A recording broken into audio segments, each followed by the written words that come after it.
A cad betrays her and stabs her in the back. Jiang Nanxi goes live, dramatically flinging open her wardrobe to reveal the top-tier starlet within, clad only in her skin. Loving one person is forgivable, but if you love two, you must learn to conceal it. The starlet blacklists her, forbidding her from participating in variety shows. Jiang Nanxi resorts to a shocking display, hanging herself at the entrance of the starlet's agency. Who claims I have no way out? I have but one path left, and it leads to oblivion. This frightens the starlet into begging her to appear on the show. She declares, I am not jesting, my aircraft carrier has endured a night of rain, only to corrode into a yachty electric bike. Just because you haven't seen it doesn't mean it doesn't exist in the world. Netizens are baffled. Where did this madwoman come from? As the variety show unfolds, they discover Jiang Nanxi's electric bike not only soars, but can also fire upon beasts. Netizens exclaim, Boss, I want one. Share a link. Yet, barely gaining popularity, Jiang Nanxi is exposed for yanking the starlet's hair in public. She proclaims, life is a melange of flavors, each with its own essence. If you seize my man, I am indifferent, but if you covet my fortune and attempt to pilfer my hard-earned lavish life, I shall chop you into pieces. Before the critics can voice their disdain, the elite of the capital convene a press conference to announce that Jiang Nanxi is the true heiress of the Song family, while the starlet is nothing but an imposter. Netizens are left speechless. A certain film emperor cooperates without resistance throughout the ordeal. The online spectators go into a frenzy. Chapter 1. One must not forsake wealth for the sake of dignity. Jiang Nanxi has been reborn, and upon her return, she is met with a check slapped across her face. Jiang Nanxi, a washed-up actress like you, will only drag Shenlan down. Do not cling to him any longer, lest you tarnish his prospects. This money is a charity for me. Stay away from Shenlan from now on. With that, the woman turns to leave. Jiang Nanxi glances at the check in her hand, which reads 5 million. Gradually, the situation dawns on her. The woman is none other than Song Wanwan, the esteemed daughter of the capital's foremost family and a rising star. Shenlan, her childhood sweetheart, has been her boyfriend for 7 years and is currently the most promising newcomer in the entertainment industry. Just days ago, she discovered Shenlan's infidelity with Song Wanwan, and today, Song Wanwan confronts her with a check, demanding she end her relationship with Shenlan. In her previous life, Jiang Nanxi felt profoundly insulted, tearing the check apart and vowing to Song Wanwan that she would never leave Shenlan. Shenlan never intended to break up with her, yet he would frequently employ psychological manipulation, criticizing her flaws and instilling doubt within her, causing her to excessively seek his approval while treating Song Wanwan as an adversary. Behind the scenes, the two continued their affair, collaborating on numerous projects, leading to her being cast aside like an afterthought. Shenlan eventually stabbed her in the back, declaring he had already broken up with her, and that Song Wanwan was his legitimate girlfriend. As Song Wanwan is a top star, her fans reacted with outrage upon learning of her alleged victimization, bombarding Jiang Nanxi with insults online. One of Song Wanwan's extreme fans ambushed Jiang Nanxi on her way home, stabbing her multiple times and resulting in her death. Recalling the events of her past life ignites a fire of fury within Jiang Nanxi, her hand trembling as she clutches the check. Growing up in an orphanage, Jiang Nanxi and Shenlan supported each other as family, viewing one another not just as lovers but as kin. Together, they ventured into the entertainment industry, with Jiang Nanxi sacrificing her own opportunities to secure resources for Shenlan, often enduring the advances of directors and producers just to help him land an audition for a supporting role. Now that Shenlan has finally garnered some recognition and is mingling with the elite and glamorous, he wishes to cast her aside. And to add insult to injury, he repeatedly insults her dignity with money. With a sudden slap to her own face, Jiang Nanxi laments, in my previous life, I was foolish enough to forsake money for the sake of dignity. How utterly naive of me. Determined, Jiang Nanxi heads to the bank. She cashes the check. Upon seeing the additional digits in her bank account, a sense of satisfaction washes over her, and she decides to call Shenlan. Shenlan, what are you doing? On the other end, Shenlan breathes heavily. Baby, I'm at the gym running. The role in my next film demands a fit physique, so I need to train hard. Jiang Nanxi responds with a flat tone. I can also hear some slapping sounds that, oh, that's just one of my friends lifting weights. His buddy is cheering him on. Continue your workout. I'm heading to the set for a cameo, so I won't keep you. Alright, baby, good luck. Exiting the bank, Jiang Nanxi gazes at the sky. Indeed, the weather is splendid. The sun shines brightly, and the grass below is vibrant, reflecting her own green hat. She checks the online discourse. The vitriol directed at her is intense, with insults flying. This wave of criticism stems from her sarcastic post about Song Wanwan after discovering Shenlan's infidelity. Netizens refused to believe that Song Wanwan could ever play the role of a mistress, accusing Jiang Nanxi of merely seeking attention. Contemplating her next move, Jiang Nanxi hails a cab to Xinlan's residence and decides to go live. The title of her stream, Xinlan and Song Wanwan in the Act. Simple and direct, the title quickly draws in a plethora of curious onlookers, many of whom are fans of both Xinlan and Song Wanwan. Upon entering, instead of finding the two stars, they are met with Jiang Nanxi's face, inciting their ire. Where's Wanwan? Jiang Nanxi, you dog, stop riding on my girl's coattails. What's with the title? Jiang Nanxi, are you desperate for fame? If you keep slandering Wanwan, I won't hold back. Do you even know who Song Wanwan is? She's the daughter of the wealthiest family in the capital, with assets in the billions. How could she possibly be interested in Xinlan? Delusional wife, dreaming that someone would take your man. Xinlan would never choose someone like you as his girlfriend. Jiang Nanxi observed the barrage of insults flooding the screen, and with an air of composure, remarked, if you all relish barking like dogs so much, shall I tether you at my doorstep to your heart's content? Spare me your howling soon enough, I shall ensure you are well fed. How dare you liken us to dogs? Jiang Nanxi, if you don't change the title of the live stream, I will report your channel. Disregarding the comments, Jiang Nanxi entered the password and unlocked the door to Xinlan's apartment. As Xinlan's girlfriend, nay, more accurately, his unpaid housekeeper, she was well acquainted with the code to his apartment. She made her way towards the bedroom, and the audience faintly discerned a series of discordant sounds, causing them to momentarily quiet down. Standing at the bedroom door, she called out in confusion, Xinlan, are you in there? Did you not go to the gym? I came to help with the cleaning. From within, Xinlan's voice emerged, tinged with a hint of panic. I am here, just don't come in. Oh, Jiang Nanxi remained steadfast at the door. While she stood still, the viewers grew increasingly agitated. That truly sounds like Xinlan. It seems there's a woman inside, as well. I can hear moaning. Who is that woman? Jiang Nanxi, hurry and open the door to investigate. It cannot possibly be Wanwan. She is of a noble status and would never stoop to being someone's mistress. With a click, Xinlan opened the door, clad only in shorts, his upper body glistening with sweat. Why did you come to my place unannounced? He complained, only to notice Jiang Nanxi holding up her phone, his expression shifting dramatically. Nanxi, what are you filming with your phone? You mentioned you've been working out lately, so I thought I'd live stream to show the viewers just how fit you are. Jiang Nanxi captured a glimpse of his physique with her phone, and the audience could clearly perceive not only the sweat glistening on his skin but also suspicious red marks. Chapter 2. You cannot hide love for one, but for two, you must conceal it. Xinlan reached out to take her phone. Stop the live stream. They want to see my figure, and they can catch it in my new drama. Jiang Nanxi swiftly turned away, pushing Xinlan directly into his bedroom. Nanxi. Xinlan hurriedly blocked her, not wanting her to discover the happenings within. He had no intention of breaking up with Jiang Nanxi at this moment, as she was currently facilitating his acquisition of a role from a renowned director, which was about to be secured. He planned to wait until he had the role before severing ties with Jiang Nanxi. Jiang Nanxi glanced into the bedroom, not spotting Song Wanwan, but noticing the disheveled state of the bed. She sent someone in the wardrobe and looked at Xinlan with intrigue. Why does it smell so odd in here? Xinlan, you haven't hidden someone behind my back, have you? Impossible. We grew up together. After all these years, my affections lie solely with you. Only me? My dear, if you dare to admit that before the camera, I would be utterly moved.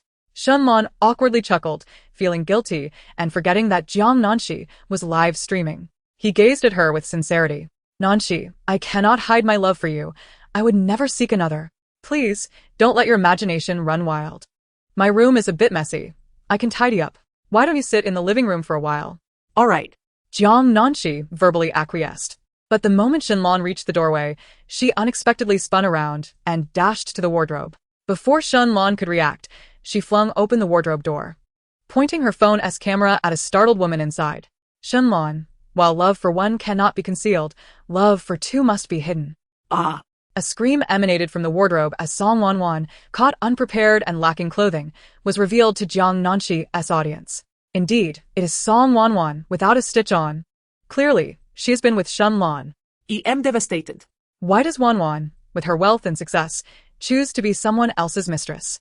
As Jiang Nanxi's live stream surged to the top of the trending list, she decided to end it. Song Wanwan, clutching her body in fury, trembled. What were you filming just now? I filmed nothing. I merely wanted the audience to see how Xinlan works out. How was I to know that his workout equipment was you? You. Jiang Nanxi leisurely regarded Song Wanwan. I'll take that 5 million. As you wished. I will break up with Xinlan. Yes, all yours. With that, she turned and left. Jiang Nanxi, stop right there. How dare you stream this? Do you realize the impact it will have on Wanwan and me? Shen Lan shouted. He had naively hoped Jiang Nanxi wouldn't notice Song Wanwan, telling himself he would merely acknowledge Jiang Nanxi as his girlfriend. He never anticipated the situation would escalate in this manner. After all these years together, I made one mistake. Merely a blunder that any man could make. Why do you treat me this way? Do you wish to ruin me? What am I to do now? Jiang Nanxi, with an innocent expression, consoled him. You could always commit suicide. Once you do, the internet will blame me for your death, allowing you to reverse the current situation and have everyone criticize me instead. Isn't that a fair trade? Jiang Nanxi. Shen Lan looked at her in disbelief, completely taken aback that she, who had always cared for him, would utter such words. In the past, when he had thrown tantrums, Jiang Nanxi would appease him, carefully admitting to her wrongs. Shen Lan stood there, dazed, watching her leave, sensing something was amiss. Song Wanwan, now dressed, approached angrily. I told you to break up with her long ago. Why didn't you? Now look where we are you happy? Shen Lan. I'll tell you this. You belong to me, and no one can take you away. If Jiang Nanxi dares to confront me like this, I will ensure she never rises in the entertainment industry. Shen Lan, anticipating that today's events would trend online, felt resentment swell within him. Then go ahead and blacklist her. I no longer wish to see her. However, after finishing her takeout, she received a devastating message. The popular reality show returning to the Peach Blossom source was replacing her. This was the coveted position she had fought hard for in the entertainment industry. Jiang Nanxi pondered calling the director, but no one answered. She tried the producer, no answer either. Finally, she contacted a staff member she was friendly with, only to learn that the investors had ordered her replacement. Which investor? Time Entertainment. Jiang Nanxi furrowed her brow. Time Entertainment was one of the three giants in the industry, owned by the illustrious Song family of the capital. Without a doubt, this was Song Wanwan's act of revenge. Fine, let us consult the fates. Jiang Nanxi pulled out a pair of yin-yang fish from her pocket. In her previous life, her overwhelming resentment had turned her into a vengeful spirit, unable to reincarnate in the afterlife. It took her millennia to escape hell, eventually receiving guidance from an old Taoist, embarking on the path of cultivation. This divination aimed to reveal who had seized her fortune. After a while, Jiang Nanxi opened her eyes, her expression complex. Once again, it's Time Entertainment. Which wretched soul from this company has taken my fortune? The following day, Jiang Nanxi went directly to Time Entertainment, intending to confront the person who had usurped her luck. Holding a compass inscribed with intricate formations, she knew it would point to her target upon their arrival. As she reached the entrance of Time Entertainment, the compass needle began to move, indicating a direction. Jiang Nanxi turned to see Song Wanwan accompanied by a throng of assistants. Not her again, she thought. The old Taoist had foretold that in this life, she could enjoy a life of ease, effortlessly reaping rewards, casually supporting 8 male models. Yet, due to her lost fortune, she faced hardships, encountering misfortune daily. How could I have been so unlucky for millennia? It turns out someone else was indulging in my fortune. This world is unbearable. Chapter 3, hanging at the company entrance, stunning everyone. With a crack, Jiang Nanxi's expression twisted as she crushed the compass in her hands into a fine powder. Song Wanwan noticed her and approached. Why the grim expression? Have you realized that your variety show spot has been taken from you and can't accept it? Recalling the considerable sum she had spent to suppress the trending topic about the mistress, Song Wanwan sneered. Jiang Nanxi, let me tell you, no one can contend with me. If you dare to expose my scandals online, I'll ensure you are blacklisted, leaving you with no path in the entertainment industry. Not even a chance to be an extra. Jiang Nanxi suddenly burst into laughter. Song Wanwan, looking at her sympathetically, asked, What's so funny? Have you realized you are at a dead end, and are furious? If I had known it would come to this, I wouldn't have dared to offend you. Who says I'm at a dead end? I still have a path to death. Yes, you are the esteemed Song family's eldest daughter, wielding power and influence, a living tyrant. You can sentence me to death at midnight, ensuring I won't survive until dawn. All right, I will astonish everyone with my second act. Before Song Wanwan could comprehend the situation, Jiang Nanxi unexpectedly produced a rope from seemingly nowhere. She dashed to the entrance of Shiguang Entertainment Company, where a tall structure stood, and flung the rope over it, preparing to hang herself. The onlookers were instantly startled. Miss, what are you doing? Please, don't act impulsively. At that very moment, A celebrity was being interviewed at the entrance, and as the reporters snapped photos, they noticed someone preparing to hang themselves in the background. Someone is about to hang themselves. What has Reborn Entertainment done to drive someone to this? The urgency of the situation prompted the reporters to rush over, realizing it could be a sensational headline. The employees at the entrance panicked, rushing to block the reporters while urgently trying to rescue Jiang Nanxi. "Miss Jiang, please don't be rash. Come down the ladder. Stay back," Jiang Nanxi yelled, brandishing a small knife. "If anyone approaches, I will stab myself. Ha ha ha, I will stab myself 18 times. Spilling blood right here to entertain Miss Song." Upon hearing this, the reporter quickly inquired, "Miss, why are you attempting to take your own life here? Is it because of exploitation by Reborn Entertainment? Why is it to entertain Miss Song? Did she force you into this?" "Ah, no one is forcing me. Song 11 didn't pressure me. I'm perfectly fine. I merely want to put on a show for her, to make her happy. It's nothing. I don't need that variety show slot anyway, as I am about to die." The reporter, taken aback, continued to probe. "So, is it true that Song 11 took your slot, leading you to this drastic action? Did you feel that only by self-harming would she grant you a spot?" As the questions grew sharper and increasingly absurd, Song 11 became anxious. She rushed over to the reporter, insisting, "That's not the case. I did not force her. I did not take her slot. This is all a misunderstanding. 11, there's no need for you to explain. It doesn't matter if I'm not in returning to the Peach Blossom source. Having you is enough. I'm just a dispensable little nobody." Jiang Nanxi's voice rang out again. "Leave me be. Let me die. As long as Song 11 is happy, that is all I need."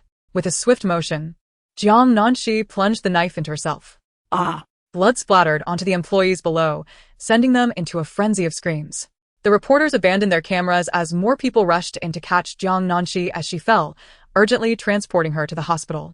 That day, news of Song 11 allegedly stealing a variety show slot and driving someone to suicide trended online. Consequently, not only was Song 11 vilified, but Reborn Entertainment faced immense backlash as well.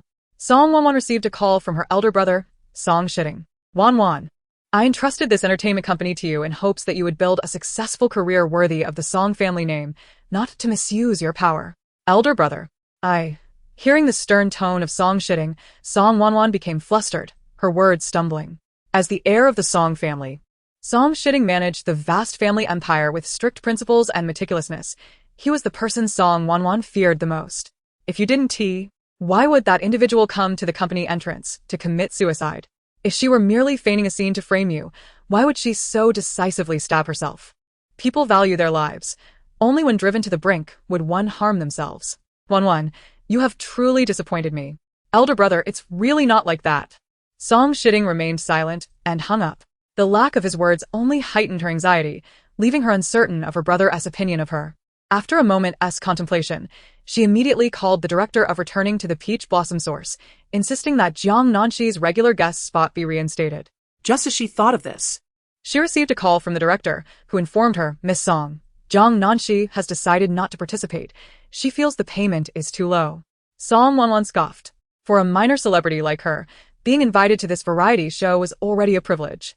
Offering her 100,000 per episode was quite generous. She demands 1 million per episode, totaling approximately 6 million for the entire season, as others receive similar compensation. Furious, Song 11 reacted. What gives her the audacity to ask for such an exorbitant amount? Is she not aware of her own status? The director, with a complicated expression, replied, "I am currently at the hospital." Jiang Nanxi stated that without 6 million, she wouldn't participate and is still contemplating suicide. Song 11 took a deep breath, remaining silent. The director's voice returned. "This is dire. Jiang Nanxi is shopping for a coffin online, and she might attempt suicide at the company again. Miss Song, please make a decision quickly." She's now selecting burial clothes and even a guillotine, claiming she wants to behead herself and place her head in the boss's office. Song 11 was taken aback. Chapter 4. The mysterious guest turns out to be the king of the underworld. Recalling her brother's earlier demeanor, Song 11 felt a surge of urgency, fearing that Jiang Nanxi might confront her brother, which would spell disaster for her. Unable to contain her fury, she shouted, "Give her the 6 million. Let her calm down." Understood. The director hung up and relayed the message to Jiang Nanxi, who finally agreed to participate in the variety show. Once she was discharged from the hospital, returning to the Peach Blossom source commenced filming, and she headed straight to the set. In addition to Jiang Nanxi, The director also invited Song Wanwan and Shenlong, seemingly reveling in the chaos. Is this director truly bold enough to have all three of them on the show? Will Jiang Nanxi and Song Wanwan clash? Jiang Nanxi is just a cunning green tea. Doesn't this variety show already have her slot? Why must she stir trouble at Wanwan's company? As everyone arrived at the scene, Jiang Nanxi surveyed the surroundings, noting that with her, there were only 5 guests, with one guest still absent. The director's voice echoed, there is still one mysterious guest who has yet to arrive. This guest is not very old, but is a senior figure in the entertainment industry, highly esteemed with a considerable fanbase. Can anyone guess who it is? The crowd began suggesting names of various entertainment veterans, but none were correct. Now, let us welcome the mysterious guest. A Rolls-Royce approached, flanked by numerous bodyguards who cleared the surrounding crowd. Witnessing such an impressive entrance left everyone in awe. The car door opened, revealing a distinguished man in a suit, his handsome and elegant face devoid of expression. As he stepped out and approached, the atmosphere momentarily fell silent, followed by an eruption of fervent cheers. Ah! It's Liu Qingyan. He is the only actor under 30 to have won a Grand Slam in awards. Ah, he is my ideal type. I adore all the characters he portrays.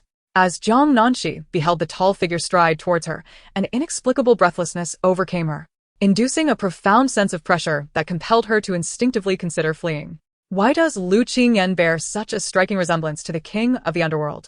500 years ago, during an encounter, unwilling to relent, she had fled, only to have the deity personally pursue her, nearly being caught. Is he here to apprehend me again? Jiang Nanxi furrowed her brow, discreetly assessing the man beside her, yet sensing no trace of spiritual energy. He appeared to be an ordinary mortal. Liu Qingyan exhibited no signs of spiritual power and bore a dark aura around his brow, shrouded in a sense of impending doom, indicating that his life was drawing to a close. Jiang Nanxi's expression turned contemplative. The Emperor of Fengdu is indeed the sovereign of the underworld. Even in reincarnation as a mortal, he should possess an extraordinary destiny, enveloped in auspicious purple clouds, and it is inconceivable for him to have such a frail physique. Could it merely be a resemblance, rather than him being the emperor? The director's voice interrupted Jiang Nanxi's train of thought. Jiang Nanxi is teamed up with Li Qi, while Song Wanwan is paired with Shenlong, and Liu Qingyan is with Song Shishing. Is there any issue? This episode features characters who have previously made headlines. The distinction for Jiang Nanxi lies in the fact that while others have trended for positive news, she has consistently garnered attention through criticism. The director informed them that to ensure everyone has basic living necessities, there would be a competition prior to the commencement of their tasks. The score each individual achieves would translate into foundational points. In the guest house's living room, 6 tables and chairs were arranged, with a test paper placed upon them. The first question read, which of the following options pertains to green manure crops? Wheat, flax, purple clover, rapeseed. The second question, the edible parts of mushrooms such as shiitake and wood ear are referred to as? Ascomycete fruiting bodies, basidiomycete fruiting bodies, mycelium, sclerotium. There were a total of 10 questions, and a perfect score would yield 10 points. However, each question was presented in such a challenging manner that Jiang Nanxi felt utterly at a loss. Not only was Jiang Nanxi bewildered, but the other participants also exhibited expressions of confusion, casting doubtful glances toward the director in the distance. The director remained unfazed, asserting that this could hardly be deemed humiliating. As the questions were not overly difficult, some individuals were nearing completion. Just as he finished speaking, Liu Qingyan submitted her paper. The staff glanced at it, astonished, and declared Liu Qingyan had achieved full marks.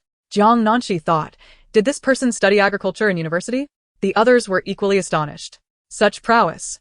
The director's voice echoed again, stating that since all questions were multiple choice, one could simply guess, and the extent of points earned would be determined by fate. Suddenly, Jiang Nanxi shouted, no. My fate is in my own hands, not dictated by the heavens. I shall secure a perfect score. In the next moment, she positioned her pen upright on the test paper, aligning her index and middle fingers before her, muttering an incantation. Spirit of the pen, assist me in answering. What? You can't? Take a look at Liu Qingyan's test paper. The director was perplexed, and the others were dumbfounded. What kind of trickery is this? If there truly exists such a spirit, I would willingly part with my head.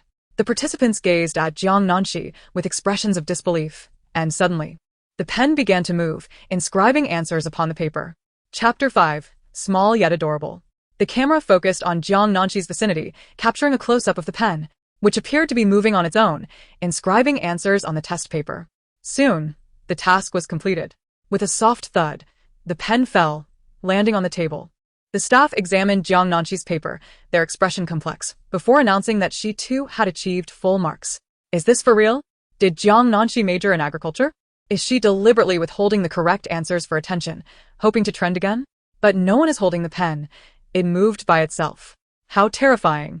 As time elapsed, the staff collected the papers. Those who were unable to answer were left to guess. Jiang Nanxi secured a perfect score of 10 points, earning her team a total of 16 points, while Lu Qingyan and Song Shixing garnered 14 points, and Song Wanwan and Shen Lan managed only 8 points. Upon seeing the total points, Jiang Nanxi exclaimed in delight and approached the director. Director, 16 points are just enough to exchange for a bowl of beef noodles and 2 bottles of iced tea. Please serve us. Li Chui contemplated and suggested, let us just exchange for 1 bowl of beef noodles. The remaining 6 points can be used for daily necessities. Otherwise, we won't have anything to wash up with before sleeping. It was still morning, and there was ample time before bedtime. Optimistically, they mused that if they were to perish in the afternoon, it would be a waste to have points left unspent. Li Chui. Audience. The duo exchanged their points for beef noodles and iced tea, while Lu Qingyan's group also procured some food. However, Song Wanwan and Shen Lan were unable to afford any meals. The minimum cost for food was 10 points, and with only 8 points, they could only exchange for 2 bottles of drinks to sip on. Song Wanwan, with a grim expression, watched Jiang Nanxi from a distance as she enjoyed her meal, quietly inquiring of Shen Lan, how could that pen move on its own? The questions were so difficult, and the director never leaked any hints. How could Jiang Nanxi possibly score full marks with her lackluster education? Shen Lan furrowed his brow. I have no idea. She's been acting quite strangely lately. Could it be that she's possessed? After finishing her meal, Jiang Nanxi scrutinized Li Qi's face for a moment, then stated seriously, Qi, stay away from water sources this afternoon. After our meal, we won't have any points left, and I cannot procure a coffin for you. Director? Audience. The barrage of comments instantly filled with insults directed at Jiang Nanxi. Yet Li Qi looked at Jiang Nanxi in shock. I've been feeling rather unlucky lately.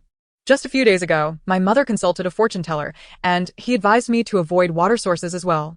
When I asked him why, he said that secrets of the heavens must not be disclosed. Do you know why? Jiang Nanxi replied, secrets of the heavens must not be disclosed. Li Chui. Jiang Nanxi stood, stretched lazily, and prepared to leave for the task. Just as she stepped outside, she noticed Shen Lan sidestepping the camera and approaching her, pulling her into a secluded corner. Shen Lan said, the previous incident has greatly impacted both me and Wanwan. You must publicly acknowledge that we have long since broken up. She is not the third party. I will offer you 5 million. Song Wanwan's status is higher, supported by the influential Song family. Although this incident affected her reputation, it did not significantly hinder her career. The one most adversely affected was Shen Lan, who is now labeled as a troubled artist, causing many of his collaborations to fall through. If Song Wanwan is not a third party, then I am left as the troublemaking third party? Jiang Nanxi's expression turned scornful. To protect Song Wanwan, you would have me bear the blame? How am I to survive in the entertainment industry thereafter? I have no choice. Shen Lan gazed at her earnestly. Nanxi, this is merely a temporary arrangement. The online backlash against me is overwhelming. Many of my collaborations have fallen through. If I do not align myself with Song Wanwan, I may very well face ruin. She has popularity, and the Song family holds power. My association with her is solely for fame, to provide you with a better life. I assure you, once I become a top-tier star, I will sever ties with her and be with you alone. Jiang Nanxi pondered for a moment, sighed, and replied, Shen Lan, you know that aside from my unwavering support, no one else would care for you as I do. Our relationship from years ago cannot be measured with money. What do you want then? 50 million. Along with the property in the capital.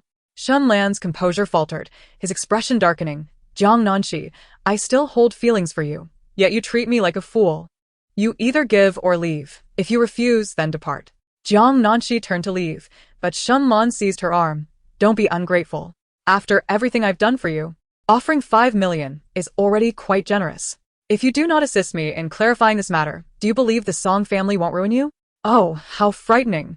Perhaps I should help clarify after all. Consider yourself wise. Witnessing such explosive revelations, the onlookers clamored in shock, inquiring, wait, how large is his? What could Song Wanwan possibly gain? Brother Toothpick, is it really only a minute? Shen Lan. So short yet still straying? He could no longer contain his fury. Jiang Nanxi, after being together for so long, you won't let me touch you. Yet you have no idea how well endowed I am. Why are you spreading such rumors online? Jiang Nanxi paid him no mind, shoving her phone into her pocket before turning to leave. Shen Lan, exasperated, rushed after her, demanding, Jiang Nanxi, delete that content. I command you to delete it. Did you hear me? Suddenly, she remarked, toothpick guy. Oh, I meant to ask, does anyone need a toothpick after their meal? They are quite handy. You can finish using one in a minute. Anyone interested? Meanwhile, some were eating and engrossed in their phones. Having just seen the trending topic that Shen Lan was referred to as the 1-minute toothpick, you better be talking about toothpicks.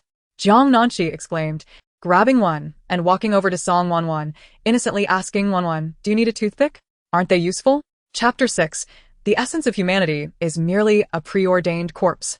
Song Wanwan, who had yet to check her phone and was unaware of the latest trending topics online, replied coldly, I never use toothpicks.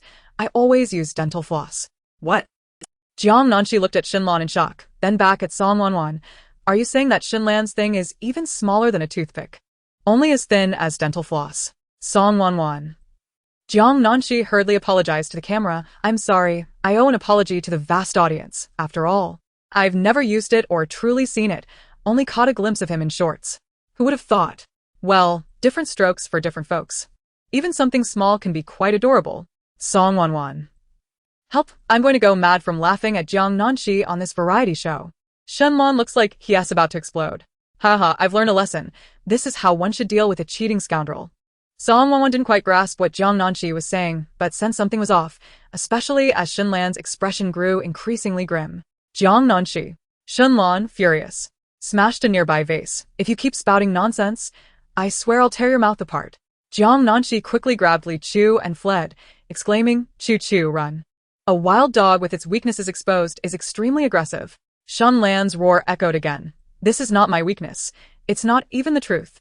Can you stop spreading rumors about me? Jiang Nanxi paused mid-stride, turning to ask, then do you dare to prove it by taking off your pants?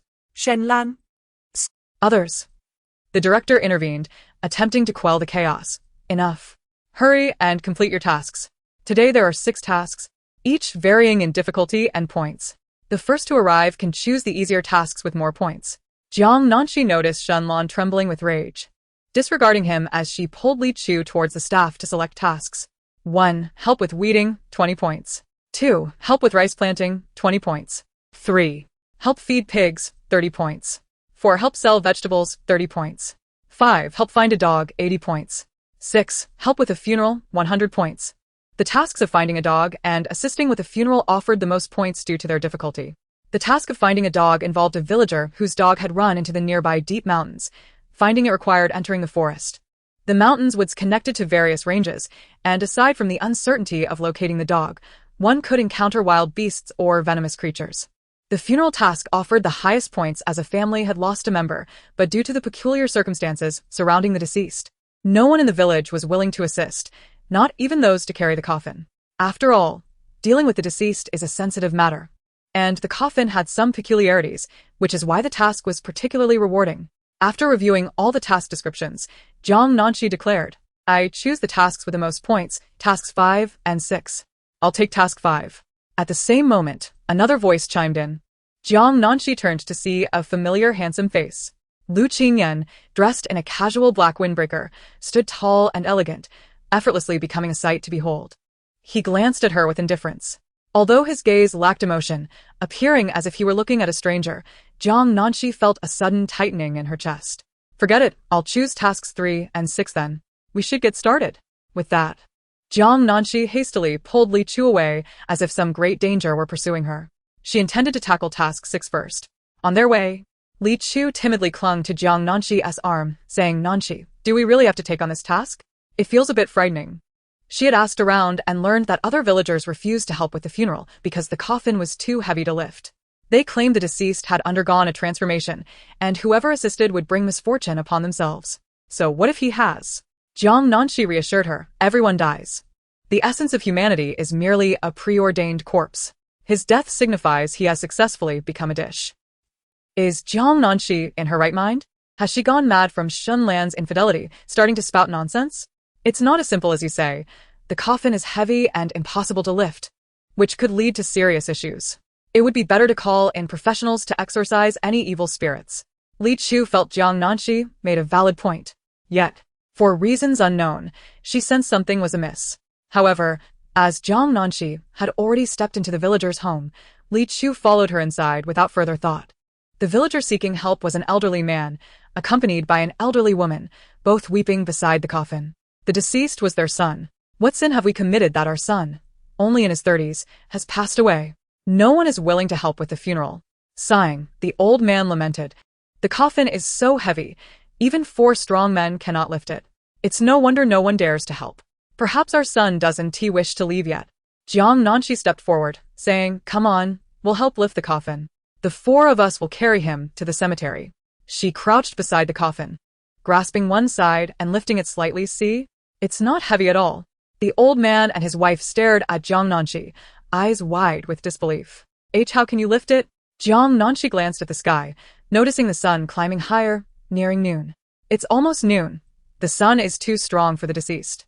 Hurry, let us get the coffin to the cemetery." Coming. The old man quickly fetched a wooden stick and some rope. They tied the rope around the coffin, attaching it to the stick, allowing the 4 of them to carry it out.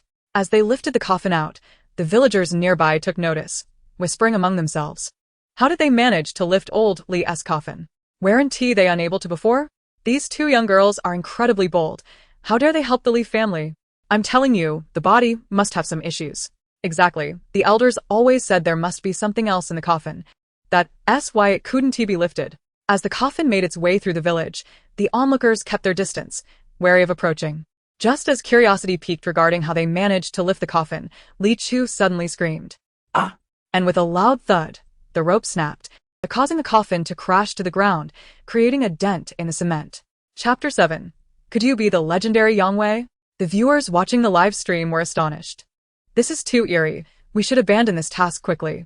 If we provoke something unclean, encountering strange occurrences would be disastrous. Not only were the viewers shocked, but the people present were also startled, with the villagers fleeing in panic. Jiang Nanxi, however, remained composed, first checking to see if Mixue was injured. I'm fine. While Mixue bore no visible injuries, her wrist throbbed painfully. Her strength was insufficient. Managing to carry the coffin this far was already a considerable effort. Jiang Nanxi touched her wrist and inquired, "Is it painful here?" "It seems slightly dislocated. Allow me to reposition it for you. Do not lift anything afterward." Before Mixue could respond, Jiang Nanxi swiftly adjusted her wrist with a sharp click, causing Mixue to emit a yelp akin to a pig squeal. "Oh, that hurts. But how is it that the pain has vanished now? How remarkable." Mixue gazed at her in astonishment. "Nanxi, you can treat dislocations? That's impressive."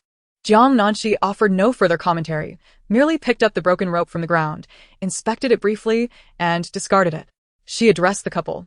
"Continue to bear the coffin from behind. I will carry it alone at the front."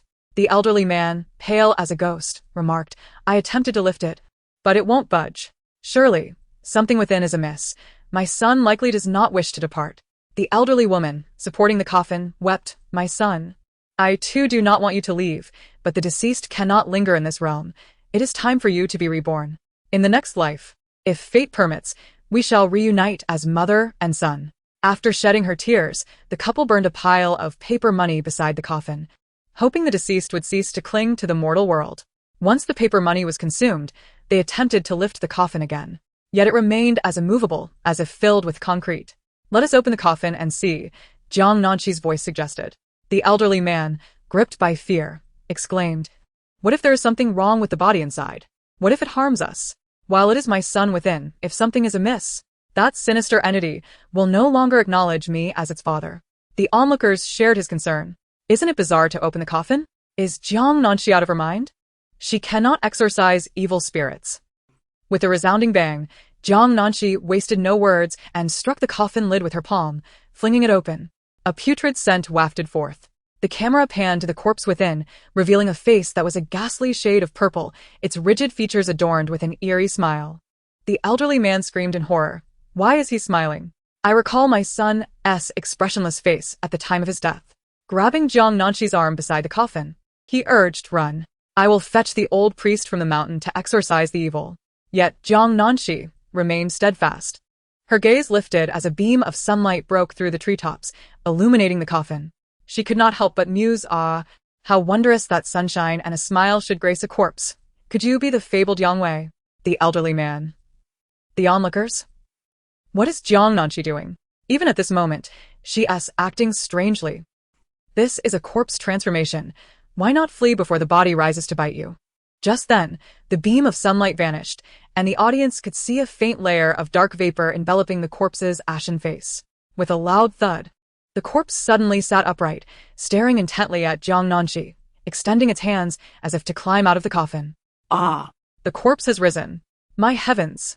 The elderly couple was terrified, forgetting it was their son, and fled in panic.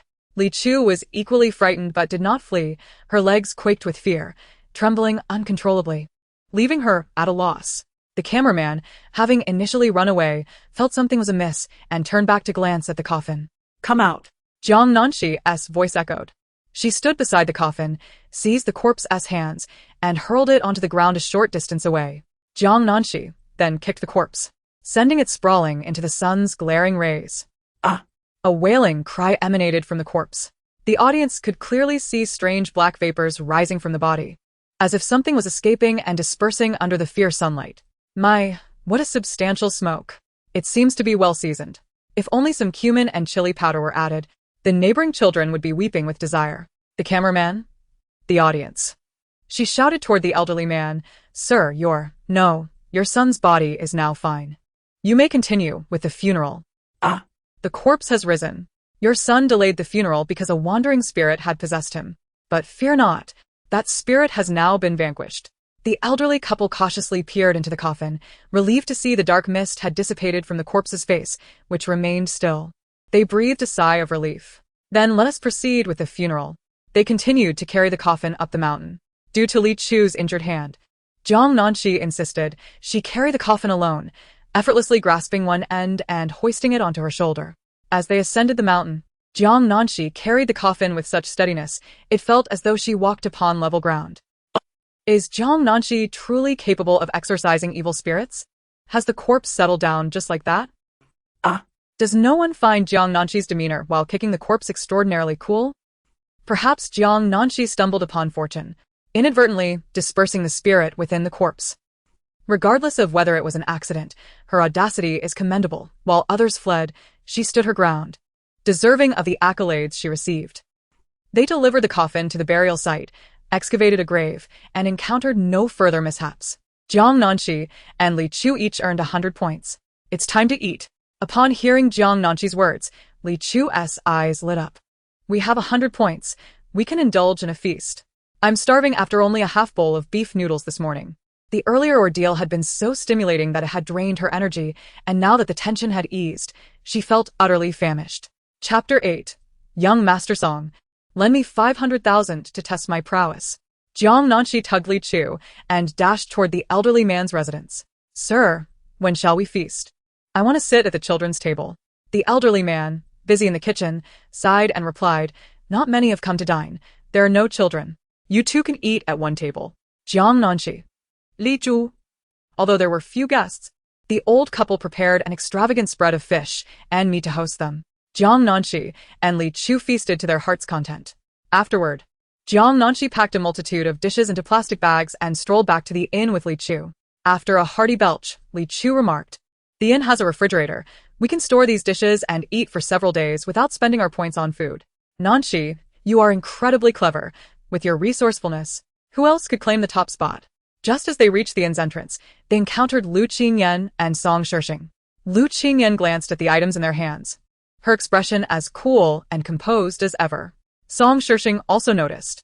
Upon seeing the several outdated red plastic bags filled with leftover food, a mix of disdain, shock, and aversion flickered in his eyes. Jiang Nanxi pointed at him and exclaimed, You, what else with that look? Do you think your pie chart is impressive? Song Shishing shot a glance at Jiang Nanxi and retorted, I see you both scrounged a meal at someone else's home, and you even packed up this heap. Why are you so fond of taking advantage? People like you are the refuse of society. Jiang Nanxi. She packed the food, and even the elderly couple had no objections. Why is this fool seeking validation? Jiang Nanxi sensed an inexplicable animosity from Song Shishing. Despite their lack of prior acquaintance or interaction, Jiang Nanxi suddenly experienced a moment of clarity, recalling that he was named Song Shishing and had a connection to Song Wanwan. Ah! Jiang Nanxi let out a piercing scream, her voice sharp enough to shatter eardrums, startling everyone nearby. How did you know I was poor? Am I so destitute that I can no longer hide it? I am truly impoverished. I lie awake at night, only able to drink the cold winds of the northwest. I not only eat leftovers, but I am even so poor that I contemplate selling Mixue as salted fish. Jiang Nanxi rushed forward, clutching Song Shishing's arm, weeping profusely. I am so impoverished. How can I be this poor? Noble, wealthy, and kind Song Xiaoya, could you lend me 500,000 to test my strength? Are you out of your mind? Let go of me. Jiang Nanxi wiped her tears and snot on Song Shishing, who struggled to break free but found it impossible. Yes, I am ill. I am so poor that I cannot afford food or medical care. What am I to do? I have an elderly father to support and a mentally challenged younger sister to care for, while I myself am plagued with ailments, working multiple jobs, unable to afford to eat or dress well. But what crime is there in being poor? Do I deserve scorn for my poverty? I am already striving so hard to live. Do the wealthy look down upon me simply because of my circumstances? Jiang Nanxi shouted at Song Shishing in anguish. Do we poor people not deserve to live? Ha ha ha, then I might as well dash my head against a boulder. She charged towards a large stone by the roadside. Don't be impulsive. Song Shishing was taken aback. He hurriedly restrained her, his expression filled with remorse as he said, I apologize. I didn't realize your family was in such dire straits. I didn't mean to say that. I am sorry. I'll lend you 500,000. Bohu? No. No. You don't need to lend me money. We poor people are a waste of air, of no value to society at all. You are right. I am the refuse of society. That is not my intention. Every person striving to live deserves respect. I misunderstood you earlier, and my words were thoughtless. Song Shishing took out his phone. I will transfer you 500,000 as a gesture of friendship to help you through your family's difficulties. You don't need to repay me. Is 500,000 sufficient? If not, I shall give you 1 million. Is that true? Indeed. Song Shishing replied solemnly. If you suspect I am toying with you, I can draft a voluntary donation agreement. As Song Shishing quickly transferred the sum, he insisted on taking Jiang Nanxi to the inn to write the agreement. The director attempted to intervene multiple times but was stopped. The director observed the refined, aloof man and couldn't help but exclaim, Teacher Liu, Jiang Nanxi is scamming money. Broadcasting this will have a negative impact. We must stop her. Lu Qingyan casually responded. Jiang Nanxi received money, and Song Shishing gained something too. How can this be considered a scam? The director retorted. Huh? What did Song Shishing gain? Lu Qingyan replied. He gained a lesson. The director? The audience. Ah? Jiang Nanxi is blatantly scamming money. She is an orphan. Where did she get an elderly father and a mentally challenged sister? I don't understand. Why is Master Yan defending this lunatic Jiang Nanxi? The Lu and Song families are both top-tier aristocracies. Lu Qingyan and Song Shishing are friends, so Lu Qingyan likely wants Song Shishing, this Navi rich heir, to learn a lesson. Does no one think Song Shishing is being rather rude? Jiang Nanxi was merely packing leftovers and he berated her. He deserves it. Inside the inn, after Song Shishing completed the transfer and signed the donation agreement, he was informed that Jiang Nanxi was an orphan. He stared blankly at her. You are an orphan. Where did you get an elderly father and sister to care for? Jiang Nanxi pointed at the director. My elderly, clueless father. And then pointed at Li Chu, my naive, not so smart sister. Director, I seem to be middle-aged? Wait, who is clueless? Who is clueless? The director and Li Chu were both bewildered. Song Shishing became furious. Are you deceiving me? To me, the director is like a father, and I respect him. Li Chu is innocent and not very bright. I often scold her for not living up to her potential. I treat her like my own sister. What is wrong with that? You. Song Shishing trembled with rage. No wonder Wanwan said you scammed her 5 million. You are a liar and a fraud. What? Jiang Nanxi looked puzzled. When did I scam Song Wanwan 5 million? Chapter 9. Who is behind the scenes, seizing her fortune? Just a few days prior. Although he had not spent much time with his sister and their bond was not deep, they were family, so out of courtesy, he inquired about her situation. Song Wanwan mentioned that she had been scammed out of 5 million and was being slandered online as a mistress. Initially, Song Shishing was furious and wanted to avenge her. But after consulting with his elder brother, he discovered that it was not someone else slandering her. She was indeed involved with another man. However, due to the 5 million scam incident, Song Shishing harbored no fondness for Jiang Nanxi, which led to his earlier sarcastic remarks. A recording of Song Wanwan's voice played. Jiang Nanxi, a talentless hack like you will only drag Shenlong down. Stop clinging to him, or you will jeopardize his future. This money is my charity towards you. Stay away from Shenlong. Jiang Nanxi scoffed. Did you hear that? That money was your sister's attempt to buy me off. At that time, I had not yet broken up with Shenlong. Not only was she involved with him, but she also made my life miserable.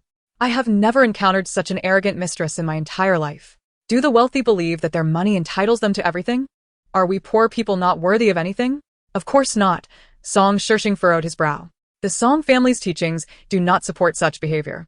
My sister was indeed in the wrong. The audience was equally shocked upon hearing the recording. My goodness, Song Wanwan appears pure and kind, but behind the scenes, she is just a social climber. I don't understand why, as the daughter of the Song family, she would choose to be a mistress, especially to a man of lesser standing. Are there no men left in this world? I can empathize with Jiang Nanxi. A scumbag man cheated on her with a wealthy woman, and she faced humiliation, nearly being silenced online. Anyone would go mad. Previously, Song Wanwan even forced Jiang Nanxi to attempt suicide at the company entrance. She is truly inhumane. Song Wanwan and Shenlong scored the lowest in the quiz. And while others completed their tasks, they ended up with the two most arduous and least rewarding tasks. The two were now toiling under the scorching sun, tilling the fields, completely unaware of Jiang Nanxi's exposure of the recording. Meanwhile, inside the inn, Song Shishing sat with a furrowed brow, feeling disheartened and confused about why his sister would behave in such a manner. His sister had been lost since childhood, and their parents had passed away 5 years ago. Yet he and his elder brother had never ceased searching for her. With the Song family's power and wealth, they were capable of meeting most of her needs. However, one day, when Song Wanwan hit a classmate with her car, sending them to the hospital, it was because the classmate had said something that upset her.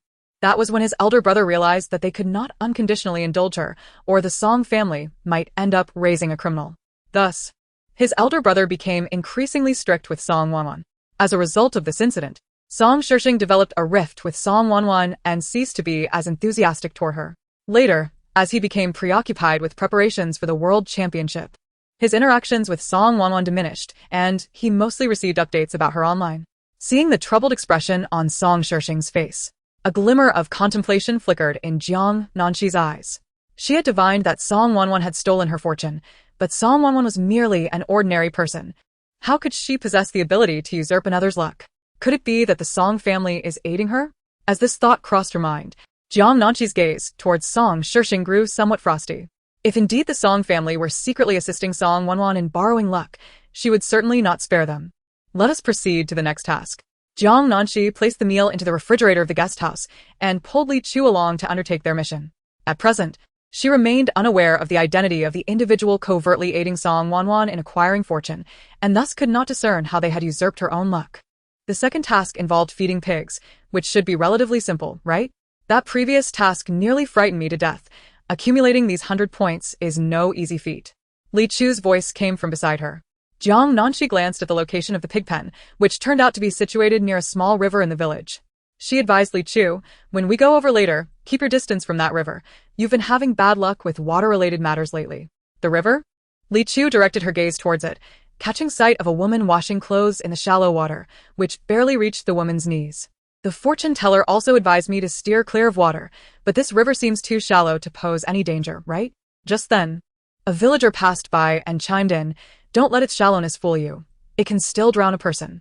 Someone drowned here before. They say that while washing clothes, something suddenly pulled her hair, yanking her head into the water, leading to her demise.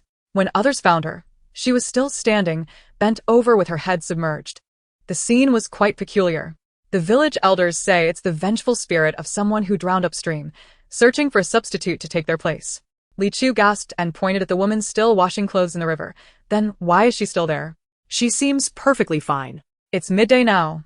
When the sun is at its peak, no water ghost would dare show itself. Of course, it's safe to wash clothes at this hour. Later, when the sun is less fierce, you too should keep your distance from that river. Villagers usually avoid washing clothes there anyway. All right. Jiang Nanxi Wan Ke alongside Mixue.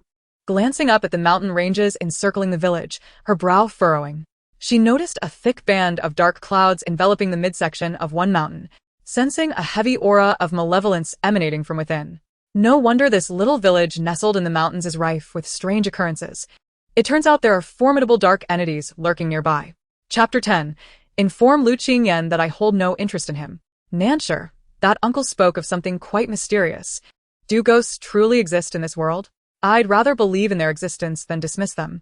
Jiang Nanxi and Li Chu ventured further from the river, making their way towards the pig pen, ready to feed the pigs. Nearby, a thatched shelter housed several baskets filled with fruits and vegetables. They needed to chop these produce before cooking them for the pigs. I'll handle the chopping, you go tend to the fire, Jiang Nanxi instructed Li Chu. Got it. Li Chu fetched some firewood, while Jiang Nanxi arranged pumpkins, sweet potatoes, and cabbage in neat rows on the stone slab. Just as she was about to commence chopping, a staff member rushed over, calling, Nanxi, Teacher Lu is looking for you. He has something to ask. Jiang Nanxi was taken aback. What could the esteemed actor, Lu Qingyan, want with her? The image of his elegant face flashed in her mind, merging with that of the lofty king of the underworld from her recollections. Could it be that Lu Qingyan was indeed the emperor of Fengdu? With a serious expression, Jiang Nanxi raised the kitchen knife and declared to the staff member, Tell Teacher Lu that I am a sword cultivator and cannot meet him. Huh? The staff member stared at her in disbelief. Since when are you a sword cultivator? Even if you were, why can't you meet Teacher Lu? Jiang Nanxi took 2 steps back, assumed a hoarse stance, and brandished the kitchen knife, stating, In sword cultivation, one must avoid emotional entanglements. A restless heart hinders the blade's swiftness. I have trained for 10 years atop the mountains, and my heart is as cold as the snow on Kunlun. Tell Lu Qingyan I have no interest in him. Li Chu. The audience. The staff member. What a delusional and self-absorbed girl. Lu Qingyan is definitely approaching you for serious matters. Why speak as if he has a romantic interest? I genuinely suspect that Jiang Nanxi, after being jilted, has had a psychological break. She should not be on this variety show but rather consulting a psychiatrist. The staff member, left speechless, replied, Jiang Nanxi, I think you're overthinking it. Teacher Lu is reaching out because the vegetables are selling like hotcakes and the village grannies have snatched them all up. He wants to ask if you could spare some cabbage for the pigs to sell. Oh. Jiang Nanxi calmly flicked her wrist, tossing the kitchen knife, which flew through the air like a dart, neatly slicing all the vegetables on the stone slab into uniform pieces. Now the staff member stood in awe. The audience was equally astonished. Wait, how did she just throw the kitchen knife and slice all the vegetables? Is this for real, or is it some special effect? Before the audience could process this, Jiang Nanxi swept the chopped vegetables into a basket and set out a new batch on the stone slab. She stepped back several paces and threw the knife again, which spun like a top, swiftly chopping the vegetables once more. What the heck? Are you secretly cultivating immortality behind our backs? There were 3 large baskets of vegetables to chop. An ordinary person would require over an hour just to finish chopping, and with cooking included, it would take 2 to 3 hours to feed the pigs. Yet, Jiang Nanxi completed the task in under 10 minutes, then joined Li Chu to cook them. The staff member felt his mind racing, reminding him not to believe her, yet his lips betrayed him as he said, Sword cultivators are the stuff of novels. There can't be real ones in this world unless you tell me where you learned it. Otherwise, I won't believe you. Jiang Nanxi's earlier move was simply too impressive, akin to a scene from a martial arts film. Her technique surpassed that of many seasoned actors, stirring a desire to learn within him. Yes, Jiang Nanxi, please do tell us where you learned this. Otherwise, I won't believe you are a sword cultivator. You're all deluding yourselves. Honestly, sword cultivation is incredibly cool. Imagine flying on a sword. Who wouldn't be intrigued? Jiang Nanxi is merely showing off. Don't let her mislead you.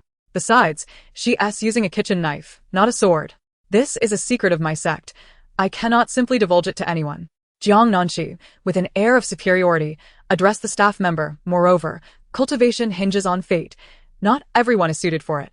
We've only known each other for a short while, without establishing any connection, so I cannot share such personal matters with you. What must one do to establish a connection with you?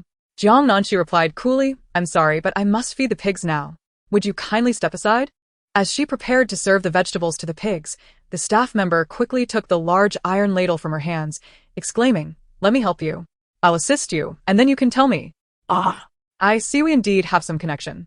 With that remark, Jiang Nanxi's words compelled the staff member to eagerly assist her, quickly transporting all the vegetables to the pig's trough.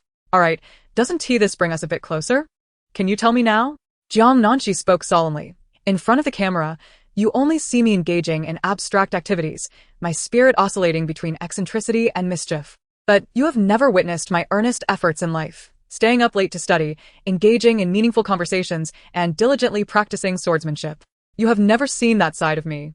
And indeed, I have not showcased it.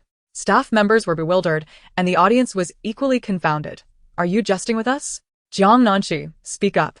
Who is your mentor? That move was truly impressive. I wish to learn it.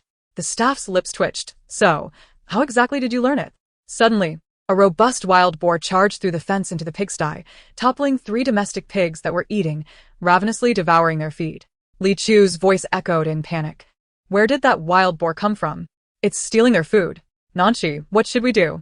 This wild boar is eating so quickly. It will finish the freshly cooked pig feed. Chapter 11. Who else treats you like a treasure? Seeing the boar's behavior, Jiang Nanxi's fury ignited. What else could she do but feast on braised pork tonight? Gripping a kitchen knife, she charged at the wild boar, but the staff quickly intervened, urging her to calm down. That boar looks formidable with its tusks. If it charges at you, you could be seriously injured. Jiang Nanxi scoffed. As the wild boar continued to devour the pig feed, she stood her ground but flung the knife with precision. Whoosh! The knife sliced through the air, narrowly missing the boar's head but severing one of its tusks. Clatter! The tusk fell to the ground. The wild boar, startled, spun in circles and shrieked, knocking over several domestic pigs in its frenzy. Holding the knife aloft, she menacingly glared at the boar. Get lost. If you dare take another bite, I will turn you into braised pork. The boar whimpered and dashed off in retreat. The staff and audience were left in stunned silence. Was there a string tied to that knife? I tried at home, and it's impossible to achieve such precision. Can Jiang Nanxi do a live demonstration of how she accomplished that? I promise not to criticize her anymore. With the wild boar gone, and the remaining pig feed insufficient for the domestic pigs, Jiang Nanxi decided to chop more vegetables. Noticing a section of the pigsty fence damaged by the boar, Li Chu moved a board to block it, preventing further escapes. However, as she did so, a pig charged out, nearly knocking her over. Nanxi, a pig has escaped. Hearing the commotion, Jiang Nanxi saw Li Chu attempting to secure the enclosure and dashed out to chase the pig. However, this particular pig was rather clever. Sensing her pursuit, it sped away. Jiang Nanxi, exasperated, shouted, "Why are you running? If you go out, someone will capture you, and you'll end up on a plate. I'm the only one who treats you like a treasure." Haha, who understands? This scene is hilarious. I never knew pigs could run so fast. The food is delicious. But freedom is priceless, friends. Today, I must achieve my freedom. I've never seen a pig run like that, yet Jiang Nanxi is catching up. Just as Jiang Nanxi was about to catch the pig, a figure suddenly appeared, blocking her path with outstretched arms. Nanxi, what are you doing? Do you need my help? It was Shenlan. Seeing the concern etched on his face made Jiang Nanxi want to retch. You're here to help, yet you're obstructing me. She sidestepped left to circumvent him, but he shifted to block her again. Fine, she thought, moving to the right, only for him to mirror her movement. Nanxi, what's the matter? You seem anxious. Is something wrong? Do you need my assistance? Yes, Jiang Nanxi replied, maintaining a deadpan expression. Didn't you see my pig running away? Help me chase it. Sure. Shenlan, noticing the cameras rolling, agreed eagerly, but remained stationary. Your task is to feed the pigs. Why did they run away? Not only was he obstructing her chase, but he also had to show off in front of the cameras. Then why are you standing still? She retorted. Before sprinting, one must warm up. He squatted and stretched, slowly transitioning into a runner stance. This left not only Jiang Nanxi speechless, but also the audience. Is Shenlan doing this on purpose? I'm done. What is Shenlan even doing here? Dude, stop warming up. At this rate, the pig will escape into outer space. The pig continued to flee, and the audience grew anxious for Jiang Nanxi, but she remained composed. Stepping back, she positioned herself behind Shenlan and delivered a powerful kick to his rear. Go. Ah. Shenlan's terrified scream echoed as the tall man was sent flying through the air, landing squarely on the pig with a resounding thud. Wow! What strength does Jiang Nanxi possess to kick him so far? That was satisfying. Shenlan, keep showing off. Before Shenlan could regain his footing, Jiang Nanxi rushed over, exclaiming, Shenlan, you're incredible. You actually helped me catch the pig. I'm in awe of you. You should be in the Olympics. No one can match your speed.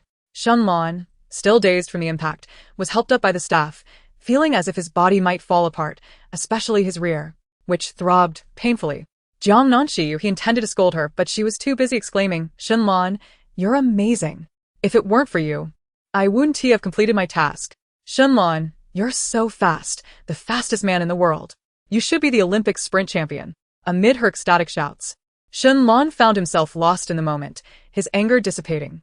You still can't forget about me, so I'll forgive your previous actions. Jiang Nanxi was momentarily speechless, then dismissively waved her hand. Though you're fast as lightning, I still cannot accept you. I prefer something more enduring. His expression darkened instantly.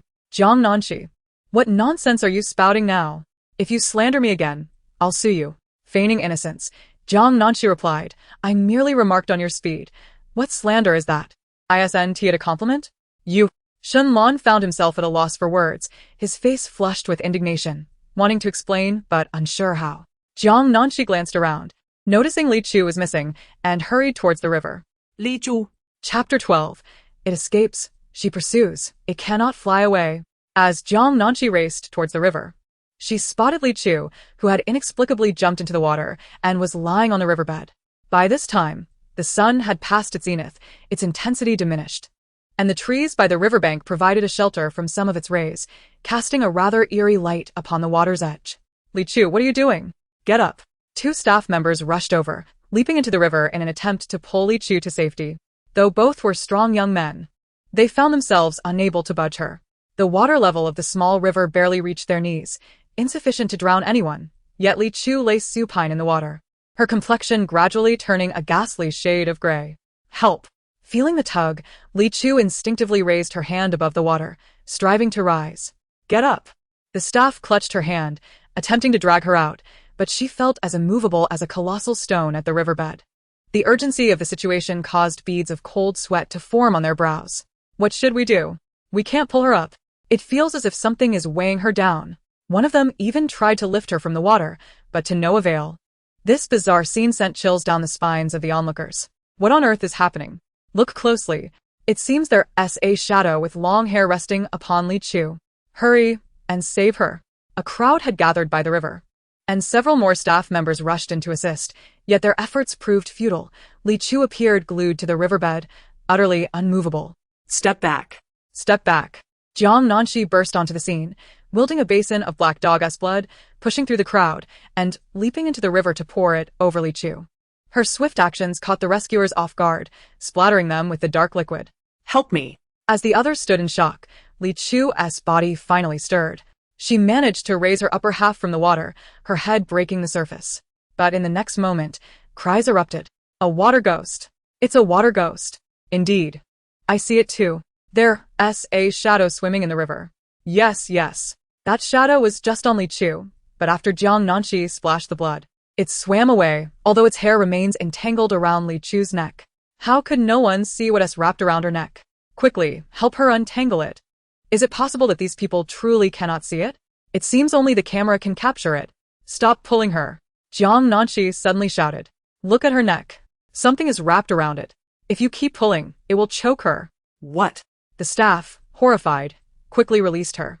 Everyone turned their gaze to Lichue's neck, noticing the clear marks of constriction, yet they could not see what was entangling her. The staff exclaimed in terror, what is wrapped around her neck? Why can't we see it? The director, witnessing their hesitation, was drenched in sweat, ready to enter the river himself to rescue her. Just as he stepped in, he saw Jiang Nanxi diving into the water, crawling like a large frog in the shadows. The director was taken aback. Jiang Nanxi declared, a water ghost that even Black Dog's blood cannot subdue? It must be formidable, and its flesh surely delectable. Here I come. The director remained stunned, while the staff watched in disbelief. Without allowing anyone a moment to comprehend, Jiang Nanxi crawled through the water, employing both hands and feet, reaching a secluded spot where she began to claw at the air with a fierce expression. I'll snatch your big butt, you thieving monkey. You're a water ghost, and I'm your dead ghost. Come here and give me a kiss. Crawling in the shadows, snatching your big butt, monkey steals peaches, crows fly. Continuing to crawl, whoa, sinking my teeth into the water ghost's arm. Chomp, and down it goes. A piercing scream echoed from the riverbed. Everyone gazed in shock at Jiang Nanxi, who seemed to be gnawing on something invisible.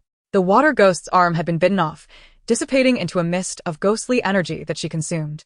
Jiang Nanxi, reborn as a hellish demon, had grown accustomed to devouring spirits in the underworld. Initially, she had intended to reform, to cultivate properly without resorting to such sinister practices. Yet the audacity of this water ghost was intolerable. Ah! My hand! The eerie, anguished cries rang out once more. The audience witnessed the shadow in the river hastily swimming away, desperate to escape. As it fled, the hair entangled around Li Chu's neck loosened, allowing the staff to finally pull her from the water and transport her to a medical station. Yet beneath the surface, turmoil ensued. The shadow darted upward, while Jiang Nanxi continued her relentless pursuit, transforming into a fleeting specter in chase of the fleeing darkness. It fled. She chased. It could not elude her. Ha ha ha. Don't run. Weren't you looking for a substitute ghost? Come find me. Don't come any closer. Stop. Give me another kiss. No, please. Jiang Nanxi plunged downward, colliding with the rescuers in the river, sending them sprawling, and continued her pursuit of the shadow. Don't run. Just one more bite. I haven't eaten in ages. It's so delicious. Give me another taste. Ah! Someone save it. The director, relieved to see Li Chu rescued, soon found despair again as he witnessed Jiang Nanxi's chaotic antics in the water. What is she doing? Is she trying to bite the water ghost? Doesn't anyone think she's more terrifying than the ghost? I was terrified, thinking she was some kind of bizarre creature. I wanted to scatter rice to ward off evil. But she did save Li Chu. Though Jiang Nanxi is peculiar, she truly intervened to help her teammate. I'm a fan now. Just as she stood from the river, Jiang Nanxi spotted a refined and elegant figure on the riverbank. The man's handsome face bore a playful expression as he scrutinized her intently. Lu Qingyan? Feeling his gaze, she stretched languidly, pretending nothing was amiss. It was rather warm. After a swim, she felt considerably cooler. Song Shishing stood behind Lu Qingyan, having witnessed Jiang Nanxi's earlier behavior but not the unseen water ghost. Lu Qingyan observed Jiang Nanxi's departing silhouette, a slight smile gracing his lips. Why scold her? Don't you find her rather endearing? Song Shishing was taken aback, unable to fathom how such a statement could escape the lips of this typically aloof and indifferent man. He had never praised anyone of the opposite sex. How could anyone find her adorable? She seemed more terrifying than a ghost, crawling around in the water. Fortunately, there were no serious repercussions. She merely inhaled some water and would recover with a brief rest. Li Chu had awakened, haunted by the recent events. Upon seeing Jiang Nanxi approach, she embraced her, bursting into tears. Nanxi, you scared me to death. The fortune teller warned me to stay away from water, but I never imagined it would be so terrifying. Then why did you go to the riverbank? I didn't intend to go there, Li Chu explained. I was repairing the pig pen nearby when I vaguely heard you calling for help and rushed to find you. Yet my body acted on its own. And before I knew it, I was at the riverbank. Jiang Nanxi nodded, her expression enlightened. It seemed that she had not called for you. Rather, you were likely disturbed by the water ghost, causing you to wander unknowingly to the riverbank. However, judging by your appearance, it appears that you have already passed through this tribulation, and from now on, you shall encounter no danger near water. As for that water ghost, it would probably not dare to come here and harm anyone again. Despite this reassurance, Li Chu still refrained from approaching the peculiar little river recently. You rest here. I shall go feed the pigs, Jiang Nanxi stated before departing, relieved that Li Chu was unharmed. Most of the pig feed in the pen had been consumed by wild boars, leaving the domestic pigs hungry. She had yet to earn the points for this task. The director stopped her, asking, Nanxi, do you feel unwell? Would you like me to find a psychiatrist to examine you? Jiang Nanxi replied with exasperation, Director, I may be a bit eccentric, but I am not mentally ill. The director sighed. What's the difference? Can you promise me not to do such strange things in the future? It is genuinely quite frightening. He had even suspected that Jiang Nanxi was possessed. She glanced at him, refrained from speaking, and proceeded to the pig pen to continue chopping vegetables. The director followed her, and then witnessed a knife seemingly flying in front of Jiang Nanxi, swiftly slicing through the vegetables. Jiang Nanxi remarked, My master said that cultivation of spells, formations, spirits, ghosts, pills, and tools are all superficial. Body cultivation is akin to a brainless tank. If one must cultivate, let it be through swordsmanship. The director was left speechless. Sword cultivation is primarily offensive. Once the sword is drawn, mountains and rivers are cleaved, and nothing can stand in its way. I cultivate and cultivate until I forge a heavenly sword, capable of splitting mountains and seas, and severing the sun, moon, and stars. Wait, isn't that a kitchen knife? The director interjected. He pointed at Jiang Nanxi, addressing the staff nearby. Look at her. It's evident she is on the brink of schizophrenia. Imagining herself as the protagonist of a cultivation novel. I have encountered mental health patients before. If this worsens, she may develop paranoid delusions, perceiving us as imagined enemies. At that point, if she wields a kitchen knife as a sword, it could end poorly for us. We must promptly contact a competent psychiatrist. But her kitchen knife can levitate, Director. I believe she might truly be a sword cultivator. I would love for her to teach me. A staff member replied. The director turned his head but saw no levitating knife. Jiang Nanxi had already finished chopping and put the knife away. He instructed the staff, quickly contact a psychiatrist. Perhaps the doctor can assess you as well. The other teams were still engaged in tasks, particularly Song Wanwan and Shinlan, who labored until past 10 at night. The two were tasked with tilling the fields and planting rice, and not only had they earned minimal points, but they were also utterly exhausted. Song Wanwan, reflecting on their grueling day, felt a tinge of resentment as she realized that Jiang Nanxi had earned more points than they had. She turned to Shinlan and exclaimed, "We must secure tasks with higher points tomorrow and ones that are easier to complete. Otherwise, I truly cannot endure this. Tomorrow we have an advantage." Shinlan whispered. I have learned that the director will invite an esteemed elder to visit, who will allocate the tasks. If we win this elder's favor, he will undoubtedly assign us tasks that are both rewarding and manageable. Wanwan, this elder is Li Zhentao from the Beijing Film Academy. You are already familiar with him. I recall when you were studying at the academy, your brother donated a building, and Li Zhentao, as the dean, even shook your hand. Upon hearing Shun Lan's words, Song Wanwan's eyes lit up. The dean from our film academy is coming? Then we certainly have an advantage. He has always been particularly attentive to me during my university days. Although their conversation was hushed, Jiang Nanxi, as a cultivator, overheard them. Li Zhentao from the film academy? This old man was no good. She recalled that in her past life, he had been exposed for exploiting female students and had ended up incarcerated. What business did he have being invited here? Did he have the right to allocate tasks to her? A hint of derision flickered in Jiang Nanxi's eyes as she turned to see Song Wanwan secretly dialing Li Zhentao's number. Chapter 14. Can you spare my life? The next day arrived swiftly. Li Zhentao made a grand entrance, and the director, eager to welcome this veteran from the entertainment industry, had reserved a banquet at the finest wine estate in town. Jiang Nanxi scrutinized Li Zhentao's visage, noting not only his past misdeeds but also a debt of human life he bore. The guests entered the private room, each warmly greeting Li Zhentao, particularly Song Wanwan and Shinlan, who eagerly clustered around him, joyfully addressing him as Li Lao. As the dishes were served, they remained standing at the door, engaging in animated conversation. Jiang Nanxi was the first to enter the private room, promptly taking a prime seat to prepare for her meal. Just as she settled in, she noticed Lu Qingyan also refraining from greeting Li Zhentao, seated at the opposite end of the table, observing the food with an expressionless demeanor, as though he were detached from everything around him. After some time, Li Chu finally approached and sat beside Jiang Nanxi. Li Zhentao had yet to take his seat, and even those who sat down dared not touch their chopsticks.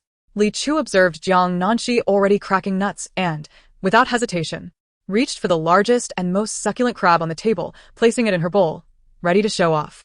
Nanxi, she cautioned. The director mentioned that today's tasks will be assigned by Li Lao. We must leave a good impression.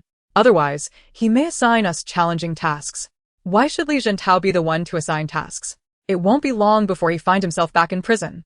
Jiang Nanxi retorted, snatching another large crab from the table and placing it in Li Chu's bowl. Enjoy your meal, forget about that. At that moment, both Li Zhentao and the director turned their attention toward them, causing Li Chu to pale instantly, afraid to touch the crab in her bowl. Li Lao, she stammered, trying to explain Jiang Nanxi's actions. Just then, Li Zhentao's voice rang out. This girl is unfamiliar. I have not seen her before. Is she a newcomer? Since she is a newcomer, let her introduce herself to everyone and propose a toast, Li Zhentao continued.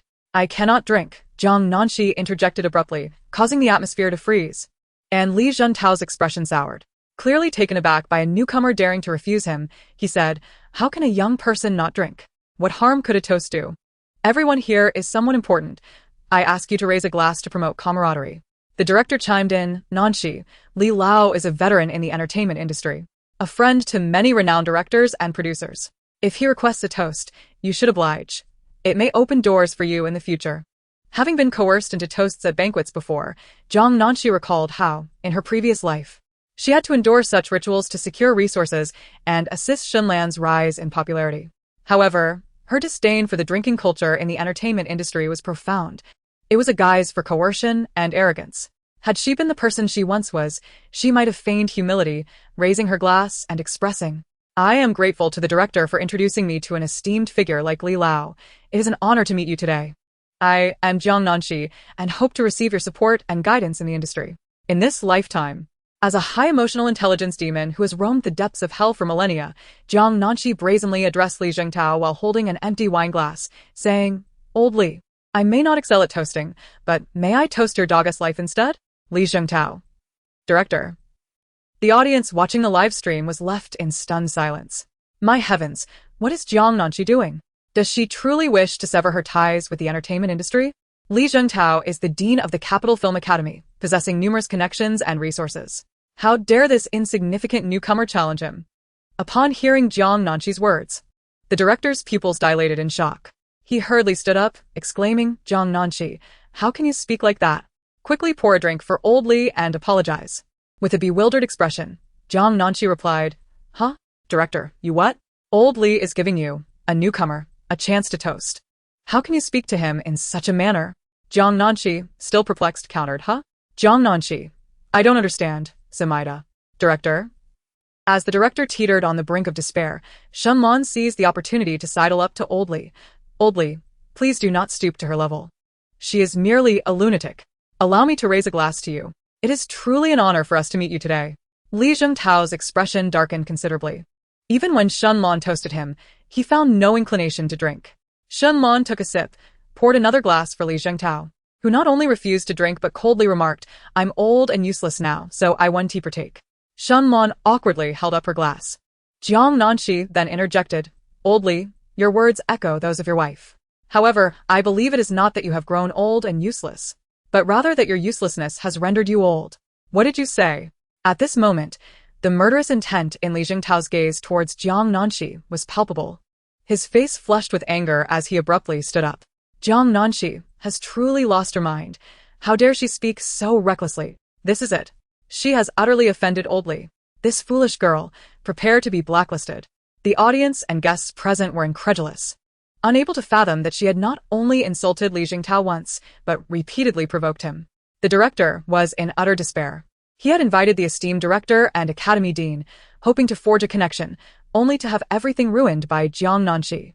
The attempt at camaraderie had devolved into enmity. The atmosphere in the private room grew increasingly oppressive. No one dared to speak, yet Jiang Nanxi stood up and approached Li Zhengtao. "Old Li, I apologize. I am rather blunt with my words. Allow me to pour you a drink as an apology." The director felt a momentary sense of relief. Thinking perhaps Jiang Nanxi was not entirely deranged and still possessed some semblance of normalcy, he hoped she would sincerely apologize, and that Li Zhengtao, being magnanimous, would overlook the incident and not hold it against her in the future. As Jiang Nanxi reached Li Zhengtao's side to pour wine, the glass toppled over just as she filled it. Surprised, she exclaimed, "Old Li, how did the glass fall over like this?" "The wine spilled on the floor is meant for ghosts, not humans. I heard that a female student from the Capital Film Academy jumped off a building last week. Could her spirit be lingering beside you, yearning for a drink?" Others. Director. The tension has finally dissipated. We are both doomed. Chapter 15, A Reckless Demise. Lu Qingyan protects her. With a loud bang, Li Zhengtao slammed his hand on the table, startling everyone into silence. Li Zhengtao glared at Jiang Nanxi, his voice laced with fury. "That female student committed suicide due to depression. It has nothing to do with me. Why is she following me?" "Old Li, please do not be angry." The director had never seen Li Zhengtao so furious, his face flushed with rage. He hurriedly approached, offering apologies. Li Zhengtao barked, "What have you all been doing? Only just discovering such an important matter? Do you understand the dangers posed by individuals with mental illness?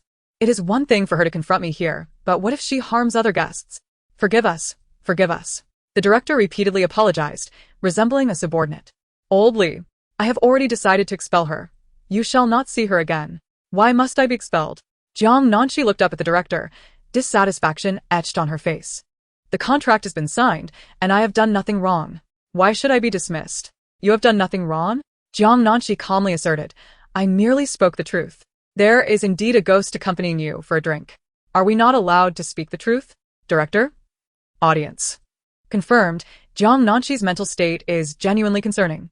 She should be promptly taken to a psychiatric hospital. However, Jiang Nanxi might just be able to chase after the water ghost.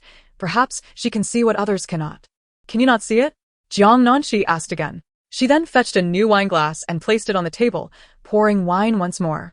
With another loud crash, the glass filled to the brim toppled over, spilling wine across the floor. Yet, the spilled wine only lingered for a moment before vanishing, leaving behind only the shattered glass. Jiang Nanxi pointed to the floor and stated, "Look, the spilled wine dried up quickly, indicating that something has consumed it." The others gathered around to take a look, and upon seeing the floor devoid of any wine, they were left astonished. Li Chu hastily interjected, "Director, Nanxi is not speaking nonsense. She truly sees something. Last time I fell into the river, something pulled me under, and she saved me." The camera captured this moment. Ah? Don't scare me in broad daylight. Where do all these ghosts come from? First the water ghost, and now there's a ghost following Old Li. Is Jiang Nanxi perhaps orchestrating a deception? Indeed, the girl who jumped from the Capital Film Academy had no connection to Old Li. Why would her spirit follow him? The crowd pressing in to watch pushed Li Jingtao into a corner of the private room. He stared at the shards of glass, his complexion shifting from pale to green, with a hint of guilt flickering in his eyes. He could not help but glance around, sensing an unseen presence watching him, sending chills down his spine. Could it be that the girl's spirit truly? Before the director could speak, Jiang Nanxi declared, "Look at him. He is panicking. I've hit the nail on the head. He fears the female ghost will seek revenge on him." Jiang Nanxi. Li Zhengtao could no longer contain his rage, shouting, "Her death has nothing to do with me. Why is she haunting me? Can you cease your wild accusations? Is that so?" Jiang Nanxi replied slowly. "But just as I poured you a drink, I heard a voice claiming you drove her to her death. She said you deceived her into coming to serve drinks. And when she refused, you..." Silence. Jiang Nanxi was abruptly interrupted by Li Jingtao's furious outburst. "How could I ever send my students to serve drinks? That is simply impossible at the Film Academy.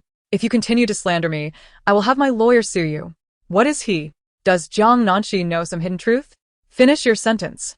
Li Jingtao seems quite agitated. Could the incident involving the female student truly have some connection to him? Everyone, do not be swayed by Jiang Nanxi. She is merely mad and throwing accusations.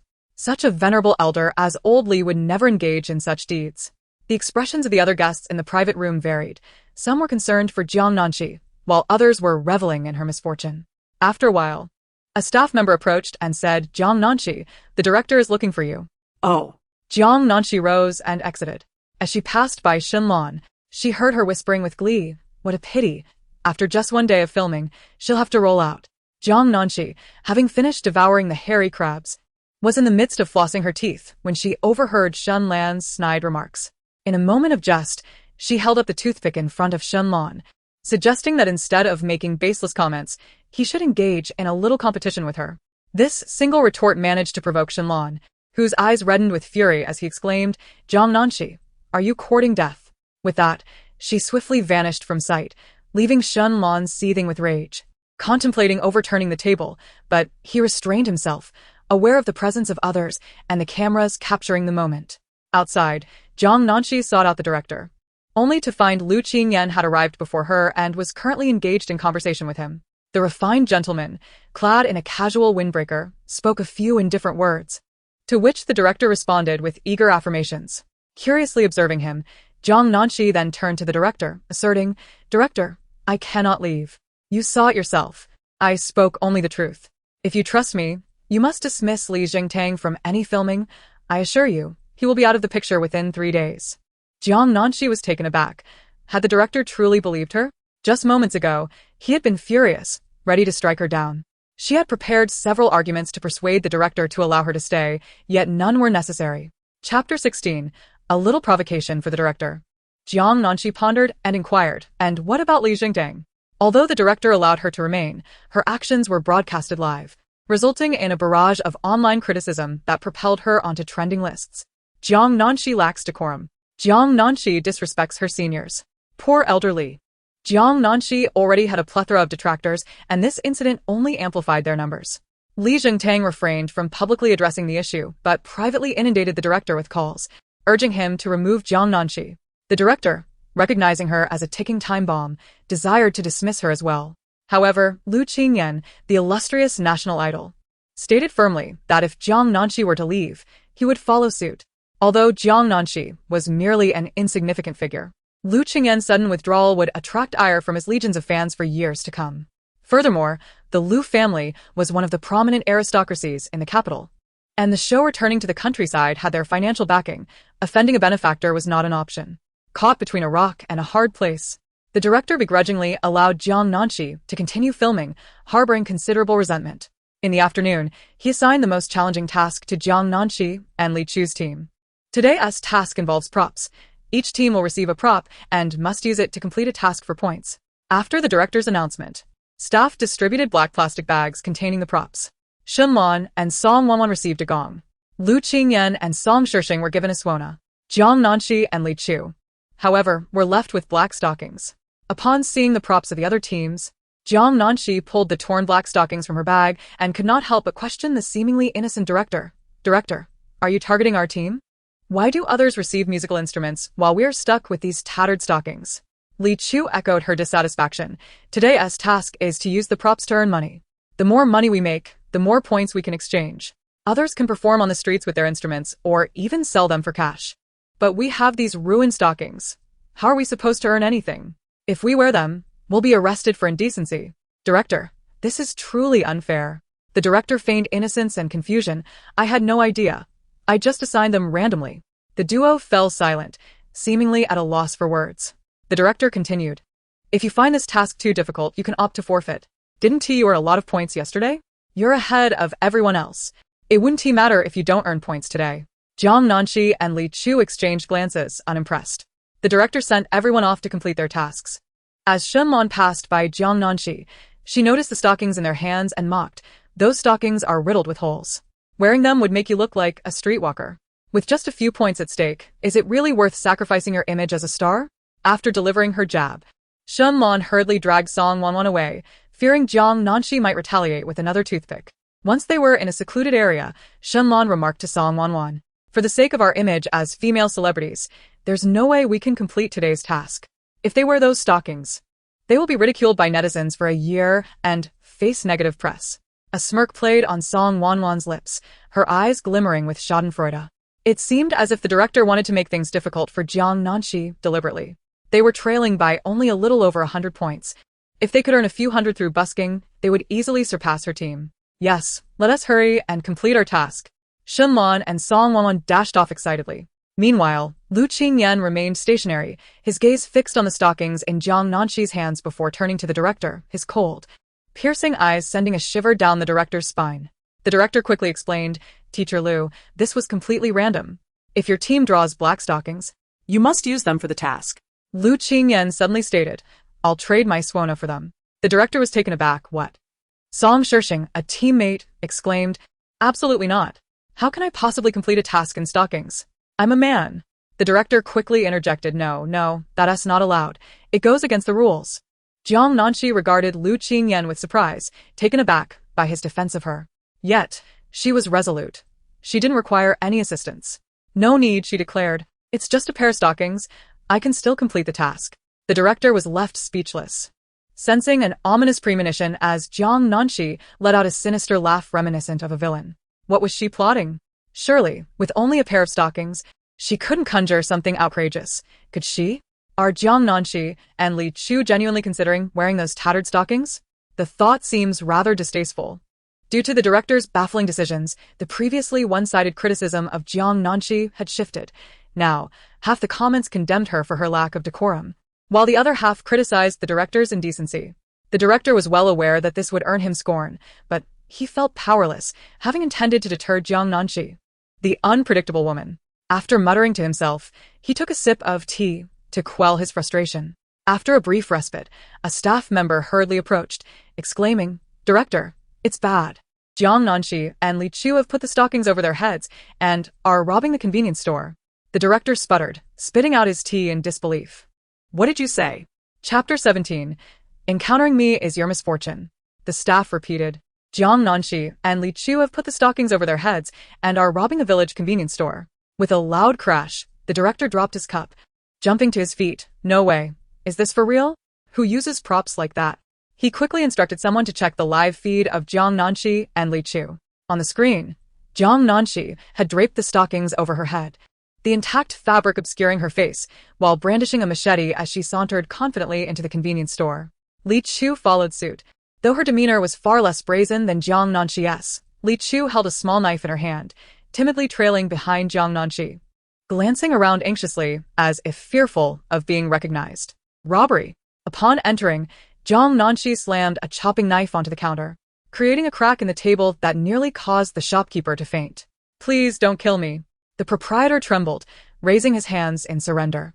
Jiang Nanxi pointed the knife toward the corner, commanding him to crouch there and not to move. Any attempt to do so would result in dire consequences. The shopkeeper, pale as a ghost, curled up in the corner, his expression bordering on tears. The viewers of the live stream were equally stunned. Is Jiang Nanxi out of her mind? Does she even realize what she's doing? Yet, why does her robbery seem so professional?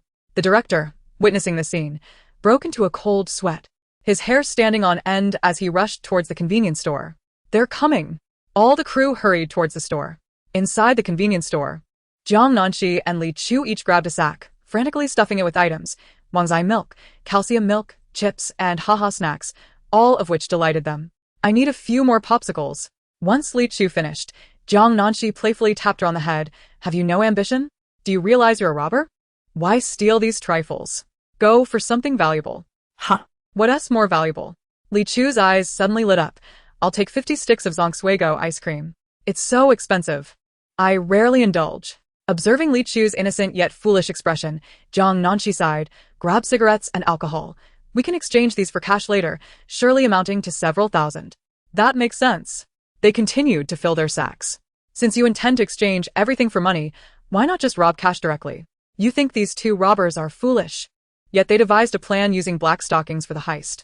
Jiang Nanxi, wielding a chopping knife, exudes an air befitting a true robber. But their choice to steal items instead of money shows a certain cleverness. Soon, Jiang Nanxi and Mixue filled 2 sacks and prepared to leave. Just as they exited the convenience store, the director and a group of crew members intercepted them. Mixue, run. Jiang Nanxi dashed forward, colliding with the director, spinning him around 360 degrees before she vanished into the crowd. Ha! I'm the fastest dog in the mountains. You'll never catch me. Jiang Nanxi, the director, accompanied by others, was about to pursue when the convenience store owner rushed out, blocking his path. Are you the director? The shopkeeper inquired. Those 2 girls claim to be stars filming here and asked me to play a background actor. They said I'd earn 2,000 for my role. And since I've completed it, shouldn't I be paid? The director was taken aback. Before he could respond, the shopkeeper continued. Oh, and that girl mentioned everything in my store was props. Once they took them, the production team would pay for them. Is that your responsibility? The director was flabbergasted. What? Fuming, the shopkeeper exclaimed, You're carrying cameras, aren't you part of the production team? Those girls were performing while you filmed. How can you claim this has nothing to do with you? As a director, how can you be so inconsiderate, not compensating a background actor? Treating my store-s items as free props? Do you think I'm a fool? The shopkeeper pulled out his phone, ready to call for help. Angrily, he added, You city folks lack integrity, trying to deceive me. Just wait. My cousin is the village chief. I'll have him bring the police to arrest all of you. And you can forget about filming in our village. Wait. The director hastily interrupted. Let us discuss this calmly. There's no need to involve the police. In the end, the director compensated the shopkeeper over 20,000 yuan and also paid 2,000 for the background acting fee. The shopkeeper was overjoyed, cheerfully bidding them farewell and expressing interest in future collaborations for background roles. Jiang Nanxi, look what you've done. Do you even realize how much I've lost? That shopkeeper lingered in the store for a while and had the audacity to ask me for 2,000 for acting. The director was furious, shouting in frustration at the end. For this episode, I spent nearly all the budget on your fees to secure some sensational guests, and you still took a substantial cut. After all my hard work preparing the show, you keep causing chaos. Do you want the show to fail? What about all my efforts over these days? Jiang Nanxi simply made a heart gesture at him. Tough luck for you. The director, seeing him sit on the ground nearly in tears, prompted Jiang Nanxi to console him. Director, it's just a bit of money. Don't be disheartened. I assure you the show won't fail. It's that old fogey, Li Xingtao, who's in trouble. The director's heart sank, He no longer trusted her. Your assurances are worthless. You are unworthy even to carry Li Zhengtao's shoes. Chapter 18. Li Zhengtao's downfall. What? The director was momentarily stunned, incredulously gazing at Jiang Nanxi before hastily rising to check the trending news online. A reporter had captured footage of Li Zhengtao being escorted by police, and the news soared to the top of various trending platforms. Additionally, a parent of a student from the Imperial Capital Film Academy posted a series of chat logs and evidence photos online, accusing Li Zhengtao of threatening and assaulting female students, which led to one student's tragic suicide. The internet erupted. Could it be that Jiang Nanxi truly has some foresight? Just at noon, she mentioned a ghost was around Li Zhengtao, and now he has been arrested. I thought Jiang Nanxi was merely a delusional individual, yet it seems she possesses prophetic abilities. The person exposing the evidence is the parent of the student who previously committed suicide. How did Jiang Nanxi know this was connected to Li Zhengtao? She is simply remarkable. Reports suggest Li Zhengtao not only coerced one female student, but many others as well. He is not human. He is a beast. The situation escalated. Students who had previously been tormented by Li Zhengtao, fearing his status, seized the opportunity to reveal his dark history. With this incident, it was clear Li Zhengtao would face severe consequences, likely spending many years in prison. Previously, Jiang Nanxi had been a target of online disdain, but now she gained numerous supporters. Her followers on Weibo surged. I binge-watched the entire show overnight for a video. I just want to say, I envy Jiang Nanxi's mental state. The director was taken aback by the reality of Li Zhengtao's complete downfall. His show unexpectedly gained immense popularity, with viewership dominating various platforms, nearly leading him to ecstasy. But where had Jiang Nanxi gone? The director, grinning from ear to ear, searched for her, contemplating waiving her debt of over 20,000 yuan. She had taken Li Chu to the town for grilled sausages, determined to find her. The director intended to inquire how she had known Li Zhengtao was doomed. Arriving at the town's South Snack Street, he spotted Jiang Nanxi and Li Chu, each holding a skewer of grilled sausage, meandering about in flip-flops. Shenlan and Song Wanwan had spent the afternoon performing in town, and were now packing up when the two groups fortuitously crossed paths. Song Wanwan glanced at the sausage in Jiang Nanxi's hand and scoffed. What are you eating? I use that kind of sausage to feed my dog. Woof. Jiang Nanxi replied. What? Before Song Wanwan could react, Jiang Nanxi shoved a grilled sausage into Li Chu's hands and then dashed over to Song Wanwan, barking incessantly. Jiang Nanxi, woof woof woof. Yes, I'm a little dog. You bought me a sausage. Now please reimburse me for it. Woof woof woof. Li Chu's eyes sparkled. Woof woof woof. I'm also a little dog I want reimbursement to. Thank you, Song Wanwan, for treating the little dogs to sausages. Woof woof woof. The two of them encircled Song Wanwan, one barking wildly and showering her with saliva, while the other howled and barked, causing Song Wanwan to turn and flee in fright. You two are insane. Woof woof woof. Buy me sausages, I want 10. Hurry up and pay. Song Wanwan continued to cover her ears and attempted to escape to the left, but Li Chu blocked her. Woof woof woof. I want sausages too, I want 20. Song Wanwan, weren't you supposed to feed dogs? Why aren't you feeding me? You're discriminating against little dogs. Woof woof woof. Director? Audience. I'm utterly amused, ha. Song Wanwan, you really provoked the wrong people. Isn't Song Wanwan supposed to be a wealthy heiress? Can't she afford sausages for little dogs? I also love those sausages, Miss Song. Can you buy me some too? Let us see your true strength. Beside them, Shenlan could no longer bear it and shouted angrily. Enough. Mama was just joking. Why are you bullying her like this?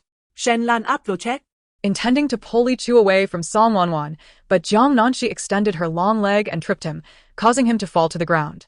Jiang Nanxi stretched her neck, tousled her hair to the front, and glared at Shenlan. Oh no, my rabies is about to flare up. Jiang Nanxi crawled ominously on the ground and then seized Shenlan's arm, biting it wildly. Woof woof woof.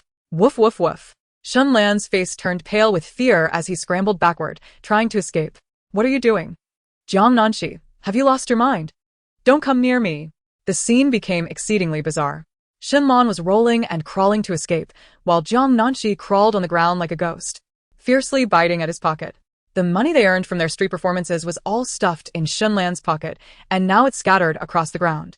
Upon seeing the pile of cash, Jiang Nanxi paused, exchanged a knowing glance with Li Chu, and the two of them synchronously picked up the money from the ground, kicking Song Wanwan aside, who tried to stop them, and then they dashed away like monkeys frolicking by the sea. We have money. We can buy sausages. Yay. Let's buy 100. By the end, Song Wonwon was nearly in tears. We worked hard all afternoon to earn this over 300 yuan. This can be exchanged for over 300 points. I absolutely cannot let them take it. Jiang Nanxi, give me back my money. Shen Lan immediately sprinted toward them, his furious voice echoing down the street. If you don't return it, I'll go all out against you. Chapter 19. Voicing profanity cleanses the heart. Shen Lan's guess was spot on. Jiang Nanxi, you shameless thief, return my money. Shen Lan stormed toward her in anger. Jiang Nanxi replied, I must correct you with utmost seriousness. I am not a thief, nor am I a bad person. I am not a bad person, but I am not a good person either. What's wrong with taking a few things? Besides, did the director specify that we cannot take things to complete our tasks? Shen Lan? Audience. Jiang Nanxi makes a valid point. The director indeed did not say we couldn't take money from other teams. Are you trying to exploit loopholes in the game? Regardless, stealing is wrong. It reflects on one's character and integrity. Jiang Nanxi is truly shameless. Jiang Nanxi's words twisted Shen Lan's expression in fury, and he could no longer contain his emotions in front of the cameras. You foolish idiot. Give me back my money. Or don't blame me for being rude. Jiang Nanxi playfully gestured a heart at him. How do you know I'm a fool? Shen Lan, you understand me well. Shen Lan. Seeing Jiang Nanxi, wearing a smug expression after being scolded, heading toward the guest house, Shen Lan felt his anger boiling, nearly choking on his rage. Stop right there. Shen Lan shouted, blocking her path. Since you're seeking death, I shall oblige. Shen Lan swung a fist at her. Jiang Nanxi gasped, are you serious? Toothpick guy, I didn't expect you to have some skills. Shen Lan had been working out for years, and even practiced boxing, delivering a couple of punches at Jiang Nanxi. The good news was that his moves were quite professional, sure to intimidate Jiang Nanxi, and also provide a show for the audience. The bad news was that he didn't land a single hit. Jiang Nanxi grabbed his wrist with strength surpassing that of an ox, tossing the over 6-foot-tall Shen Lan to the ground. Jiang Nanxi looked down at Shen Lan, who was grimacing on the ground. I thought you were actually skilled, but it turns out you're just all talk. Haha, I'm dying of laughter. Watching Shen Lan's moves, I thought he was impressive, but he didn't land a single punch. Is this the current state of male entertainers in the industry? One move from a female entertainer, and they're down for the count. I'm truly amazed by Jiang Nanxi. You can scold her, and she takes it in stride, even enjoying it. You try to hit her, but she's too strong to be beaten. Haha. Jiang Nanxi stepped over Shen Lan and entered the guest house. When it came time to tally today's points, the sight of Jiang Nanxi and Li Chu hauling 2 bags from the storage room and laying out their haul on the coffee table left all the guests with strange expressions. Song Shixing, standing beside Lu Qingyan, whispered, Brother Qingyan, how did they come up with the idea of robbing? Aren't they afraid of being reported and caught? Completing tasks in such a manner is so lacking in class. As a cultivator, Jiang Nanxi, despite Song Shixing's quiet tone, still heard him. Before Lu Qingyan could respond, Jiang Nanxi approached, standing on tiptoes to bring her face close to Song Shixing's, staring at him. Young Master Song, I didn't expect you to be someone who talks behind others' backs. Why not say it to my face? It's fine. You can say it to my face. Startled, Song Shixing took a step back, cleared his throat, and said, all right, then I'll say it to your face. You're quite lacking in class. Jiang Nanxi raised both hands, giving him the middle finger. Your father, you brainless fool. Song Shixing immediately grew furious. Why are you cursing me for no reason? Jiang Nanxi replied, because I lack class. Song Shixing. Jiang Nanxi, voicing profanity cleanses the heart. Swallowing it makes the heart dirty. I cannot allow you to taint my pure and beautiful soul. Song Shixing. The director, seeing Song Shixing's face turn red with anger, hurriedly intervened, pulling Jiang Nanxi away to prevent another altercation. All right, let's not dwell on these side issues. Let us quickly count the points. The director first calculated the points for Song Shixing and Lu Qingyan's team, which totaled over 500, bringing their total to 713 points when combined with yesterday's score. After calculating that team's points, the director approached Song Wonwon, noticing her eyes were red. Director, you didn't mention beforehand that we could steal from others. The director glanced at Jiang Nanxi, contemplating before responding. I also didn't say you couldn't steal. Song Wonwon was momentarily taken aback. Are you implying that Jiang Nanxi's act of stealing is justified, and that money will count towards her points? The director. Yes. This is considered a hidden gameplay. In future similar tasks, you may also seize points from others. Previously, Jiang Nanxi and her companions had drawn the most undesirable prop, a pair of black stockings. They neither expressed a desire to abandon it nor requested a swap for a different item. Instead, they sought an alternative approach. Is it beyond your capabilities? Song Wanwan clenched her teeth and declared, since this is a hidden gameplay, we must adhere to the rules. Upon finishing her statement, she cast a venomous glance in Jiang Nanxi's direction. Shun Lan and Song Wanwan, having scored no points this round, retained their total from yesterday, amounting to merely 30 points. The director approached Jiang Nanxi, who gestured toward the array of items on the table, saying, Director, I've calculated. These items are worth over 20,000 yuan in cash, meaning we have more than 20,000 points. The director retorted, that cannot be counted as points. I have already stated the rules. Only money earned through props can be converted into points. What you have obtained are items, not cash. Jiang Nanxi countered. If you sell these items back to the convenience store owner, it becomes money. The director replied, that adds another step, which does not comply with the rules and thus cannot be counted. Jiang Nanxi thought to herself, so this is where she was waiting for her. She remarked on the director's newfound calmness. Although the items couldn't be counted as points, the money Jiang Nanxi had seized was included, bringing their total to 485 points. Lu Qingyan and Song Shishing temporarily led the scoreboard. Jiang Nanxi glanced at the current rankings, feeling utterly frustrated. She should have been in first place. That was over 20,000 points. Who could surpass her? The top team at the end of the show would share a 5 million yuan prize. Despite her considerable earnings, who would ever complain about too little money? She still needed to purchase a house in the capital. Curse that director. Jiang Nanxi glared at the director, only to notice a dark pallor on his brow and an eerie red glow at his center. A disaster loomed? She calculated quickly, her expression growing serious, and hurried toward the director. Director, I sense you are in grave danger. The staff's quarters were in a nearby guest house, and Jiang Nanxi followed the director into his room. She intended to discern what had caused the change in his appearance. Just yesterday, when she observed the director, his countenance had appeared entirely normal, and even this afternoon, he had shown no signs of distress. Yet, tonight, a sudden calamity had befallen him. Something must have changed in his vicinity, or perhaps something had latched onto him. Director, I feel you are on the brink of death. Jiang Nanxi's abrupt statement startled the director, who turned to her in shock. When did you enter? What are you doing in my room? And why do you walk so silently? Jiang Nanxi explained, I noticed an issue with your appearance. You may face imminent danger tonight. So I came to investigate. No one could interfere with her ability to earn. Scanning the director's room, her gaze settled on a doll on the bedside table.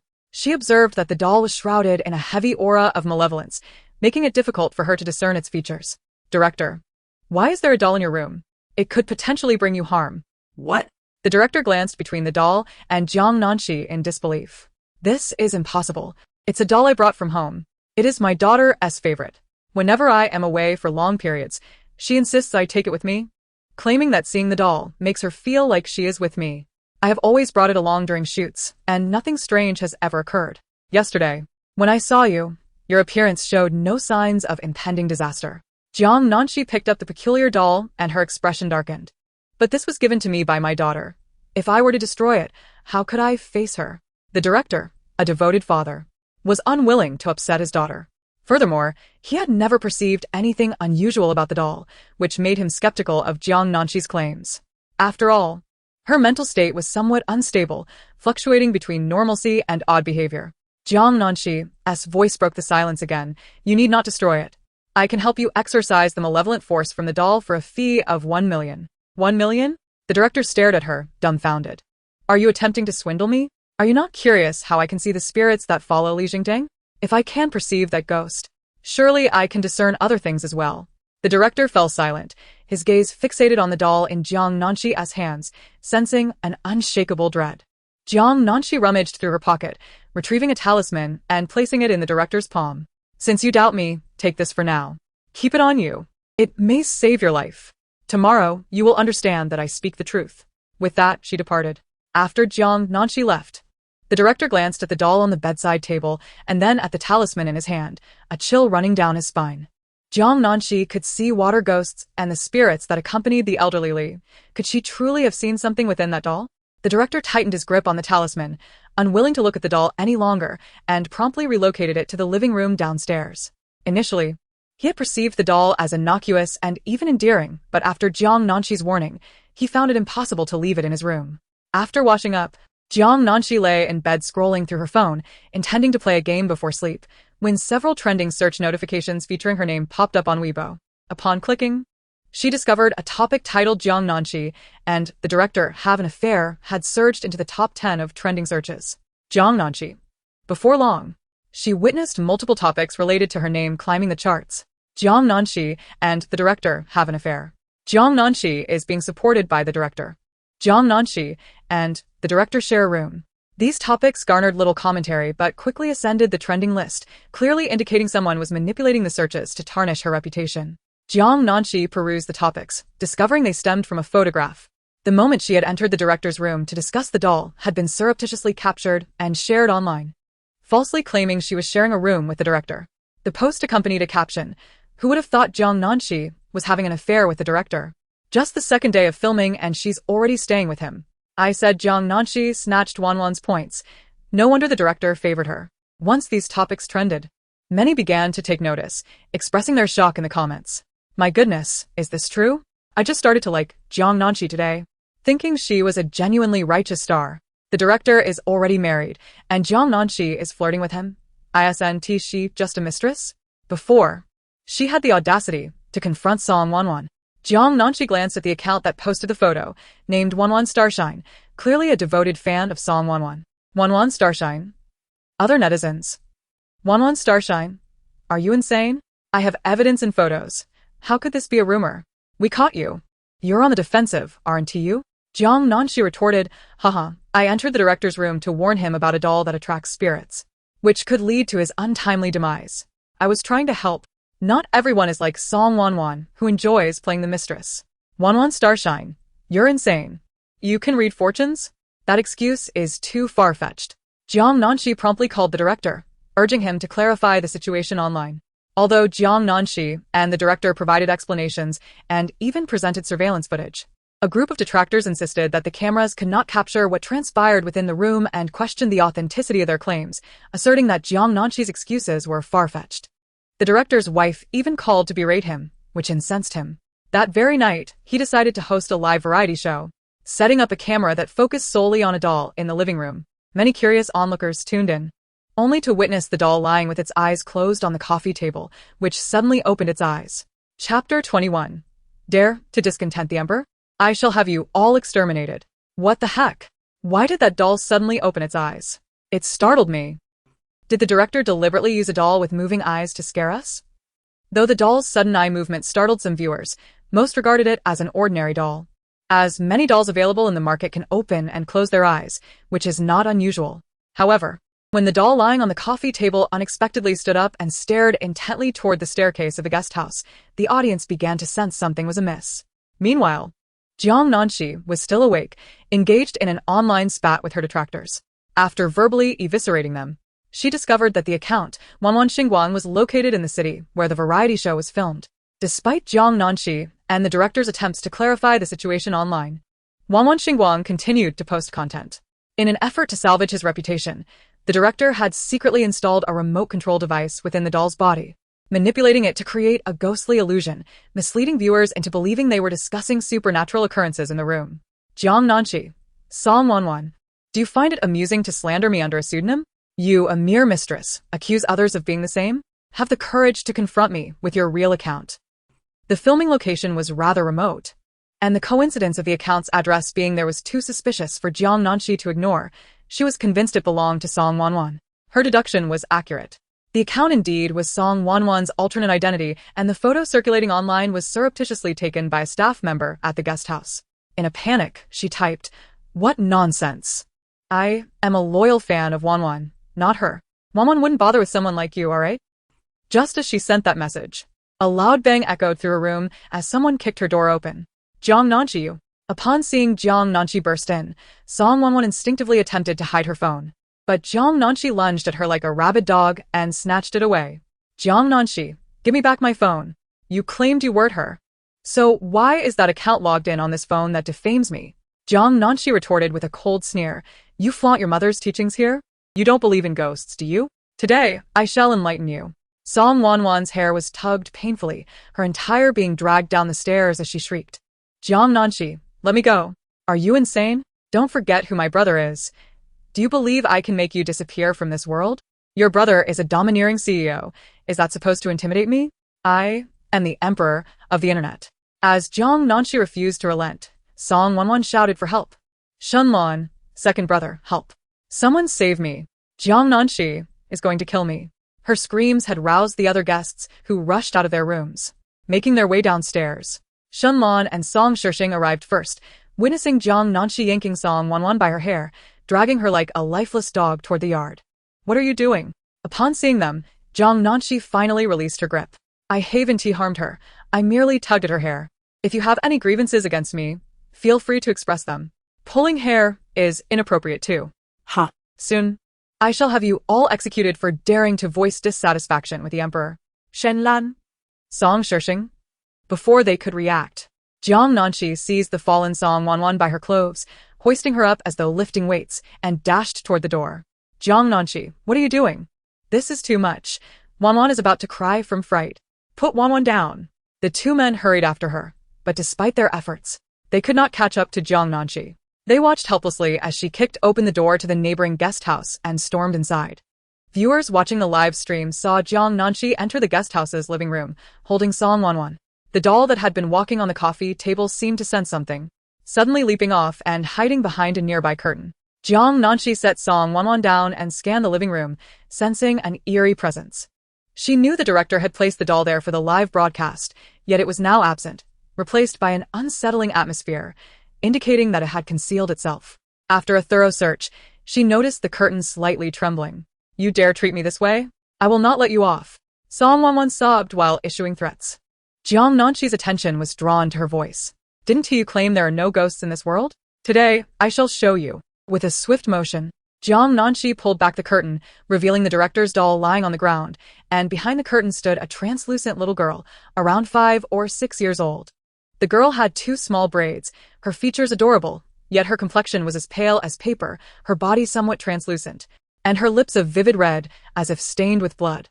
As Song Wanwan was dragged over, she fell to the ground, clearly seeing the girl's feet floating above the floor. Ah. A ghost! Song Wanwan fainted on the spot. Wanwan. Shunlan and Song Shishing rushed into the guest house's living room, just in time to catch sight of the little girl beside the curtain. The girl's eyes were dark and haunting, and upon hearing the commotion at the door, she looked up at them with a mournful expression. What the hell? A ghost child? Ah. There's a spirit. Shunlan and Song Shishing turned in unison and fled, completely forgetting the unconscious Song Wanwan. Jiang Nanxi. The audience. With the two fleeing and Song Wanwan unconscious, the little girl turned her gaze toward Jiang Nanxi. Jiang Nanxi pondered whether the girl's family was absent, leading to her untimely demise at such a young age. A wave of sympathy washed over Jiang Nanxi as she comfortingly said, How could you be without family? Why not try a live broadcast? The child ghost. The audience. Chapter 22. Teacher Liu, do not be afraid. I am not a bad person. Observing the little girl's bewildered expression, Jiang Nanxi continued, Trust me. Let us try a live broadcast. I assure you will find many family members. Jiang Nanxi took out her phone, directing it toward the little girl as she initiated the live stream. Dear family, join us for a live stream to find little Baiga's family. Little Baiga claims she has no family. Let us show her the warmth of family. Seeing her actions, the viewers on the other side of the screen were left bewildered. Although the camera did not capture the ghost child's exact appearance, they could still discern a small shadow hovering near the curtain. Curious spectators flocked to Jiang Nanxi's live stream. Jiang Nanxi squatted before the little girl, raising her phone to capture both herself and the child, while snapping her fingers before the camera. A trace of spiritual energy emanated from her hand, enveloping the phone, allowing the viewers in the live stream to see the little girl's visage clearly. Goodness, I nearly died of fright. She truly is a ghost. She is semi-transparent. Jiang Nanxi, cease your live stream. That little ghost appears ominous and surely harbors ill intentions. You must flee quickly, lest it devour you. Didn't Song Wanwan's fans claim there are no ghosts in the world? Come quickly and see. Your master has fainted from fright. The audience was terrified, yet Jiang Nanxi remained remarkably composed. She gazed into the camera and inquired, Oh, why is it so quiet? My dear family, please send some love and support to the streamer. Let us show our little friend the warmth of our community. She has no family and is quite unfortunate. Jiang Nanxi, are you out of your mind? In a moment like this, you still seek donations? Do you value your life? She's gone mad. Truly mad. How about this? If you get her to call me father, I'll send 20 rockets. Yes. If you have the guts to make her call us father, I'll donate a rocket as well. Numerous netizens urged Jiang Nanxi to shut down the live stream and escape. However, many thrill-seekers encouraged her to continue. Jiang Nanxi, upon seeing their comments, chuckled to herself, for they were the ones suggesting it. Each rocket represented 10,000 yuan. With such a multitude of supporters, she stood to gain a fortune. She promptly pulled the little girl closer. Come now, call them father. Although the girl did not comprehend the meaning behind the word family in the context of live streaming, she sensed that Jiang Nanxi's actions were laden with humiliation. You dare to provoke me. The girl's eyes brimmed with a chilling aura, her scarlet lips stretching into a ghastly grin, revealing a mouth full of jagged teeth. She sank her teeth into Jiang Nanxi's arm, intending to tear it off and consume it. To her surprise, Jiang Nanxi's arm remained unscathed, all her teeth shattered, tumbling out one by one. Jiang Nanxi swiftly retaliated with a slap to the little ghost's face, causing her to spin in a dizzying whirl, her entire being nearly disoriented. Ah! The child ghost's wail echoed, as she felt an overwhelming and terrifying pressure emanating from Jiang Nanxi, prompting her to contemplate fleeing. Whoa, spare me. The aura surrounding Jiang Nanxi was so fearsome that it eclipsed all the ghosts she had encountered before. Jiang Nanxi pointed towards the camera and commanded, Child ghost, say hello. The child ghost whimpered, Whoa, hello, dear fathers. It's nice to meet you all. The audience was left in shock. Oh my goodness, Jiang Nanxi is incredible. She's spinning that little ghost like a top. For the first time, I feel sympathy for a ghost. One might mistakenly think Jiang Nanxi is a ghost trafficker. Oh dear, this is surprisingly adorable. I'm not scared anymore. Jiang Nanxi, you truly amaze me. I'll send you a rocket. A flurry of donation effects erupted in Jiang Nanxi's livestream as numerous viewers sent her rockets and substantial gifts. In just a matter of minutes, her earnings soared to over 1 million yuan, though the platform would take a hefty cut. Satisfied with the donations, Jiang Nanxi addressed the audience. Thank you for your generous offerings, dear fathers. The child ghost, with a pitiful demeanor, echoed, Thank you for your donations, dear fathers. Her innocent and pitiable appearance struck a chord with some viewers, leading to another wave of generous donations, and by the end of the night, Jiang Nanxi had amassed a fortune. After concluding her stream, she picked up the doll that had fallen to the floor. The child ghost felt a twinge of guilt. Jiang Nanxi, perceiving her expression, realized that she harbored a desire to feast upon humans. This child ghost was indeed fierce, already stained with the blood of the innocent. Suddenly, Jiang Nanxi chuckled, Life is rather dull. My dear child has a crisp flavor. I shall taste what a child ghost is like. She leaned in and bit the child's head. The audience gasped in shock. The child ghost trembled in fear, desperate to flee, yet her body remained paralyzed, unable to emit even a single terrified scream. Just as Jiang Nanxi was about to take a bite out of the child's head, a tall, elegant figure appeared at the entrance, a refined gentleman casting a gaze upon them. Lu Qingyan observed Jiang Nanxi's actions, his eyes narrowing slightly, revealing a hint of displeasure. The familiar aura of oppression caused Jiang Nanxi's heart to skip a beat, and she quickly released her grip on the child ghost's head. Lu, sir. What brings you here? The child ghost bolted away in a flash, while Jiang Nanxi, overwhelmed with anxiety, did not pursue her. Clearing her throat, she continued, Ah, what a commotion. I merely intended to assist the director in exorcising a spirit. I had no idea this little ghost was so powerful that it pressed my mouth against her head. Lu, sir, please don't be frightened. I am not a bad person. Lu Qingyan remained silent. The audience reacted. I can't believe you. You explicitly stated you wanted to taste what a child ghost was like. You're neither a bad person nor a good person. Wait, can Jiang Nanxi really consume ghosts? Is she human or ghost? She's quite peculiar. Jiang Nanxi rolled up her sleeves and exclaimed, I've explained myself. Why do you still stare at me? If it comes to that, shall we settle this with a duel?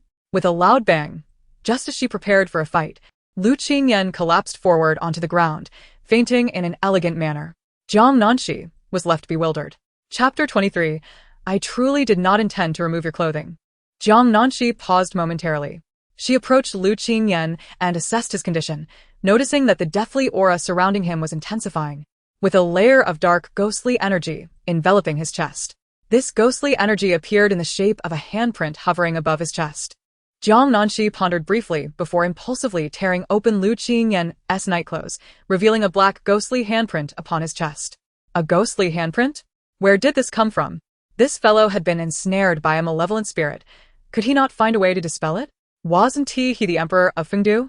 How could he be ensnared by some unknown malevolent spirit?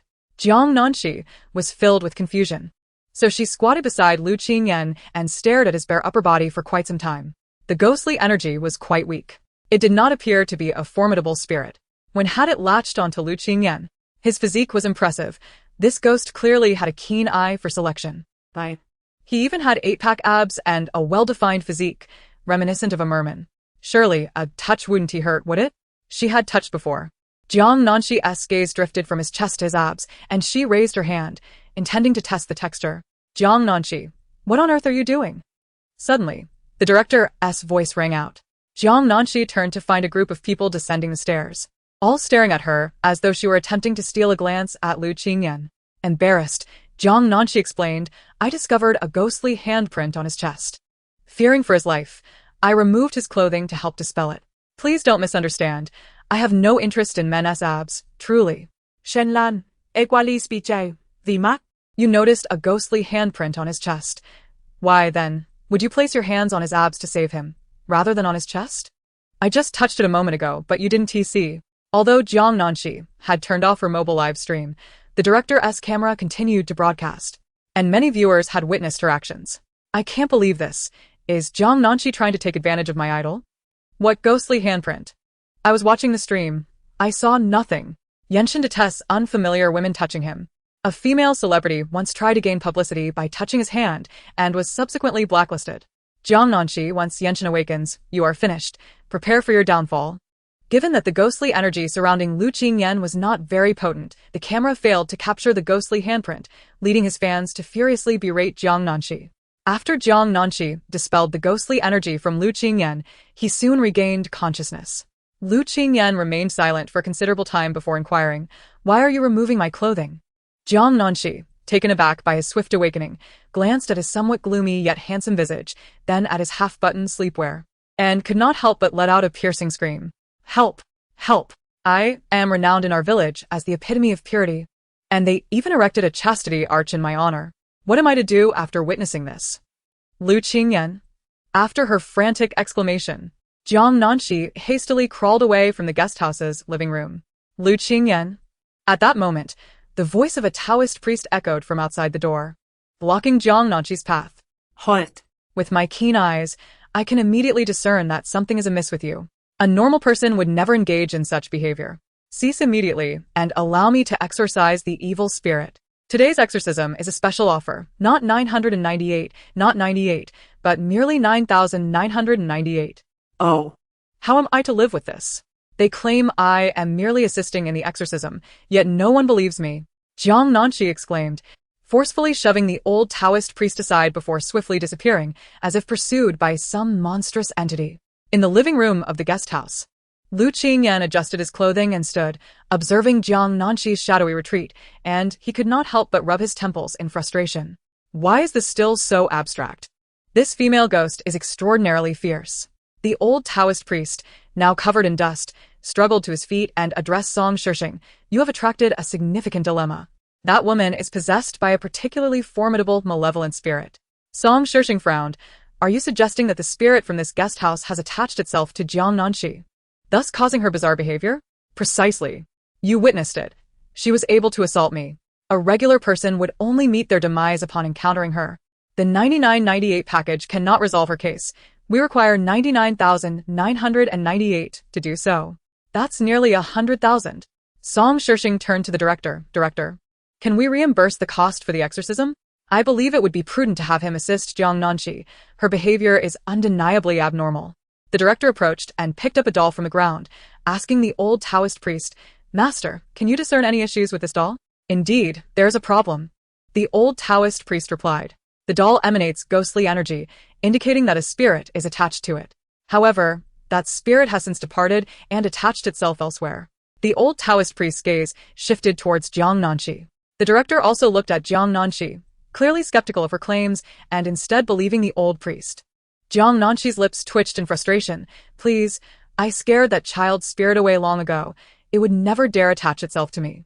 Even if I offered it 100 lives, it would not have the courage to possess me.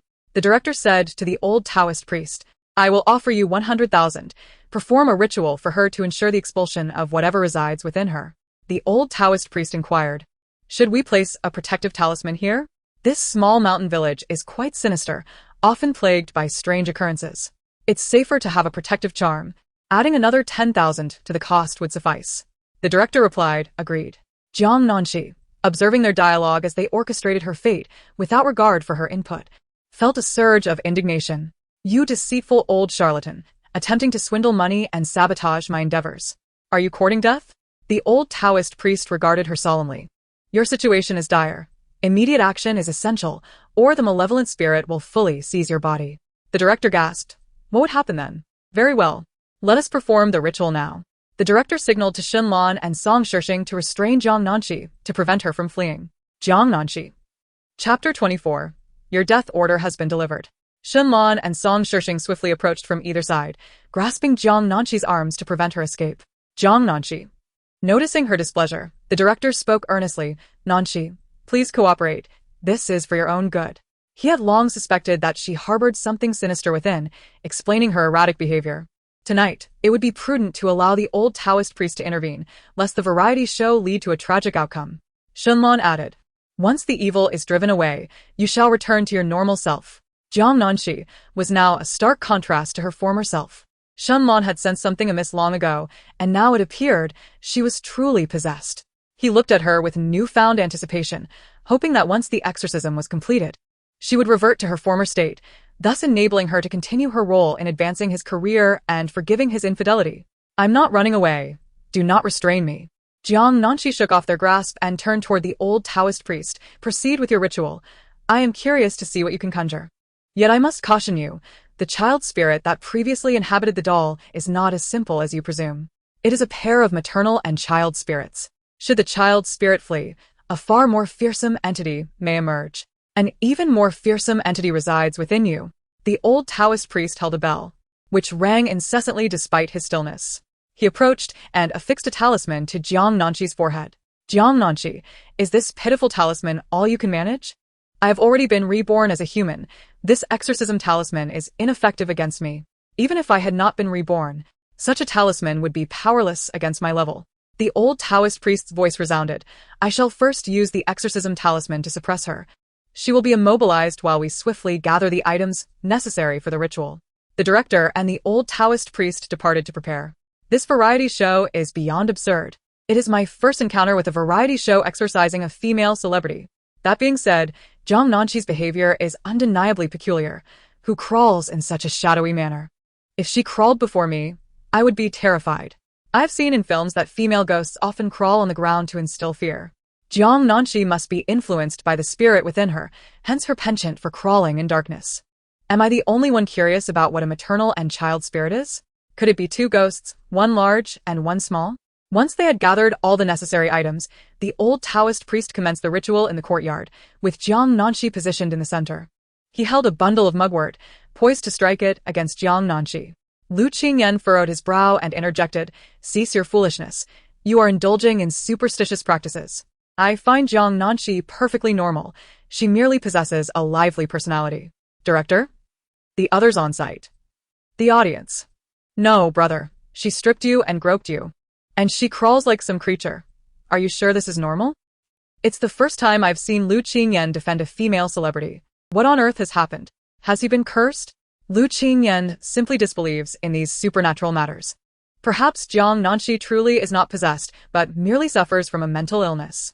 The director, upon hearing Lu Qingyan's words, regarded Jiang Nanxi with an odd expression, pondering how this madwoman had become acquainted with the nation's cinematic emperor. Lu Qingyan was known for his aloof demeanor, having few friends in the entertainment industry.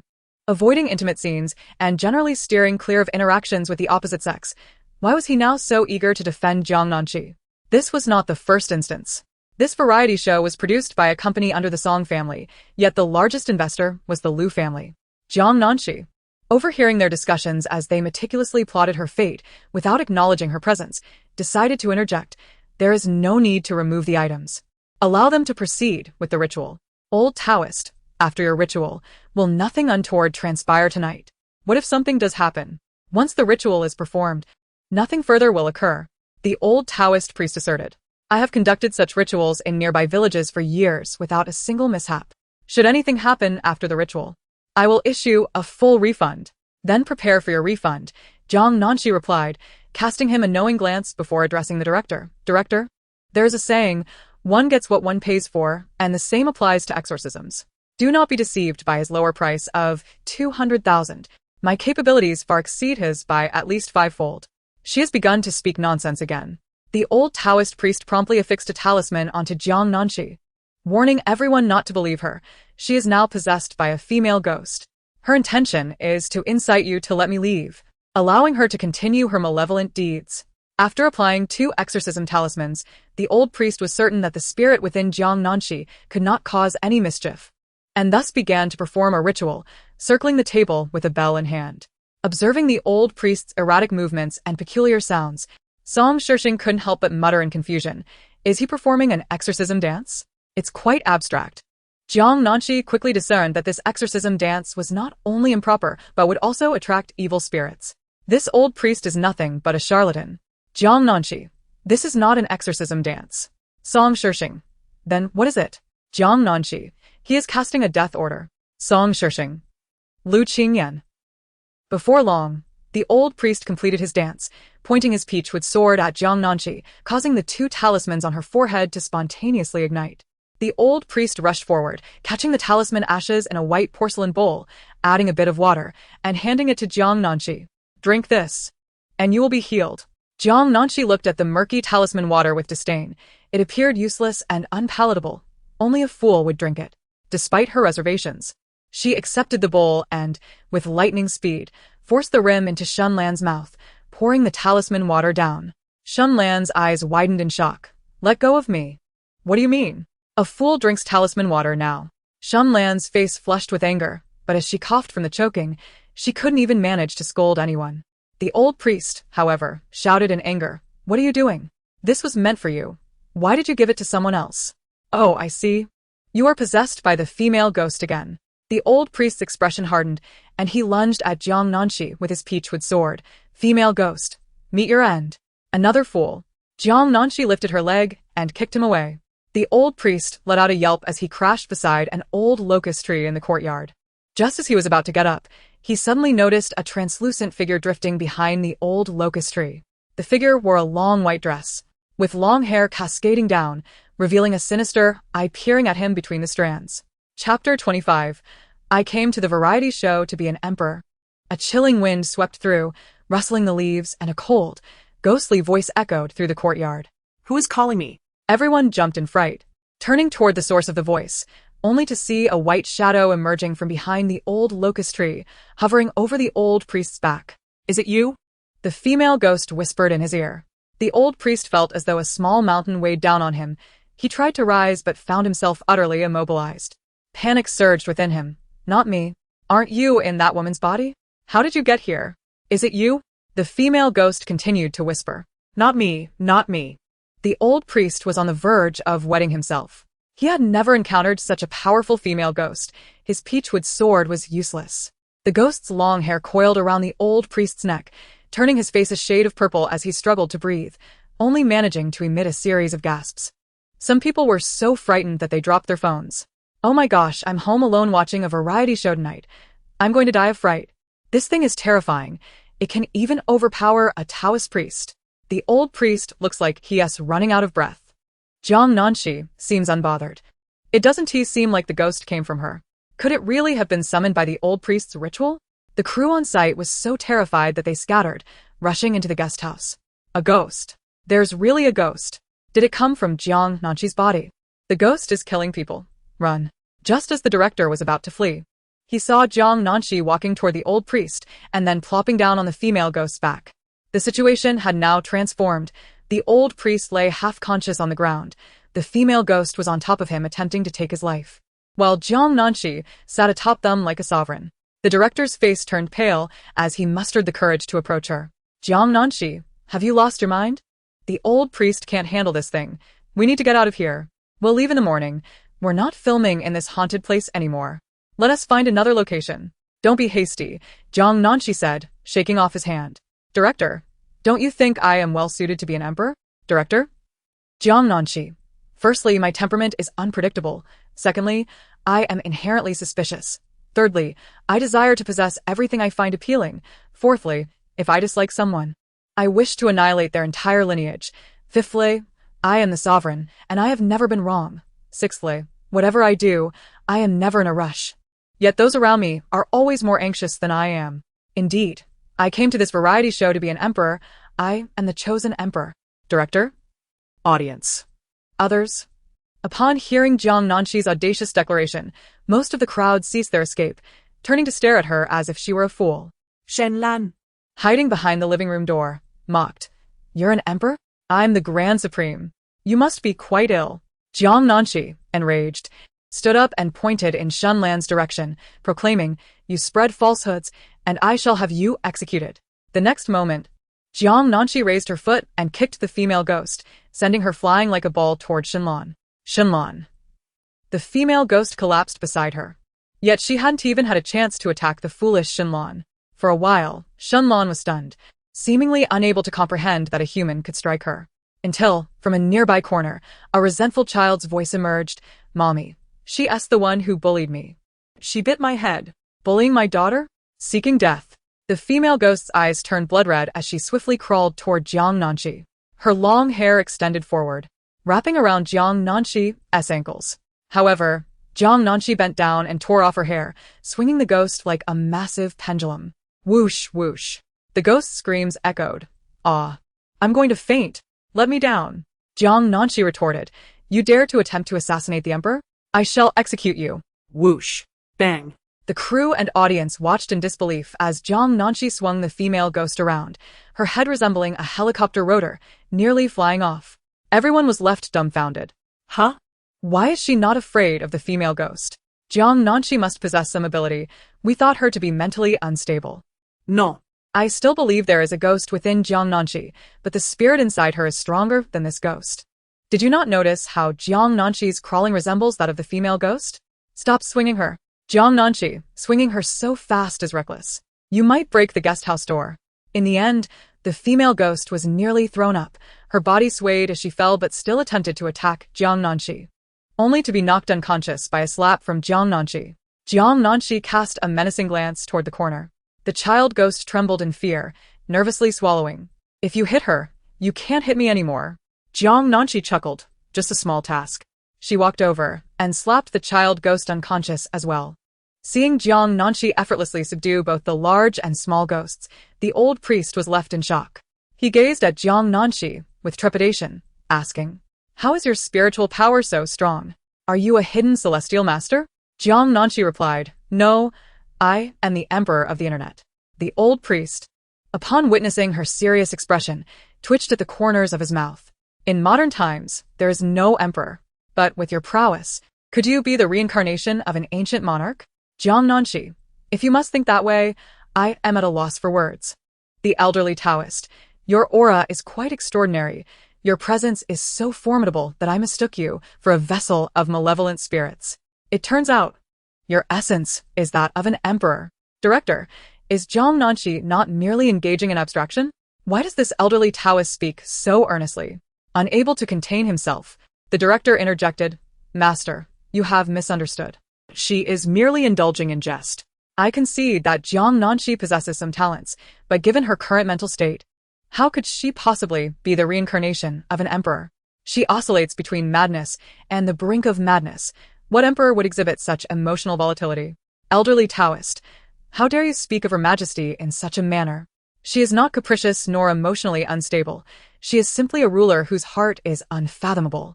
Director, audience, others. Chapter 26. I may be somewhat foolish, but I am not naive. What? You have turned against us. Have you looked in the mirror to see how sycophantic you appear? I have 1,000 reasons to suspect that this elderly Taoist is smitten with Jiang Nanxi's abilities. Ha ha. According to Jiang Nanxi's logic, I too would be suitable to be an emperor. The director, observing the elderly Taoist's obsequious demeanor, was utterly speechless and finally came to the realization that he might be a charlatan.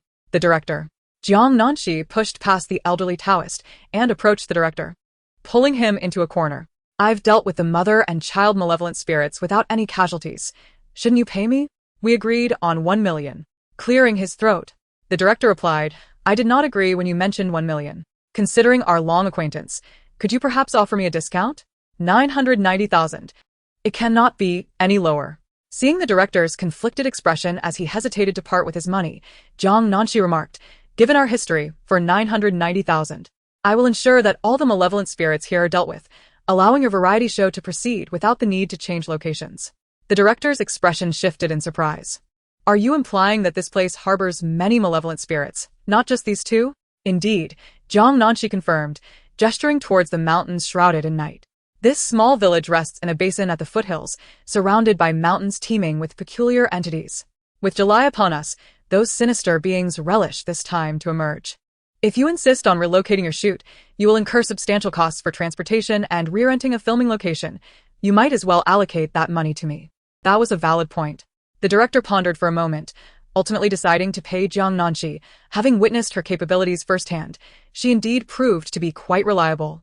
Initially, he thought her first rescue of Mixue was mere coincidence, and her second encounter with the ghost doll was accidental. However, her third act of vanquishing 2 ghosts and turning the elderly Taoist into her sycophant compelled him to believe in her prowess. The director promptly transferred the funds to Jiang Nanxi, who then proceeded to deal with the mother and child malevolent spirits. Your Majesty, the elderly Taoist smiled ingratiatingly at her. It is I who failed to recognize the treasure before me, unaware that your being harbors such a noble soul. Your Majesty, I have a Taoist temple nearby in the mountains. Would you care to visit? Jiang Nanxi, is it dedicated to me? Elderly Taoist, Jiang Nanxi, the temple does not worship me. What would I find of interest there? Elderly Taoist, the corners of the elderly Taoist's mouth twitched as he thought to himself, how can such a powerful individual be so self-absorbed? Seeing Jiang Nanxi about to leave, the elderly Taoist quickly added, Your Majesty, while the temple may not currently honor you if you desire, it can. Jiang Nanxi scoffed coldly. Your shabby temple must be in disarray. Otherwise, why would you be so eager to invite me? The elderly Taoist's expression stiffened, caught off guard by her keen perception. He awkwardly chuckled. There have been some minor issues at my temple. I currently have no place to stay and am reliant on the hospitality of the villagers. I occasionally accept exorcism requests for income, and the villagers allow me to reside with them. However, I cannot allow my ancestral temple to be overrun by chaotic entities. If your Majesty could assist in expelling them, I would gladly share my recent earnings. Oh, I meant to say profits with you. I will not go. Jiang Nanxi firmly rejected him. In this tiny village, you cannot possibly earn much per job. I doubt you have any savings worth my time. Furthermore, any entity bold enough to occupy a temple must be formidable. I may be somewhat foolish, but I am not naive. I only take on tasks that are safe and lucrative. Elderly Taoist, Jiang Nanxi dismissed the elderly Taoist and entered the inn, washing up before collapsing into bed. Upon awakening the next day, she discovered that the negative discourse online about her had vanished, and her Weibo account had gained a considerable number of new followers. In her latest post, numerous comments appeared from both new supporters and detractors. Destined Laborer. I absolutely adore Jiang Nanxi's mental state. I am now a fan. Who can resist someone who brings joy? Jiang Nanxi. Quit your job. I'll support you 100 a month. Is that sufficient? If not, I can add a 1,000 for 10 months. Destined Laborer. Thank you. I was almost moved to tears. No longer a sycophant. Can Jiang Nanxi marry me? Ah, Jiang Nanxi. I have no other reason. I simply adore craziness. Ah. Jiang Nanxi, calm down. You deserve someone far better than me. No longer a sycophant. White moonlight is Yenshin. Jiang Nanxi is such a fool. How can anyone support this crazy woman? It's one thing to be mad, but she even dares to take liberties with my Yenshin. I want to break her hand. Jiang Nanxi. Oh, then come find me. I happen to know a couple of human traffickers. White moonlight is Yenshin. Most importantly, after confronting her critics, she languidly stretched in front of the cameras of the variety show, feeling exhilarated. What a delightful day it was to wake up and hurl insults. Audience. Detractors. Due to the multitude of events that transpired the previous night, the director delayed the filming schedule to grant the guests and crew additional rest. After lunch, filming commenced. The director announced to the guests, today's task is to forage for mushrooms on the nearby mountain. The team that collects the most and highest value mushrooms will earn greater points. As the director outlined the task and rules, he noticed Jiang Nanxi with her head bowed. Engrossed in her phone, Jiang Nanxi, the director, called, reminding her, especially you, once you enter the mountain, do not wander off or engage in any peculiar activities. Stick with the group. Do not create unnecessary complications for the rescue team. Can you manage that? Jiang Nanxi looked up at the director, opening her mouth to assert that she did not require a rescue team. Jiang Nanxi, or director, audience. Chapter 27. I may not have the right to scold you, but do not relish the experience of being reprimanded? Jiang Nanxi is my source of joy. Who can refuse someone who brings happiness? He no longer wished to engage with Jiang Nanxi. What kind of thought process is that? My leg was struck at a grotesque angle, the bone almost protruding from the flesh. Lin Zi trembled as she wept, ceaselessly wiping her tears, an orange segment lingering in her mouth that she had yet to chew. Xin Yuan, unwilling to let him bear the brunt of public scorn due to this misunderstanding, half-heartedly drew him into her abode. Lin Yuan, though unaware of his inner thoughts, believed that simply retrieving a handkerchief would not consume much time, and thus she nodded in agreement. After enduring a rigorous half-month of cultivation, he sensed that he was on the brink of entering the qi refinement stage. Accountant Sun retrieved the financial statements from the last inventory and deducted the portion borrowed by the villagers. If this were true, Chu Yun felt that everything would make sense. Otherwise, why had they not apprehended him despite clearly knowing his identity? He intended to retain 20 of the most skilled physicians to serve him, expelling the remaining doctors, thus ensuring that citizens must seek his aid for medical care, allowing him to manipulate the populace to his advantage. She was secretly astonished. Could she also be doubting herself? Or had she already conspired with the clan leader to test him? He dared not draw the kunai from his person. Once unsheathed, his blood would flow out entirely. Emoli, with utmost seriousness, bowed to Dongfang Xian, his extravagant claims eliciting not only disbelief from others but also irritation from Dongfang Xian herself, who clenched her teeth at his mocking tone. Do not look any further. Your shell is so sturdy that they were all intercepted. Yet, who would have thought that despite your lifelong cleverness, you would overlook the flying thunder god technique? The heavens mocked. The crowd turned to glimpse Lin Feng, and indeed, the monkey's tail behind him had vanished, suggesting lingering doubts about Lin Feng's transformation into a colossal gorilla that night. Master, do not forget, time is of the essence. Now is not the moment for such inquiries, Fu Bo interjected, somewhat surprised, yet emphasizing the importance of locating the key. I leaned against the wall, sobbing like a child who had lost a loved one, drawing curious glances from passers-by, some filled with astonishment, others with intrigue.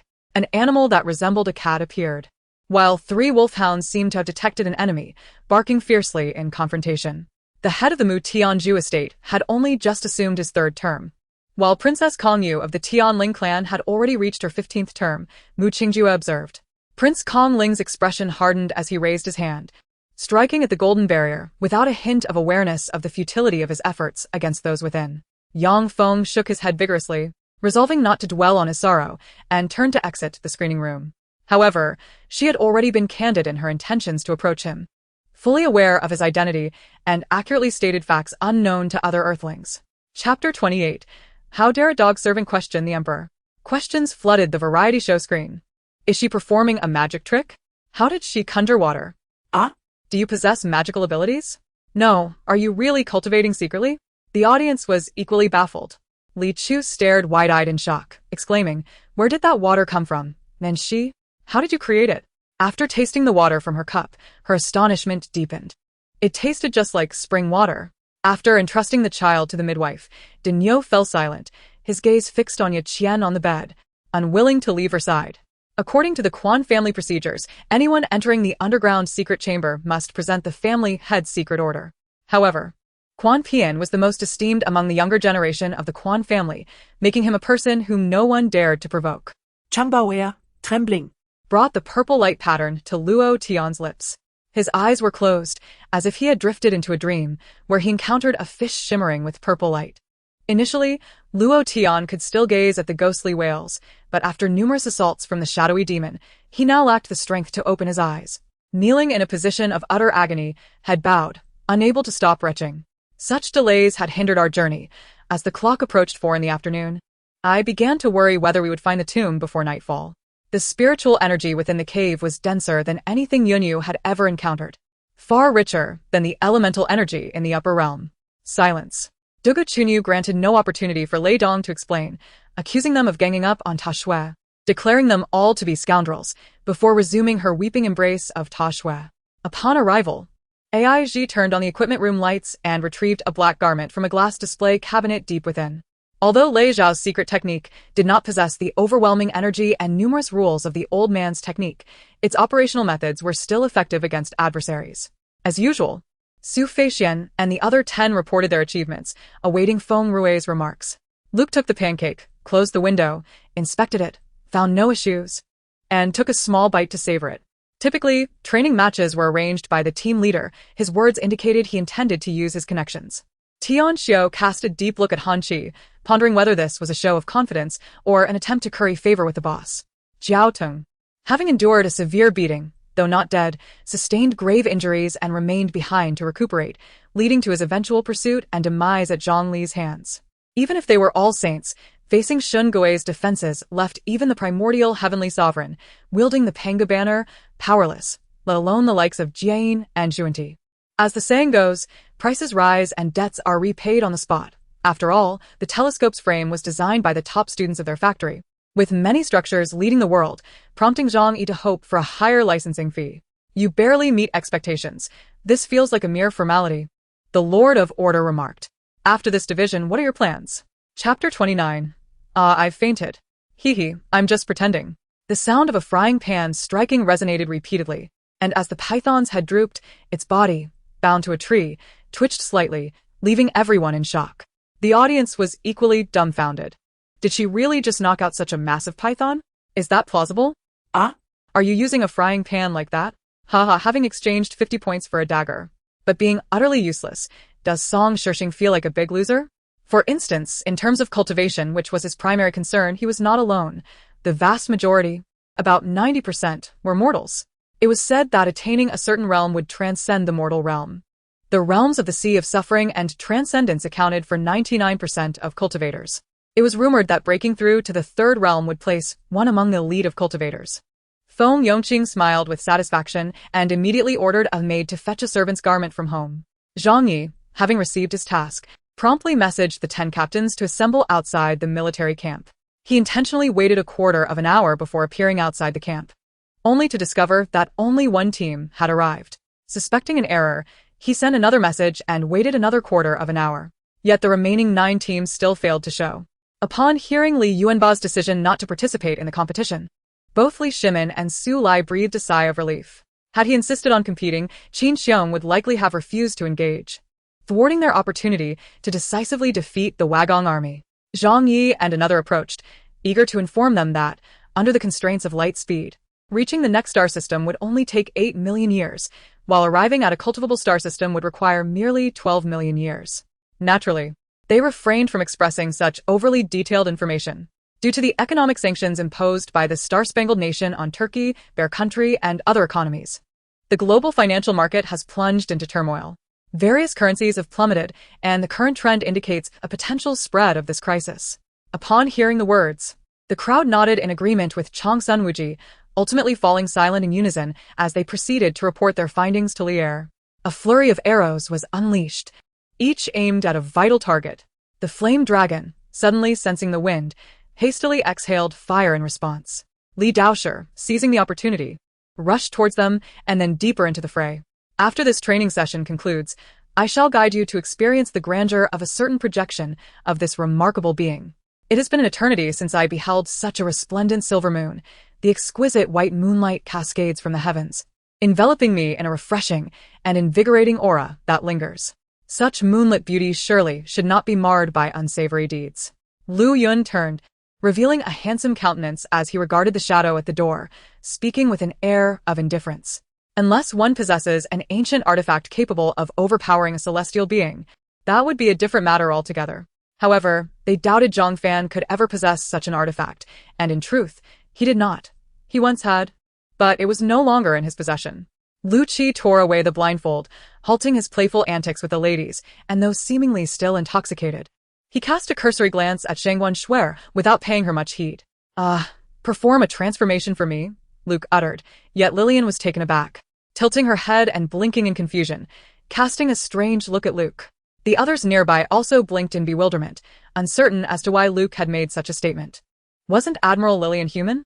After the sword light pierced through, the gaping wound sealed once more, and the sword's brilliance vanished. Little did they know, the Purple Emperor was embroiled in a fierce dispute with Zhang Fan in the underworld, having suffered a secret setback, harboring resentment ever since. Chapter 30. As long as I lack morality, I shall not be ensnared. Observing the elderly lady move with remarkable speed, effortlessly pursuing Jiang Nanxi through the mountains, the crowd's emotions were a tapestry of complexity. Wait, were we deceived? This old woman's legs are perfectly fine. I suspect this elderly lady harbors ulterior motives, feigning a limp to mislead them into perilous situations. Her moral posturing is far too conspicuous. Jiang Nanxi declared, as long as I lack morality, I shall not be ensnared. Witnessing the old woman, his expression froze, blinking in disbelief, for he felt that if his vision was indeed clear, before him stood an enormous corn cob, crowned by Luna's beaming visage. Lin Tian was more than willing to heed his sister's request, promptly gesturing for her to proceed. His compliance was partly for her sake and partly because he had unfinished business that required his presence. What do you truly desire? Will you indeed destroy this realm for your selfish interests? The sword sovereign raised his eyelids, gazing towards the source of the voice. Time is impartial. It does not slow its pace for students unprepared for their academic reviews, operating with a rational and unyielding nature. No one noticed as Raoya, picking up the low-grade jade beside the stall, briefly displayed a flicker of surprise before regaining composure. Boss, we must sever ties with the C group immediately. Redirect the blame upon them. This is our only chance for survival. Song Jiji, ever astute, orchestrated a strategic retreat, having concealed their plans for years. In the past, the Xiongnu, Xianbei, Chang, and other tribes rampaged through Huaxia, yet ultimately failed to reclaim their land. But where are they now? No. I believe you have misunderstood. I was merely taken aback. Were the Northern Lords not informed of Duke Orlando's demise? Leo genuinely found himself perplexed. Just now, I felt as if I had glimpsed a peculiar mirror in that mural. Do you think it might be the yin-yang spirit mirror in Li Weo's possession?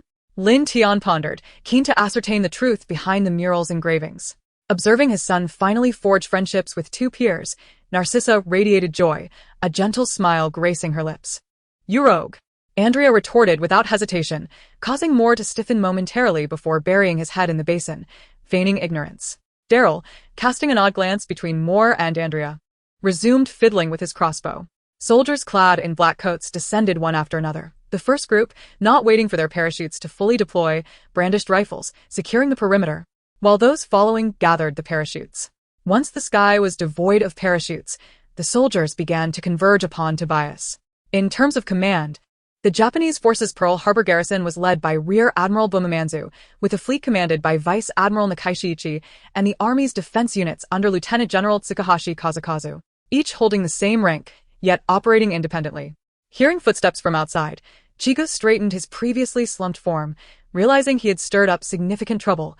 Punishment was undoubtedly impending. Joyful sounds emanated from the forest as a robust youth emerged, his honest and simple face alight with delight, brandishing a steel fork. Xiao Yusin finally grasped the situation. Prior intelligence suggested that this camp was evidently newly established, with defenses weaker than previous encampments, making infiltration and resolution of this site quite feasible. Observing the visibly awkward Leng Xiao, Gu Chung wore a mocking expression. This was the man chosen by Mu Jin, indecisive and lacking commitment, perpetually unable to discern truth from falsehood. His heart brimmed with irony. Casting one last glance at Leng Xiao before thrusting the blade toward Mu Jin's heart without a trace of hesitation or pity. Chapter 31. Shunlan is devouring excrement. Seeing Jiang Nanxi locate the red pine mushroom, Shunlan's face turned pale. She had not anticipated that Jiang Nanxi's divination could pinpoint the mushroom's location. Or perhaps she had seen him toss it aside earlier, merely feigning ignorance? Shunlan struggled to comprehend, exasperatedly stating, I was merely jesting. Must you take it so seriously? You're far too calculating. Can Shunlan not possess a modicum of dignity? Reflecting on future encounters within the bug nest's secret realm, Zhao Han felt a wave of satisfaction at the thought that merely dispersing the blood leech poison would not only annihilate the enemy's overwhelming numbers swiftly, but also yield a bounty of leeches. Perhaps Lu Bu was merely posturing. The seasoned strategist and you found it perplexing, unable to fathom how the linked horses could have any flaws. The previous combat serving as the finest testament to their invincibility.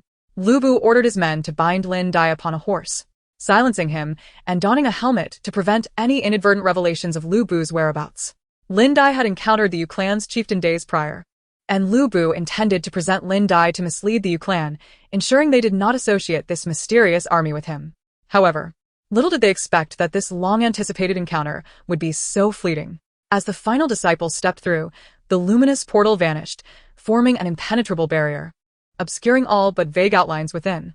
Following their conversation, Ningxi expressed profound gratitude, while the elder appeared to regard it as a trivial gesture, perhaps preoccupied with other matters, offering a casual farewell and departing westward. Heavenly ghost heartgrass? What kind of toxic herb is this? I have never heard of it. Gu Qing exclaimed, astonished. Thank you, my lords. Thank you, my lords. The Emperor Yuan rejoiced, for all his efforts had been in anticipation of this promise. As the Tang army wielded their heart swords in ascent, the silver chain in Huang Ying's hand shimmered with golden light, soaring from his grasp to form a circle above the heads of the Tang soldiers. The issues surrounding Lu Daxiao's abilities are not the true reasons for the situation at hand. Rather, two primary factors underlie the matter. Upon noticing Xia's agreement, Xun Lingshua's fury subsided. At this moment, they dismissed concerns about whether their actions would alert Xiao Wuliang and proceeded to meet a few elders loyal to the sect leader.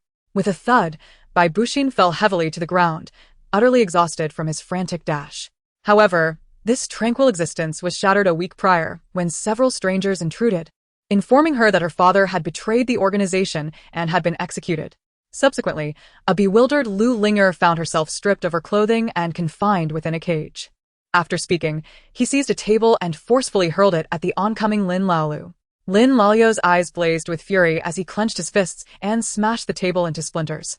It seemed that during the subsequent exploration process, not only the ground but also the heights could not be overlooked, Wang Lu mused internally. When Qian Lu arrived at the altar steps, it wasn't long before the concealed Wang Lu silently followed. In that case, let us charge in, Hong Lai exclaimed loudly. The past 2 years had afforded Song he both comfort and a semblance of battlefield experience. Regardless of whether Song he had truly seen combat, merely claiming to have mingled in the borderlands elevated him above other commanders. You? The mule feigned anger, pointing at the soldier. At that moment, Tang Shan seized the opportunity, lunging forward and plunging a knife into the soldier's abdomen while covering his mouth. Chapter 32. Is a doctor really impressive? My father is a lady. Ugh. What a foul smell. Who's behind me? Shen Lan's muffled cries drew everyone's attention, captivating the audience as well. What is Shen Lan doing? Why is his head buried in cow dung? There's no one behind him. Why is he shouting? Shen Lan's cries for help echoed. Help. Who's holding my head down? It stinks. Let me go. In the following days, an inexplicable tension hung between them, only resolved when Nan he dragged Di He out for a night of drinking, restoring their relationship to normalcy. If you want me to tell you, that's fine. But first you must reveal your name, Yidi said, wearing a mysterious expression. No. It's not me. I swear, Principal Dumbledore, I never touched Mrs. Loris, Harry Potter clarified. Ji Ruahua remained silent, listening intently, aware that the seemingly frail old man before him harbored immense power within. The new moon sword technique flowed seamlessly, and Shen Luyun felt as if his soft sword struck nothing but cotton, lacking any force. The hellish training left Yu Ming oblivious to the passage of time. His days consisted solely of relentless training, followed by sleep, with no moments for leisure or relaxation. At this point, the seven-cornered cage arena had been completely sealed, leaving only Yu Ming, Xiao Men, and the event's officiating judge, retired Golden Cage fighter Shan. Cousin, I demand Lu Yan move rooms, Sally suggested as she entered the hall. After half a month of recuperation, Bu Qianhui lounged in a pavilion, having evaded numerous assassination attempts during that time, and his hands were stained with the blood of over 50 lives. You must channel some psychic energy into this blade, He Liang insisted, reluctant to take action himself. Then he recalled that Chu Heng had referred to him as third uncle. Was he invited by the Chu family to attend Chu Heng's engagement banquet? The individual immediately recognized him as the wealthy young master who had previously offered 100 taels of silver, a broad smile spreading across his face. Colleagues nearby were chatting when Su Yunan overheard them, a spark of inspiration lighting up her mind as she slapped her forehead. And Xiangqing's legs had indeed begun to tingle. With every movement, it felt as if 1,000 needles were piercing her limbs. Her abilities, however, were not capable of affecting reality directly. Rather, they were quite feeble. Let's devise a way to explain why Yi Siqing struck herself. What could possibly have provoked such anger? It was clear that professional negligence would not suffice as an explanation. Boss. Are you all secretly enjoying delicious food behind my back? The voice of He Wu echoed as he appeared, pulling back the curtain to reveal his cherubic face. The orb within his Dantian whirled incessantly, desperately absorbing the primordial energy entering his body, akin to a parched wanderer in the desert welcoming the first drop of water. However, this issue had been resolved. Quantum communication allowed for unimpeded exchanges across distances, enabling drones to autonomously explore the unknown and mark their relative coordinates. The Zanpakuto materialized in Zhang Ye's hand in an instant. With a slight retreat, he gripped the sword and, with a fierce shout, swung it downwards. Yi Xingchen, unleash your full strength, otherwise, you won't even withstand a single strike from me, Li Yun declared confidently, a hint of arrogance lacing his tone. Chapter 33. The truth-exposing charm reveals cheating by Song Wanwan. Ha ha, upon reflection, Jiang Nanxi makes a valid point. Women are indeed extraordinary. Setting aside Jiang Nanxi's remarks, I too find this Lingji suspicious. The guests never witnessed Song Wanwan plucking the Lingji, and there was no footage of it. It's as if it appeared out of thin air. As Jiang Nanxi clashed with the experts, many netizens began to delve into the expert's identity. This expert not only had a specialty. Let's not discuss treachery or cunning. At this moment, is it not better to strike than to wait for death? Zhang Donghai re-emerged from the kitchen with a sieve that came with the soy milk maker, resembling a ladle but crafted from iron mesh. He hurriedly dashed into the room, only to witness Xuanqiu, Feng Ho, and Limu, among others, supporting the ailing Yellow Emperor, whispering their sorrows. Wu Peng quickly brought over a bowl of hot ginger soup for Yu Bo to consume, aiming to dispel the cold from his body. Tang Feng missed his strike, but did not withdraw. Instead, he pivoted swiftly, delivering a spinning palm strike aimed at Yifan's neck. This maneuver was executed with such urgency that Yifan could not defend against it. However, at that moment, Yixing rushed in from behind and wrapped his arms around Tang Feng. You dare to drug me. Are you not afraid I will kill you? Xiao Yunfei's voice was low and filled with menace, the room thick with a sense of impending violence. An ancient saying goes, 1,000 chills can be easily removed, but a single dampness is hard to eradicate. Dampness is viscous, akin to oil and flour. When combined with cold, it is termed cold damp. When paired with heat, it is known as damp heat. When together with wind, it is referred to as wind damp, and with summer heat, it becomes summer damp. The human emperor, Shen was reborn as the Flame Emperor and, upon returning to the celestial realm, was conferred the title of the Great Emperor of the Western Heaven by the Jade Emperor. Residing in the Purple Cloud Palace of the Five Heavens, the two sects had not communicated for nearly 1,000 years, making it improbable for Lu Wei to visit the ancient Xian sect without reason. Through the foggy glass window, Wang Bao witnessed a scene he would never forget in this lifetime. Wei Lai was momentarily taken aback, not expecting to be slapped across the face. Yet he managed to endure this unexpected blow. Yan Bing leaned closer, clicking the mouse to check the computer interface. Since the 30th of last month until now, there had been no invoice records. If I haven't profited, then those expenses shall be considered a gift for you, all right? Li San began to shift his thinking, seeking ways to pursue Jia Yuanyuan, as offering flowers and homage was indeed a clever strategy. Mo Wantong sat on the carpet before the floor-to-ceiling window, surrounded by cushions and plush dolls, holding a tablet while chatting with Yu Shanshan, who was far away in the northern Tibetan region. The desolate old house on the barren mountain, as the legends suggest, is now overrun with weeds. Though abandoned, one can still discern the weathered sign at the entrance, inscribed with the 4 archaic characters, Chun family old residence.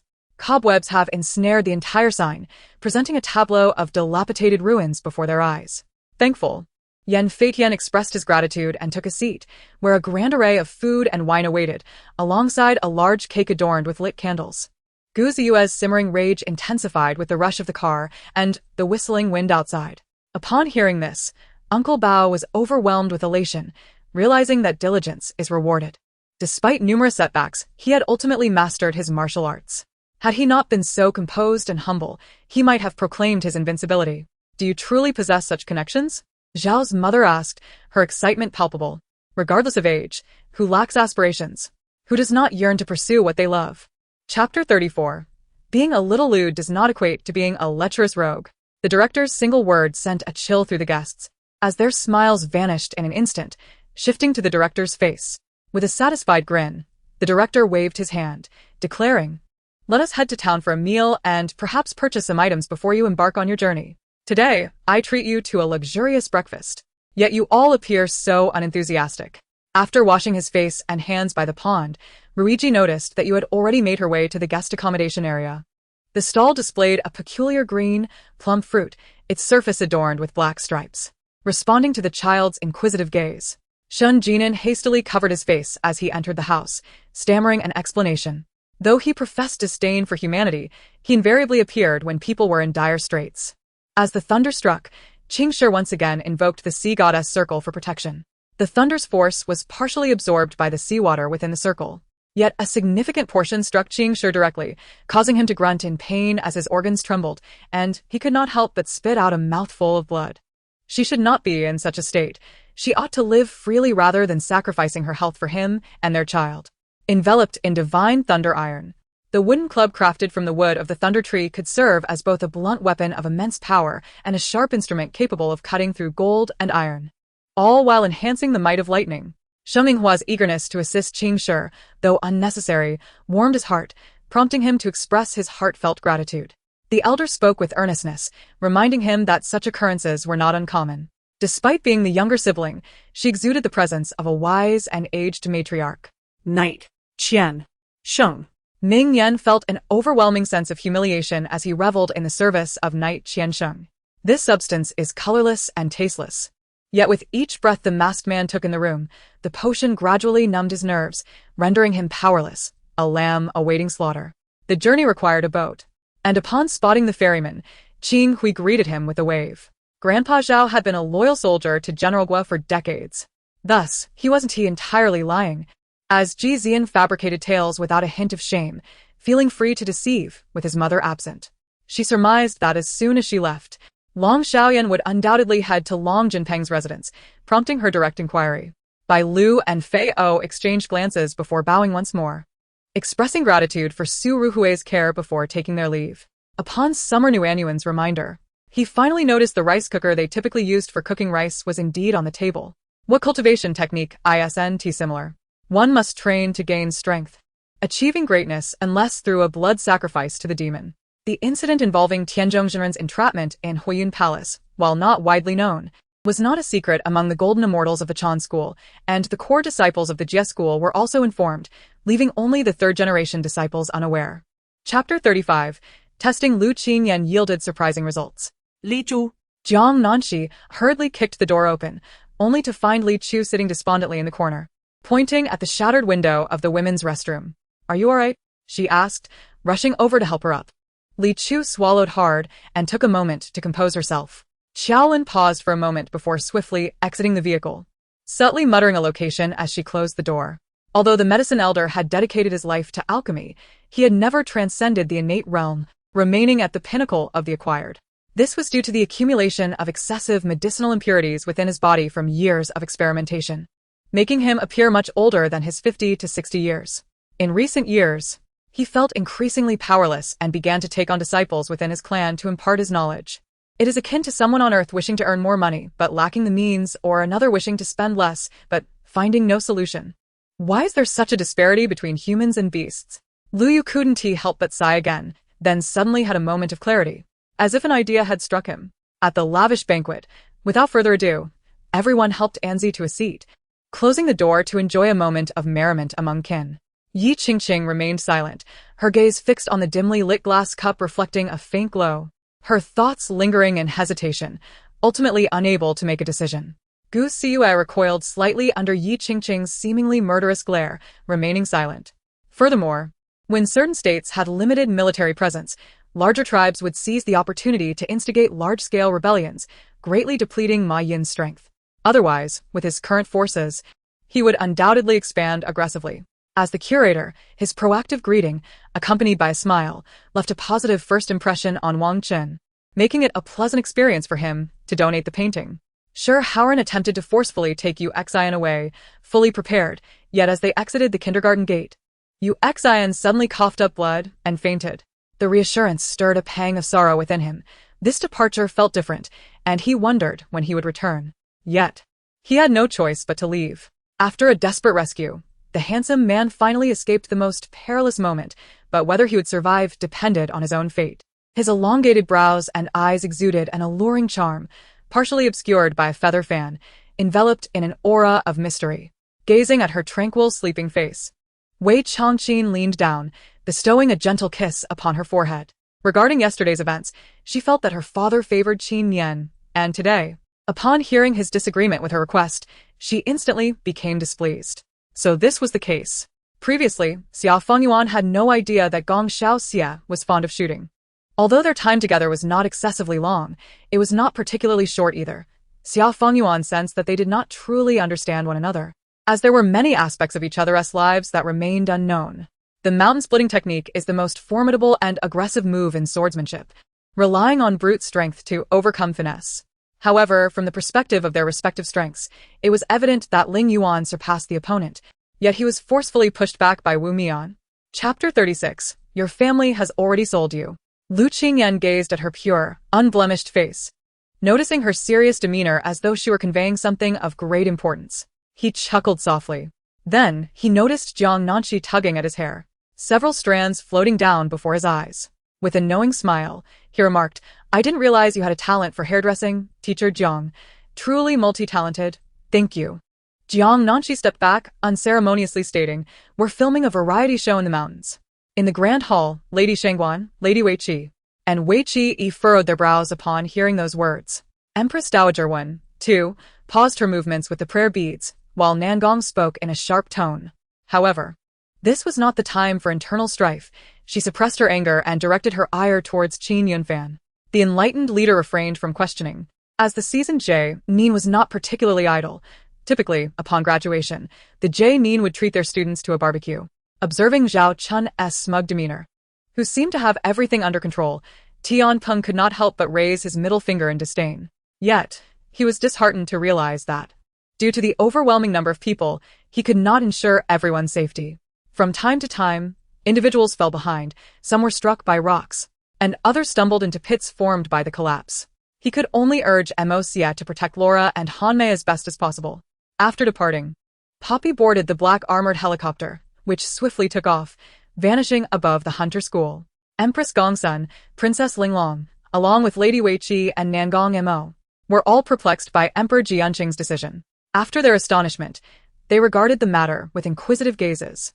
Yet, the young mistress of the general's residence, the wife of the secret envoy, though not a princess, held a noble status and would undoubtedly enjoy endless wealth and glory in the future. Gallo, observing the suddenly distracted Ms. Elon, instinctively poked her cheek.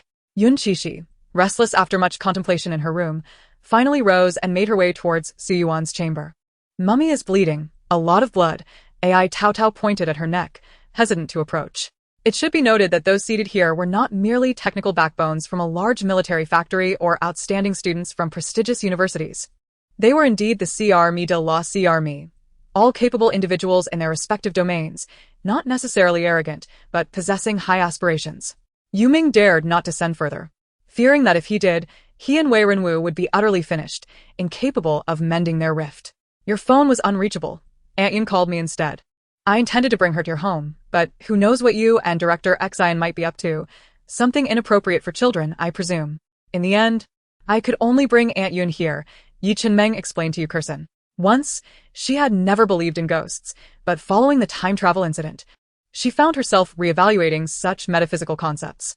Like all beggars, her face was dirty, obscuring her true complexion. The only discernible feature was her eyes, illuminated by the moonlight, sparkling as if filled with starlight, radiating a faint smile that was exceptionally clear and bright. Wang Ming had devoured countless beasts and humans in the mountains, giving rise to a legend of a devourer, thus acquiring the ability to roam this continent. Chapter 37. I, the superhero, shall eliminate all of you. The little ghost glanced down at her neck, only to discover a red line extending to other places, as if she were tethered like a dog. What is this? The little ghost panicked. Just yesterday, this was not present. Jiang Nanxi heard sorrowful music emanating from the household below and remarked, Your family intends to sell you. Go down and see for yourself. She blushed, wanting to close the album immediately, yet curiosity compelled her to continue looking. As she gazed, her eyes became uncontrollable, following the actions depicted in the album, and her hands involuntarily mimicked the movements. Xia Shun found the situation amusing. Sun Ruoxu must have lost her mind. How could such an explanation hold water? Did he truly think Magistrate Wu was a fool? Upon hearing Ning Hao's inquiry, Huanhua thought to herself, not just one secret is being kept from you, but many. Outside, she merely smiled blankly, neither confirming nor denying. This remark had reached Shi Chaoyi's ears. Yet with power firmly in hand, he feared no one. Moreover, the truth of the statement remained to be verified. At that moment, in a common tavern on Philo Star, Lin Yu, dressed in casual attire, listened attentively to an uncle's discourse. Upon seeing the orc chieftain push through the door, greeted by the cheers of the orc crowd outside, he deduced the outcome. His plan had not gone awry. The southern orcs had long been simmering with anger, with a little provocation. They would ignite the flames of rebellion against the empire. You are quite clever, Huyad said, somewhat awkwardly. However, you remain our prisoner. Your troops cannot come to your rescue. I hope you understand, he subtly threatened. I will trigger the seal upon entry, which would not bode well for her. You all discuss it tonight and respond to me tomorrow. With that, she exited the room. Flames erupted, engulfing numerous soldiers in a fiery abyss.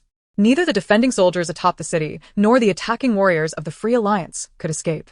Zhuang Qingqing felt uncomfortable under the scrutinizing gazes surrounding her, occasionally overhearing disparaging remarks.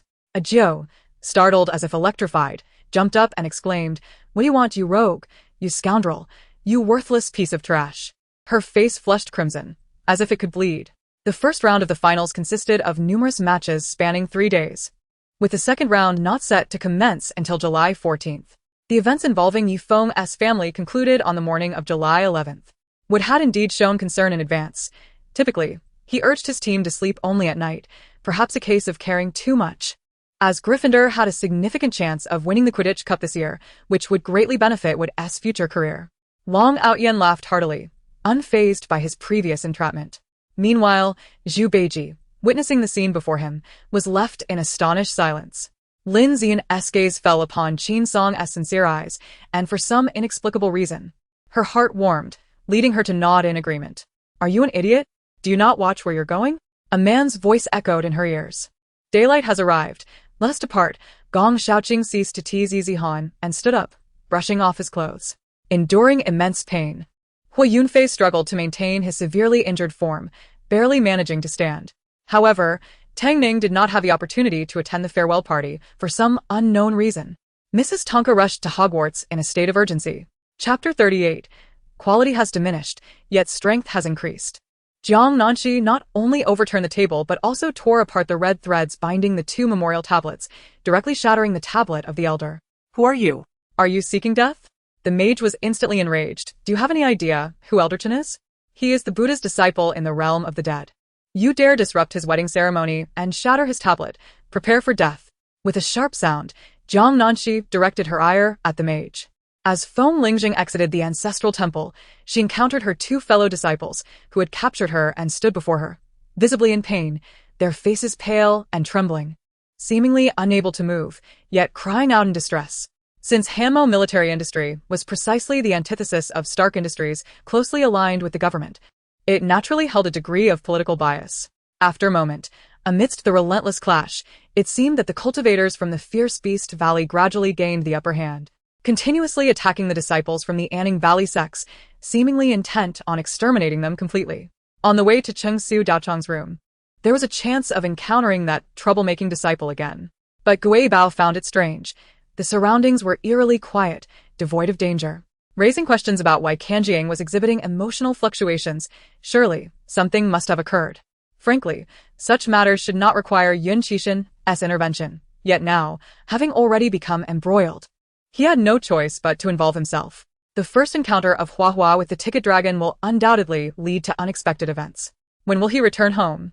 He spends all his time wandering outside, just like his father. The old lady becomes furious whenever she mentions her grandson. Yang Yi speaks the truth. He firmly believes that mutual benefit is the ultimate principle, especially concerning subordinates. Only when they thrive can they be truly loyal to you. Loyalty is merely a joke if they cannot even afford a meal. Strangely, amidst the raging flames, Sheng Qingyun's body remains unscathed.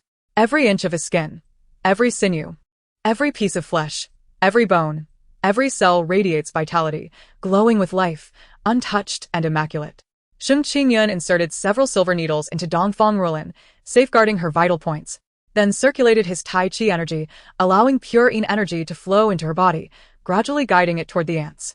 Ning Chun was momentarily taken aback. He had revealed his name, yet this individual remained unchanged. This is a perilous area where the monsters are significantly stronger than Lin Zhua. Any misstep could lead to death, prompting Lin Zhua to act with utmost caution, unleashing his full strength. Supernatural forces have suddenly manifested on Earth, with colossal beasts and humans possessing powers reminiscent of movie superheroes. Their origins must be explained. Director Yin Li, introduced by Chun Kun, is a seasoned filmmaker from Huaxia, having won the prestigious Huabiao Award for Best Director twice. Beginning with children's theater, his works have garnered numerous accolades, and Yun Shui Yao is renowned both domestically and internationally. Chapter 39. Those with ill intentions will surely encounter evil. The woman became enraged, exclaiming that it was she who might perish. How could one curse another so? Does she not understand that she is with child? Her husband fiercely declared that if anything were to happen to their son, there would be consequences. So? Jiang Nanxi remarked meaningfully, glancing at the woman's belly. You are destined to never bear a son in this lifetime. Even more so, it is not. With that, she unleashed the illusionary sword dance. 1,000 sword shadows converging upon Moose Senator Qi Jier approached with his sword, a peculiar smile creeping across his face, envisioning how he would mock the injured Mu Senior. The Yuling sect is the most stringent in accepting disciples among the 3 sects, only welcoming exceptional talents. The sect has a rule that the direct disciples of the sect leader must achieve great enlightenment within 12 years, and ordinary disciples within 24 years. Otherwise, they are compelled to return to secular life. I am not yet strong enough. If even Gates has attained such heights, what terrifying existences must the 3-eyed Tianing and the giant bear Shakawanov be? Is it overreaching to think I could defeat them? As everyone looked up, they indeed saw the sun suspended between 2 massive stones at the entrance. Led by Gao Xiong, the group hastily entered the sunlit valley. Fang Jin watched as everyone had entered, gritting his teeth and following suit. In this twilight, there stands a green mountain connecting the entire world, which we shall name Qingshan. Lu Qingshan, majestic and grand, is more beautiful than the sky and more steadfast than the sea. The man pondered for a moment before smiling. Don't be like that. I only wanted what was best for you last time. If you kill Chong Sengu, Chong Xiantai will not spare you. Hu Fanger said, a hint of grievance in her voice. Power, wealth, and beauty are all lethal temptations. When combined, they offer pleasures akin to those of an emperor. Unfortunately, this soul tribulation seems unaware that Lin Yu is the very ruler of the Dian Empire. However, establishing a base requires substantial funds, and thus Lin Dong seeks to earn more. Fortuitously, he did not use his real name. Had he done so, he would undoubtedly face an explosion of media frenzy, as those frenzied reporters would disrupt his life. As long as it desires, the smoke cloud beast, weighing hundreds of pounds, can effortlessly float, allowing it to run swiftly across the river surface without falling. In this regard, even the thunder beast pales in comparison. He carefully surveyed the temple, its layout now clear to him. Seizing a moment with many people around, he stealthily infiltrated the back courtyard, donning a black cloth to cover his face, revealing only a pair of bright, deep-set eyes. If measured by real time, the 5 members of the Kong gang are merely just reaching adulthood. Nevertheless, whether in the gravitational field or the netherworld space, the time ratio is 20-1, making their experiences akin to those of individuals in their 50s, rendering some changes quite normal. Chapter 40. Riding a broomstick to soar through the skies. Jiang Nanxi gazed at the broom before her, its handle shimmering with golden light, leaving her speechless. She had assumed it would not work this time, casually drawing a symbol on the broom, only for it to succeed. She had drawn symbols on several other objects without success, yet this one worked. Could she be the chosen broomstick fairy? Jiang Nanxi mused. Never mind. At least it's reminiscent of the weapon my master first used to strike me. It is, after all, a connection to my master. Thus, all the examiners gathered and took residence in the Tai Academy. The emperor specifically assigned the Imperial Guard to oversee the event, ensuring that eunuchs were present with edicts to prevent any leaks or fraud. Yen Buzhai, as the deputy examiner, could not afford to be idle. At the palace gates, Qing Yuan appeared, greeted by the delighted exclamations of Qingyi. On the day he was taken, Emperor Yen decreed that no inquiries should be made, and she and Zi had remained at the palace gates ever since. Meanwhile, in Box 27, Xiao Han became the nightmare for all who came to participate in the auction. Whenever he raised a bid, many strong competitors would automatically withdraw, though some remained unconvinced. Ultimately, no one managed to seize anything from Xiao Han. A young man, appearing to be merely in his 20s, successfully concocted the Lingxiang Dan, and it is likely that his reputation will spread throughout the entire southeast continent. What force would not desire to claim such a talent? Even the Physician Alliance would surely extend an invitation for him to join. Zhang Qingtian noticed his mood was quite low and began to wonder if he had inadvertently said something wrong or overlooked something. My capability had long reached 999 points, and my understanding of martial arts was nearly complete. Had I not been offline yesterday, how could I have allowed that gluttonous fellow to get ahead of me in reaching innate mastery? Both being innate, sure, Wang exuded confidence and authority. But Wang Meng dared not express dissent, valuing silence over speech. As they approached home step by step, the mood of the Zhao Wang clan grew increasingly heavy. With only a few coins left, how would she navigate through this year? Wei Yiqi is currently engaged in the imperial examination, either in Hong County or already in the capital. Meanwhile, Wei Jiachun, having taken over part of the family business, is seldom home during the day, leaving only Wei Yiqi's younger siblings behind. To expect something for nothing always comes at a cost. Even if I hadn't set this gambling scenario today, as long as they continue to gamble, they will never retain the silver in their hands. The old cripple feigned ignorance to her words. Damn it, with your vengeful nature, you should avoid trouble. She even believed that Gu Yuxian never desired anything, as if she were born solely to protect someone, such as her or Chang Lo. It was her own arrogance that led her to realize only now what he truly yearned for. Zhou Zikai, although familiar with various types of mushrooms, felt overwhelmed by the sheer volume before him. Some mushrooms grew at the roots of trees, while others sprouted on the ground. The brightly colored mushrooms are toxic, while the more mundane colored ones are edible. The Jin family has been in decline for many years, with many dead and utterly lost, leaving no trace behind. Du Richeng Shekel Merili. However, after a prolonged wait, the pair of black boots remained motionless in sight. Linglong looked up in astonishment, only to find Ji Jingxi with a hesitant expression. Chapter 41. Is there a substitute player? Pay me for the money. The drone camera was positioned right next to Jiang Nanxi, capturing this moment. Blood stained the woman's legs, and a black sphere emerged from within, wriggling as it lifted its head. The ominous black head bore a pair of crimson eyes, and its mouth stretched unnaturally wide, filled with a multitude of sharp teeth. Oh my, this is terrifying in the dead of night. What on earth is this? Duan Mo's gaze remained fixed on Wei Qiqiu's profile, a barely perceptible smirk gracing his lips. The glimmer in Wei Qiqiu's eyes flickered, his heartstrings taut, for the description clearly indicated it was vice officerly. Nanxi widened her eyes, holding her breath to suppress a gasp.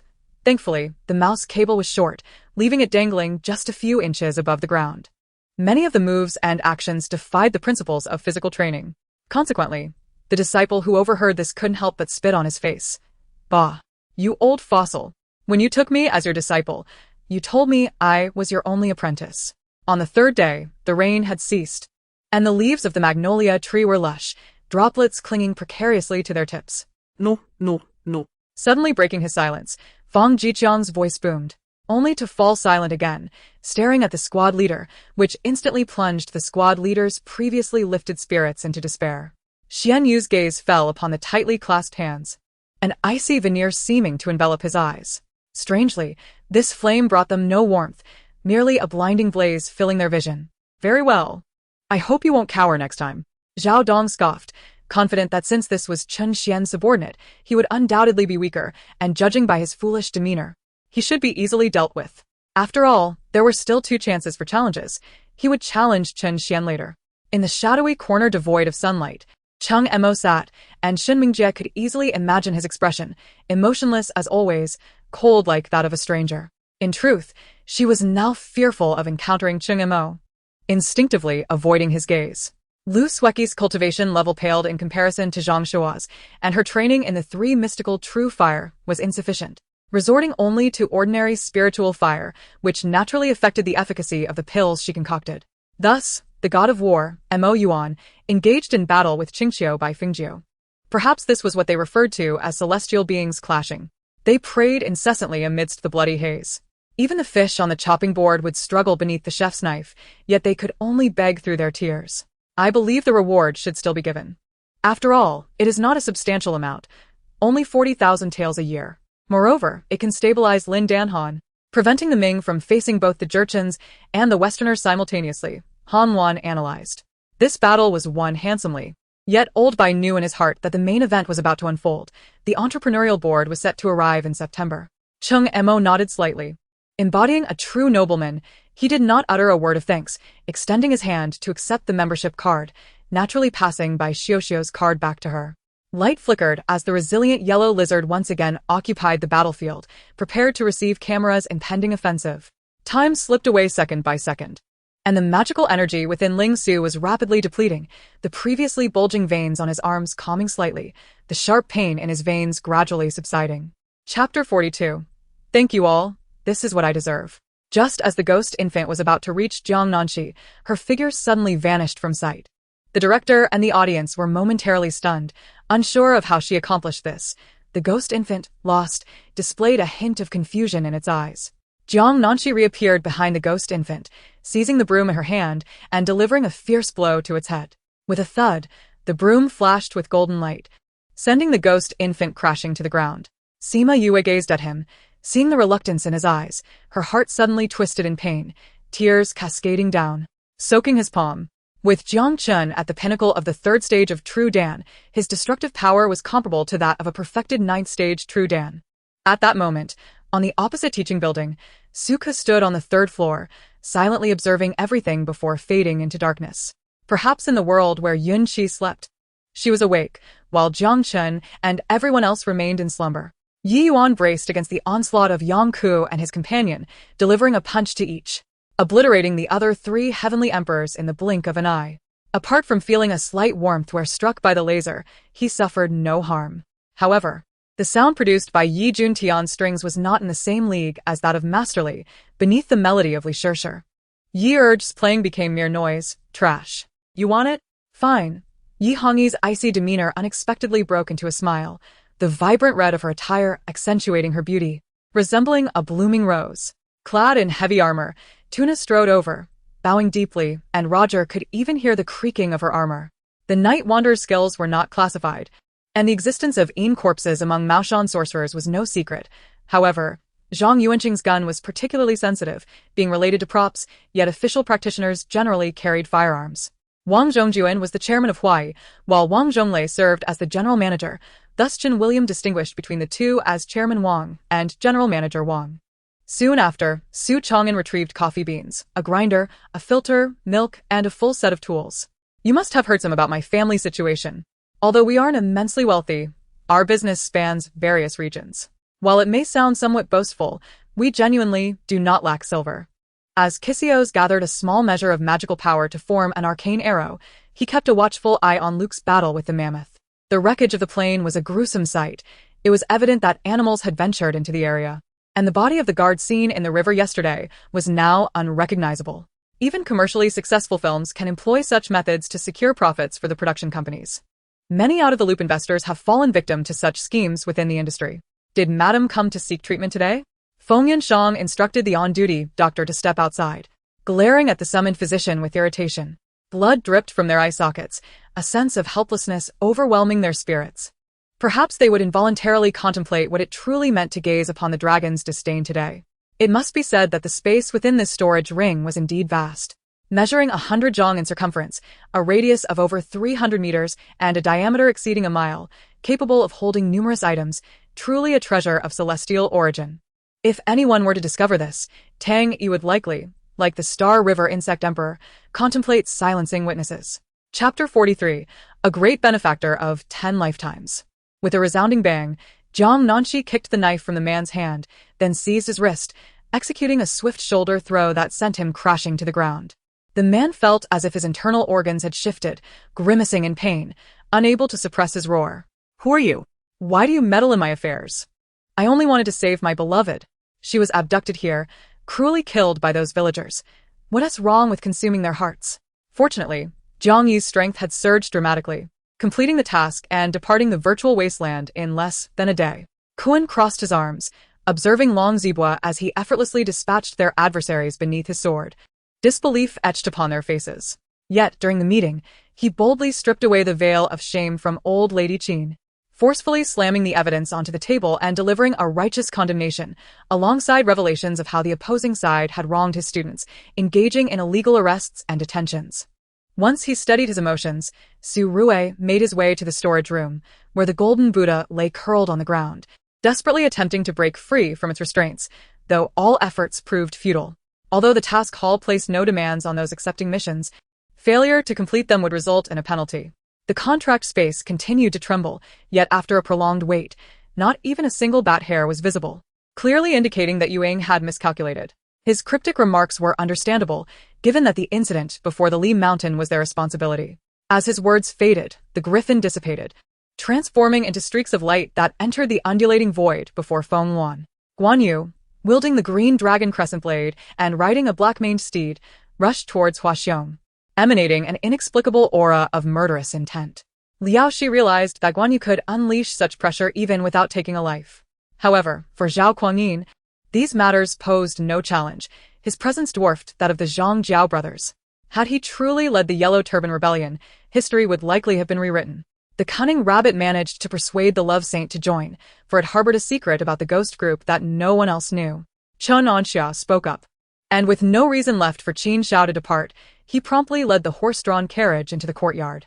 Tying the carriage beneath the phoenix tree, he stepped into the Meng residence under the watchful eyes of the crowd. At Yiling's place, Louis gently stroked Yan Huan's hair, uttering a few words while refraining from mentioning anything else, including matters potentially related to her lineage. I do not wish to commit senseless slaughter. Where is the king of hell? Lu Jing shrugged, spotting a bronze door across the single log bridge. Her master always exuded an air of mystery, possibly for a reason. She could not help but chuckle at how easily Feng Xiao had led them on, pondering how Captain Li Yang had managed to secure such a position. In this moment of peril, if she failed to act, her vulnerabilities would be laid bare, leaving her no chance of victory. Guang Yu felt an unsettling sense of reluctance, for the first time experiencing the dilemma of indecision. I have too many questions and confusions regarding this peculiar CAF, especially after witnessing the demise of the driver who drank coffee there yesterday. A gentle breeze, imbued with the unique humidity of the coastal city, caressed them. This city, with both sea and river, is quite developed, yet the heavy industry has wrought significant environmental damage. He had never seen the lazy girl's face, but judging by the wanted poster, she indeed appeared more enchanting. Ying's words resonated with her. She was aware of her lack of composure, but such raw honesty wounded her deeply, bitterness spreading within. Yet, recalling Guazilin's repeated admonitions to maintain her image, she chose to remain more discreet. Zhishan reclined on the bed, contemplating what to bring for the exorcism at the young master's estate the following day. Listening to Huawei's breathing grow steadier, she closed her eyes, preparing for rest. Chapter 44. I reflect thrice daily. Have I shown him too much grace? No more. The elderly lady finally opened her eyes, gazing kindly at Jiang Nanxi, and spoke slowly. Xiao Hong has already informed you that I released those ghostly infants who killed the villagers. Nearly 20 lives were lost at their hands. I can be deemed indirectly responsible for such numerous deaths, and I am indeed guilty, deserving of punishment. Jiang Nanxi replied, however. Your countenance reveals no trace of karmic debt, suggesting that those you have slain were deserving of their fate. Huan Xin Poset? Realizing that 300 taels was not an excessive sum, but 3,000 was indeed considerable. He could not comprehend why this rotund man was willing to pay tenfold for his assistance in eliminating the Dongjiang threat. Watching Xiao Qingyang's hurried departure and glancing at his empty palms, Lin Tao felt utterly perplexed. Fan Shuiqing concurred, asserting that establishing a clear and verifiable financial system was of utmost importance. Once achieved, no issues would arise.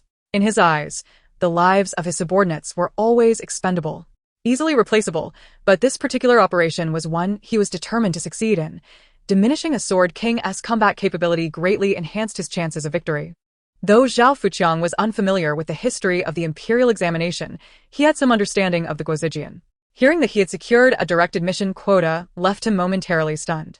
Under Lu Wei's urging, Xiao Li and Li Xiang developed self-defense skills through their battles in recent days, and they had also acquired enchanted weapons. Zhou Xi sat in the carriage, gazing at Sang Yun's departing silhouette, a faint smile gracing his lips. In comparison to the chili fields, the potato fields were significantly lacking by now. Half the potatoes had been harvested, piles of dirt-clad tubers emitting a foul odor. Zhang Liya remained silent. His hair had turned white due to the malevolent power within him. Could it be that this power was the essence of the White Crow? But how could he possess such strength? Regrettably, she never had the opportunity to join the fray. ultimately teaching her son her marksmanship to realize her aspirations. Thus, Lu Yu's shooting skills were commendable. Her grandfather had once remarked that with such prowess, she would undoubtedly be a formidable warrior on the battlefield. You speak too casually. Your brother is our brother too, so rest assured, a heavenly soldier proclaimed. The living room echoed with agreement. Zhang Haigang had struggled in the county for 5 to 6 years to attain his current status. Yet despite claiming to command over 200 men, it depended on the timing and purpose. From another perspective, the Mithria sword as a weapon indeed carried a heavier aura of malice, while the mirror could not be employed as a direct weapon. This discrepancy elucidated why two relics could differ so greatly. Dijia looked down to see a pool of fresh blood on the ground, likely spat out by the leopard-headed monster during its forced retreat. Positioning the Jingjia sword, Dijia aimed for the monster's arm. Meanwhile, Qian Chao arrived, also drawing his sword to strike at the leopard-headed beast. As Angel finished speaking, Nina lowered her gaze, avoiding eye contact with her elder sister, while Angel, having witnessed the scene unfold, chose to remain silent. However, the situation suddenly shifted. The beasts that had surrounded Angel retreated in an instant, creating a vast open space around her. Chapter 45. What then? If not, feel free to kill me. What? Song Wanwan and Shun Lan exchanged alarmed glances, sensing impending doom, and hastily rushed outside. Upon reaching the vicinity of the helicopter, they found that all the items previously stacked on the ground had vanished. Shun Lan quickly inquired of the pilot, "Where are our belongings?" "Who took them?" "Teacher Jiang took them." What do you want from me? Cui Mei trembled, gazing fearfully at the cold jade, who seemed to have emerged from hell. Inside the hospital room, the scent of disinfectant made Zhou Chu grimace. However, this was one of the better hospitals in the country, so he had no choice but to accept the conditions. The investigation team had arrived, and Jean Hongfei confined them to a single room, severing all external communications before playing a video. Dong Mulan clung tightly to Morong Qinghai while desperately trying to break free from the grip of the guard who had previously fallen, who, out of fear, refused to let go. "Brother Hao, please do not concern yourself with this matter. What does it even signify? From now on, should anything arise, feel free to instruct Zhao Hu." He did not mention any specific amount, but rather boasted with great confidence. The Shao sect is not bound by excessive rules, and one may retain their surname. A master may bestow a Dao title. If not granted, one may simply be addressed by their name. Have we not traversed for long without arriving?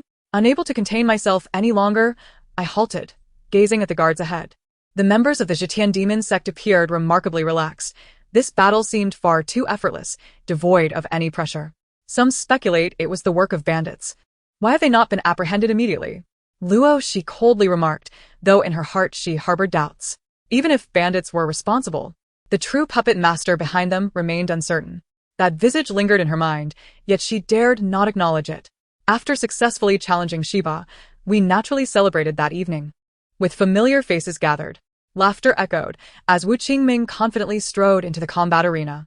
It was evident that he was a person of considerable self-assurance. Every Friday and Saturday night, the social elite indulged in revelry. This time, I did not intend to adopt a defensive stance. I aimed for a swift resolution. Lun Qian Kat. Run forth, like thunder. In an instant, Lun Qian Cat vanished from sight, appearing on the opposite side, its silhouette connected to its true form by a fleeting current. It must be noted that the Kagura family is arguably the wealthiest among the 3 sacred families. Approximately 900 individuals participated in the preliminaries. Upon witnessing Yan Pu wielding a military baton intent on striking Su Huang, the military judge was taken aback and rushed forward to seize the baton from Yan Pu's grasp. Despite this, Guan Xiong was reluctant for Guan Wu to be captured after committing murder. In truth, he had long prepared an escape route for Guan Wu. However, after the act, no matter how Guan Xiong urged him, Guan Wu refused to flee. Along the vast and ancient road stood a formidable fortress. Though it paled in comparison to the immortal Sky Gate, it remained majestic enough to rival the heavens, imbued with the weight of time, and guarded by powerful beings of great might. He began to reflect, questioning whether he had ever bullied her. Yet, upon contemplation, it seemed that from the very beginning of their acquaintance, he had never wronged her in the slightest. Not only had he not wronged her, but he had also assigned individuals to protect her, gradually making her safety a second nature for him. Zhou Guangquan led his team, wielding long whips, mounted on similarly adorned Yudin camels, blocking the way. Chapter 46. I am the nightmare of this world. I shall take a look. Just as Jiang Nanxi was about to depart, she spotted Shenlong peeking around the staircase corner, looking rather furtive. She recalled that the villagers' gifts were still in her room. Was Shenlong attempting to steal something? Jiang Nanxi pondered and said, "Wait here. I need to discuss something with Li Chu." The anguished cries of the shattered hand orcs had yet to fade when a deluge of whistling arrows rained down from above, striking the unsuspecting shattered hand warriors to the ground, a sea of quivering red arrowheads swaying in the wind. Their lips barely brushed against one another before he could react. Mu Ouching released him, her expression indifferent, as if the one who had just kissed him was not her at all. "Rest assured, I have held back. First, I shall disarm her, then splash water to wake her," said Qi. But then, a swift figure flashed through the air, Wang Qing, who had lunged forward, his bone-cleaving strike descending, the sharp sound slicing through her mind. Ultimately, those selected were more than double the expected number, most of whom had signed on with the Future Dynamics Mechanical Research Institute, promising them opportunities for future exchanges. In truth, the prospects for future automotive collaborations would be abundant. At that moment, I truly grasped the meaning of being good-natured, yet taken advantage of, akin to a horse being ridden. Before me stood a living example. What on earth were these traitors thinking? This was not comparable to betrayal between nations. While betraying one's country is detestable, at least both parties are human. Here, there was the possibility of encountering monsters. Wang Qingtian pointed at the massive carcass resembling a giant lobster gradually appearing on the ground, larger than even the title elder's body. However, it was not due to the exorbitant price he offered, but rather his ignorance of Tang Ye's subsequent plans. Suddenly, I realized that Su Mu's inquiry had been overshadowed by this interruption, and in the blink of an eye, we arrived at the dining venue. Anyone who dared to bring it up again would surely seem out of place. After noticing the situation here, everyone rushed over, their faces alight with curiosity. Frowning deeply, Nick Fury felt an overwhelming anxiety. After much hesitation, he finally reached for the internal phone on his desk, dialing a number. On Shirley River Street, pedestrians were only permitted, and Jin Yen must have parked his vehicle far away before walking here. As I lifted the binoculars, he stepped into the tea house just at that moment. Mixue. Upon hearing Tianxi's words, turned pale, revealing his trepidation. I was not entirely certain of this matter either. After speaking, he opened his bedside cabinet and produced a card, handing it directly to Tianxi. Upon seeing the card, Tianxi was momentarily taken aback, as it bore an image of a swirling crimson flame. Wu Xiaoming gazed at Lin Feng's warm smile, her anxious emotions dissipating considerably. She shouted fiercely, "Tang Ying, it's you again." She raised her cup, intending to strike me with it. Instinctively, I shut my eyes, yet the cup did not come crashing down. Following this incident, the Zhao Corporation's dynamic shifted. Everyone recognized that Tang Ye was the chairman's favorite, and under her guidance, the finance department underwent a remarkable transformation, not only enhancing work efficiency, but also becoming a formidable weapon in Zhao Longfeng's hands. Chapter 47. How did I end up kissing him? With a loud thud, Lu Qingyan felt as though he had crashed into a narrow wooden coffin, initially deducing it to be a deceased person's casket. Just as he made this assessment, he saw Jiang Nanxi plummeting down, landing squarely on top of him. My apologies. Jiang Nanxi nearly sprawled across him. She intended to rise but was once again enveloped by a chilling aura. It felt as though something cold was pressing against her back. Just as she was contemplating this, her phone rang. Upon checking, it was a call from He Xiangyi. On the way to Emerald Island, Yuan Fong tirelessly educated the others about parachute mechanics and essential safety measures for skydiving. The reason Yan Hongtian could withstand the prolonged onslaught of thunder and lightning was primarily due to his protective true essence. A typical postnatal martial artist would likely succumb after just 3 or 5 strikes.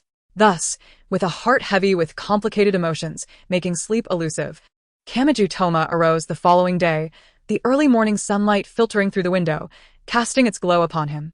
He begrudgingly got out of bed, sporting dark circles under his eyes, and stared blankly at the impeccably tidy rental apartment he had cleaned the night before. On the lakeside boulevard, traffic was relatively sparse at night, and with the cold weather, pedestrians were few and far between. You dare. If you do not let us go, I will call the police. He Xiangyi knew that if she continued to concede, trouble might ensue, so she promptly admonished him with conviction. The old Azura scoffed, shattering the Buddhist light with a single palm, crushing the old monk's spirit into dust. It was not until he had traversed about a mile that Alan encountered his first student. Unfortunately, it was a Slytherin. Of course, the two had become quite good friends, often walking to and from school together, though they no longer did so daily as before. Since the incident with Humir, Hu Ling Mountain had seemingly diminished in importance within Tang Ming's heart. This transformation was achieved through the dexterity of its tongue. Its tongue resembles a valve. When the tip points downward, the valve opens, releasing a stream of water, which is known as a continuous shot. If the tongue rises and falls, it ejects a series of droplets, referred to as staccato shots. Instantly, a powerful long arrow pierced through the scales of the bone-eating demon fish, embedding itself 5 to 6 meters deep into its flesh, damaging its internal organs. Zord reflected on the astuteness of this individual, who was indeed worthy of orchestrating a coup. With but a moment's inattention, he had ensnared him in conversation. On the return journey, Huai Xingtian informed the two that this was a traditional custom of the gentleman's nation. The two accompanying tiger cubs were, in fact, the dual souls of the people from the gentleman's nation. At the very least, this indicated that, over time, Fan Tong had genuinely changed, becoming less reclusive, treating them as companions. The so-called jumping soldiers, commonly known as sword and shield bearers, wielding round shields and short swords while clad in light armor, excelled in close combat, compensating for the lack of agility among their long weapon-wielding comrades, embodying the very qualities that a leader like Achilles required. Mobile phones may not rival high-definition cameras, with their flash effects being rather inferior. However, it is precisely due to this unprofessional supplementary lighting that the lifelessness surrounding Mo Chun becomes even more pronounced. Presently, things appear satisfactory. Although Lord Li possesses a somewhat irascible temperament and a touch of aloofness, communication remains unimpeded. The populace was immediately incensed, filled with a fiery rage, wishing to tear the likes of Tula Yamen into shreds. Chapter 48. Old Deng, fetch me a cup of tea. The elderly gentleman gazed sternly at the chaotic paper figures dancing in the room, exclaiming, I have seen it. No need for your reminders.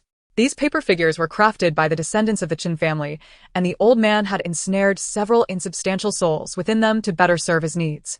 Silence, he commanded, raising his hand to unleash a powerful surge of ghostly energy upon the paper figures, sending them flying and leaving them crumpled on the ground. Only Lan He and Jiang Shaoyan remained, floating in a cerulean defensive formation, utterly bewildered. Su Xiaoxiao retrieved her mountaineering backpack. Typically, she would place it inside the tent, but this time, she decided to take it to the seaside to store salt. Concerns arose among the crowd, and he and his companions were quite cautious, with the Qinglong being treated like a rope, leaping over 10 circles, exhibiting signs of agitation. As for the tea, it was rather simple. It was a blend personally crafted by Niu Yiping, sourced from tea varieties purchased near the village and in the neighboring city of Chuzhou. Prepared after days of sun and wind exposure, combined with a nourishing broth he had developed himself. Wonderful. Laura, your culinary skills are truly remarkable, exclaimed Wei Wei and Karu, savoring the feast as Laura, the chef, beamed with satisfaction. He had initially intended to reward his eldest son as well, but upon reflecting on his situation, he reconsidered. Akainu sought assistance in covering the naval expenses, along with a portion of gold to be given as rewards to the soldiers who distinguished themselves in battle. The day chosen by the Dong family was neither for sacrifices nor for worship, and Xian Temple was notably serene. Outside the main hall, they encountered a family. One silver-haired matron smiling at Dong, saying, "Is this your daughter? She is truly beautiful." Moreover, these individuals failed to glance upward to discern the true nature of the sky. Daring to collude with aristocratic families to create unrest, deliberately confronting Zhu Yuanzong. What good could possibly come of it? The hidden puppet master had set their sights on Yi Yu.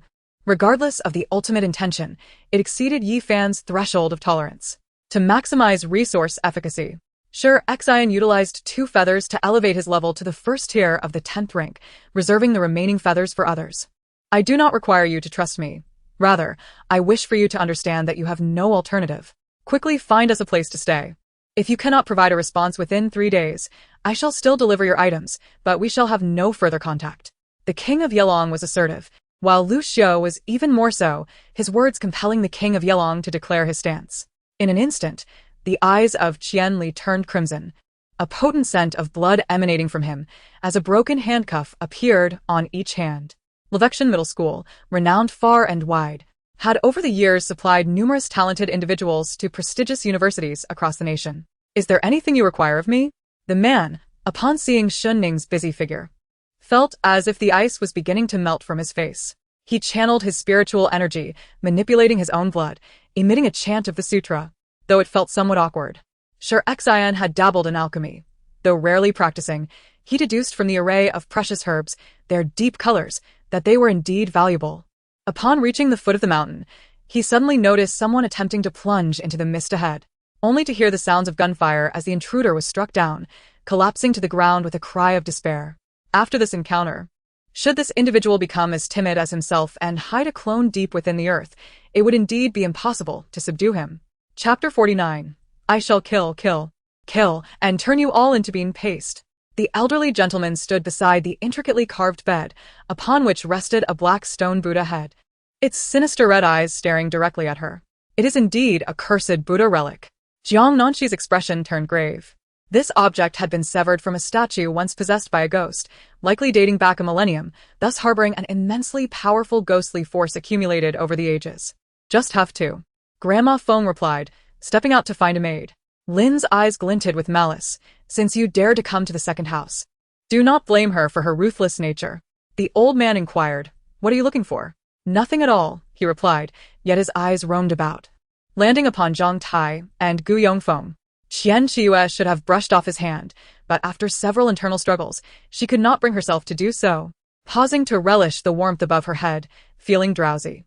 Qiuyue, I'm sorry, she heard a whisper in the silence. At this moment, you do not feign death. Do you perhaps have some hidden cards left to play? Yi Ran remarked with a faint smile at the beleaguered Shura. Is it true that it is all a fade? You manage to feign flattery so refreshingly. It seems I must seek your counsel in the future. Gu did not lack in his internal musings. Snow Peak lies to the north of Zhongling, even with Qi Ming's cultivation. It would take 3 days and nights of relentless travel to barely reach Snow Peak. Brother, this matter cannot simply be overlooked. I shall gather men and deal with that so-called Fae. In a private room, the scarred man beside Ma Long exclaimed angrily. The winter wind was piercingly cold, and she silently adjusted her cloak. This performance, having commenced, would not easily conclude.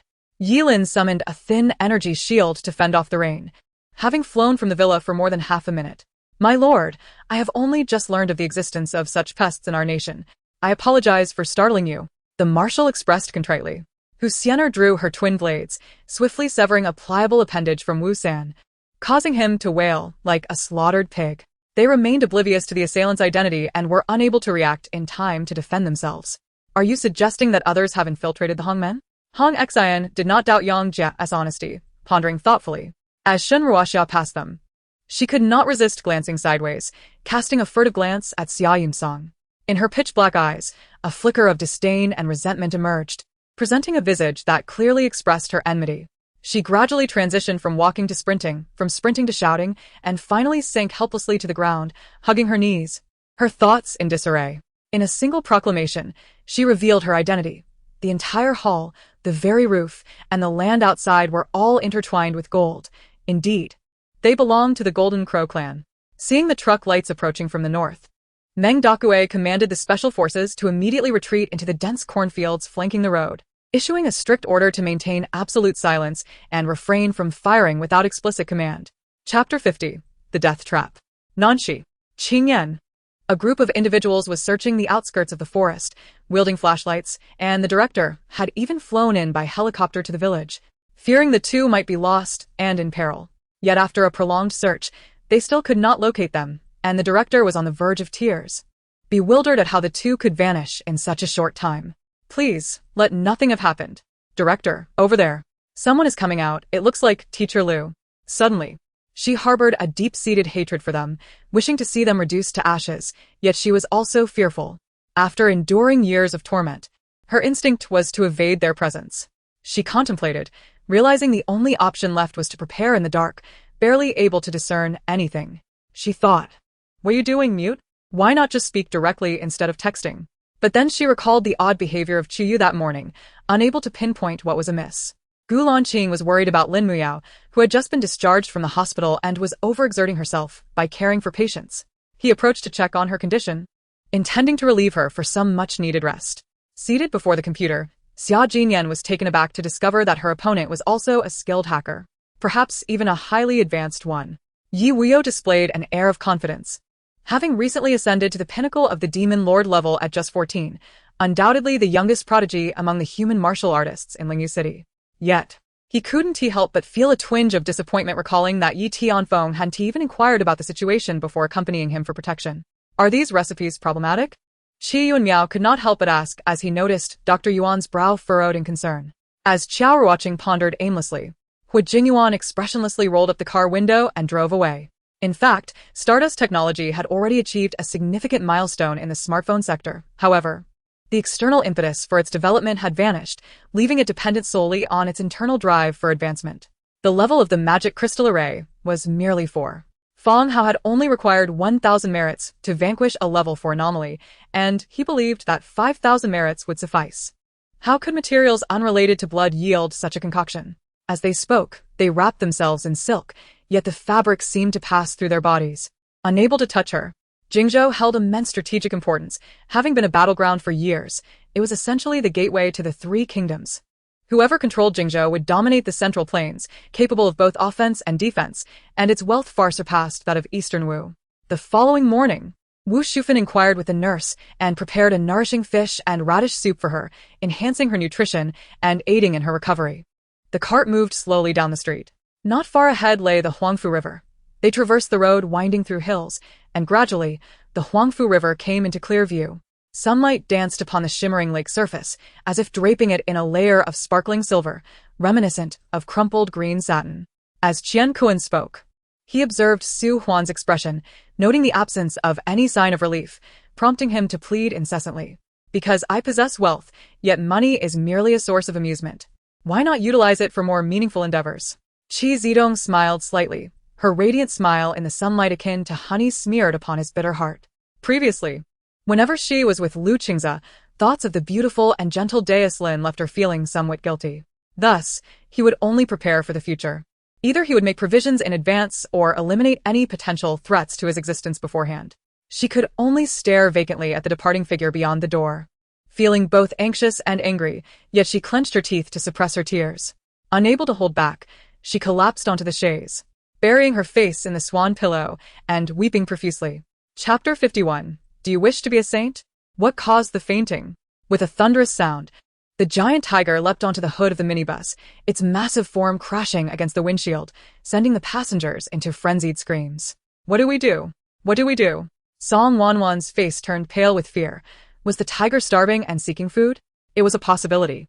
Although Shenlan did not scream, he was equally tense, beads of cold sweat forming on his brow.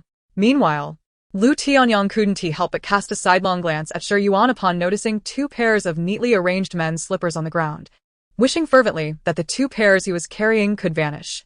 Chu Yan's tone shifted, and a long blade emanating a blue aura appeared in her hand. Its surface intricately carved with vivid Qilin patterns, appearing particularly imposing under the midday sun.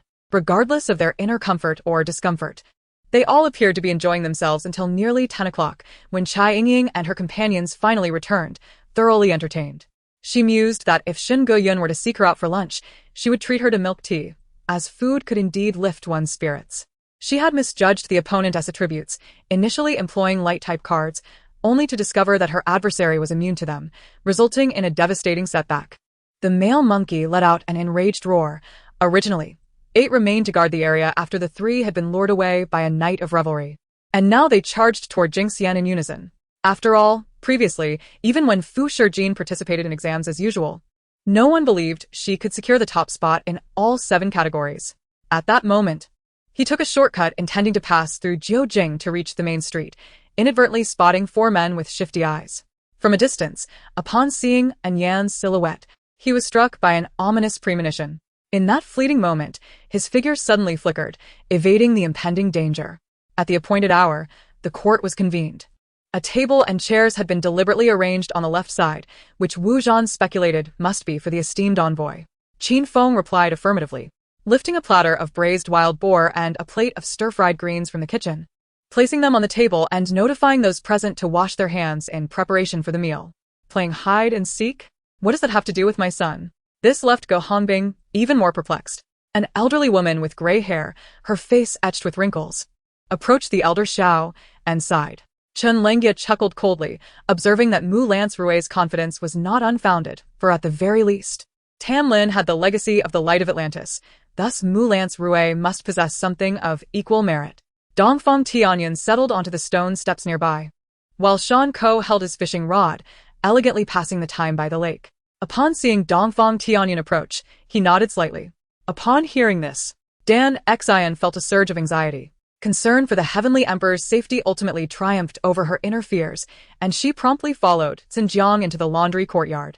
Both parties began to apologize to O Yunfei, but refused to extend goodwill towards one another, as if they had both wronged him, leaving the patients waiting in the courtyard for their diagnoses in a state of bemusement.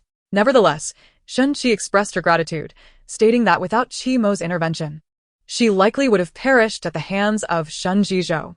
Zhou Chu could easily discern that she was concocting an excuse to extort her warhorses, so he merely smiled awkwardly before climbing onto the sled. Shen Jizhou was intrigued. Why was this individual so concerned about Wan Tianjiao, who bore no relation to him? However, given Wan Tianjiao's current incoherence, it was best not to place any faith in her words. Chapter 52. Perhaps a psychologist for the tiger would be advisable. Jiang Nanxi suddenly thrust her head out, grasping the tiger's paw just as it swiped at her, shaking it playfully. Jiang Nanxi, thank you for the food I brought you. A handshake before eating, right? Quite polite, even more so than the tigers at the zoo. Tiger? Audience. Others? Tai Lang felt a mixture of relief and sorrow upon seeing his son. Aware of the contagious nature of the illness, he refrained from speaking much to him and gently shooed him away. As soon as his son exited, tears streamed down his swollen, sickly face.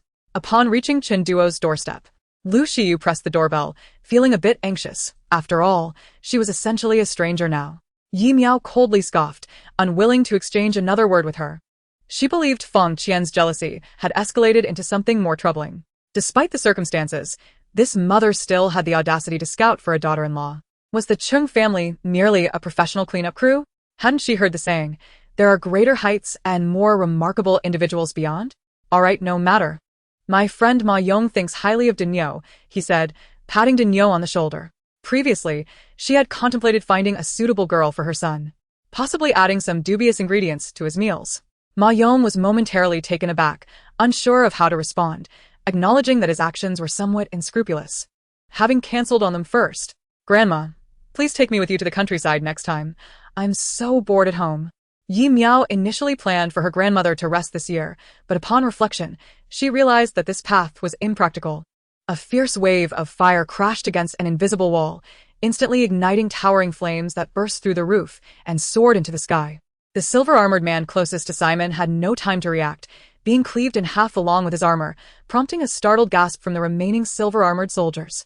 Coincidentally, the newcomer, Su Yan, was familiar to him. He was Zheng Ting, the captain of Su Liao's guards, with whom Su Yan had crossed paths several times. Beneath the moonlight, a man with green eyes sat atop a building, gazing at the moon, his eyes reflecting profound sorrow.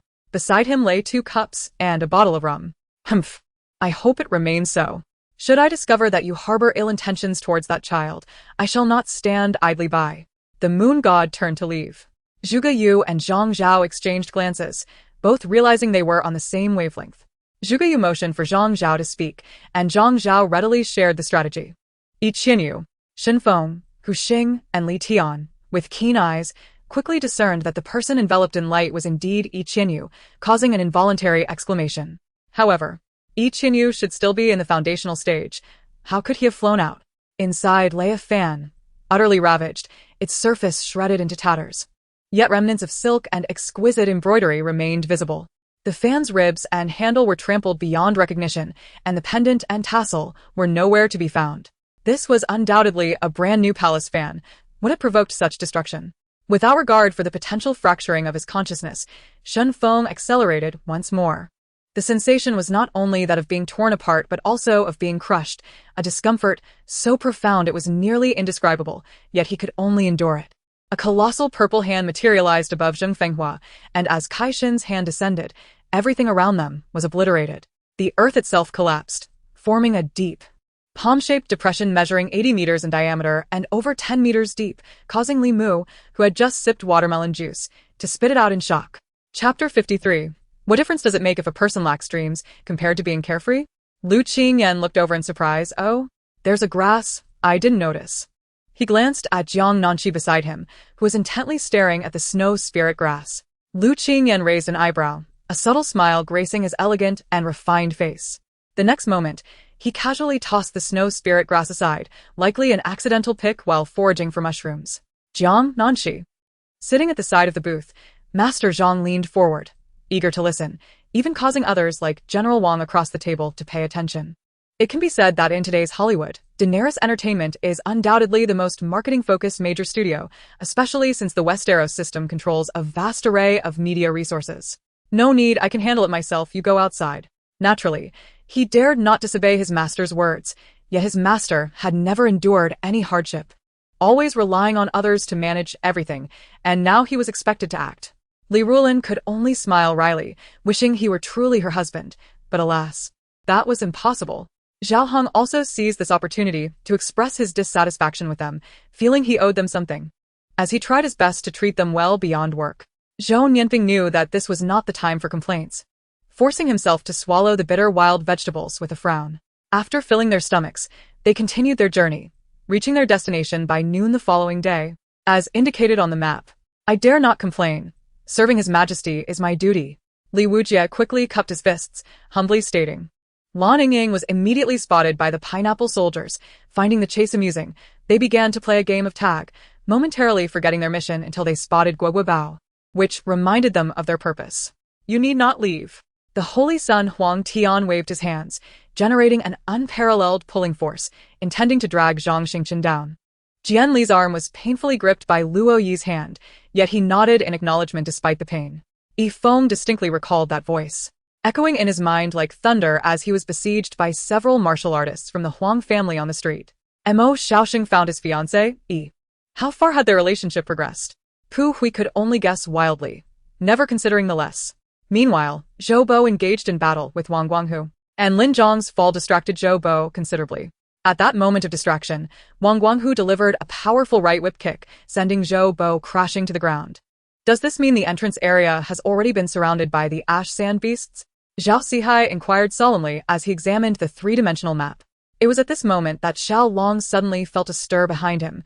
The once vibrant energy on the continent behind him had finally begun to show signs of life. With a soft thud, Yi Meng realized a vein in her arm had completely ruptured, her energy output halted, a sensation of disconnection overwhelming her. Lu Gang steadied himself and charged toward Yi Feng once more, his fists glowing with a faint yellow light. As he approached the two, Su Emo hoarsely repeated his earlier question, calmly awaiting the big man's explanation.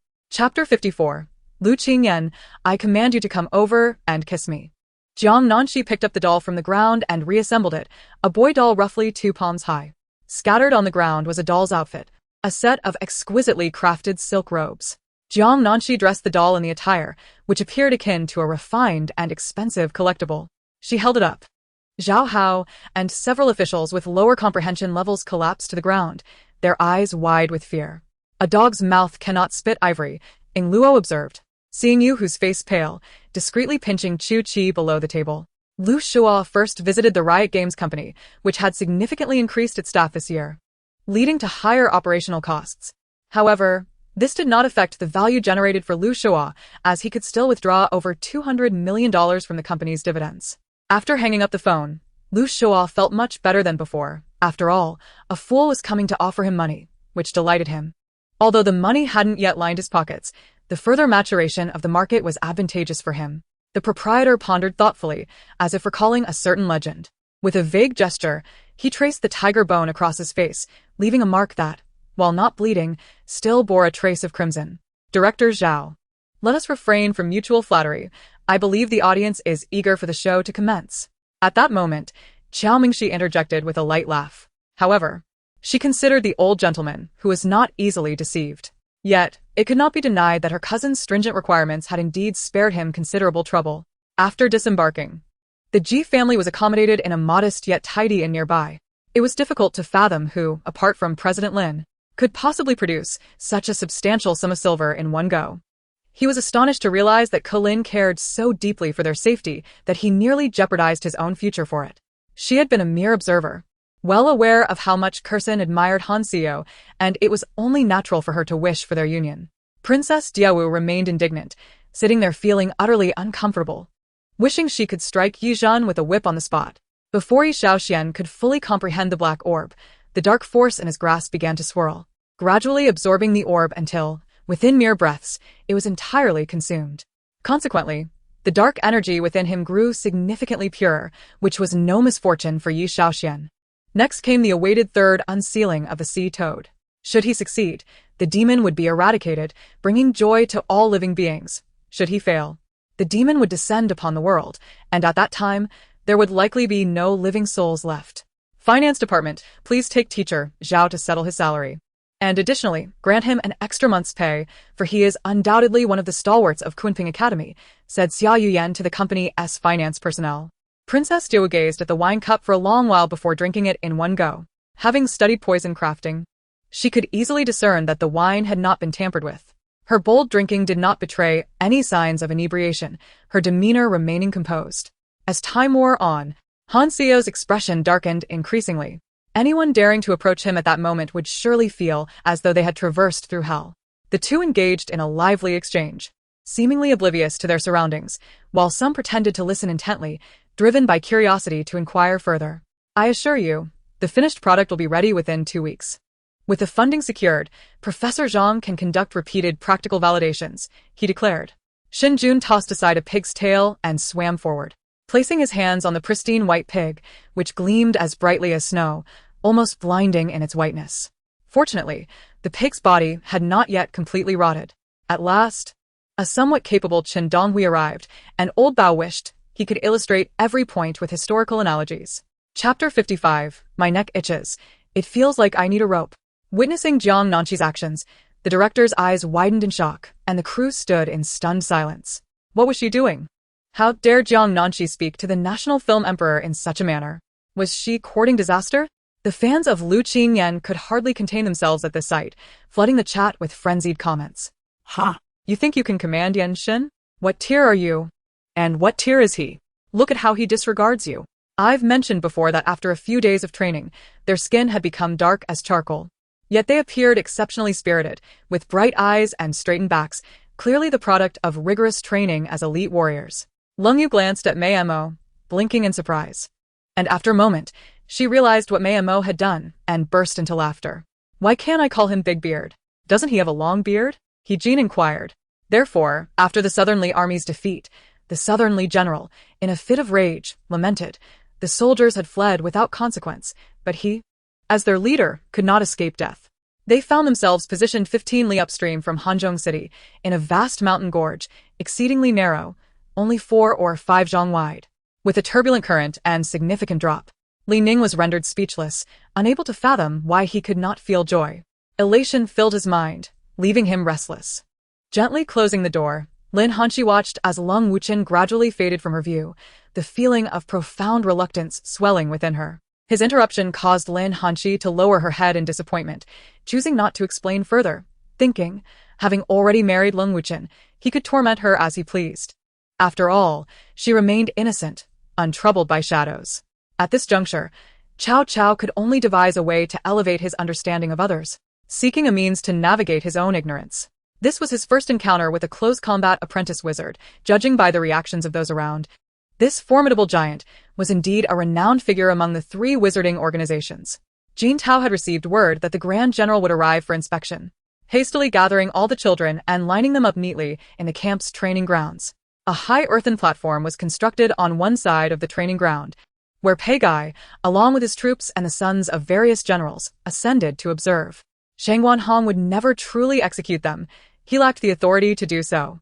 Capturing them had granted him leverage that would eventually prove useful. Moreover, having received the Empress Dowager's approval to act against his twin brother, he was naturally inclined to present a fade for her benefit. Before Sima Bao could utter a word, a guard arrived, following orders to drive out Xian Ming. Xian Ming, gripping the palace column, shouted loudly, "My lord, please allow me to speak one more word," but was abruptly seized by several guards and forcibly dragged out, his clothes torn in multiple places. Silver blades are resistant to decay, even when exposed to seawater, and their edges can sometimes be used to test the toxicity of marine fish. The utility of telescopes at sea is even more evident. David turned to leave, planning to engage in thorough discussions with the sirens of White Wave Bay tonight to confirm subsequent plans. Chapter 56. killed by my mother-in-law. Lu Qingyan donned a deep blue bathrobe, evidently having bathed, with damp hair still somewhat tousled, exuding a noble aura tinged with languor. He went to the living room to pour a glass of water, only to find Jiang Nanxi gazing at him with a complex expression. Light so interior said, "No, no. She called you husband. You should refer to her as wife." Jiang Nanxi responded. Amidst the dark shadows, two figures appeared, momentarily stunned upon spotting the driftwood. Murom keskiviko. With a low growl, observed the skeletal army approaching within 100 meters, feeling the tremors of fear emanating from his disciples nearby. Yang Ling's monkey was the most skilled and had the highest win rate, while Yi Tian's monkey was unfamiliar to all present, leading them to assume that Yang Ling intended to deploy his most formidable hero against Yi Tian, who might not even know how to play. Since learning of her grandfather's death, she had been training diligently, striving to avenge him and the people of the island as soon as possible. The vast expanse of Huaxia was not limited to the Tianlong Mountain for energy crystal veins. Other renowned mountains and rivers surely harbor them as well. Lu Fan's task was to lead the way for everyone. Next to the new purple sweet potato field, he opened up another plot, planting common vegetables for his own consumption in the future. Fang Chen would not shortchange himself, ensuring that all were upgraded to third-tier spiritual crops by the divine wood cauldron. Furrowing his brow, Fang Chen dashed toward the teleportation array, while Hu Yixian sensed something amiss and hurried to follow. No wonder it would be strange if a fellow cultivator lived nearby and was unaware of Lord Lei. The square-faced man chuckled. Tang Shi's actions earned her the admiration of the deep-sea demonic whale king and his mate, who found her increasingly pleasing to the eye. If it were not for the resistance of the water, Tang Shi would have long since dispatched the purple lightning eel before him with his machine gun, ensuring 100% kill. The man's abdomen lay torn open, his intestines exposed, and it was evident he would not last much longer, his life force rapidly depleting. The onlookers, stunned, clutched their heads as they beheld the screen displaying what could undoubtedly be hailed as the goal of the century, shaking their heads in bitter disappointment. Seizing the moment of vulnerability when Han Nua's spectral shield shattered, the Thunder Dragons descended upon the grand hall of Yunyan Mountain Manor. Yu Yun and Jin Yu found the scene so amusing that they doubled over in laughter, inadvertently blocking those behind them. Yet, the individuals in the rear remained unperturbed, greeting the situation with patient smiles as they waited. Thus unfolded a lively banquet amidst a joyful atmosphere, with another feast planned for the evening, wherein Zhou Yu would refrain from cooking personally, delegating the task to several responsible individuals at Zhu Xian. Lu Gu Qian wished to speak with Su Jessen. But Qiu Wenwen's assertive nature would likely yield counterproductive results. Avoiding Qiu Wenwen was futile, as they would inevitably cross paths, exchanging harsh words, which Qiu seemed to disregard entirely. The 9 prison guards grew anxious. The man who claimed to be a Taoist, Zhang Sanfeng, was truly enigmatic, having swiftly subdued the warden upon their first encounter. Despite lacking any discernible energy fluctuations, his strength surpassed that of a martial artist, and though he had yet to attain the martial sect level, he could kill from a distance. Chapter 57. I may have a sharp tongue, yet my true nature is not malevolent. Jiang Nanxi gazed pensively at the empty bowl. Could it be that entity had arrived? Unfazed by the blood of a chicken, it dared to consume. Truly impressive. What could it be? Li Qi inquired while inching closer to Jiang Nanxi, goosebumps rising on her skin. This was exceedingly strange. A ghost, a formidable ghost. Jiang Nanxi rose, glancing towards the second floor of the inn, where an eerie aura enveloped the entire level. For the 1,000 new students selected from tens of thousands, a 50-kilometer run was not particularly daunting. However, in this state of unbearable hunger, such a basic distance became a challenge. Nevertheless, it was Ling Ling's attitude that gradually allowed him to release his thoughts and cease dwelling on that matter. Over the past 2 months, he found himself inexplicably drawn to this place, yearning to see her. Xia reached out several times, only to hesitate. The past was behind her, and she held no regrets. Even if she were to start afresh, she would strive forward. The thought of Li Zixuan's tender treatment of Jiao stirred Xu Hexin's already restless heart. It seemed her recent kindness towards the Feng family had prompted this unusual behavior, as if she believed she could manipulate her. The girls of the Sarah tribe harbored no thoughts of reproduction. All had emerged from the Holy Spring, thus viewing the orcs' enthusiasm merely as ordinary hospitality. Some of the more formidable among them even engaged in friendly sparring with other orcs. Uncle Wang Xiaoliang's side had already deciphered the secret of the dual pupil diagram. It was rumored that by following the route depicted in the diagram, one could locate the unknown realm, where the secrets of immortality could be attained. Spare me, and once I obtain the secret, I will take you along. Old Master Wu declared loudly. In the end, it seemed as though someone had pressed a finger to her forehead, and a surge of pure spiritual energy flooded her body, allowing her to successfully form her core. However, upon awakening, she found no sign of those who had assisted her. Could it be they left without noticing her? The goats speculated. The 9th-level Jade platform was undeniably brand new, with many disciples of Qianshan Dao still engaged in finishing touches. Xiao Jie stood in the grand conference room of Dragon City, face adorned with bandages, addressing over a dozen department heads regarding recent issues. Qiao Qinghai could only muster the courage to push Yang Ming forward, knowing that should the person fail to be saved, someone would inevitably bear the blame. As her words fell, Madame Hao clapped her hands in succession. Each clap sent a splash of water erupting, with a black-clad assassin leaping forth from the water. After 4 claps, 4 figures emerged from beneath the surface. Individuals like Chen Wei, who had built a thriving company from nothing at such a young age, were indeed exceptional. Observing the wall clock, he noted it was just past 2 in the morning and thought it best to prepare something delicious to send to Nualan. He insisted on going to the Earth Lung Mountain for cultivation. Besides the 2 reasons he mentioned, there was another vital reason he kept to himself. The remaining person, just regaining consciousness and unaware of the unfolding events, was greeted by a barrage of spells, leaving him utterly terrified. As they approached within 5 meters of a large rock, a pair of fused demons charged forth from behind it, the male demon leading, closely followed by the female. All right, no more tears. Let us have a proper chat. Shall we? Shen Yu was wholly seeking Shen Yan's consent. Ren Kuanping's foot, caught in an embrace, could not be freed. In a fit of rage, he kicked Bei Mu, the sound of bones cracking echoing as Bei Mu tumbled backward. Chapter 58. Shen Lan, why did you provoke her again? Upon hearing Jiang Nanxi's loud cry, everyone froze in place, with Song Shishing gaping in disbelief, staring at her as though she were some kind of monster. In another inn, the director and a group of male staff members were engrossed in the live broadcast, the atmosphere thick with an eerie silence. Shen Lan breathed a sigh of relief, thinking that if all men worldwide were to become impotent, it was not solely him. Thus, she could rest easy. However, the next moment, if that were the case, she would not hold back any longer. Did she really think she was unaware of the events from 5 years ago? Everyone had betrayed Hier, though he remained oblivious to the true extent of his master's power and whether it could rival his grandfather's. One thing he had always believed without a doubt was that sometimes the ground appeared devoid of paths.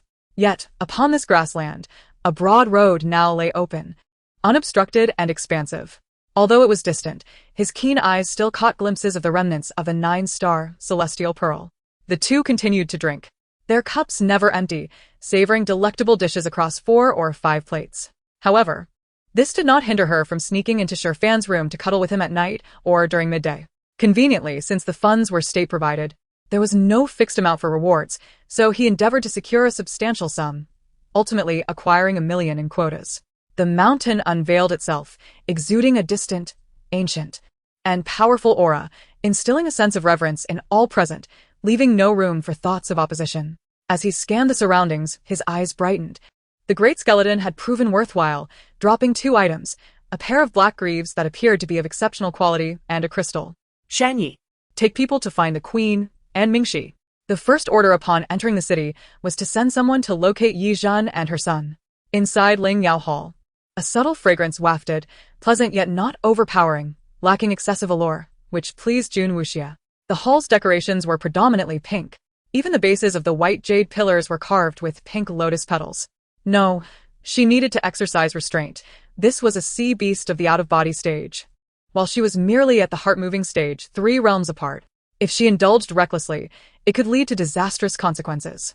When the last captured official collapsed and breathed his last, Jun Wuxia raised an arm, and a line of Ruelin soldiers stepped back, wiping the blood from their blades with their garments, sheathing their steel swords, now stained with lives. The massive demonic energy began to coalesce, the sky growing darker. The demonic energy in the pitch-black heavens becoming increasingly potent, rendering it indistinguishable to the ordinary eye, as if the entire sky were shrouded in the aura of malevolent spirits. Many succumbed to the overwhelming pressure of this dark energy, collapsing to the ground and spitting blood. General, you haven't eaten all day. Here are the buns sent this morning, Chen Kong said, presenting a food box to Shen Luoyang. Even Lu Fenghua, standing nearby, was overwhelmed by the dark aura emanating from Qian Jiao. The Yen people treat me poorly. Do you 2 brothers treat me well? Xiao Lingfeng sneered, slowly pressing down his blade, watching as the wound on his neck widened, blood flowing onto the snow like a cold plum blossoming. Many, unaware of the truth, witnessed Lin Xiang fiercely battling the enemy, fighting valiantly, and all exerted their utmost, wildly slaughtering the surrounding army of cultivators, carving a bloody path toward the distant exit. Though far, it held hope. Observing Yang Guangming on the rooftop retrieving a petrol-filled bottle, Zhang Feihu and others immediately began to shout. Chapter 59. Why is it raining? Oh, it turns out to be my speechlessness. The old Taoist gestured in the shape of an 8, then hesitated, questioning again, is this really it? Jiang Nanxi nodded, affirming, indeed. The old Taoist exclaimed, this item is unavailable in Huaxia. How did you acquire it? You are remarkable. Where did you get it? Enlighten me. Jiang Nanxi replied, I made it myself. Having slain 3 Taibao Jinjuan to seize their golden pills and acquiring 9 treasure bags, now, before entering the ghost gate, it was the perfect time to inspect the treasure bags, as they might contain useful items for the journey into the demon palace. The poison spider felt quite surprised.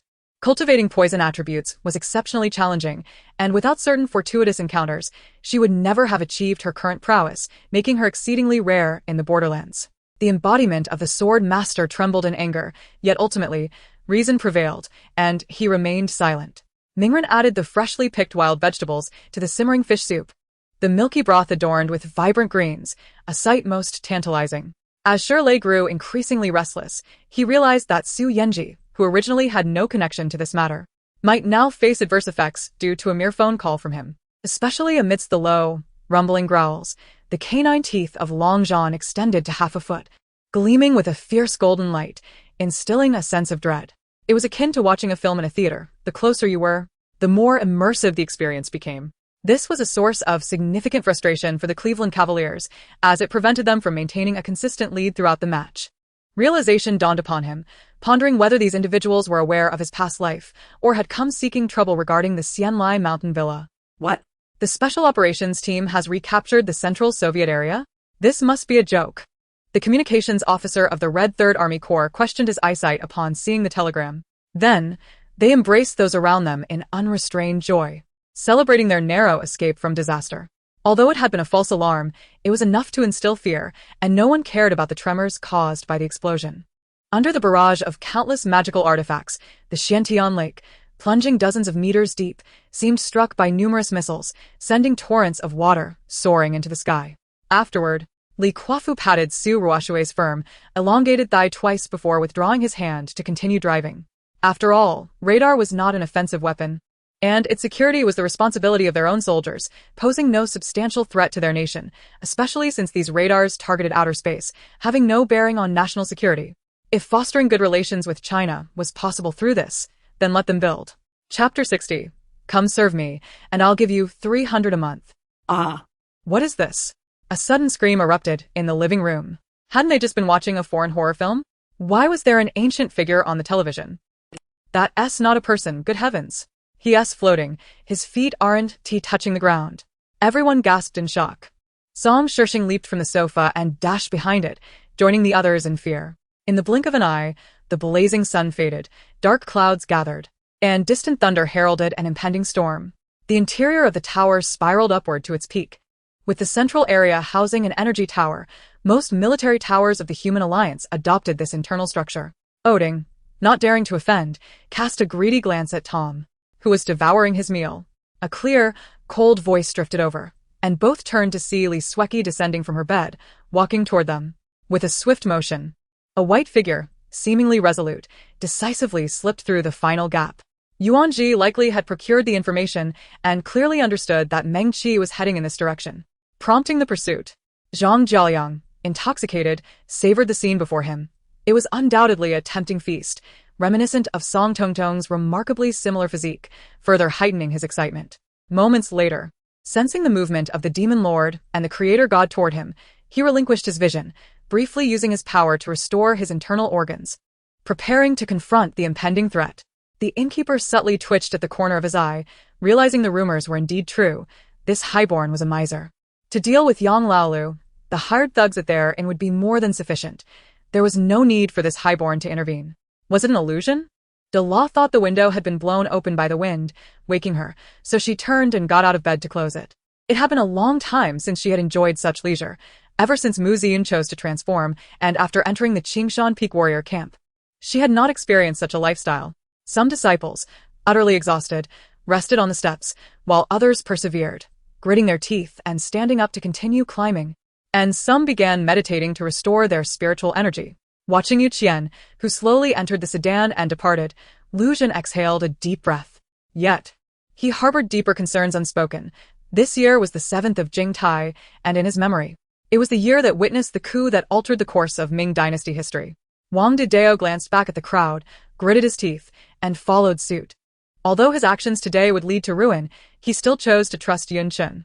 Upon hearing this, I felt elated, realizing our reputation had grown so vast that even the demon of the Karl family was aware of us.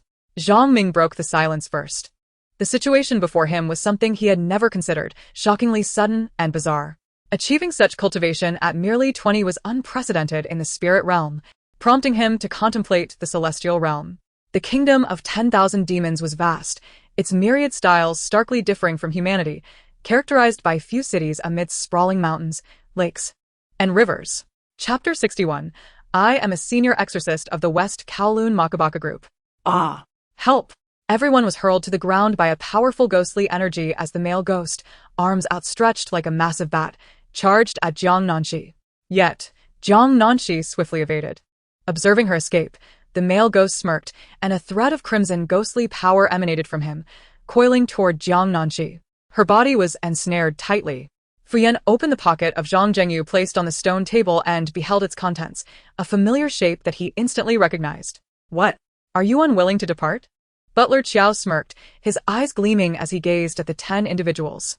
Fong Lesheng playfully leaned behind Fong Jiren, grinning and shaking his head. The onlookers stood aside, silently amused. Delicate fingers danced over the jade flute, releasing a melancholic melody as disheveled strands of hair swirled in the air. Her graceful figure standing poised at the entrance of Tiandang Mountain.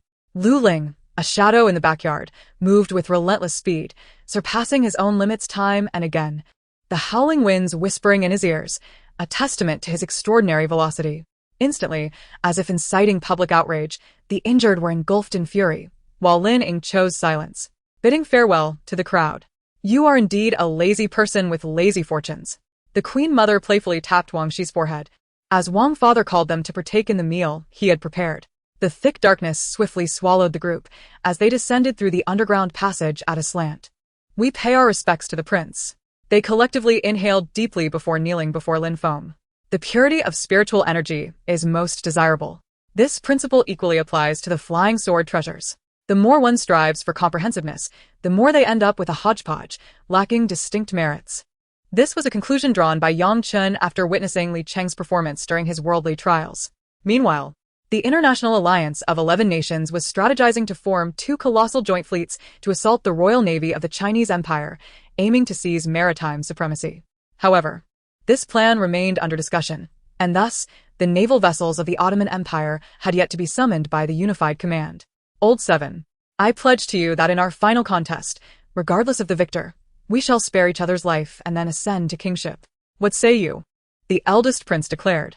If you refuse to comply, prepare to be obliterated by the Golden Dragon clan. The Golden Dragon's voice thundered, echoing across the land and drawing the attention of numerous cultivators. With 2 muffled explosions, a spearman and a shield-bearer were shattered, creating a gaping hole in the 18 Arhats formation. But how was this accomplished? After the initial shock, Investigator Guy's professional curiosity was piqued. This technique bore the name of a once glorious sword art from a century ago, the foundational scripture of the UNG sword sect, forbidden for transmission outside the sect.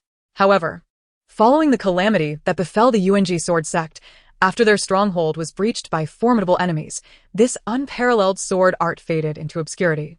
It must be noted that the energy contained within the inhabitants of Martial Star is tenfold that of Earthlings.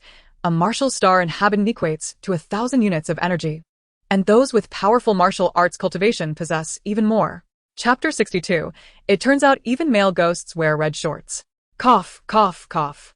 Lu Qingyan, feeling a bit constricted, groggily opened his eyes. He turned to see Jiang Nanxi decisively tossing her water gun to the ground. Is that enough? Hurry and let him go. Lu Qingyan was taken aback. She actually discarded her weapon for him? The magical artifact appeared formidable. Just like that, what would she do now? The male ghost directly intervened. She realized she had made a premature judgment because her desire to protect Bai Ying led her to instinctively suspect anyone near him. Yet now it appeared that Zhang Yuan, despite his capabilities, posed no threat. All right. Zhang Huaiji's eyes lit up as he activated his werewolf mech. Originally imbued with powers akin to a war god's machine, it had been repaired after being destroyed by Zhang Yuan, not only restored but enhanced in performance and aesthetics. Zhang Mingjun angrily flicked his sleeves and turned to leave. The other disciples were at a loss, mostly frozen in place. Kimura's mind went blank, his eyes glazed over, completely forgetting his predicament, his mission, and the pain he felt. The only thing occupying his thoughts was the golden shadow leaping across the clouds and skimming the lake's surface. And Ruwa ran closer, eager to discern their intentions. Were they plotting to ensnare her again? Boss Zhou, no need for such formality. Just order whatever drink you desire. I stated stiffly. Having said that, Jin Shizhao slowly rose, enduring the excruciating pain in his waist as he made his way toward the second floor. As he recognized the futility of the situation and chose to refrain from offering any solutions or even words. Naturally, the challenge level remained at 30. After all, Stephen, even in his avatar form, was not easily dealt with.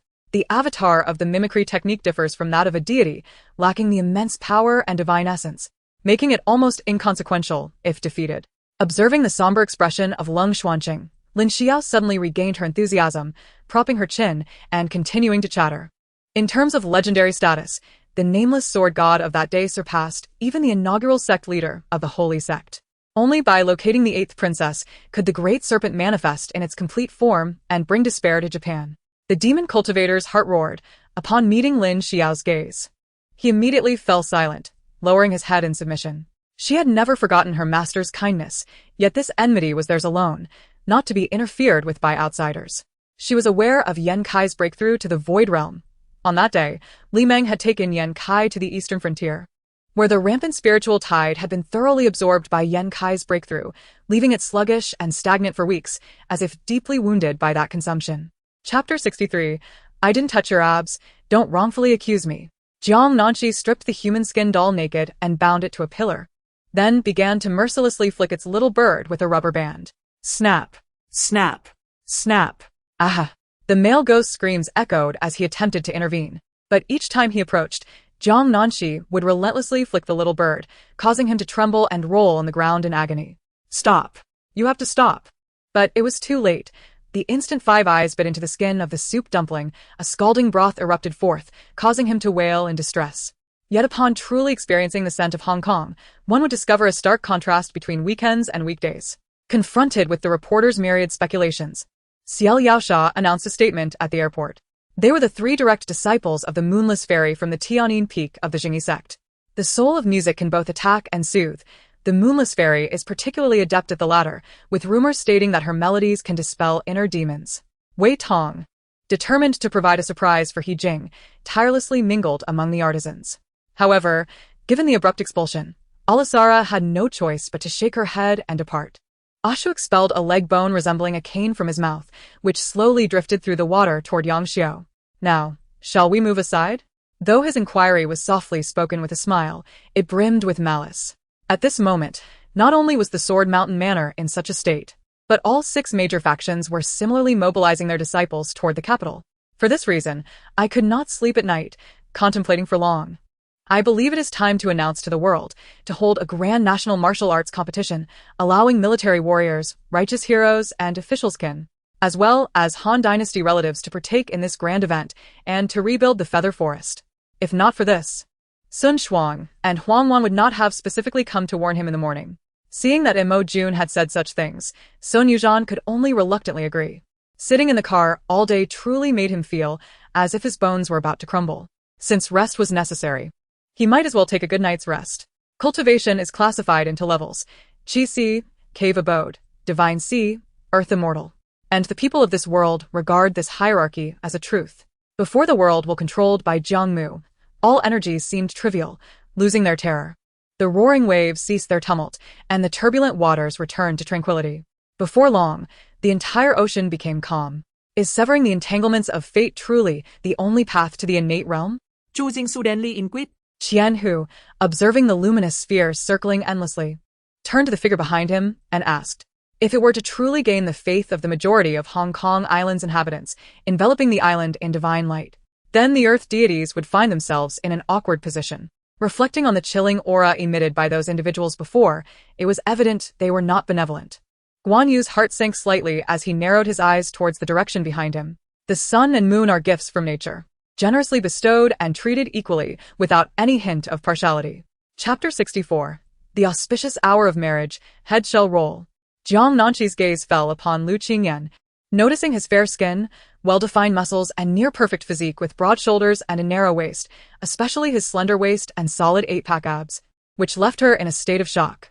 Her face turned inexplicably warm, rendering her momentarily dazed. What was this person doing? Why did he suddenly strip off his clothes? Jiang Nanxi felt her cheeks growing hotter. Yet, when confronted with the reality of the situation, everyone remained stunned by the words of the Grand Elder. While the various demons were still in shock, awaiting the intervention of the six-path saint, the saint himself descended before the black-clad man, wielding a bronze staff. With her innate talent, Susan could clearly perceive the flow of the opponent's spiritual energy and immediately recognized this movement as a transformation of spiritual essence. The mention of Su Daji left him perplexed, and upon sensing his unfriendly demeanor, she hesitated to continue speaking. Further ahead, one could see Yao Ziyuan leaning against a large tree, sitting at its base with his arms shielding his eyes, his shoulders gently trembling. He had come today because he had successfully persuaded Luo Yuling to consume the heart-consolidating pill that Cui Er had given him, eager to see if the pill was indeed as miraculous as Cui Er had claimed. Before Yun Huan could finish speaking, Zongyang took the initiative to manipulate the Qinglian treasure flag, which expanded several times its size, emitting myriad rays of blue light that instantly pinned down the ground. Before the King of Hell could discern what was happening, his divine essence was significantly absorbed by the Qinglian treasure flag. After hearing this, Murong Che felt a surge of tumultuous emotions. No one understood his own body better than he did. Despite the severity of his condition, even the imperial physicians were at a loss. He never expected Yun Wu's medical skills to be so extraordinary. It seemed he needed to proceed with caution. On this star-studded continent, it was rather ordinary, neither tall nor grand, devoid of remarkable phenomena, and lacking towering trees. Of course, the disturbances caused by monsters were not confined to Huli City. Many regions and nations had also experienced varying degrees of monster sightings. Ling Tian was equally unwilling to wait any longer. The 5 deities ahead could easily be dealt with by Tai, Yi, and others. This time, if not for the concern that his spell might provoke a formidable enemy, Su Guanju would never have taken the risk of consuming a pill that was nearly a life-or-death gamble, for although his injuries were grave, with 3 months of recuperation, he could still recover. Haha, it's nothing, just a bit of frustration. Hua Ming poured another bottle of wine into his mouth. Lu Xiao immediately spotted the opened golden coffin on the ground, but when she approached, she found nothing inside. She was too bewildered to ponder how someone could possibly know her address for the upper echelons of society. Such trivial matters could be easily resolved with a few phone calls. He had always performed admirably, never tarnishing the name of the great Jean S. prodigy. Yet this particular piece was beyond his capacity to endure. Even with his utmost effort, he could not reach the realm of the music until exhaustion took over, and the string snapped, causing him grief. Chapter 65. Is there a substitute for life? Is there anyone who can live in my stead for a moment? The director stood in place, hand on his forehead, truly weary, wishing to speak no more, feeling despondent. Jiang Nanxi, still in her hospital gown, rushed to the director's side, removed his hand, and earnestly leaned closer, saying, "Director, speak. Do you like Sister Bing?" The director. Jiang Nanxi, you little rascal. Do you want to date Sister Bing? The director. Jiang Nanxi, why are you silent? Spread the name of your trading caravan across various tribes, making multiple round trips over the course of a month, and ensure that each time, the goods sold increase, creating an illusion that you are making a fortune among them. Another 100 billion? It seems you owe me 100 billion already. Let us settle that debt first, shall we? Cheng Ting scoffed, utterly disbelieving Lu Bin's promises. This scene inexplicably reminded Yang Ren of the siege at Baidang Mountain that Mu Sun had recounted. He occasionally entertained the thought of perhaps selling his charm to see if he could carve out an opportunity for escape. When Long Hao arrived at the hall, Ling Wu was conversing animatedly with several obviously high-ranking investigators, appearing quite engrossed. Ling Wu's boisterous personality meant he never faltered in any situation. He waved at Long Hao while munching on something, All the cuts were smooth as mirrors, blood congealed like ice at the wounds, without a drop spilling out. Upon hearing the announcement of 50,000 guan, several individuals displayed expressions of difficulty, while others fell into contemplation, though a few nodded in agreement. However, this notion was quickly extinguished. Mere moments after the haunting wails rang out, a figure emanating overwhelming pressure, a half-step Yuanying Wing clan member, appeared. Schwer. You have left me utterly confused. Su Chen mumbled to himself. After all, she was genuinely trying to eliminate the threat to the manor.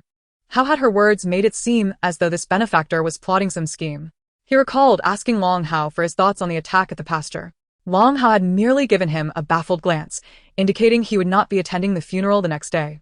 The moment the sea god appeared, it was met with a fervent cheer from the gathered crowd. When a doctor begins to speak such words, it signifies that the condition is indeed serious, causing Shun Yang's heart to sink in tandem. Observing Zhu Feng, who was on the verge of breaking through to the royal level, the crowd could not help but furrow their brows in concern. As that gigantic fist, resembling molten lava, descended towards Su Bai, he truly felt a sense of impending death. Later, Lin Yunyan discussed in detail with Su Jian, repeatedly mentioning the scar on the newcomer's chin. The nearest city to Yuanqing City was Quanlong City. If it fell, the next to face the consequences would undoubtedly be Quanlong City, causing him great concern. Xiao Hongwei remained unfazed. During his school years, he had participated in martial arts training and regularly exercised. Benjamin once served in the district attorney's office, but resigned in frustration, believing that the office could not genuinely ensure that the guilty would receive their just deserts. At least under the banner of a classmate's father, he resolved the immediate crisis, ensuring that he did not lose his manners with the personnel handling the matter below. Time has swiftly passed, and over the course of these 2 days, Lin Fan's affairs have been progressing in an orderly manner. Brother Hushi's arrival was merely a fraction of a second behind Shen Yuhao, positioning them both in the lower battlefield almost simultaneously, their locations strikingly similar. Chapter 66. Together, they possess 800 watchful eyes. Shen Lan gripped the steering wheel, her gaze fixed intently on Jiang Nanxi, poised to blockade her path once more. Yet, in an unexpected turn, Jiang Nanxi dismounted her bicycle. In the next moment, she hoisted the bicycle effortlessly and leaped onto the off-road vehicle. A resounding crash echoed. Shen Lan and Song Wanwan turned to witness Jiang Nanxi leap from the vehicle, swiftly shouldering her bicycle as she sprinted towards Lu Qingyan and the others. This was forced upon me, she thought. As the weather had turned warm, Zhao Qiangwei exchanged her long leather pants for shorter ones, opting for a loose, white shirt instead of a leather jacket. Their original intent was to combat the sea demons, but now, upon realizing the collusion between these sea demons and the cultivators, how could they possibly remain here any longer? Wang Jining scoffed, remarking on the current standards of the arcane selection, suggesting that even someone like Song Xian could participate, indicating low expectations. Having said that, she departed. Su Jinli observed the two women for a moment. Seeing their focused expressions, she felt reassured and took her leave. Each time he departed, a high-ranking official managing logistics at Ongband would seize the opportunity to dispatch a few half-orcs to that hall as cleaners. Yet, upon reflection, it seemed reasonable, considering lifespan. The Light King he had vanquished must have lived for over 10,000 years. After class, Lin Ku enlisted Laba and Leijiu to craft 4 marionettes from wood and string, subsequently penning a script based on the tale of the White Snake. Laba, Leijiu, and Jiao Jiao played joyfully, each with their own puppet.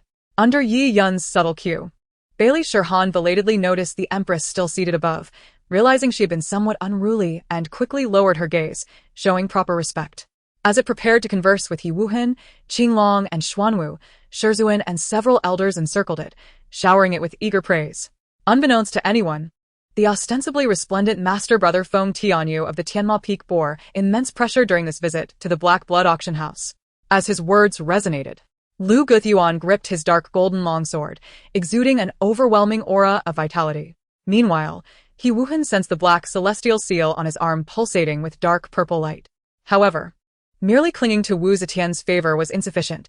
Chunyi needed to orchestrate his own schemes. Nurturing his own power base was imperative. His next course of action would be to leverage Wu Zetian's influence to attract a multitude of talented individuals for his own benefit. The Bronze Throne had consumed the fortunes of the Corpsine sect, yet it was only sufficient to sustain the spirit of the Drought Demon for a mere 3 breaths of time. According to whispers within the Pantheon, this enigmatic Lady Honglian was reclusive and cold-hearted, having executed countless orders in secrecy, eliminating numerous threatening foes. 4 foam tea on you. The Tianmo essence replenishing pill, while precious, could always be refined again. He could endure it. Thus, they found it difficult to comprehend Su Hong's decision, yet after enduring the prior wave of tumultuous bloodshed, they had come to accept his command unconditionally, no longer questioning anything, only subtly voicing their uncertainties.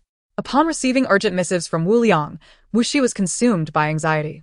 He was unsure how Lu Bu dealt with wrongdoers, but he knew he was not among Lu Bu's confidants. Should the inspector of the capital catch wind of any clues, he could foresee the grim fate awaiting his family without even consulting a fortune-teller. Chapter 67. Lu Qing and I anticipated your anticipation. The director glanced at the tabby cat nestled in her arms, regretfully stating that she had made a mistake. In the task clues, I specified a gray tabby cat with white gloves. Your cat bears no white fur on any of its paws. Jiang Nanxi? The scene shifted to Lu Qingyan, who stood outside the bamboo grove, observing the direction in which Jiang Nanxi had fled. Initially, she intended to select the most suitable attire for Luo Mingjiao through comparison, yet as Luo Mingjiao donned each outfit, the expression of Qin Juansheng transformed repeatedly, his eyes sparkling with awe. They had deployed considerable manpower, but as of now, there had been no news of Qin Juansheng. Abu continuously reassured himself that Qin Juansheng would be fine, yet at this moment, confronted by Luo Chongqing's inquiry, uncertainty crept in. Enough, no need to say more. As long as he fulfills his promise, the doppelganger should suffice, Lin Qingyu stated coolly, her demeanor exuding an otherworldly grace, as if she were a celestial being poised to drift away at any moment. I can transcribe it for you. Bureauchet retrieved a blank piece of parchment from the drawer. At this moment, Li Huilon glared fiercely at Luo Mingjiao once more before storming out of the hospital room. Now is hardly an appropriate time to discuss capturing demons. I should conform to local customs and graciously accept, for aligning with the people's sentiments is vital, if not now, then when? Su Meng shook her head with a sigh, her cultivation silently reaching the realm of merging with the Tao. Meanwhile, the gaunt and scruffy youth remained blissfully unaware, naively believing that this beautiful sister harbored no ill intentions. Such a lovely individual could hardly possess a wicked heart. Should she encounter a good family, even if sold as a servant, as long as she committed no grievous errors, she could still lead a decent life. Thus, all 15 individuals began to enter a state of cultivation, while Zhao Tai felt akin to a mere tool. Meng Xiaowei's willingness to step forward was surely no simple matter. The Drywood's apparent restraint in not utilizing its abilities suggested absolute confidence in its own prowess. Following the resolution of the Fire Soul clan's ambush, a torrent of rage surged within Zhen Yan. Among the top 10's rated power, Bai Su could only unleash 5, while the other 5 required Bai Hua's cooperation. And MOU could not activate Bai Hua. Thus, Bai Su was naturally unable to employ it. Although many scenes had already played out in his mind, Zhao Tai, having made a promise, would not go back on his word. Then, one hand grasped the hair at the nape of his neck, while the other meticulously arranged the surrounding strands beside the newly folded tuft of hair. Ming Juanhe and Pei Xiuji remained oblivious to the discussions of tourists from the observation deck, having posed for several additional shots without monopolizing the public walkway. They concluded their photography session, vacating this picturesque spot ideal for couples. 17. I should have communicated this with you earlier. I had no idea the Jin family harbored such intentions. I sincerely apologize to Zhang Jimo for the misunderstanding. Chapter 68. Celebrating Qixi? No. This is Teacher Lu commemorating her head 7. The director provided Jiang Nanxi with the contact details for the television drama director, stating he had already been in touch, and she could audition for the lead role. Regarding the fortuitous opportunities that seemed to fall from the sky, Jiang Nanxi maintained her vigilance, inquiring whether the lead role would come with a higher remuneration. Of course, the lead actress's pay starts in the millions, with substantial scenes, and completing this drama will surely yield a tidy sum. Contemplating, she decided it was time to descend. Hu Tu squatted on the windowsill, when suddenly, flames erupted from the second floor, scorching the damp bed linens, which snapped under the weight of the man below. He emerged unscathed, yet in that moment of peril, how could Hu Tu escape? Moreover, the cliff cypress was a living entity, continuously evolving and developing, with significant potential for appreciation, which is why Hu Tu desired to acquire that particular tree. The customs in our country are exceedingly stringent. Even if a smuggler were to arrive through some means, they would hardly be able to bring along many genuine items. Perhaps he had not anticipated that the police in Tongluo City would launch such a grand anti-drug operation. When Jiang Lin and his companions arrived, They discovered it was the Jiang Sanling and Jiang Xiling families, along with Jiang Zhenqing and Jiang Wuling's wife. Upon hearing his words, one man became furious and exclaimed, "Yunhai Zhenren, what do you mean? Is the Songyun sect attempting to evade its obligations?" Just as he finished speaking, Yunhai's junior sister, Mingyu, stepped forward, disdainfully declaring, "Whether to sell or not is not your decision." As he matured, Nangong Li often fled to Europe to escape his responsibilities, oblivious to the increasing urgency of marriage as he aged. Chun Hao pondered for a moment before nodding slightly. "I can attempt to concoct this soul transition pill, but I cannot guarantee success. I hope you do not harbor overly high expectations. However, I do have a suggestion, though I am uncertain if it should be voiced." After all, both the Zhuang and Liang families were also searching for Zhuang Biyun's whereabouts. A delay of even a quarter of an hour could result in a missed opportunity. Was the organization not preparing to hunt Zhuang Biyun and frame the Liang family? When initially conceptualizing the project, various models were considered, and now, as the conclusion nears, it revolves primarily around the biochemical and catastrophic models, chiefly due to the unsatisfactory results achieved. This evening's events truly troubled him, while it could be classified as anger. It was accompanied by a profound sense of helplessness. After eliminating Lu Zijuan, Elbu snorted coldly, then reined in his horse and charged towards the enemy soldiers. Brandishing his Fong Tianhua Ji, "Qiuqiu has been led astray by you," Yi Xiying remarked, her face flushed with embarrassment as she bent down to cradle Qiuqiu in her arms. Leng Xian shook his head, stating that, for now, there was nothing, but it was only a matter of time. He smiled subtly, confidence glimmering in his eyes. At that moment, Yi Tianhao was no longer his usual nonchalant self. Instead, he exuded an air of arrogance, a palpable sense of oppression enveloping the atmosphere. Su Yu was late. The young man, clad in white, still bore traces of dirt, his complexion unusually pallid. Upon hearing Su Yu's complaints of a stomach ache, Su Yu Bo picked her up to exit the palace. What kind of shock would it provoke across the realm to have a prince of the Qing dynasty and a successor identified by Zhuang Mohan in the anti-Qing movement?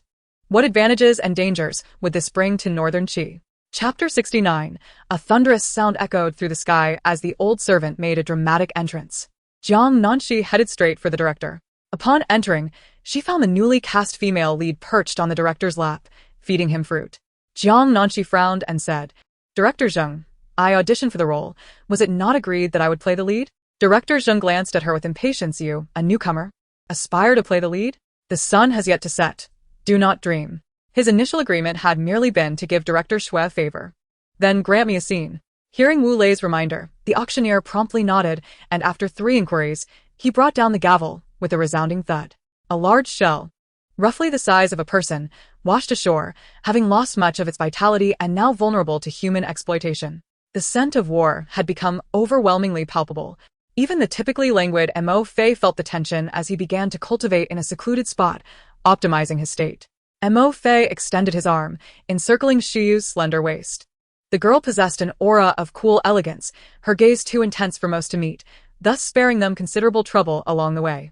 Bai Pu understood that Zhenxi was deep in thought and refrained from interrupting her. He quietly brewed a pot of black tea for her, leaving it nearby for her convenience when she wished to drink. Before departing, Li Hongming inquired with a nearby fisherman.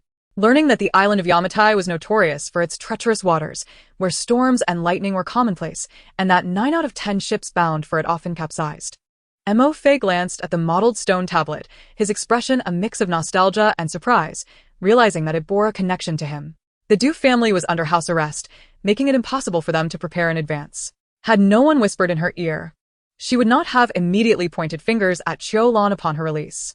Part of her animosity towards Zhu Jianlian stemmed from personal vendetta, but an even more lethal reason lurked beneath. Their proximity was so intimate that Kaishi's breath brushed against Wang Xuanyuan's ear, causing him considerable discomfort. "Old husband," Zhang Mingya exclaimed, fearing that if she did not call out, Wang Junkai might act inappropriately again. "Perhaps," Bai Chu replied with a faint smile.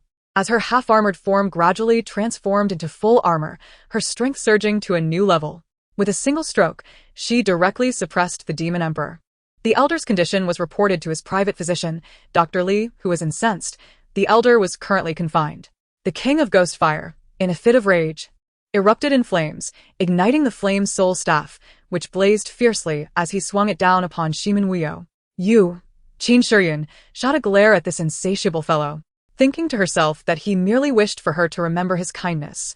This was indeed the finest and largest room in their residence, equipped with various medical facilities. Yet still, he was dissatisfied. Trapped, Shen Aoshue remarked, then entered the restroom to freshen up, after which they both made their way to the living room. Ague observed Xiao Shan's reminiscent gaze, knowing he must be thinking of Li Lily. Indeed, Xiao Shan was a person of deep affection and loyalty. It seemed that the love that cousin would receive from Xiao Shan would only be half of what he offered, so he consoled Xiao Shan.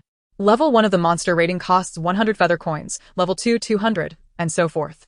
4 divine beast levels, level 1 is 1000, level 2 2000, and so on, the gold element mage explained. They visited the sword shop, where Kai Wei's old sword was placed. It would be remelted here, transformed into a new sword, akin to a form of rebirth. Chapter 70. A clandestine Marseille, Vadisher, was intentional.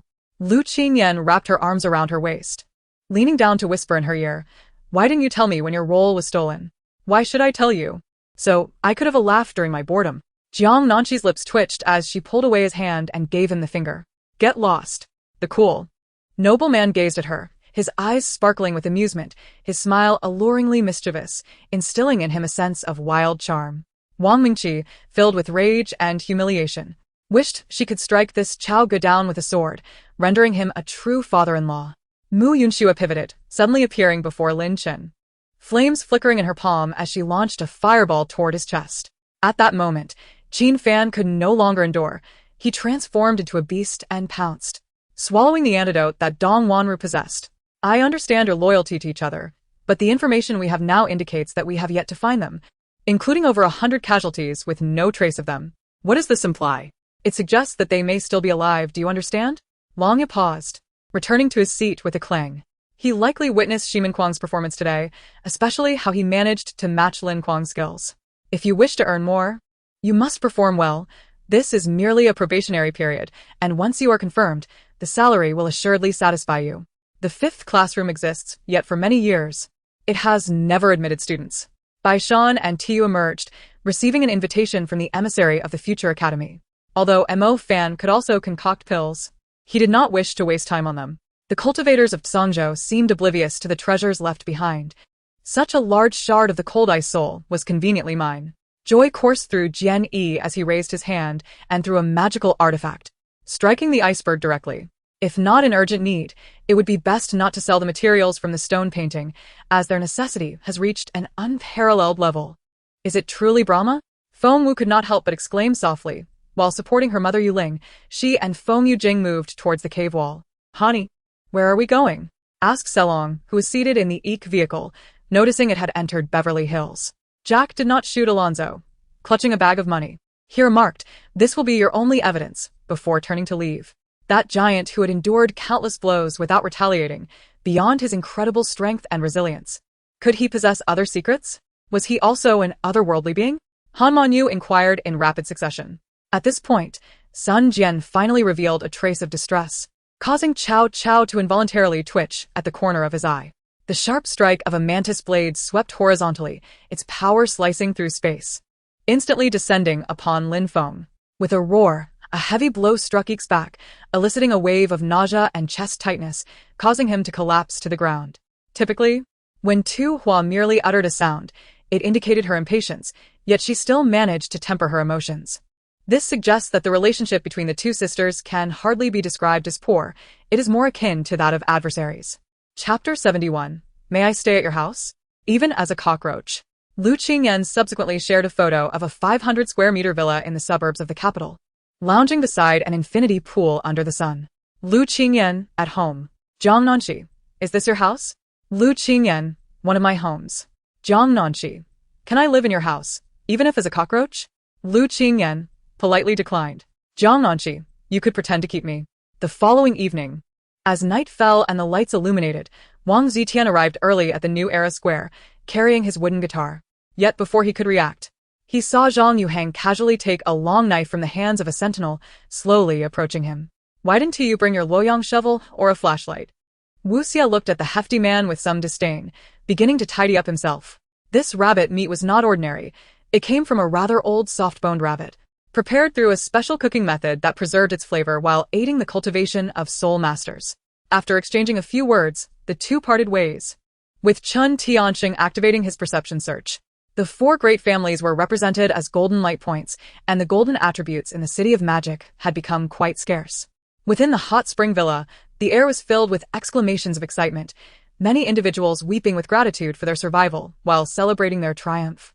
A melodious voice shattered the room's silence. Apart from two fitness enthusiasts and a pair of indifferent eyes absorbing it all, no one witnessed the scene. Unlike her time at the police station, Ning Qingqing shed her uniform, donning a white fitted shirt that perfectly showcased her alluring figure.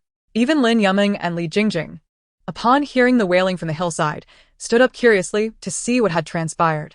While Robin engaged in a heartfelt conversation with Emperor Hoffman regarding the hasty duel invitation, in the Duke's palace, Hawkins was equally in urgent discussion with his father, Duke Greg.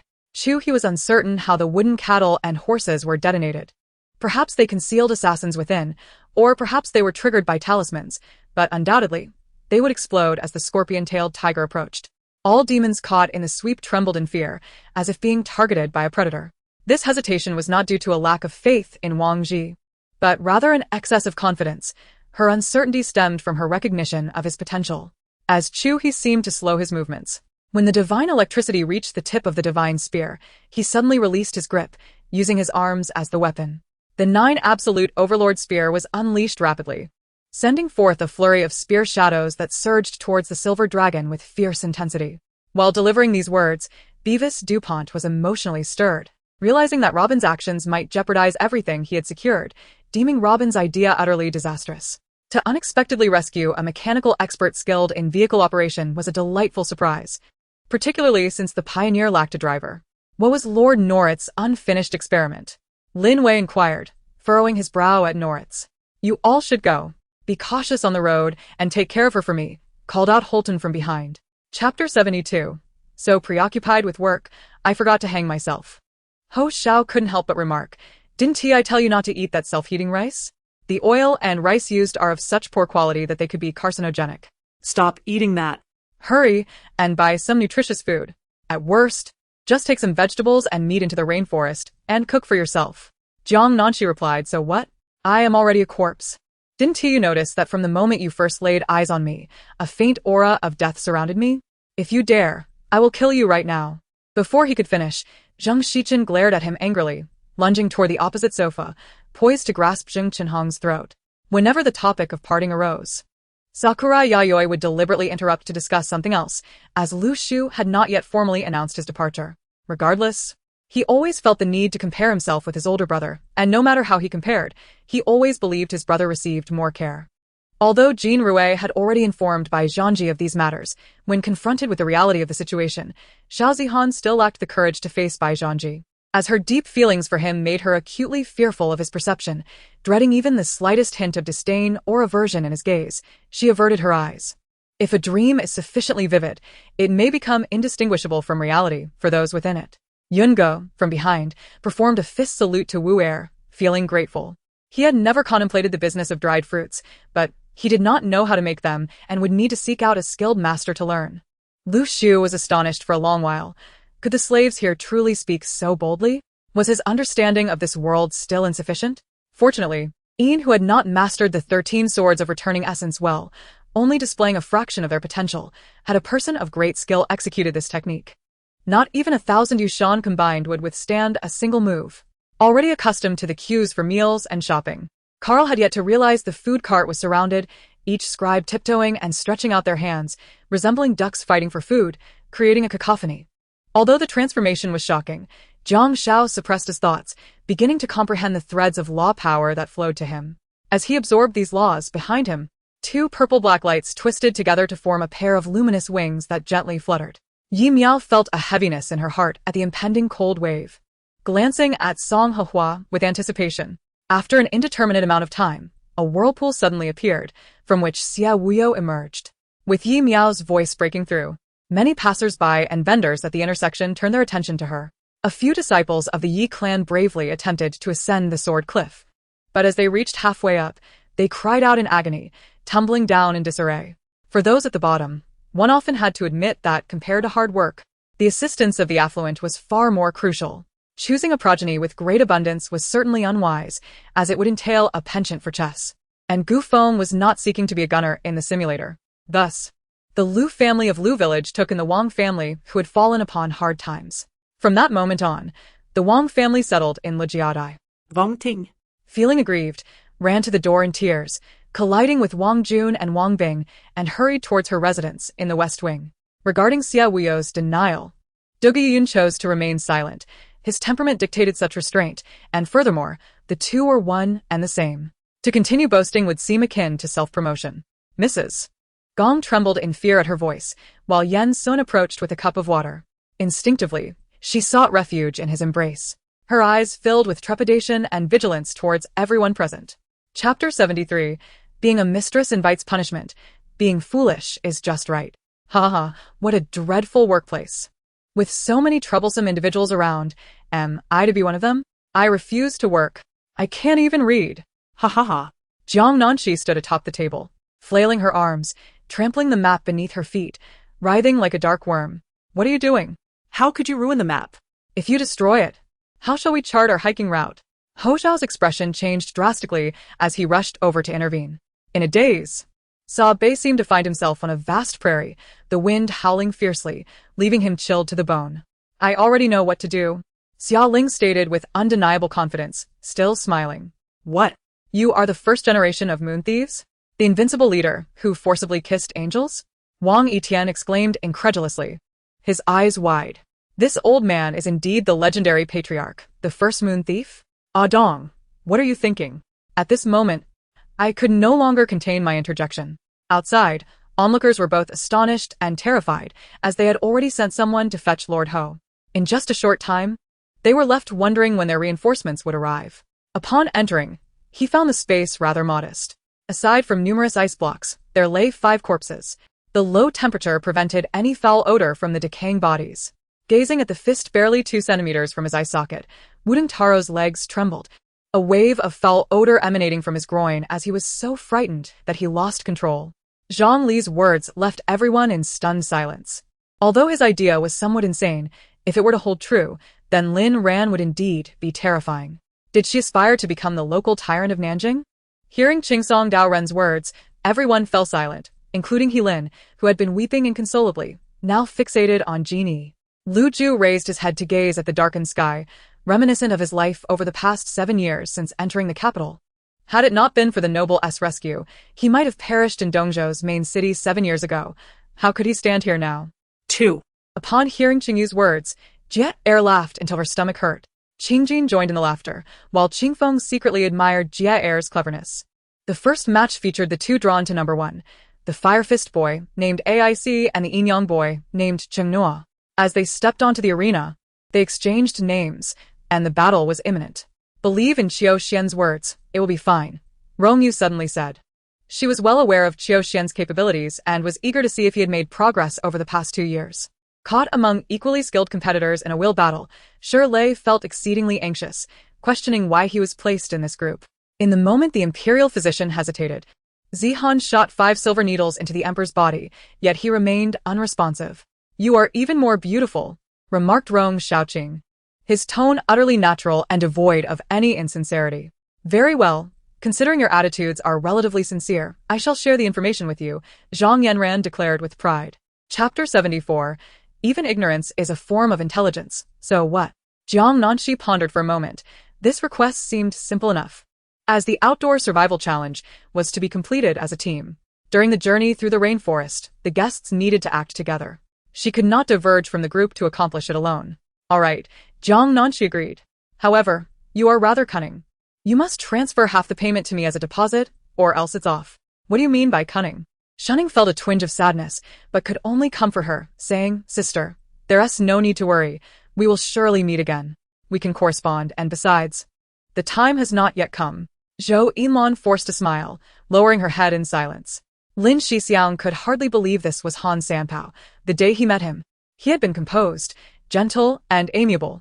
Upon seeing this message, Kong Baixing was so excited he nearly shouted, quickly directing his thoughts toward the loose cultivator entering the city. Zhang Tian looked up at Li Sun, who paid no heed to the formation, his gaze fixated on a 7-star sword, filled with curiosity and fondness. What a pity it is. If only he had the Xianyuan sword, this bear's paw would surely not stand a chance. With a heavy sigh, he acted without hesitation, taking advantage of the bear's pain and fear to lunge forward, his long sword aimed at the bear's head, his left leg bending to thrust his knee into the bear's abdomen.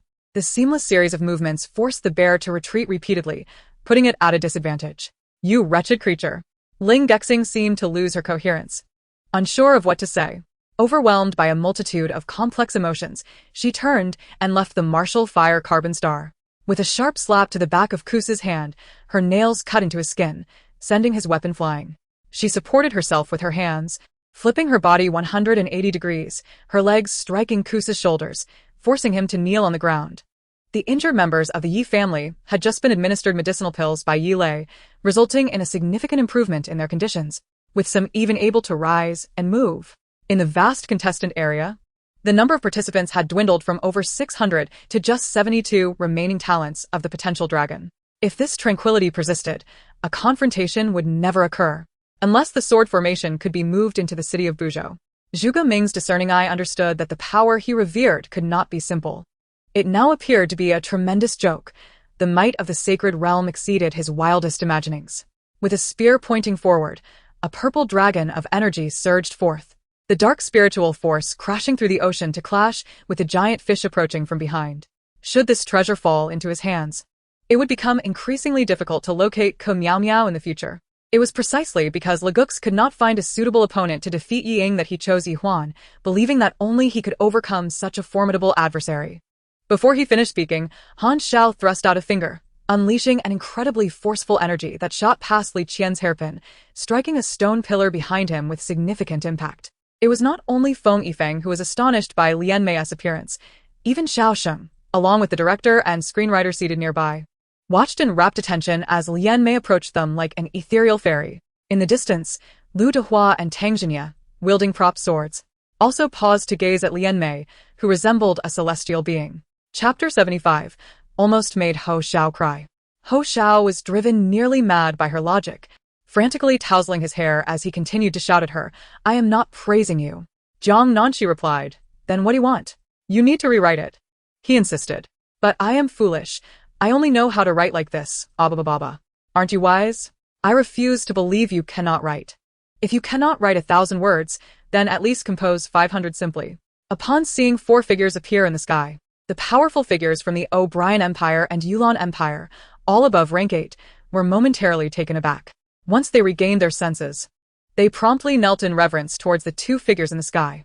The entire 24th floor, being the exclusive office building of the CEO, was exceptionally silent, a silence that bordered on eerie. Judging by their functions alone, these 2 artifacts were far superior to the semi-ethereal device he had initially sold to Sumu. Observing this, Luo Jiao recalled the previous incident involving Qi Xian. Although they were currently living well, she hoped that Hong Xintong would not make a hasty decision that she would regret in the future. It is said that an elder in the family is like a treasure, and in the Luo family, the one most capable of enduring challenges was indeed the old master. The righteous Taoist, Tianqing, turned angrily to look, and his gaze fell upon the visage of Chun Hanlin, causing him to widen his eyes in fright and bow deeply. The nauseating scent of cheap perfume and disheveled makeup made Di-Chin feel genuinely repulsed. He instinctively stepped back several paces, disdainfully pulling out a handkerchief to cover his mouth and nose. Gazing at the 12 wings unfurled behind Wu Fong, the angelic figure furrowed her brows, appearing somewhat perplexed.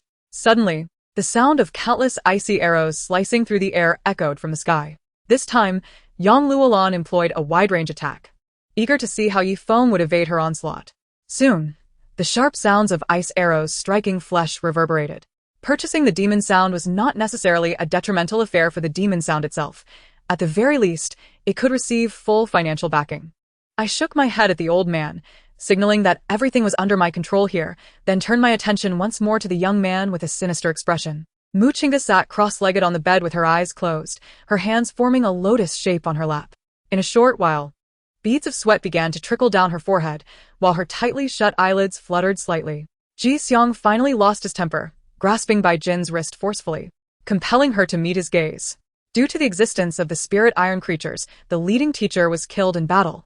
preventing many students from successfully reuniting with Nie Chuntao. When the earth crumbled, in the ensuing chaos, Chiu Changyuan became separated from Shimin Chunjun and others.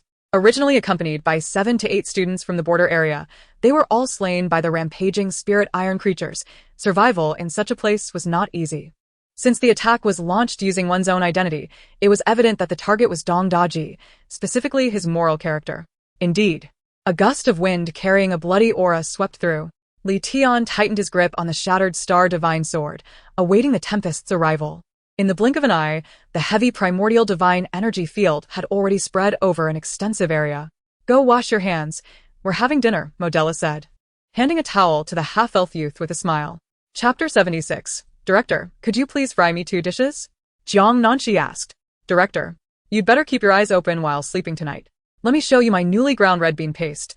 See if it's all ground smoothly. Oh, I mean, help me check if the beans are fully ground. Haha. Only then will they taste delicious. That's the essence of red bean paste.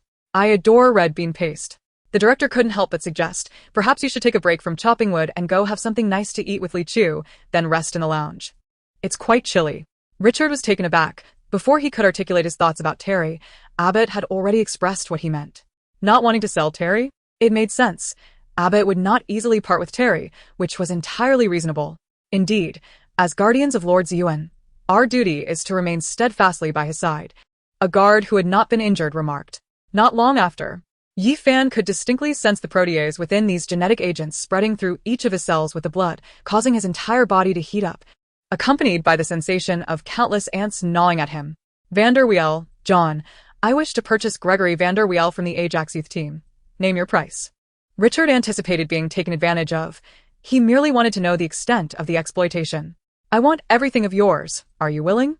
Dongfang Yun said shyly. Her cheeks flushed, yet her body remained pressed against Nangong Ping. Her voice was soft, ethereal, reaching Xia Qi's ears. Xia Qi sat up, staring blankly at the figure striding into the alley, unable to help but become entranced. At that moment, upon hearing the news of Li Yun's imminent departure, she felt a pang of reluctance in her heart, accompanied by anxiety, as if she were about to lose something of great importance. Unfortunately, she could not create miracles like Nie Qian. Despite winning against the 4th-tier challengers due to her solidified abilities, that was the extent of her success. In the other 3 battles, she was completely defeated, ultimately accumulating only 3 points and being eliminated with the second-to-last ranking. Unbeknownst to her, countless martial artists had sacrificed their lives in this forbidden land of divine trials. Simultaneously, any cultivators who entered, unless they were of the child of the world realm, were all sealed off from magic. As Li Qingyuan charged forward, Gong Sun Wangzhe's eyes brightened. The strength of beast cultivators lay in close combat, and he was eager to see if Li Qingyuan truly possessed such formidable prowess. Above the naked river, a thick blood mist enveloped the area. Before the 5 monarchs could react, these troublesome spirit souls self-destructed, releasing a nauseating aura. Dozens of figures abruptly appeared within the blood mist, launching an attack on the monarchs. Zhuangzi sighed, choosing not to continue speaking. He felt that if his son bore the surname Zhuang, others would perpetuate their hatred towards him. For he was Zhuang Bummings, the grandson of Dai Lua, the son of Zhuangzi. If anyone were to discover he was a descendant of Zhuang Bummings, Dai Lua, and Zhuangzi, they would undoubtedly come seeking revenge. The panicked leopard demon, sensing something amiss, tensed its muscles and instinctively prepared to leap away, only to feel a sudden, intense pain in its mind, causing blood to spurt from its orifices as it collapsed to the ground. Chapter 77. I and the Son of Heaven. I cannot be at fault. The middle-aged woman recalled the appearance of that corpse, feeling a chill run down her spine. Her complexion paling to the point where she feared nightmares would plague her that night.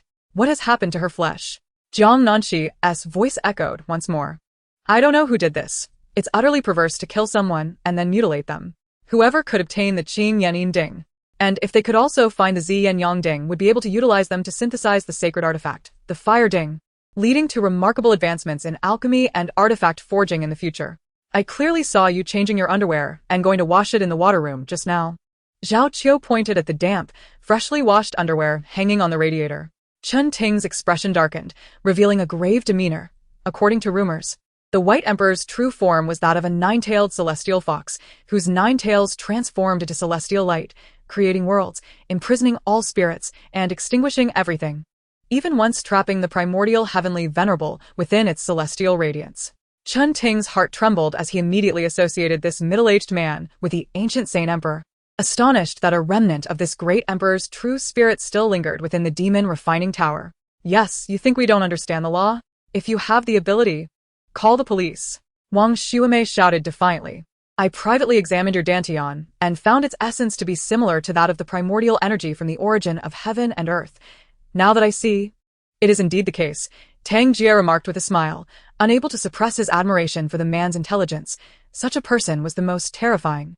Upon entering the Prince's palace of Lingjiu, after walking dozens of meters up the staircase, everyone was arranged to rest in a spacious hall of about 100 square meters, while the national master continued to ascend with Lingjiu. If discovered by the Fire Illusion Bird clan, Kai Jixiong would essentially lose all chances of obtaining the spirit infant fruit and would likely have to reluctantly withdraw from the 10,000 demon domain to search for the 9-colored flower instead. Subsequently, relying on his own strength, he earned the respect of the elders within his clan and even quelled the conflicts between the southern and northern factions. Even now, Han Mengting likely could not be with Lin Tiancheng. Master Yen, the emperor has decreed that once you enter the Gu family, you shall not be able to leave. The guard assigned to watch over the Gu family extended his hand to block Yan Weilin. However, her hopes might be dashed. Autumn had already arrived, and there were no cherry blossoms blooming as she wished. Yen Suin understood that mere diarrhea could not alter the course of the battle. Her momentary compassion could lead to the sacrifice of more soldiers from the Great Way. Yet, she found it impossible to regard human life as inconsequential. This report struck her like a bolt from the blue, leaving Morong momentarily blank, confusion evident in her eyes. A sealed hood entirely concealed the head, rendering it impossible for outsiders to discern who was inside, thus allowing Peter to disguise his identity. There are many paths to take, and the choice of which to follow is yours. However, continuing down a known wrong path is nothing short of folly. Meanwhile, Mei Hua Shersan faced the one person and one chicken with relentless aggression, firmly maintaining the upper hand. Striding towards the vehicle, he seized his phone and called Jiang Shuiyao. His tone far from pleasant. Although the presence of outsiders often made her uncomfortable, she eventually grew accustomed to it. Chapter 78. Lu Qingyan's secret infatuation with the cockroach Kim? Lu Qingyan said to her, Teacher Jiang, I just transferred the money. Show them the bank message. Jiang Nanxi, perplexed, replied, Did you not just transfer 5 million as a deposit for protection? Where did this 2 million come from? Lu Qingyan replied, There's a 5, a 2 and a 0. What else could it be but 520? Jiang Nanxi. Although, furthermore, Jackson bore an exceptionally unique mark, one that would become mainstream in the future. If this star, who was diligently working on a new album, were to be drawn into this, it might provoke backlash from Jackson's fans. Amidst the cacophony of explosions, Li Qi's clothes clung tightly to him, rustling dramatically, the scene overwhelming. Indeed, as the weather grew warmer, Huang Han wore only a pair of thin trousers and, being rather slender, found the bumpy roads of this era intolerable on his rear end, lamenting the discomfort. Primary sources of income? Having earned 700,000 from Bitcoin, financial assets were the clear choice. As Gu Jinran's figure faded beyond the dreamy gate, Lin Yunji, despite her disapproval, could not shake her concern for her safety. It was as if Watson's words whispered in her ear. Viewing humanity from an ant's perspective yielded unimaginable sights. Upon careful reflection, he realized that if Sarayu resorted to violence, Lorenzo would indeed be no match for her.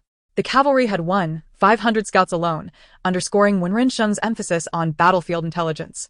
This individual, at such a young age, commanded the Human King's Barrier. Even if significant issues arose in the eastern region, the Human King's Barrier might show signs of fracture due to various complications.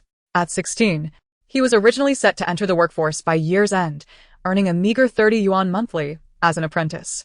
Regarding the matter of the dual spirit beads, she decided to withhold information from Lin Qian, not out of fear of his thoughts, but rather due to a lack of necessity.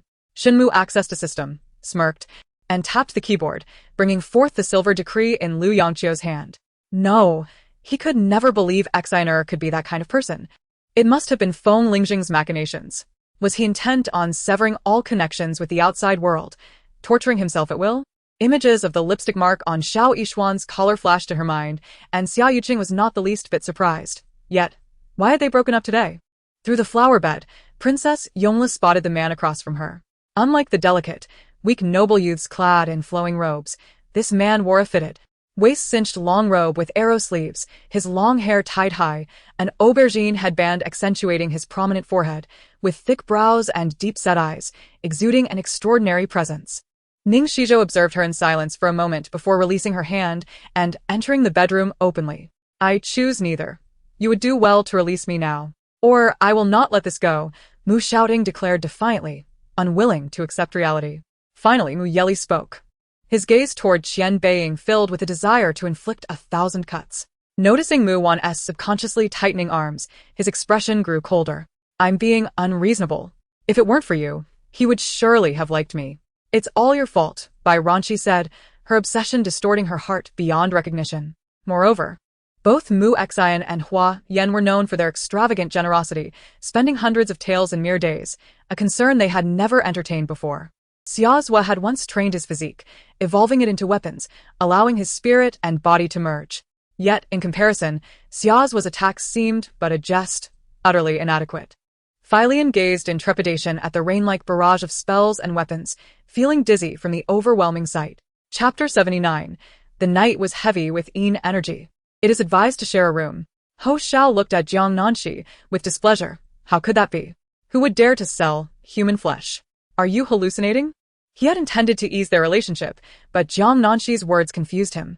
Was it truly entertaining to publicly lie and make things difficult for him? Jiang Nanxi remained silent, opening a plastic bag to take a whiff of the meat inside. The barbecue was heavily seasoned, its aroma strong, yet its source was indiscernible. At this sight, Pang Zhao's face turned pale with fear, startled by the scene before him. Leaving only King Luo behind, his gaze shifted towards the Lu Ju residence, brushing the embroidered cuffs with a clenched fist as he bid farewell to one departing from the manor. I apologize, sir, but this elevator is off limits. Please use the one outside, the other party politely refused. Yao Mingho stepped forward respectfully, stating, Your Majesty, it is as follows. He recounted the events in Hangzhou to Zhongzong, keenly observing his expression, particularly when he mentioned the death of Qi Wangzhu Xian. Yet, Qi Zhongzong remained tight-lipped, his fists clenched on the armrest. The skeletal soldiers had very little information to share, only that the North City was under siege and in need of reinforcements. The farcical scene in the office had drawn many curious colleagues who gathered outside the door, speculating about the commotion within. It wasn't until Zhong Xixin emerged, disheveled and in distress, that someone finally inquired as to what had transpired. The value was immense.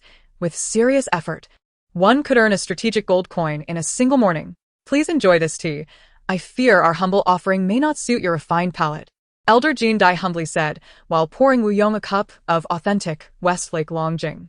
The 6 gunmen who had survived until now were undoubtedly formidable, standing united before the skeletal soldiers.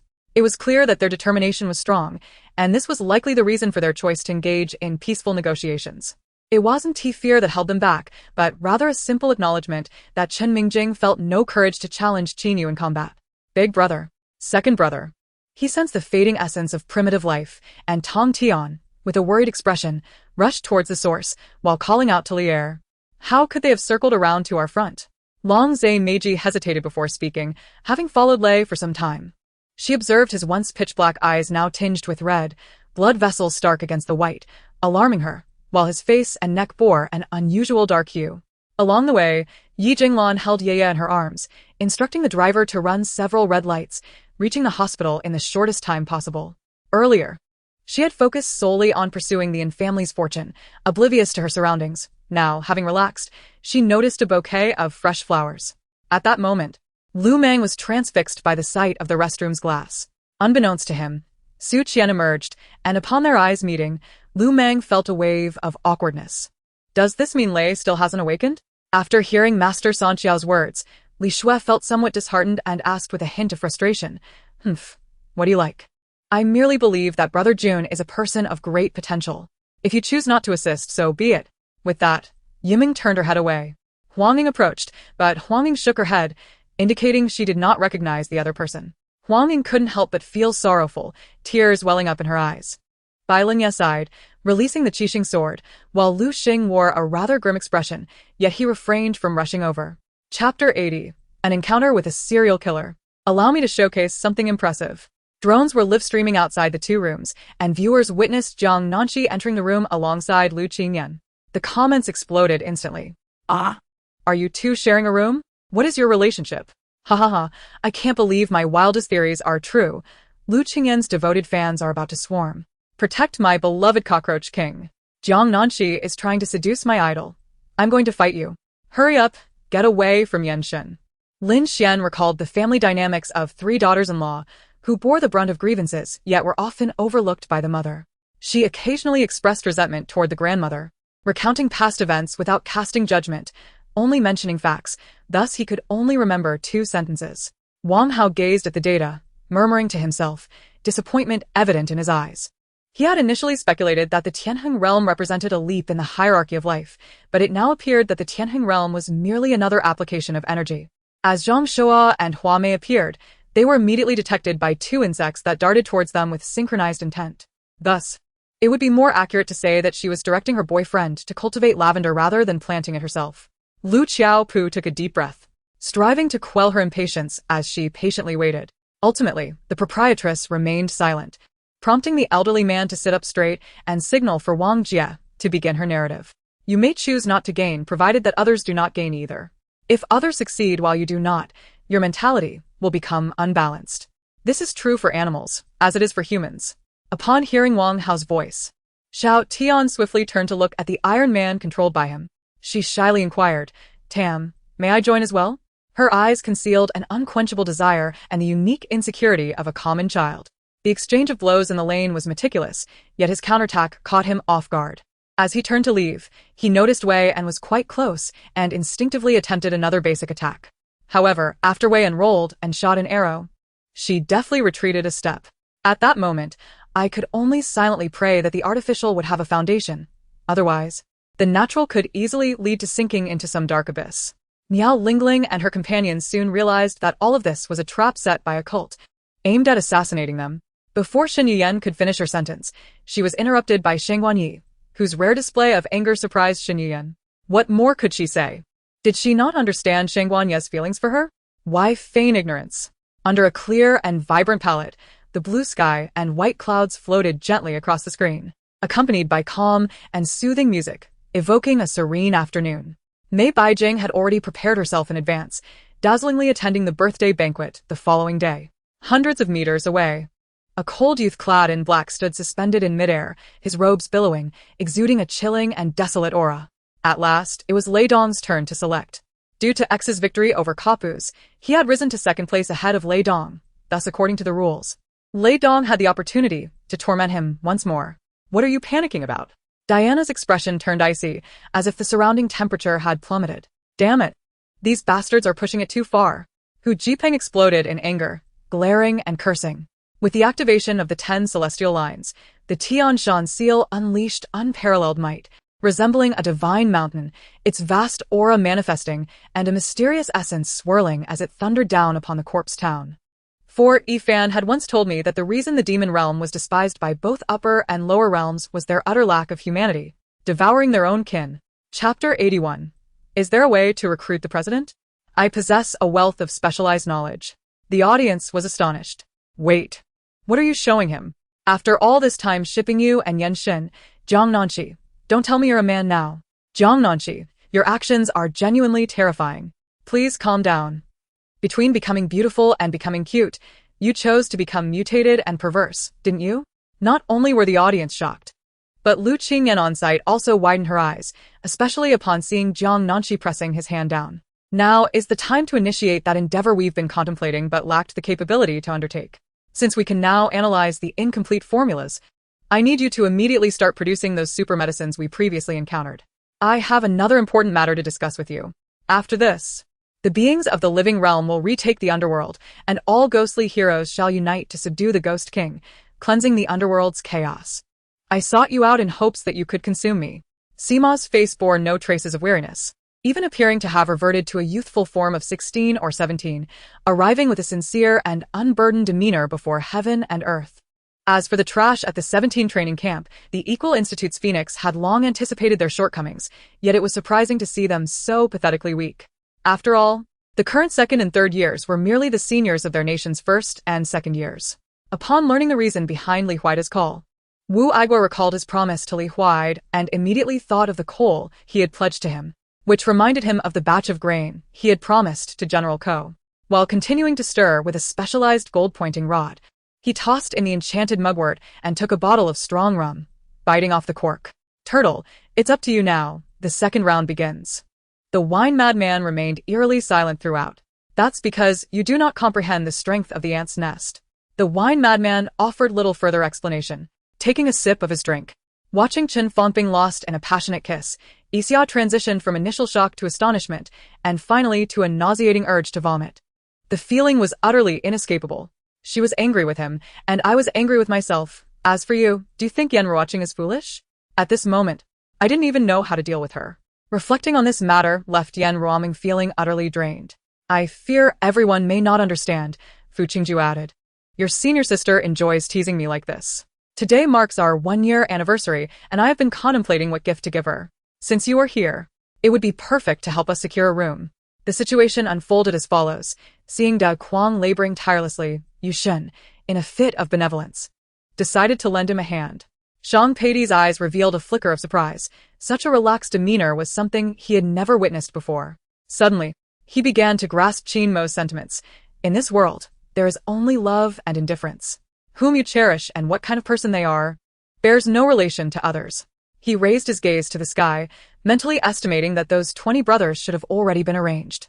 Yang Ruoli nodded vigorously, showering him with praise until Song Mingyan could no longer endure the interruption. She felt somewhat sycophantic, yet if Song Mingyan could truly let go, it would be a good thing. He would no longer feel that he owed her too much. By a stroke of chance, Zhao Yuhuan discovered the original packaging of placebo drugs beneath Li Lufei's bed, realizing it was a medication sourced from the ocean, and once again, her heart was moved to tears. Lu Xiao followed the direction pointed by Chen Yan, and indeed, he spotted several boats approaching from upstream. The vessels all navigated close to the heart of the river, devoid of any lights aboard. Were it not for the brilliance of the moonlight tonight, the two individuals, with their exceptional vision, might have struggled to discern their presence. Qin Huan had crossed paths with Han Yunlin several times. Han Yunlin was no novice. Today, Yi Rongxin had the audacity to threaten Han Yunlin, forcing her to turn away, demonstrating her formidable nature. Chapter 82. Why have I remained in obscurity for so long? Jiang Nanxi's words rendered Ho Xiao speechless, his expression one of astonishment, as if beholding an extraterrestrial being. After a lengthy pause, Ho Xiao managed to utter, "Reality is not a novel. Have you indulged in such tales too much, causing your mind to falter?" Jiang Nanxi responded, "Is there no domineering CEO in reality? If there is, perhaps you could recommend me. I could be both domineering and otherwise." Ho Xiao's heart, frozen for a decade, began to thaw gradually amidst their entwined conversation, experiencing a rebirth. Could it be that I misheard? Yao Qingmu began to doubt herself, pondering whether her yearning for Shunhui had induced auditory hallucinations. "I give you one final chance, speak." The expression on Mu Xiao's face was one of ferocity, veins bulging on his forehead, resembling a predator poised to devour. Upon completing his tasks, Xiao Baizhu felt a hint of madness creeping in, as the workload matched the effort he once exerted to restore his own health. Suddenly recalling Chu Chu, he realized that they had not been in contact for an extended period. With this thought, he hastily retrieved his phone from beneath a thick stack of exercises, locating Chu Chu's number in his contacts, and eagerly dialed. Shi Dongsheng was equally incredulous, yet Su Haoren could not possibly speak frivolously in such a setting, which stirred unease within him. Nevertheless, he maintained an assertive facade. Lin Shunshen had yet to comprehend his intentions when a taxi slowly came to a stop beside them. A sudden, rugged male voice startled Tong and Su Hui, prompting them to look up, their eyes wide with shock as if they had seen a ghost. Although his intentions in speaking were to buy himself some time to alleviate his suffering and catch a breath, the bandit leader, aware of Zhao Fu's strength, commanded his subordinates to attack. The surrounding spiritual energy seemed to resonate with his thoughts, awakening and coalescing around him as he contemplated relevant matters, integrating seamlessly into his being. Later, when he spoke of grand ambitions, no one took it seriously. Earning money was undoubtedly significant, regardless of whether it amounted to 10,000 or 100,000. It was an extraordinary achievement. Generations had toiled under the sun, never having tasted the life of the affluent. Kai Mao, upon seeing the sword blade merely a finger's breadth from his neck, swallowed hard. A sharp cry rang out, yet Wu Ji remained unfazed, instead wearing a cheerful smile. The clan's ninjas and the village's ninjas were solely accountable to the Hokage and the feudal lord, protecting the village only because they resided there. The villagers seemed more like parasites under their dominion, which posed a considerable risk. The clans maintained their status in the village by continually producing elite ninjas.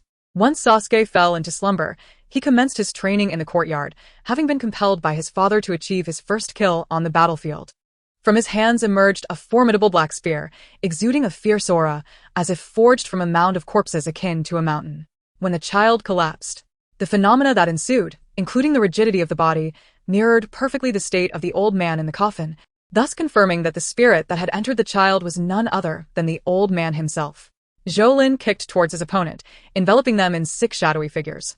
Catching the sniper off guard, Tom seized Long Jianfei, preparing to flip him headfirst. If he succeeded, it would indeed spell disaster. Chapter 83. If I am not drowsy, I shall indulge in mischief. What is that? Why didn't I see it? Come on, don't say such things to frighten me. I watched the live stream alone at night. It appeared to be a floating head, with long hair. I saw it too. Now it's vanished. Who knows where it drifted off to? Goodness. How does this seem scarier than retreating to the countryside? Inside the room, Ho Xiao was restrained by Jiang Nanxi's grip on his shoulder, ceasing his struggles. Chun Feng suddenly had a thought, for given his speed, he should have traversed this area by now. There was no reason for him to still be here. You wait for me. The portly man, upon seeing the combat device on Xiang Yu's arm, promptly turned with his guards and fled. On this day, after the morning class, the 7 senior brothers had their own affairs to attend to. Some dealt with educational matters, others instructed the younger disciples in martial arts. Some delved into the study of Taoist texts, while others trained. Only Xia Wuji found himself with nothing to do.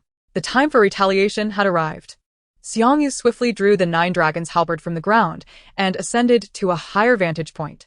Lu Biao, equally disheartened, initially expected the newcomer to be a handsome, affluent figure. However, upon seeing Lin Chen's attire, despair engulfed him. General Xiang, I have heard your memory has returned? Upon Xiang Yu's arrival, Di Renjie eagerly came forth to welcome him. The two stood back to back, their flashlights sweeping the area, yet aside from the hollow stone coffin, there was naught to be seen. They shaved their heads, purchased monk robes and supplies online, and commenced their lives as monks. With conflict now ignited, in the final confrontation, fierce flames surged and thunder rumbled as the Phineas Academy launched a vigorous assault upon its emergence in Fair. The group exchanged glances, growing increasingly satisfied with Xia Wuji's plan, their trust and support for him solidifying further. Waiting outside Jia Zhen's residence, Yusher felt the heat of Qin Keqing's gaze upon her. Her face flushed. She thought to herself, this is truly my first encounter with Li Miao. Yet, when he assisted me at the entrance earlier, he did touch me there. Was it intentional or inadvertent? Those who witnessed felt a chill, unaware that onlookers might misconstrue it as some form of cruel punishment inflicted upon ego. The trial mech wielded a beam saber, cleaving through the Fox Demon mech's cockpit, yet it was precisely this that alerted Lin Ling to something amiss. By that time, the pressure of Li Miao's heir lay internally, not externally. Who could blame him for having numerous wives and concubines, all possessing exceptional abilities? If Li Miao were to vanish, could they remain united? The arrows of the barbarians proved unexpectedly sharp, a revelation that caught Zhu Su and Li Jinglong off guard. After a barrage of arrows, the Ming army's rafts had completely sunk into the river. Even the soldiers who had leapt into the water to swim away were swept downstream by the current. Princess Yaoguang, the instigator of this contest, naturally occupied the principal seat, and the appearance of the 6th prince and the Duke of An was not surprising. Zhu Bauer twirled her twin ponytails with her fingers, gazing joyfully at the retreating figure of the large man, her delight evident. In this manner, had she allowed him to escape? Did you not claim you would ensure her reputation was ruined thrice? This was merely the second instance, Qin Shao remarked. Due to the system's constraints, she no longer ventured out with handmaidens, as Xia Ji and Qiu Ji were present, making it quite inconvenient. All faces radiated identical smiles. And even their stride remained unchanged. The CAF staff executed their tasks in a mechanized manner, all of which struck Lin Ling as peculiar. Yet, at that moment, he merely regarded it as the norm of this place. I truly know nothing. Caillou, under Jiao Jiao's intense gaze, stammered in reply. What words could possibly convey my gratitude to you, General Liu? Assisting you is indeed my honor, Yu Bohua declared. Chapter 84. In ancient times, Hua Mulan took her father's place in the army, Who among you wishes to take my place now? I am off to take a bath. Lu Qingyan entered the room and with a resounding bang, closed the door behind her, leaving Jiang Nanxi and Ho Xiao standing outside. The two exchanged glances for a moment, and Ho Xiao found himself momentarily at a loss for words. Jiang Nanxi raised 2 fingers beside her face, her eyes sparkling as she gazed intently at Ho Xiao. Mistaking her gesture for a greeting, he returned it with a peace sign. At that moment, a massive iron coffin creaked open slightly, and a torrent of crimson blood surged forth from the crack, transforming the ground into a river of blood that engulfed Beimon's ankles in an instant. What a performance!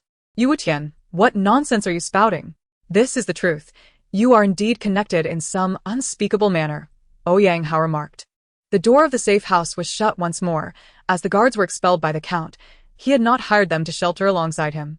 Present in the room now were only the second Duke Jilson himself, his wife and children who had arrived earlier, as well as 2 of his cousins, and an uncle. In the distance, a few figures shrank back, casting furtive glances at the demon child, as if seeking justice from him. Li Liheng rubbed his temples. The night in New York was dazzling with lights. Compared to domestic first-tier cities, New York was more extravagant, more resplendent, and infinitely more brutal. As he witnessed the chaos on the ground, he concluded that the law enforcement in Philadelphia was alarmingly poor, prompting his decision to relocate. Naturally, there were also some obscure positions at the very bottom, such as legion attendants, senior clerics, and clerics whose lowly status was akin to that of ordinary knights. Thus, no one cared about the positioning issues of a mere band of deputy leaders. This time, their destination included 2 campuses, one of which was the old campus, aiming to have individuals who had previously interacted with Zhang Qiao identify photographs of Luo Xinghuai and Bai Hongxiu. Su Mu chuckled at Chu Ying's demeanor, inciting discord among the vice cities to alert the main city, causing them to lose trust in one another and thus crumble without a fight. Linda Hai playfully tapped Lu Shanmin's head, casually inquiring, "There are indeed methods, but I wonder if you dare to act on them?" Lu Zhenqi appeared somewhat astonished. Although the matter of Zhuqiu had made them aware of the complexities involved, the Lu family's foundation in both political and business spheres did not necessitate such drastic measures. Yi Yong discreetly accepted the situation, his eyes reflecting surprise. Perhaps Feng Hanchuan had intentionally put him in a difficult position, knowing he frequently utilized death attributes. While the items here were all ice attribute treasures, though their quantity was limited, their quality was indeed commendable, perfectly aligning with his desires. Jiang Xia's strategy was impeccable. If he were to be encased in this spiked iron plate, he would be too heavy to conceal, making it obvious to the general that something was amiss. Xie Gongbao exclaimed, "Humph. If you are freed, I shall perish. In that case, I might as well fight you. Behave yourself. If you dare to act ferociously, I shall unleash my soul force, and when my soul dissipates, you too shall meet your end." As he spoke, he grappled while silently channeling his power to disperse his soul force. This clandestine agreement, forged in an unknown semiplane, concluded after discussions among the high-ranking officials of both sides. Chapter 85.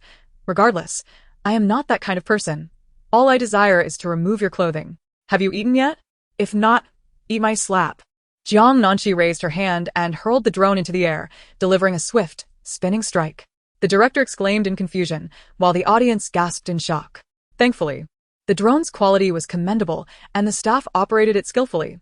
After being struck, it quickly stabilized in the air. However, the audience was nearly dizzy from the camera's violent shaking and spinning. I cannot believe such a cowardly entity aspires to become divine.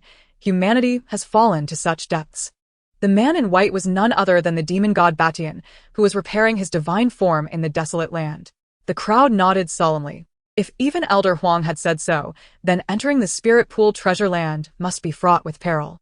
Chuyong looked upon the desperate soldiers of the Dugu clan with endless scorn, feeling a genuine sorrow for their plight. De Wuhui had never experienced such a weighty sensation. He was unaware of what lurked in the darkness, yet he felt as though his heart no longer belonged to him but to the figure approaching from the opposite direction. In a mesmerizing whirl akin to a galactic vortex, the deep crimson dragon's eyes spun mysteriously in accordance with an unknown rhythm, replaying images and sounds from mere moments ago. Deep within the mountain range lay a colossal peak, unrivaled in both size and height compared to the surrounding mountains. It's 1:30. There's still food to be had downstairs. Yang Sudong yawned as he rose to leave. I apologize, but I truly do not know you, Chio said expressionlessly, though her heart ached as she uttered those words. Lu Zhenfeng was the designated officiant for weddings and funerals in the old Lu family and one of the key decision-makers. He is suitable for the role, Lu Yunsand contemplated before speaking. Ultimately, the outcome revealed that a dozen ruthless individuals were all dispatched by this elite assassin within a mere minute. As the cursed insect vanished, the yellow liquid atop the tissue also disappeared without a trace. With no battles to be fought, the strongest adversaries, including the eight-headed serpent and various captains, began their descent into the dungeon with their teams. No one anticipated that what could have sparked numerous troubles would simply pass by. The company merger occurred without issue, and there was nothing amiss. Wulong wore a pained expression, utterly baffled as to how he allowed Zhang Yang to embrace him. The aroma of grilled steak, the buttery smoothness of steamed foie gras, and the exquisite taste of French red wine were luxuries they had once dared not dream of. Now, they feasted heartily, reveling in the abundance. Chapter 86. You should be grateful I haven't slain you all. Take joy in that. The audience bore witness to the scene. What on earth is that creature sitting on Yenshin's lap, tugging at his clothing? I was terrified, thinking Jiang Nanxi had assaulted my idol. Thankfully, it was merely a female ghost. She must not be allowed to bring happiness to Jiang Nanxi. That is no ghost. That is Jiang Nanxi. You ruffian. Release my Yenshin. Jiang Nanxi, you old rogue.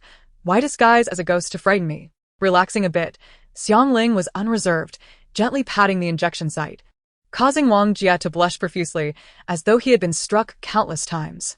Hearing the youth's words, he wished he could immediately wait for him, purchasing a plethora of elixirs to ensure that the great hound could fully recover. After a long day, they finally gathered over 100 individuals, and the war beasts, under the control of the ability users, slowly ascended into the air, flying straight towards the branch location. Everyone turned their gaze towards the entrance, where the leader clad in a crystal mask stepped inside. Zhao Zhe, however, remained oblivious to the fact that Chu Yun had already spoken to Zhao Go, who had restrained himself, granting Chu Yun a day's reprieve. In the eyes of the crowd, it seemed only the previously appeared celestial being could overpower Long Xia. Ji Hao was not deceived by Ling Long's flattering words. He furrowed his brow and asked sternly. The individual known as Su Guanlan, the master of the extreme path, momentarily flashed a fierce look, sneering in response.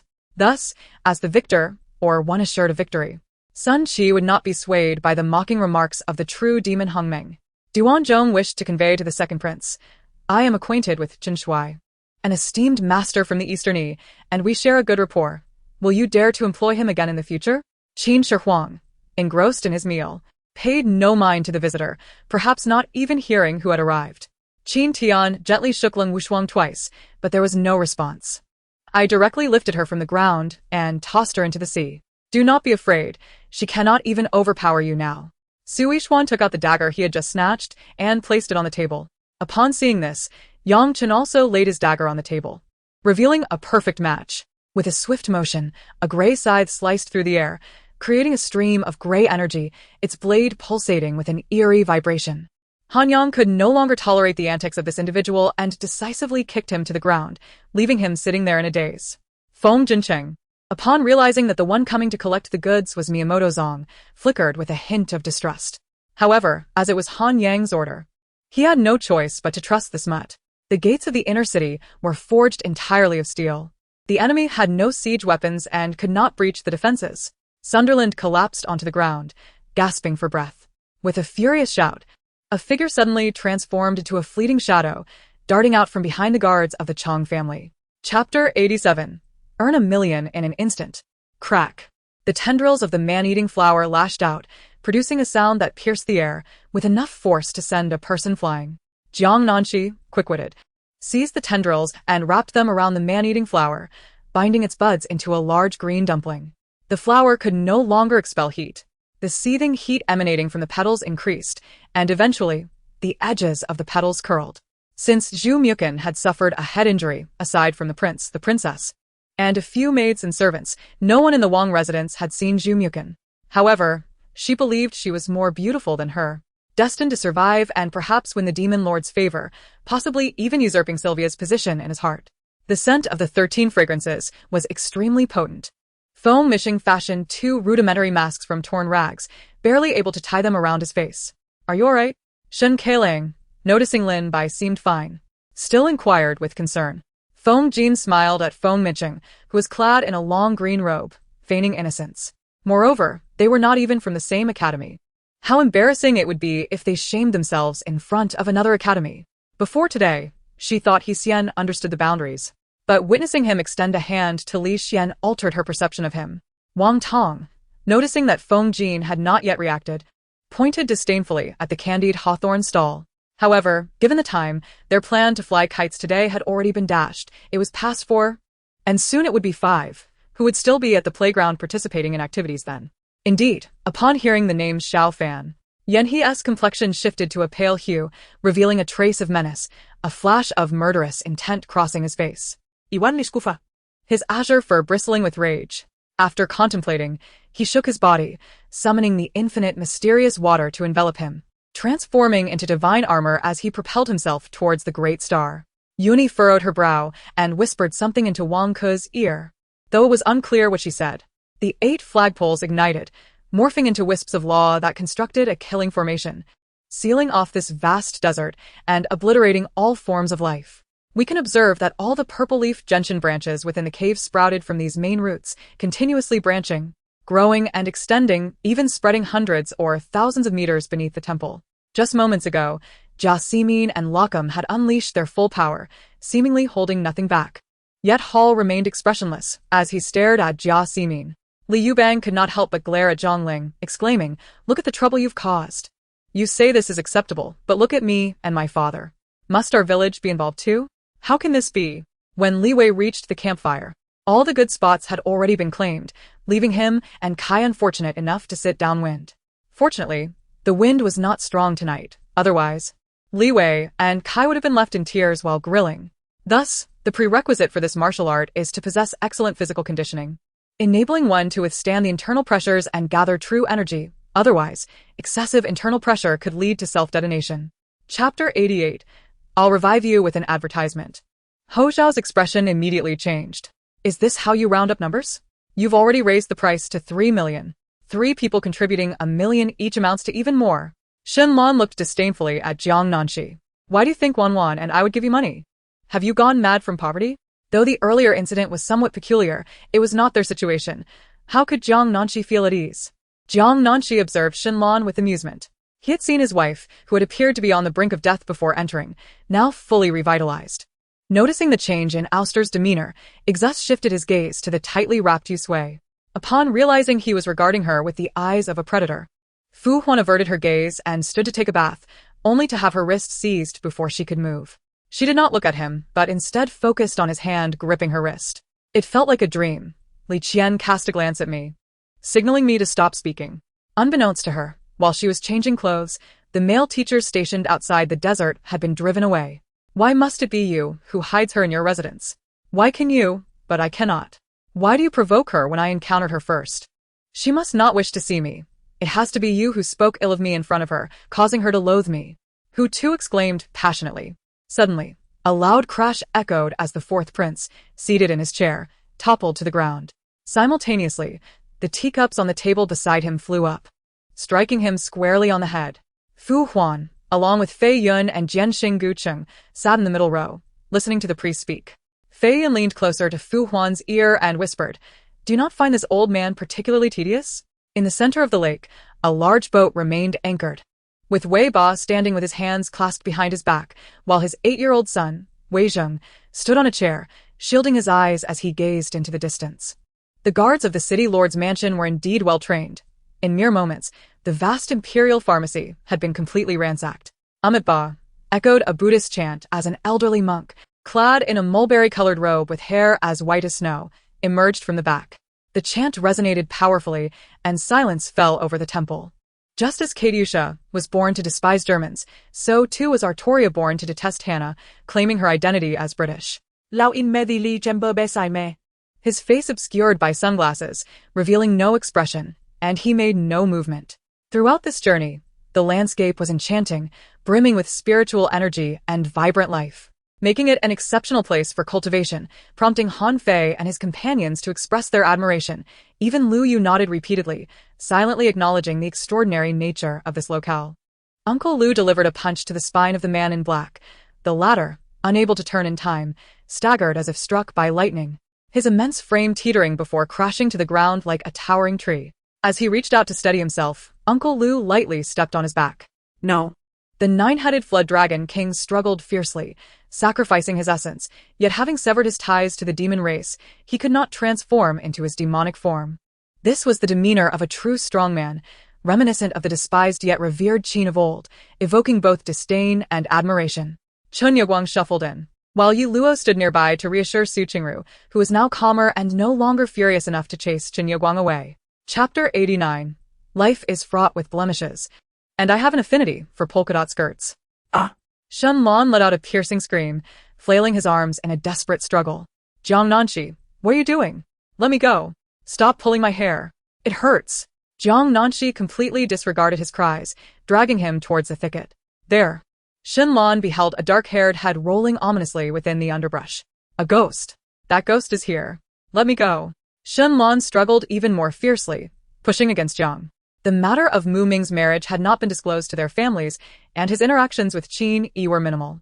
The last visit to the company had sparked widespread astonishment. Although this was a family gathering, several sons had brought along friends, making it impossible to conceal the truth. Su Yan did not oppose the idea. The situation had transcended their control. Without a trustworthy ally to assist, resolving the matter would prove impossible. Though he felt no immediate harm, would the assassin spare him? After all, he had witnessed her. Would he be silenced? The more he pondered, the more uneasy he became, feeling a tingling sensation in his chest, as if he had been poisoned. In the next moment, it was as if he had teleported, crashing violently against the rock wall, embedding himself deeply within it. He nestled Nanshang in the corner of the carriage, cradling her in his lap to ensure her comfort. The doctor said she has basically recovered. Her condition was not too severe. What's the matter, President? Is Jingjing in trouble? Lu Qing immediately expressed concern for her sister. Li Zichen let out a cold laugh, his left hand firmly gripping the tail of the dragon, while his right hand gathered energy, striking fiercely. The dragon emitted muffled sounds, shedding scales, blood, and flesh. Li Zichen could barely endure, summoning a long sword to prop himself up, swaying perilously, on the verge of collapse. Mother, why is this girl, Yue, so stubborn? I've already had 3 children. It should be easy, yet she has so many tricks up her sleeve, Lin remarked, puzzled as she caressed her belly. The Chung family mansion was situated near Qianmen in Beijing, a quieter locale compared to Hohai, which catered to tourists. It seems I still believe it is best to eliminate you, Linghua said, aiming her weapon at Andy, a smile gracing her lips. Our discussion won't be predicted by those around us, will it? Huyan glanced around in mild panic. Chuanri Changpu felt an immense joy in her heart, having repeatedly defeated Qianying with the ancient celestial artifact and vampire mode. The disparity in combat attributes among skilled fighters could be detrimental, especially when one side possessed healing abilities. Dissolving emotions in the past, concentrating thoughts in ancient tombs, the primordial and the initial stages intertwine, blending the distinctions of heaven and earth. One gazes, yet does not see, desires to listen, yet does not hear. Their vastness resembles a deep abyss. The light and pure ascend to the heavens, while the heavy and turbid spread across the earth. At that moment, Li Zichen noticed Mei Hanxia had grown weary of play. With a flick of his finger, several invisible sword energies struck the eyes of the 2 beasts, causing them to explode. Witnessing the demise of the Crimson Rose were not just 9 souls but also several others, akin to watching a video of the battle, albeit without sound. After several individuals approached, they received no response. The bedroom door was tightly locked, and they forcefully broke it down. Under normal circumstances, weapon refinement could pause. But due to the time constraints of the competition, it could not. Chapter 90. I will fly you over. Is that a silver-ringed snake? A venomous snake containing neurotoxin. Lu Qingyan's breath caught momentarily as she urgently whispered to Jiang Nanxi, don't move. There's a poisonous snake above your head. Move slowly and carefully jump down. I will catch you. Do not startle it. Jiang Nanxi had sensed it long before. She turned her head slightly, only to see the silver-ringed snake gaping its mouth towards her, revealing its venomous fangs. Chen Yi suddenly felt a surge of sympathy towards the Confucian sect, especially for Li Qi's father, burdened with such a troublesome son. It was no wonder he had been cast out. On the day of Zhuang Yao's incident, it was to substitute for this friend that she attended to the magical beasts in the beast-raising yard. Unexpectedly, what was promised to be devoid of danger had ultimately led to her own disfigurement. Considering the circumstances, there had been nearly 810 individuals involved, so there was no need for further recruitment. Chen Ning instructed everyone to gather at the temporary training grounds the following morning to commence military drills. Both outer and inner disciples of Chongqing Valley felt a deep resonance. They regarded it as a blessing and honor to be among the same lineage as the genius. El Xiaoming. Just as the words left his lips, a beam of golden light pierced Wang Xuandong's brow, and a diamond-shaped golden scale appeared at that spot, vanishing along with the magical formation above into the night within mere seconds. As he became engrossed in watching the killer whale, a sudden electronic ringtone jolted him from his reverie.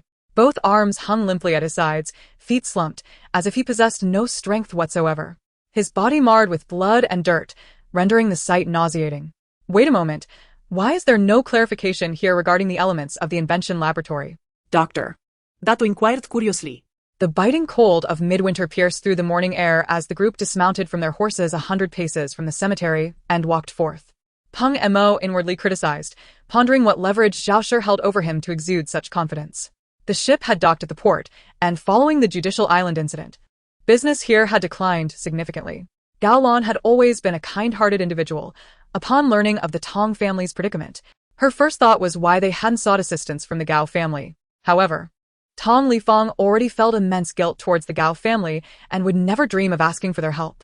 Lao Sha had understood the situation's intricacies. However, he proactively surfaced, needing a vessel of military caliber. Brother Xingheng, do you know why Uncle Zhao does not allow you to take charge of the Dragon Roar Society? Shun Shiming asked earnestly. With that, Ling Xiaonan waved her hand, unleashing an invisible blade of energy that sliced through the surrounding snowflakes.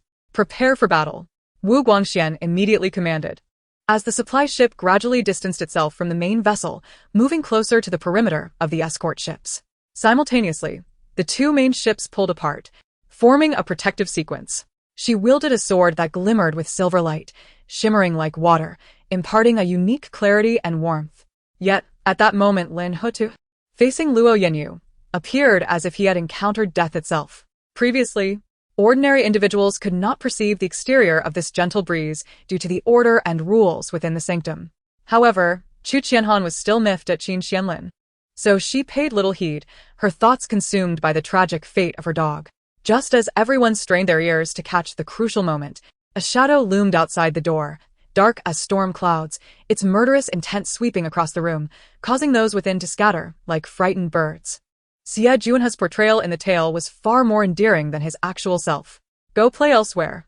I'm not in the mood. Xie Juanhe turned his head dismissively. His lips curled down, his piercing gaze sweeping across her face, extinguishing the flicker of innocent hope that once shone there. Chapter 91. Old Man Ho, I'll give you 100,000. Take me flying 10 times. Ho Xiao regarded her with a complex expression. Have you fallen ill again? Why does your condition fluctuate so? It was confirmed. Today, she had been fantasizing about being Harry Potter. Although Ho Xiao, the old artist, had recently appeared on several variety shows, he seldom paid attention to the online buzz or trending topics. He not only remains oblivious to the fact that Jiang Nanxi's broom can fly, but he is also unaware of how much he is disliked on other variety shows. As soon as someone from the surrounding factions of the Demon Lords took notice, powerful divine senses converged upon the disturbance. Rest assured, with my strength, even if I cannot win, is it not possible for me to escape? If I encounter someone formidable, I shall inform you. Jian Wuchen chuckled. Su Ming's words caused a stir among the audience, who were still present. Discussions erupted as many martial artists began to voice their frustrations. Gazing at the ancient void palace before him, Yi Tian furrowed his brow. He wished to venture inside, but could not stealthily infiltrate, sensing that the palace was ensnared with soul-binding restrictions. A forceful intrusion could trigger violent energy fluctuations. Wang Wanting was highly wary of her. She believed that the Princess of Zhao would not attend the banquet, thinking she was sequestered in her chamber nurturing her pregnancy, yet unexpectedly, she appeared. The Starlight Tower boasts numerous functionalities, including offensive capabilities, soul manipulation, and flight, among others. Despite only possessing soul-related powers, the entire Starlight Tower, as per Luo Feng's assessment, rivals the pinnacle of soul treasures, evoking a sensation that felt entirely extraordinary. The disciples of the various sects below were brimming with excitement. Their feelings towards the primordial world were a blend of love and hate. They cherished the opportunity to enhance their strength, but loathed the inherent dangers. You should recognize this brother. He is none other than the renowned Su Ming. Do not tell me you are unfamiliar with him, Zhu Yao remarked, gesturing towards Su Ming. Xiao Chen was taken aback as he distinctly perceived a massive azure tyrannosaurus, its imposing 50-meter-long body shrouded in a ghostly azure light, presenting an aura of terror. In fact, witnessing his effortless approach towards vanquishing Tang Jin left Wu Heng feeling uneasy. It seemed too fortuitous given Tang Jin's potential and prowess. The golden long swords hovered in the air, rapidly spinning like a rotating wheel, instantly forming an impenetrable wall of blades. The people of Liangzhou are known for their fierce and combative nature, with many valiant warriors among them. Given Jiang Wei's reputation and strength, recruiting some courageous individuals should pose no challenge. At this moment, Lei Yin began to alert Zhou Yang that the incense stick was nearly burned out. Even if he chose not to withdraw, he would inevitably face defeat. Captives must possess the awareness of their predicament. After stating this, Xiao Chen disregarded her and proceeded to examine Lu Mu's injuries. Zhang Yang first stored all items into his backpack. Then he and Fei Ling dispersed to search for the treasure's whereabouts within the expansive stone chamber. Due to the insufficient number of chairs, Xiao, Sister Zhao, and Zhao Lei sat at the edge of the bed, while Miao Hong and Hyusen took seats on the stools. Chapter 92. The Millennium Tomb Guardian Beast. Jiang Nanxi had long sensed an unusual aura. The moment Shenlan pushed her, she crouched slightly and rolled away to evade. Shenlan, having failed to push her, lost his balance and fell towards the thicket. A sound of something piercing through the air was heard, and before Shenlan could rise, a thick spider silk shot out from the bushes, ensnaring his legs. Jiang Nanxi swiftly rose and observed coldly, listening to the discussions among the surrounding cultivators. There was no need for Ling Yanli to announce that what Yi Xiang held was the Millennium Snow Lotus, as many cultivators had already shouted out in recognition of the precious herb known for its vast benefits in cultivation. Huang Dong's eyes widened in shock, while the old hunter struggled to move his throat. Even Xiao Han could not help but squint, fixing his gaze on certain concealed areas. Regardless of the method, one must rescue the person. The middle-aged man's eyes were devoid of emotion, and his tone left no room for doubt. Diaz was astonished. How could this be? Irina had contacted him through special means about half a month prior, instructing him to prepare a magic crystal bomb capable of killing a martial god-level expert for an assassination attempt on the Sky King. The middle-aged man examined the peculiar object in the painting with a grave expression, an involuntary sense of dread creeping into his heart. Suddenly, a clear, melodious cry rang out as 3 ice-blue phoenixes, formed from solid ice, flapped their wings and soared into the air, their size rapidly increasing to over 10 meters in length. They screeched and charged towards Pyros. Under the formidable perception of Chen Yuxiang, no cultivator's aura could escape detection. However, this solitary cultivator seeking someone did not seem to intend to conceal his presence. Disagreement is just disagreement. Why the multitude of questions? Even if the spirit named Mary truly exists, I will expose her. I refuse to believe that an incorporeal soul can indeed take lives. Ling Fan shouted. Subsequently, she began to introduce the others, and when she reached the pale-faced cultivator Wu Yang, he wore a proud expression, revealing that he hailed from the imperial city and was the most significant martial family aside from the royal clan. Luo Foam casually extended his left arm to block. The punch that Xingyu had intended for his head merely struck his ashen bone hand. My dear BMW, have you been cooped up these days? Let's first ride out of the city for a leisurely stroll. Shui Rengue altered his plans to visit the military camp and the talent recruitment hall, deciding instead to take his BMW out for a spin. Naturally, Wei Xuanqing could hardly resist seeking trouble with him. Fang Xianling glanced back and happened to spot Wei Zheng preparing to step forward. Of course, he had yet to reach the pinnacle, for above the 10th grade formation master lies the Grandmaster Formation Master. Zhang Lingzhu was entering the palace for the first time, feeling somewhat anxious about meeting the Emperor and Empress. However, being from a prestigious family, she maintained her poise and intelligence. As Yang Hao gently held her hands in the carriage to the palace, warmth spread through her heart, dispelling all her worries and anxieties, allowing her to become composed. Nevertheless, she did not linger, clutching the fruits and rushing out of the medicinal field. Without any hindrance, she managed to escape in a mere incense stick's time. Chapter 93. A request never before seen. Sensing the gazes of those around her, the inky object at Lu Qingyan's feet stirred. A mass of long black hair fell to the ground, revealing a pale face with crimson eyes. It was that headless female ghost. The ghost glared fiercely in Jiang Nanxi's direction, gritting her teeth as she proclaimed, "You have consumed my flesh. You shall all pay the price. You, woman, have thwarted my vengeance time and again. Thus, you shall perish alongside them." Recalling the military factory's introduction of external funding in exchange for technical support, Su Xiling felt it necessary to inform the two, though neither was involved in commercial matters. They still held shares, each one impervious to blades and possessing the strength of a martial sovereign. Suja needed to devise a plan to capture them all. I noticed the old man's hesitation, glanced at him, sighed, and discreetly placed the money in Nanxi's hand, knowing full well that Nanxi had funds at present. Yushi finally felt reassured, for indeed, excellence can be found across various professions. Yuchen could not possibly excel in every field. Having been married to Lu Er for so many years, Feng Zhishi understood well that Lu Er had been pampered, fearing hardship, exhaustion, and pain. Hearing this, Feng Zhishi knew Lu Er was wavering, and he felt a surge of emotion. For his sake, Lu Er overcame her fears and bore 2 children. Now, she was willing to make concessions for him. It cannot be that this 6 paths lineage is merely a ruse, intended to deceive him into believing in everything within. Thus, it is exceedingly difficult for an ordinary person to discern any unusual expression on his face, let alone fathom his thoughts. In public, Lu Dong always maintained an air of calmness, unfazed by the world around him. At that time, Zhang Zihan yearned to pack a couple of clothes and leave home. Anywhere would suffice, as long as it meant escaping the emptiness. Many inventors and creators have expressed that witnessing their hard work come to fruition is akin to nurturing a beloved child. The eternal reincarnator, a puppet of cosmic forces, can unleash a devastating storm akin to the silver wheel of rebirth and compress gravity into a singularity, invoking techniques like Earth exploding star. The distinction lies merely in one's adaptability. Thus, he refrained from employing a divine perspective, one that surveys existence from a lofty vantage point, to assess the worth of anything. Over the past few days, he had already stripped away a significant portion of that golden light. The vast sea and sky had largely returned to their original form, vibrant spiritual energy once again permeating the atmosphere. Zhu Kai had conducted an investigation. Thus, he possessed a certain understanding of Zhao Kong and was aware of the general strength of his territory. The figure clad in white suddenly came to mind for many. He had been actively involved in numerous affairs prior to the Heaven Sacrifice Assembly, yet now he had seemingly vanished.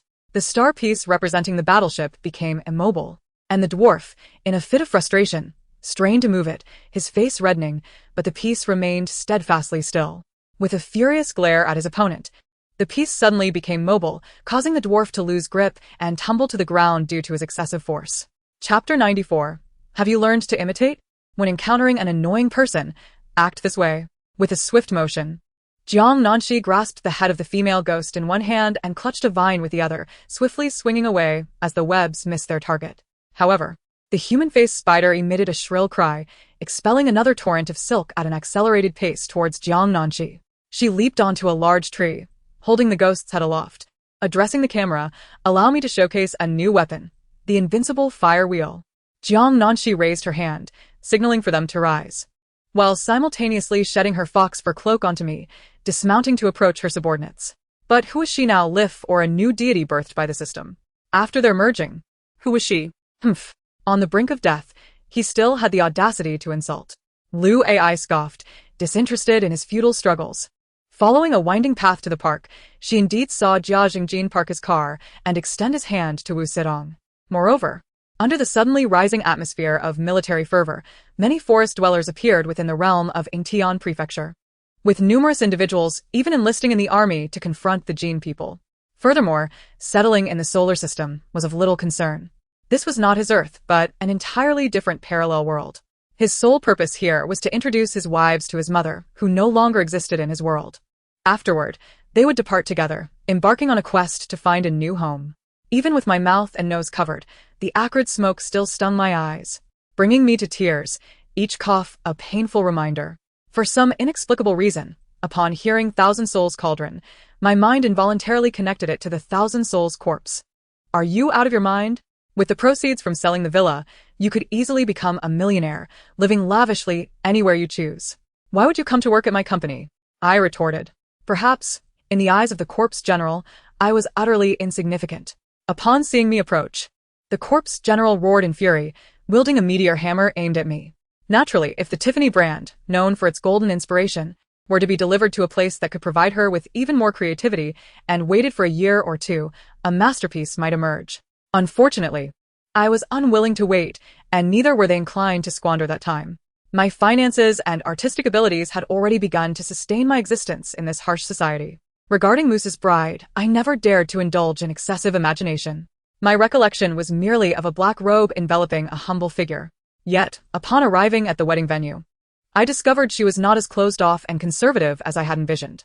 Upon returning to the capital, the Wu father and son naturally resided comfortably at Su Mu's home without pretense. Hearing Wang Chue's words, I involuntarily inhaled sharply, nearly turning a good deed into a misstep. After a bout of retching, Gao Qingli straightened up and approached us, stating that the tree spirit dared not disclose the hiding place of the serpent demon, fearing our inability to manage it would lead to repercussions from the vengeful serpent. Chapter 95. Oh, are you worried about me? Jiang Nanxi's voice unexpectedly broke through, revealing that it consumed both humans and spirits, but its preferred prey seemed to be the living. Shenlan, what are you doing? Song Wanwan was the first to notice Shenlan's unusual behavior and called out to him. The man momentarily froze. He had assumed Han Ge was a fan, only to realize she had come seeking him for a film. Director Han, Captain Yang, and Major Li bowed deeply to Old Man Haas, expressing their profound gratitude. Although Vice Mayor Wu and Long Bing did not comprehend the situation, they could discern from Wu Min's furrowed brow that this was indeed a critical moment. Guan He exhaled softly, hoping Ning Hanwei would hurry to take a shower and that she would remove the monitoring device. After receiving a call from Su Chen, Su Minghai felt a wave of anxiety wash over him, harboring a foreboding sense that his son might soon be discovered. He hastily sought help from his elder brother. Uncle Bai had no choice but to act this way. After all, didn't he want to protect his father? Uncle Bai's voice was indeed unbearable. As He Jing Tian stepped out, Xia Sun emerged from the shadows, donning a silver mask that concealed his expression, but the chilling aura emanating from him was unmistakable. Perhaps, when the father finally possessed the capability and courage to pursue all he desired, he would realize that, aside from his grandfather, many other constraints had held him back. His past inertia could lead to a future filled with unaccomplished endeavors. One of the blood fiends let out a defiant roar, even in death, casting a resentful glance towards Tian Xian. With a slight narrowing of his eyes, Li Wudao adjusted his somewhat stiff mechanical wrist, transitioning from a one-handed grip on his sword to a two-handed hold, fully alert and prepared for battle. Ha! Thank you for the guidance, coach, exclaimed the group, bowing in unison to express their gratitude. The fourth young master led her to the main hall, not letting go of her hand as they knelt before Lady Li. However, when Yuan Jia understood that, as Lu Qinghe had said, if she truly shared a similar dream with him, it was only natural for Lu Qinghe to resent him, avoid him, or even strike him. Since Huang Chong was so confident, Huang Su chose not to elaborate further, instructing someone to bring her another horse, allowing Huang Zhao to mount it and join the procession. Recently, I had become increasingly lethargic, lacking spirit and energy. Hu Yanwan smiled warmly. Suddenly, a robust figure entered the batting area, brandishing a baseball bat, initially swinging it with forceful feints. The whooshing sound of wind created pressure for Chen Riyun. Meanwhile, on the virtual screen, a robust group of over 100 individuals marched rapidly toward Li Wudao's location. Yun Xian's pace was unhurried, devoid of the anger and helplessness anticipated before their arrival. From behind, she appeared burdened with thoughts, while Mu Jiu felt a growing cloud of uncertainty, her lips pressing tighter. Yi Tian pointed his sword at Qianyi Lu, preventing any further actions, while simultaneously casting a glance toward Hai Yuanxiang. In a flurry, he hastily retrieved a multitude of elixirs from his storage ring, recklessly stuffing them into his mouth. Li Mi did not pay attention to these matters. His presence in the signing room stemmed largely from his aversion to the New Year festivities. Chapter 96. Those capable bear more burdens, yet I am the deceased.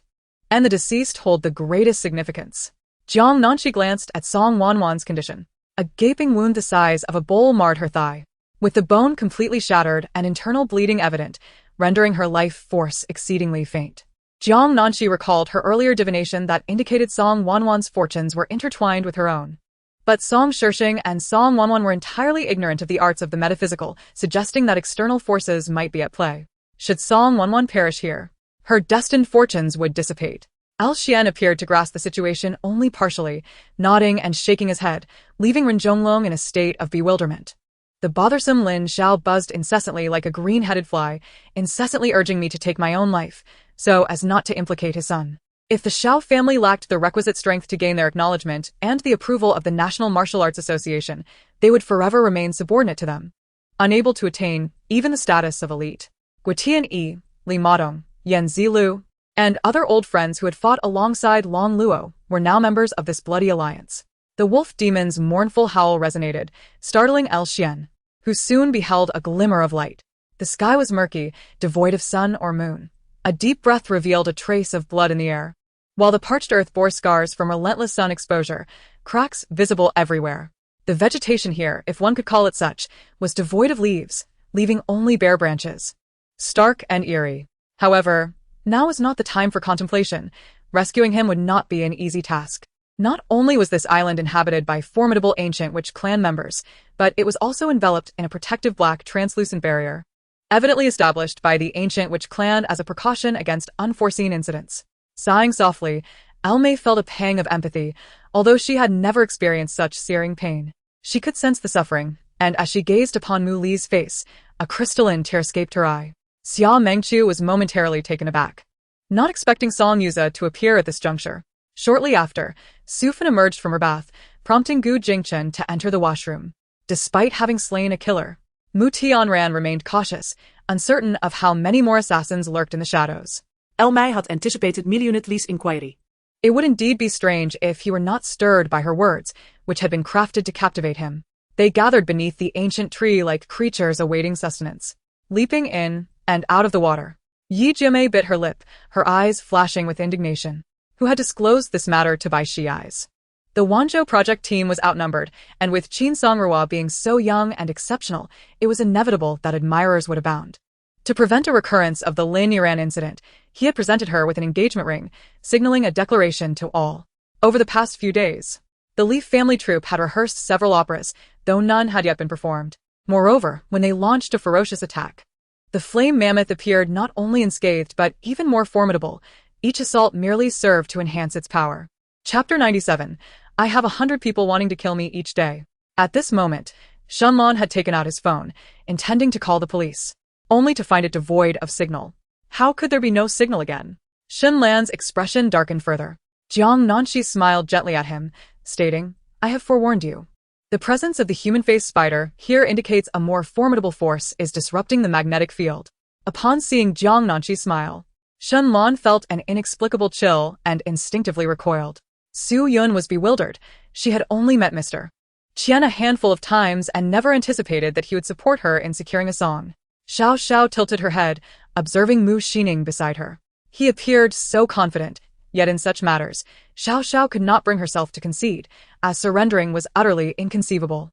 It must be said that upon hearing the news, Yunro was astonished. She had never known that Yuing and Mo Ran had a child. Her gaze sharpened as Bai Yujing's eyes brimmed with murderous intent. Though his assault ultimately ceased, he was unperturbed by Xiao Zhao's tactics, believing them futile, and continued to enjoy her adorableness, eager to witness more of it. Those acquainted with music could hum along to the score, especially given its simplicity, almost akin to a children's song. At that moment, she found herself devoid of the inclination to study, overwhelmed by dread. Her penchant for teasing Quan Baolon had led to this predicament, a consequence of her own making. Eventually, her enjoyment in tormenting her had solidified into a habit. The stout fellow, oblivious to the presence behind him, mistook Lu Yuding's gaze for tenderness, emboldening him further. Having just watched an inappropriate video at home, his desires surged, prompting him to seek a place to relieve himself. Qin Yuan paid no heed to the trio before him, instead scrutinizing the intricacies of the courtyard in search of Hu Ge and Yuan Yu. It appeared to be daytime outside. The old man muttered something, and promptly inserted the stone. As I groggily awakened from slumber, the sun's rays streamed through the window, casting a dim light that weighed heavily on my mood. Lanz was momentarily taken aback. They only had 50 minutes, yet his time was 120 minutes. Regardless, they successfully completed the account book process, and after some twists and turns, a vibrant green passbook landed in Su Changjuan's hands. Let's take a break, Jenny suggested, pausing the training, removing her shoes, and taking off her long socks, revealing a slightly swollen toe. Witnessing this scene, Windsor Belle knew she would never forget the sight she beheld today. Many shared the same sentiments as Eddie, their faces reflecting confusion, unable to comprehend why they were kneeling. A sensation both terrifying and unbelievable. Chapter 98. Huang Bai's old face. This mushroom looks frightfully ominous. Li Chu dared not look again after a fleeting glance, exclaiming, Shenlan, don't pick just any mushroom. Many of them are poisonous. Jiang Nanxi remarked. Oh, if we were to be poisoned, who would know about your schizophrenia that nearly cost Song Won her life? Shun Lan's complexion darkened as he retorted, I kindly gathered mushrooms to offer you as an apology. Is that not enough? What more do you want? Due to the simplicity of the process, the necromancer Mora decided to split the forces, assigning his companion, the Death Knight-born Kano, to lead half of the undead army in simultaneous assaults from different directions for greater efficiency. Over the years, Han Xiaodong had worked outside, becoming a rough man, his speech filled with coarse language. When Hela was still in her true dragon form, she participated in the Dragon King War to elect the king of the dragon tribe, fully aware of the power the Dragon King possessed. Zhang Tianxi sought to learn more about the history of Mao Shan and the enigmatic figure Ding Ermio, listening intently. It's all right. It's merely exhaustion. A brief rest will suffice. Zhang Tianxi was well prepared, stepping forward to pry open the mouth of the bald man and force-fed him a mouthful of elixirs. No need to resist. The leading figure in black removed his mask, revealing the presence of Im, the commander of the assassination unit, standing before the two. Zhang Jixian, renowned as the celestial master of Longhu Mountain in history, is second only to Zhang Daoling. The Jingkong disaster is a significant event in the annals of Huaxia, and due to the connections with the fox spirit ancestor, Zhang Tianxi possesses a relatively deeper understanding of Zhang Jixian. Thus, the bellflower, accustomed to such encounters, readily accepted this unexpected embrace. Ma Fei gazed at the treasure, his eyes vacant, yet his breath grew increasingly heated and intense, with a flush of springtime warmth illuminating his face. Clearly lost in a reverie. Apologies? Where were you when you were spewing insults earlier? Now that you are unable to confront our elder sister, you dare to show your face to apologize. At this moment, seated before him was a young officer whose appearance was unremarkable, yet his aura was extraordinary. Upon seizing the opportunity for a private meeting, he promptly stated his intention to rescue him from the clutches of Churchill. Naturally, losing the drill was disheartening. But Leon and his comrades, after their defeat, not only faced no punishment, but instead managed to secure superior weaponry for the National Defense Forces and their own troops, essentially turning a loss into a reward. However, Qi Tianshou failed to realize that this was the result of years of accumulation, languishing for countless years at beast-taming villa. Following inquiries from the sword hero, it was revealed that the place akin to the Queen Mother of the West's abode was Yaoqi. Lian Yunqing sensed that this incident would likely provoke further trouble, with increasingly formidable opponents, making it difficult for him to cope. Thus, he informed Tianzong Xianren that starting the following day, he would rest daily in the side hall of the Golden Summit Palace to prepare for any eventualities. Nie Yutian's expression shifted unexpectedly. He had not anticipated that Chen Baiwan carried so many fifth-grade starstones with him, confirming the legends surrounding Chen Baiwan as true. Very well. I take my leave, Zhao Zilong and Zhang Fei declared, leading Liang Xiang and others away, having endured countless tortures in the underworld. It was then that everyone finally discerned the ongoing conflict between the Gan brothers and Lian Yunqing. Wang Mengjiang exclaimed in surprise, fully aware that during the last battle of the gods, even the saints faced peril, let alone a quasi-saint like him. Chapter 99. Listen to my revenge plan. The old man regarded Shenlong with a cruel gaze, declaring that these individuals were insufficient, and suggested she remain. Shenlan's eyes widened in terror. She protested, having assisted them in numerous tasks and even brought her companions, insisting they had promised to spare her. How could they possibly go back on their word? The young man crouched down, patting her cheek. Do you know who we are? We are tomb raiders, engaging in perilous endeavors. Do you truly expect us to honor our word? Junior Sister Bai, you are gravely injured. Do not speak. I understand everything. I must avenge this grudge. That lecher must be slain. Upon recalling Han Feng and Xiong Kun, a chilling murderous aura emerged on Lin Shue's face. The warmth and comfort of the fat cat's fur were delightful. Although it contributed little in battle, it served well as a map and cushion, allowing Yuzha to drift into slumber without concern for safety. The fallen Songlong Daoist, significantly weakened and on the brink of death, still did not forget to shout at Han Feng in midair. Bai Xian turned around after watching Ma Yang's figure disappear into the hospital lobby, stepping into her car, pressing the accelerator, and speeding toward the county town. Da Qing let out a mournful cry, crouching in pain while clutching his bleeding jaw.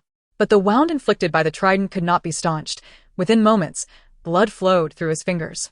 Chun Yun stared blankly at the thunder beast, which was voraciously devouring its meal, swallowing with a gulp as he thought to himself how utterly insane this was. At that moment, the thunder beast, having finished its meal, glanced at Qin Yun, licking its lips, leaving an impression of lingering desire. Li Dan fell silent for a moment. No one urged him, as the topic had grown increasingly sensitive, and he was uncertain how to confront it. He maintained his silence, as if the previous words had never been spoken.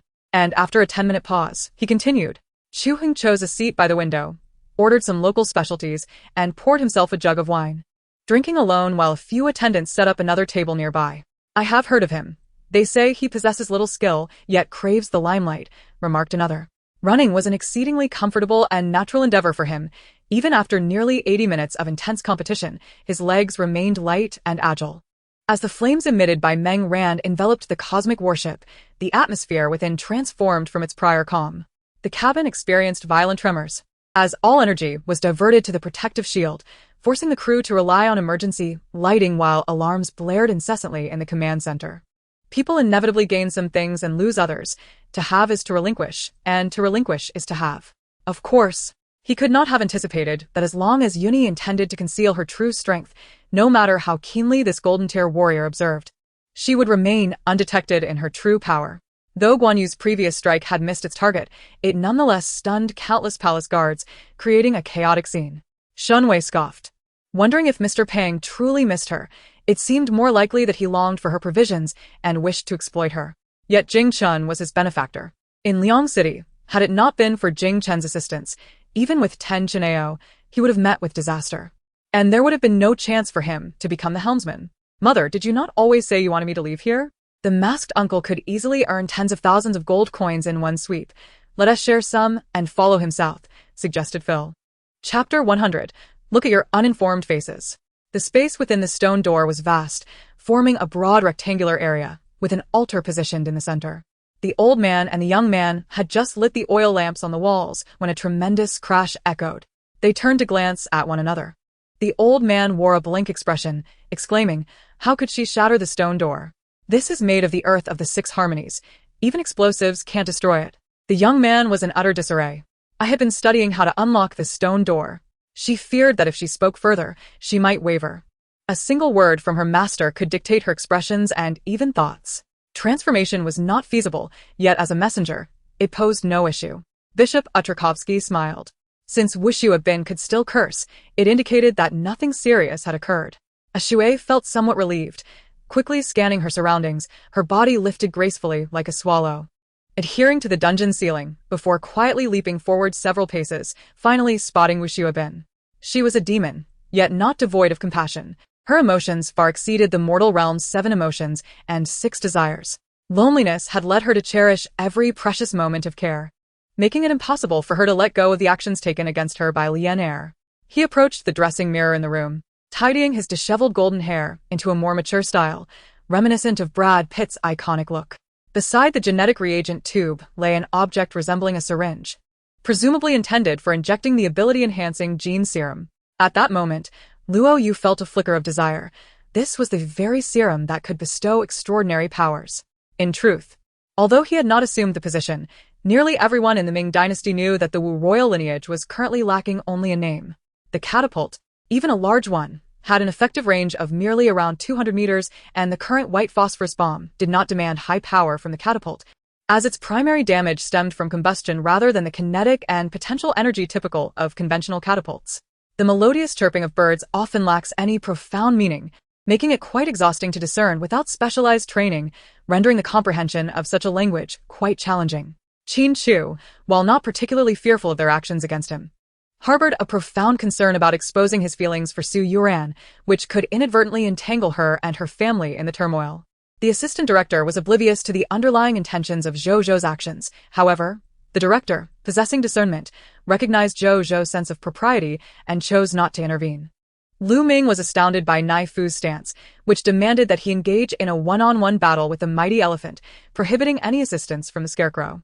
Gasps of astonishment echoed throughout the stands, a result of the commotion stirred by Feng Chen. Upon entering the cave, known as the Night Dew Tavern, Zhang Jingtao noted the presence of a skylight that illuminated the space, along with sufficient stone ceilings to shield against rain. Numerous side chambers within the cave provided resting spots, where flat stones served as platforms. At that moment, Jin Zheng was seated in the company cafeteria, a place he frequented rarely, as he typically worked late and relied on his assistant to bring him meals. No, it was certainly not the case. He was a well-rounded individual, entirely distinct from the recently fled Zhou Kehua. Consequently, the Lan family emperor issued a strict decree forbidding any disputes within the confines of the Lan imperial city to avoid significant friction. Ai Yuan nodded, half understanding, feeling a tinge of envy towards his elder brother-in-law, as the probability of encountering such a boss in one's lifetime was exceedingly low. In Chapter 101, the question arose, how could one bully a human puppet? The old man, seated on the ground, watched the long knife poised perilously close to his trousers, his legs trembling uncontrollably. Jiang Nanxi stood upon the altar, observing him with a composed demeanor. Was it convenient to speak now? If not, he needn't bother in the future. The old man, sweating profusely, hastily explained that they were in search of the 4 divine patterns jade of the Han dynasty, reputedly connected to a figure from that era. A thunderous voice echoed, akin to the furious roar of a celestial sovereign, shaking their very souls and inducing a sense of impending doom. Overseas graduate students are able to graduate upon completing their credits, and the scale of my company has rapidly expanded due to swift development, emphasized Jin Guangyan, who stressed the word swift. However, the Nidica before him had merely scraped by to achieve the status of a cultivation waste through the misguided effort of premature growth. Having spoken, Tianyue opened the box to reveal a gold-plated beast-head white jade bracelet, quietly resting within the brocade box. This bracelet had been worn by Xia Yisen, and Yang Zhaowu, in a moment of unrestrained emotion, rushed forward to grasp the bracelet, which no longer bore the warmth of its previous owner, rendered speechless. Just then, Jin Guangyan's phone rang, prompting Yan Xiaoxiao to glance at Jiang Yu, feeling an inexplicable tension. Jiang Yu merely smiled at her, leading Yan Xiaoxiao to summon her courage and answer the call. As thousands of loyalists to freedom, who were also desperate and unyielding, surged forward, the entire formation of the Imperial Guard shattered under the simultaneous assault from both flanks. Nonetheless, reaching this point was considered a limit, albeit not an absolute one. For instance, what was deemed a limit in the lower realms was merely the beginning upon entering the divine realm, as explained by Torsamu.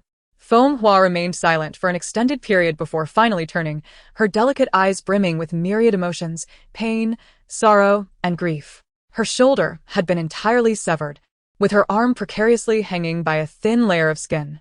Earlier, Ace had mentioned that while Xian was in the restroom, she received a call from someone, after which she appeared visibly shaken. To this end, Chu Sun even went to great lengths to uncover the genealogy of the Shangguan family, spending 3 sleepless days in pursuit of the truth, ultimately leading to some revelations.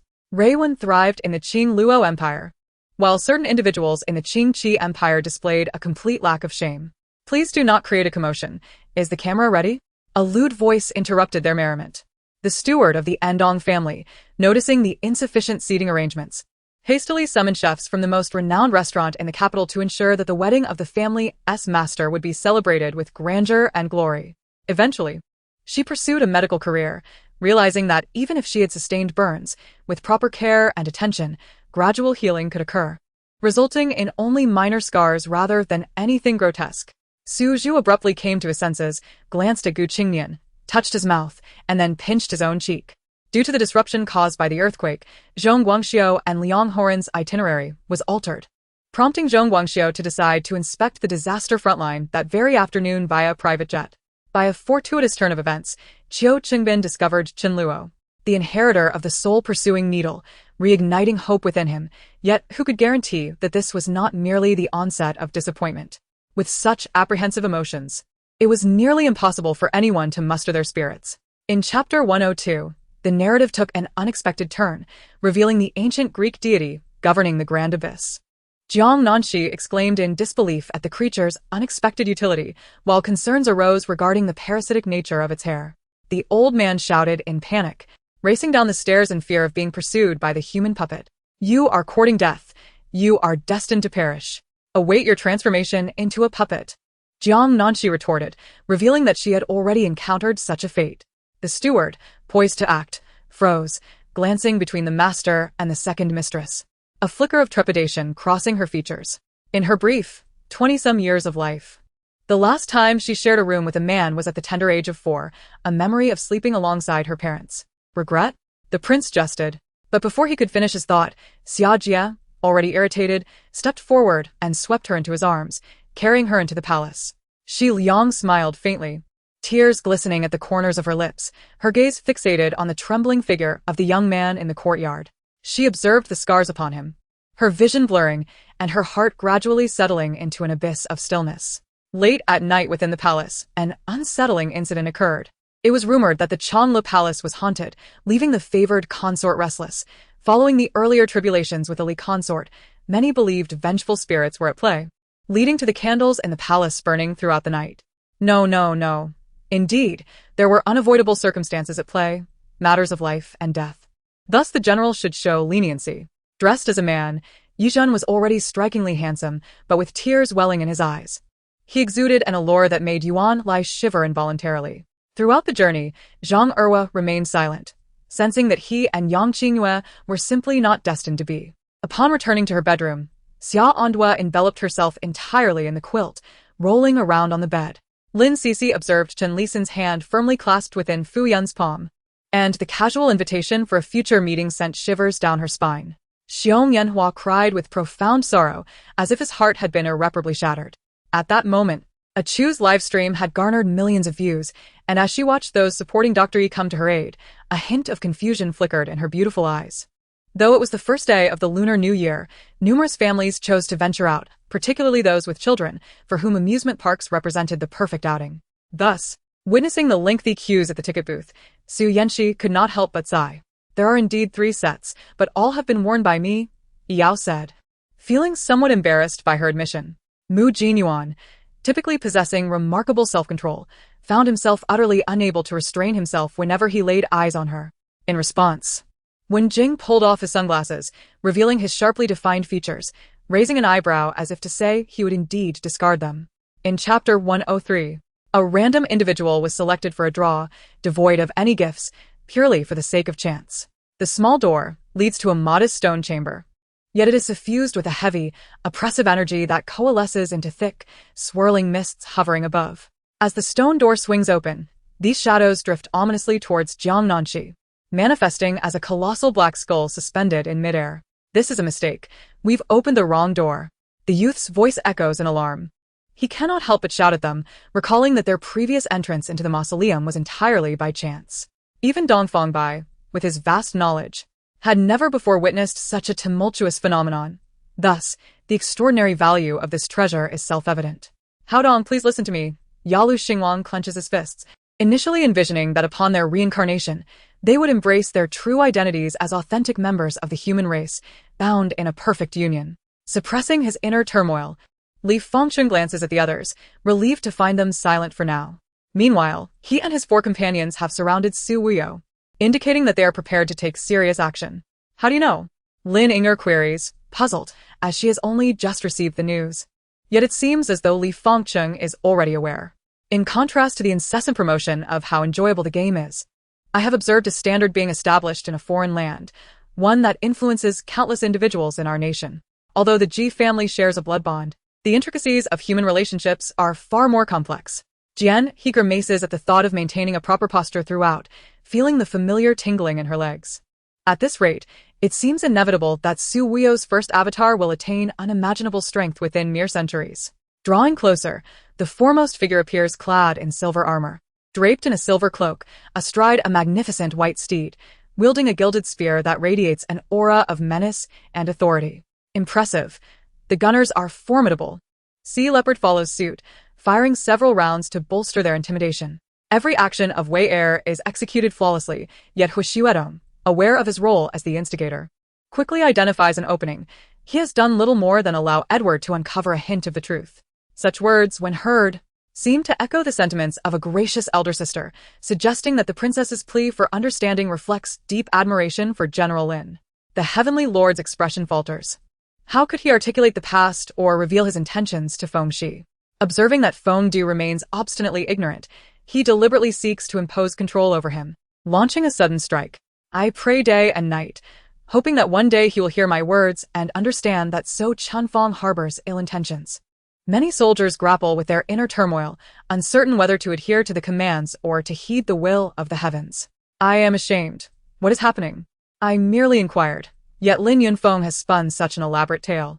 After the rabbit host concludes the introductions, Countless anxious and eager gazes converge upon the fighter's exit on the right side of the arena. The amalgamation of these stares creating a palpable tension felt even by the werewolf warriors stationed at the entrance. My lord, I advise you to listen to the entire account before making a decision. The repercussions may be beyond your capacity to bear. Alan ISO steps back, cautioning. Xiao Shuezhen consistently keeps her gaze lowered, her long lashes casting eerie shadows upon her crimson eyes. Lu Fei suddenly awakens, hastily setting Zhang Luhan down and fleeing the restroom. Lin Feng nods, exiting the bodyguard's quarters, approaching Lu Rushi's vehicle, opening the door, and with a swift turn, accelerates away. The Sanchi Gorge looms ahead, and Li Bin instructs Zhu Wang and his sister to lead the way directly to the bandit stronghold, aiming for a swift resolution. Chapter 104. The child cannot consume him. He feasts on excrement. Jiang Nanxi gazes at the jade orb atop the stone sarcophagus, explaining that these are 9 orifices plugs. In ancient times, some would block all bodily openings post-mortem to prevent the escape of vital energy, employing special methods to preserve the corpse. This jade orb in your hand is slightly larger than a human thumb and is conical in shape, designed to seal the posterior orifice. The production team's drone hovers near Jiang Nanxi, and the audience hears her enlightening commentary. Ouyang Lian storms out of his home, furious as he drives his black sports car toward the city. The more the old Taoist Songhe berates him, the more Qingyang feels rooted to the spot. Having relied on each other for nearly a decade, he cannot bear the thought of abandoning his master, fully aware that turning away could lead to irreversible separation. Ouyang Lian, with his head bowed, chops vegetables with an air of nonchalance, while at that moment, Amber leaps onto the long table beside him, quietly observing. Zhuge Liang waves his feather fan, signaling his soldiers to remain still. Afterward, he gently taps his chest with the fan, casting a calm gaze upon the East Wu soldiers surrounding them. I shall take charge. Chu Feng frowns slightly, reaching out to catch the broth, ensuring not a drop is wasted. Upon entering, she sees Hua Jiaxing watering the flowers in the courtyard with a spray bottle, and she immediately greets him with a bright smile. Such words are uttered with ease. Yet Mulingxi is suddenly overwhelmed by painful memories. Images and sounds of glasses shattering against tree stumps flash in her mind, causing her heart to race uncontrollably. Following the fierce Su, Gao Xian discovers that their dwelling is in close proximity to the Grand Palace. During the same era as Biao Ge, Ma Huading seeks acquisitions, yet finds no willing buyers. Jack Ma travels the circuit giving speeches to secure funding, often dismissed as a fraud. Meanwhile, Lu Qiangdong remains in Zhongwankan, selling electronic components from a stall. As he approaches the venomous serpent, Jun Yanjiu erupts, unleashing a torrent of condensed flame that shoots forth, forming a radiant pillar of fire. Recalling her earlier offer of vacation days to invite her to Kyoto, she thought it would alleviate her own solitude and provide companionship. Additionally, a change of scenery might elevate her spirits. Lu Ying wears a hopeful smile, brimming with optimism for the future, but this joy vanishes upon encountering Qin Shufei. Thus, he contemplates escaping Mr. Ming's grasp, yet is taken aback that, in the face of national duty, Mr. Ming still chooses to protect him. A tear in her hospital gown reveals a long gash, the crisp sound catching even Song Shi's attention as he frowns. Human nature often eludes comprehension. One must experience certain events to discern who among them is truly human and who is not. Consequently, Chen Yu dismisses this notion. Yet he is astonished when Xingzi approaches him, as they have indeed labeled the Apocalypse Society as a cult, perhaps due to prolonged captivity. When Lu Junqi finally breaks free from his bonds, he momentarily forgets how to move his stiffened limbs. The sweet aroma of alcohol fills her mouth, intoxicating her senses, while the warmth of unfamiliar lips brushes against her, enveloping her entire being. They are exceedingly confident that once Li Xingchen and his companions fall into their carefully laid trap, they will sustain at least significant injuries. Chapter 105. What entity claimed Shenlan's life? Jiang Nanxi and Lu Qingyan exchange glances before hastening to the youth's side to assess the situation. The underground palace floor is strewn with burial artifacts. At the center lies a crystal coffin.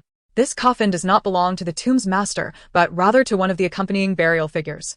Jiang Nanxi approaches the crystal coffin and observes that its lid has slid open halfway. Inside, it is empty. Jiang Nanxi's gaze deepened. If the board of directors sought to dismiss him from his position, he would have no choice but to resign obediently, much like a governor appointed by the court. The mere power of the Dutch East India Company was insufficient to challenge the entirety of the Netherlands, even if the nation had yet to achieve independence. With the college entrance examination approaching next year, she pondered for a long time about her choices, ultimately deciding to return to her original profession. The capabilities of these individuals were not particularly formidable. Aside from the Han possessing a legendary knight-like physique, the others barely reached the level of senior knights. Lin Feng's formerly shoulder-length hair had transformed into a style that now brushed against his shoulders. He wore light makeup, a fitted black knit top, and dark wide-legged jeans. Han had set the start date for employment a week later, but Shen Jixiao wished to arrive sooner, eager to familiarize herself with a new environment and experience a different way of life. Chun Sun's gaze remained fixed on the deck, if the experts brought by David, under the pretense of inspecting goods, were to actually uncover the listening devices. Those in the audience were perceptive, quickly recognizing that the recent strike had not employed any spiritual power, relying solely on sheer strength and the blade's sharpness to cleave through the steel plate, eliciting a wave of astonishment and a growing murmur among the crowd. Many transactions between powerful factions were conducted with gold as currency, for money, when stripped of its mundane value as a standard equivalent in the material world, was fundamentally just a piece of worthless paper. Currently, the impoverished Mu Qianshan could only observe from the sidelines. Although several auction items intrigued him, his empty pockets left him merely gazing at the spectacle. He glanced outside at the torrential rain. The water had already risen above the 5th floor, and in a few days, it would reach the 8th. At which point he could release the aircraft carrier from the alternate dimension, sailing it to the safety fortress built atop the mountains. What had transpired here?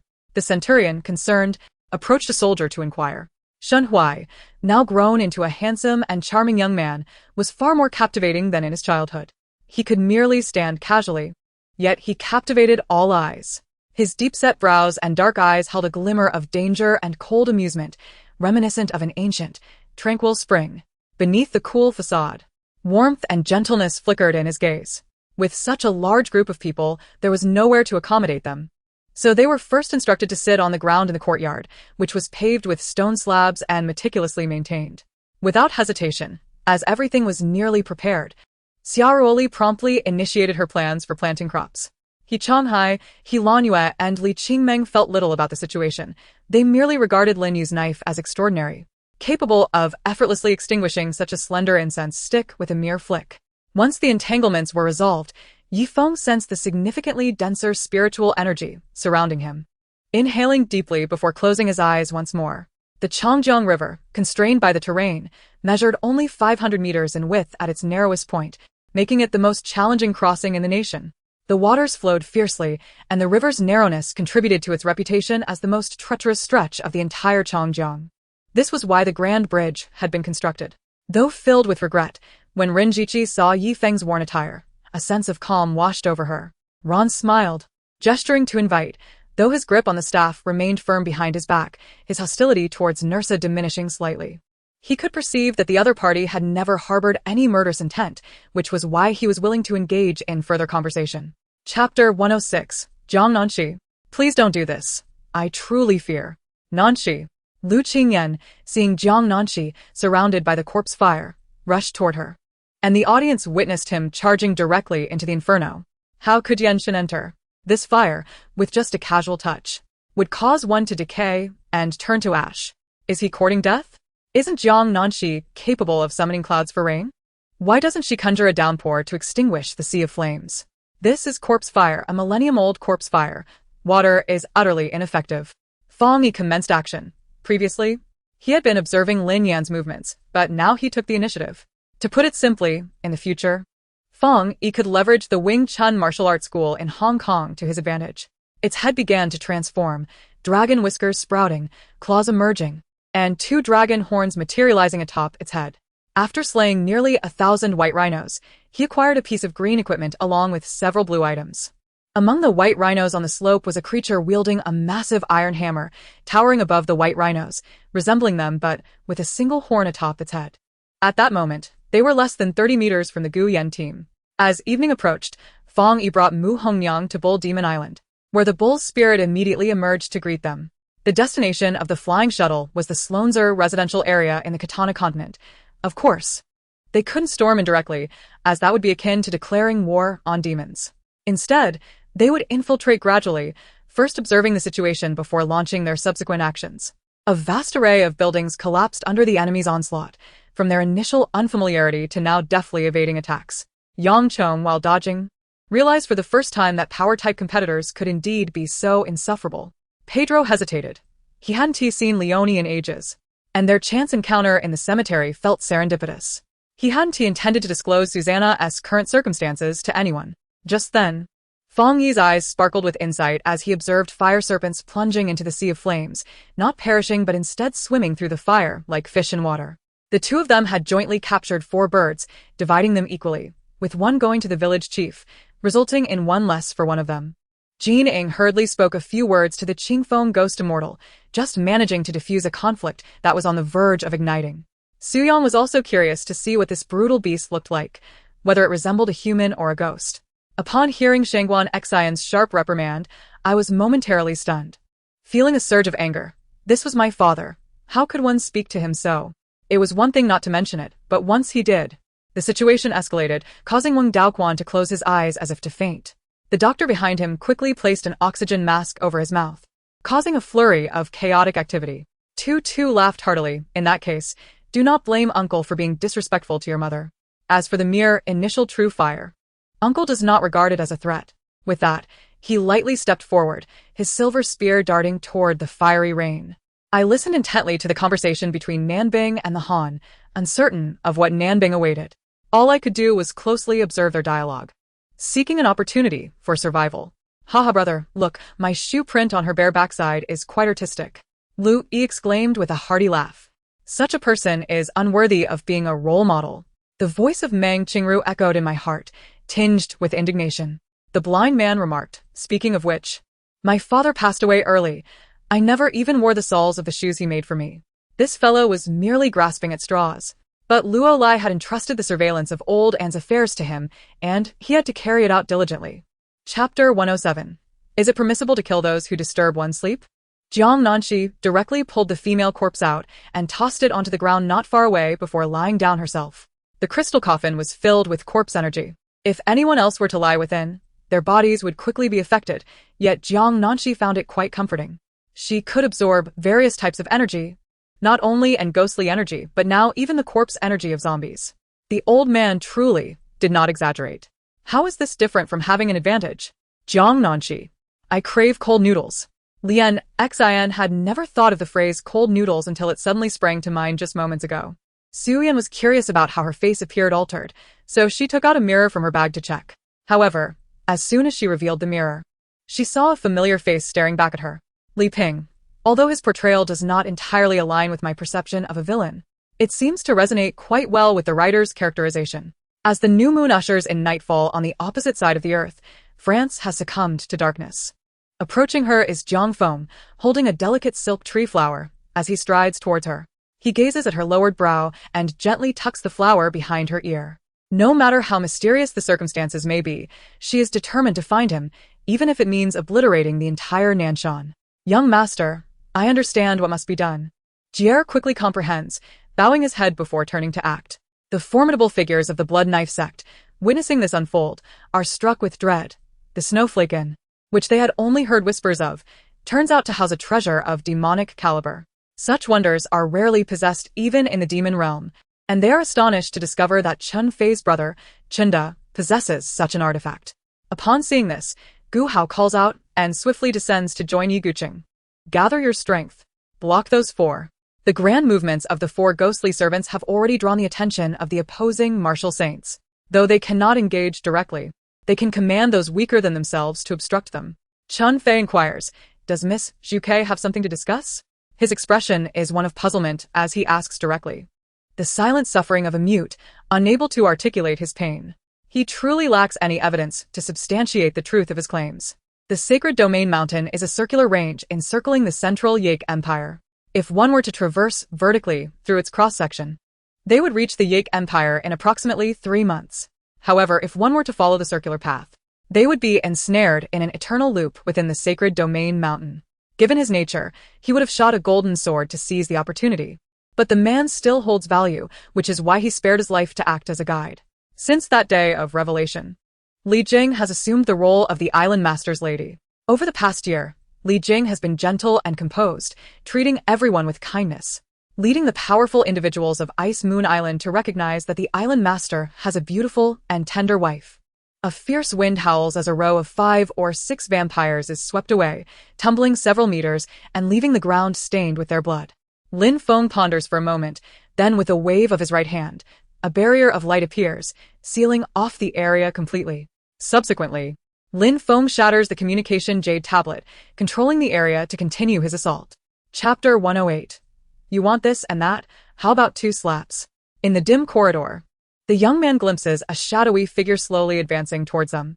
What is coming? He gasps and instinctively retreats several steps, fearing it may be something from the main tomb chamber. Jiang Nanxi squints, remaining still beside the dark passage. What kind of creature lurks in the main tomb? There are no mere monsters there, only entities far more terrifying. The youth senses that the architect of this storm is lurking on the platform of ultimate weapons. Qian Ji-bol surveys the surroundings, sensing foreboding. She wields her sword with both hands, her spiritual energy surging as the Ice Legion morphs into a colossal dragon, exuding unmatched majesty and terrifying pressure, swirling around Li Sisi to shield her from the rain of arrows. Yi Feng's lips curl into a slight smile as he flicks his finger, drawing the illusory Kuanpeng into the blade.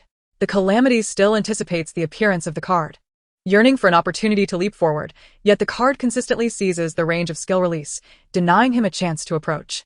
At that moment, a swift figure approaches Qin Zhan's blind spot. It is Ling Xiaotian, with all 8 wings unfurled. Here it is essential to mention the new effect brought by the 8 wings, which allows Ling Xiaotian to completely mask his presence. Long Bing employs the techniques taught by his great-grandfather, skimming across the water in a half-turn, yet each time only leaving a faint mark. Of course, Long Bing understands that mastery is not achieved in a day. Director Han observes the group departing like the wind, instructing the attendant to fetch his horse, while his mind lingers on the name Lu Fengliang. However, the monk's proposition stirs something within him. Relying solely on his own strength to claim the 9 Xian flower is impossible, especially with Ji Qinglian obstructing him and the multitude of covetous figures from the demon realm and divine beasts. How shall we strategize next? In the previous defense, Jiang Dadong did not participate, while the seasoned veteran Lao Hao insisted on holding the western ridge.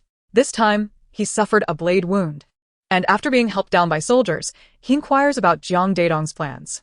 San Xian Daoren enters the tent to pay respects, finding a cushion in the corner to sit down and cultivate his spirit, inwardly marveling at the tent's enchantment, feeling not a hint of the external cold winds.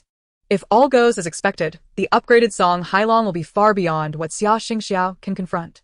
Both have reached the mid-tier spirit sovereign realm, each possessing various extraordinary attributes. Yet, who would not desire to master more forms of mental power?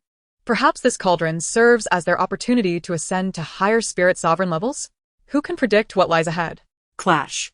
Yang Tian's sword strikes Muse's body with precision but fails to breach her defenses, resulting in his sword shattering into several pieces.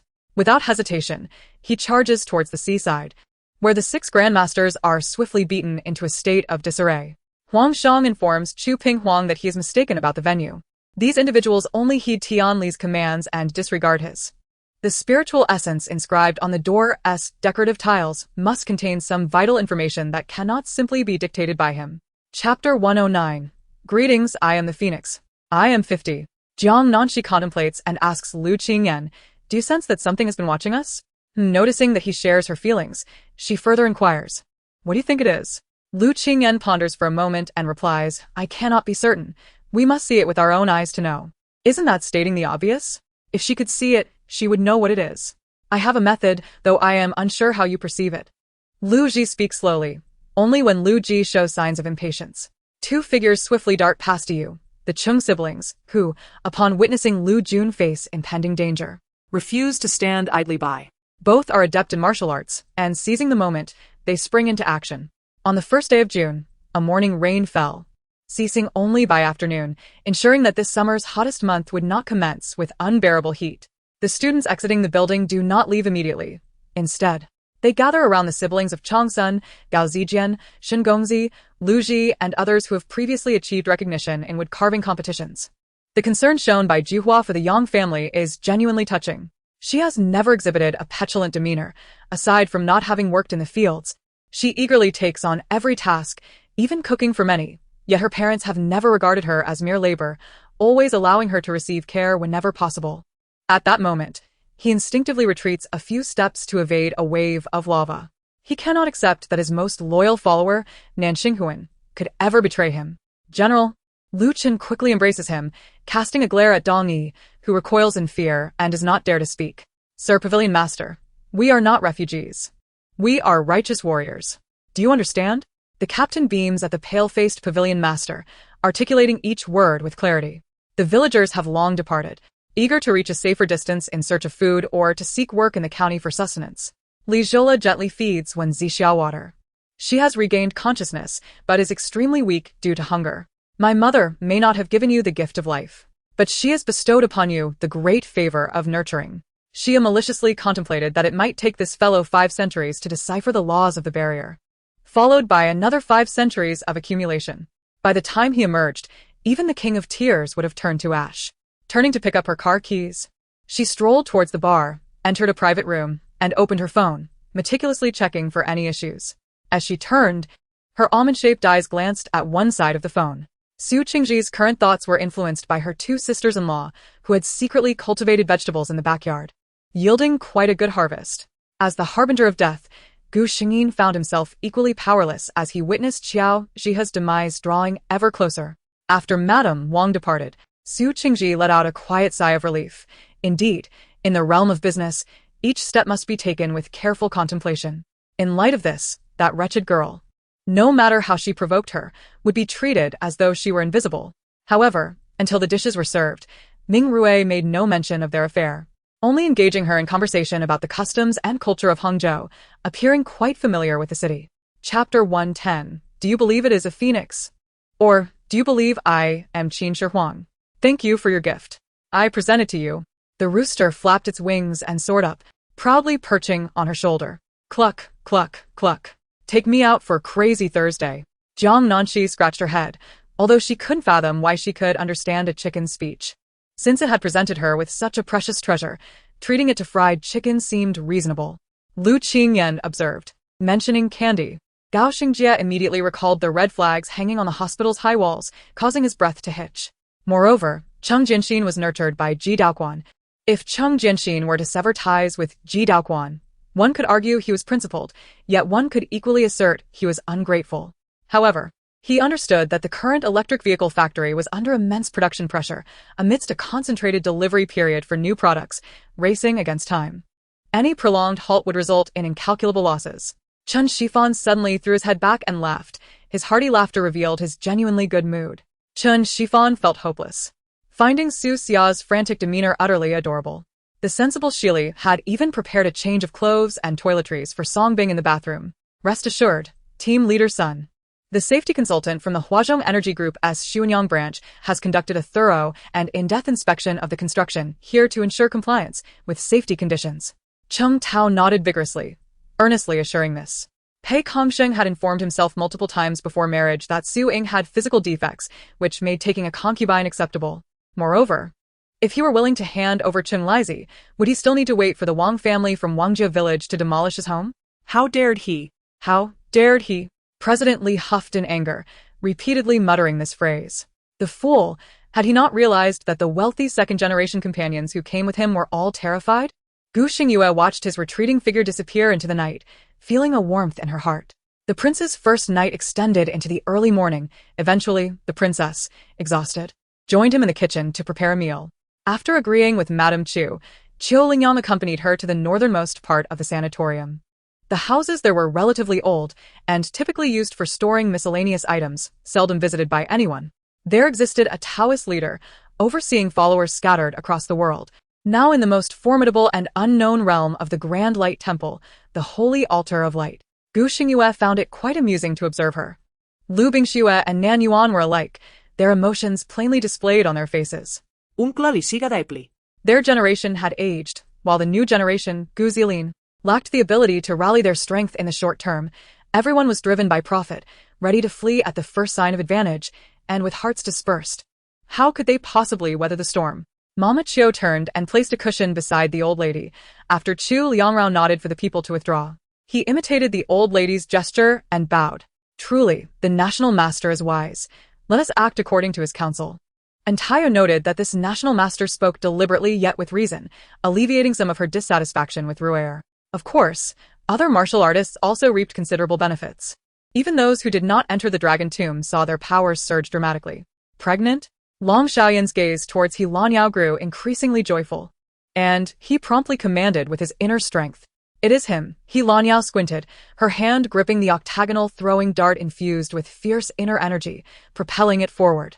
The person had long been prepared to evade, leaping nimbly to another tree, but how could He Lanyao allow him to succeed? She directed the dart with her inner strength, following the person's movement, aiming for his chest. Chapter 111. The Divine Beast Contract Successful. Are you dazed? The student raised his hand, attempting to use spiritual energy to open the insect. However, it was utterly ineffective. This insect showed no fear of his spiritual energy, flying directly over to sting his hand. Ah!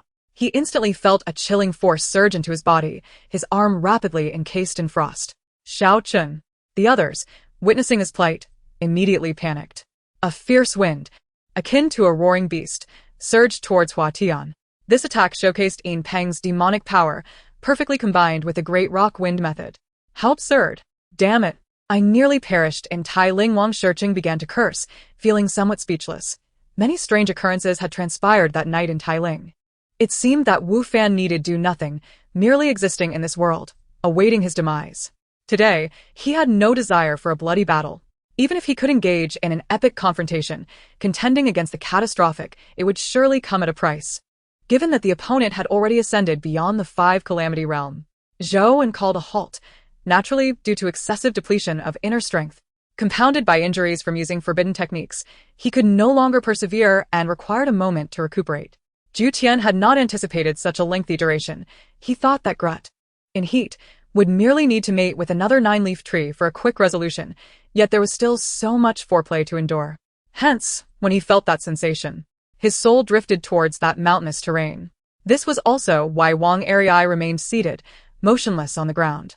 Bamame could not articulate her current feelings, but it seemed that rather than worrying about her own safety, she was more concerned about that child. Perhaps I am overthinking it. Xian Di felt perplexed. Just moments ago, he had indeed sensed the aura of death, but now it had vanished.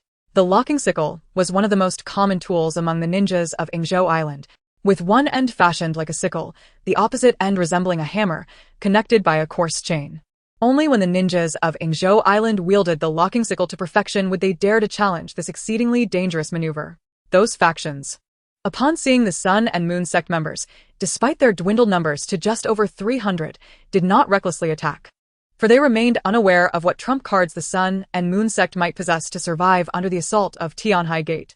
I eagerly followed behind my senior brothers, bounding down the mountain like a runaway horse. Apologies for my tardiness. I was unaware that formal attire was required. Mu Qingcheng felt deeply remorseful. Su Yuqing was exceedingly disappointed. She yearned to converse with Shirzinen, to hear his thoughts, but now found herself utterly unable to do so. The camera zoomed in on Mu Qingcheng. She was startled to see herself on the large screen, completely bewildered, her mind blank, unsure of where to place her hands or feet. The griffin stood with its feathers bristled, emanating a scent reminiscent of charred sweetness, its body drenched in half-dried blood, exposing a significant expanse of flesh. Its face contorted in excruciating agony. Chunyang delivered a powerful punch that sent the bull demon king flying.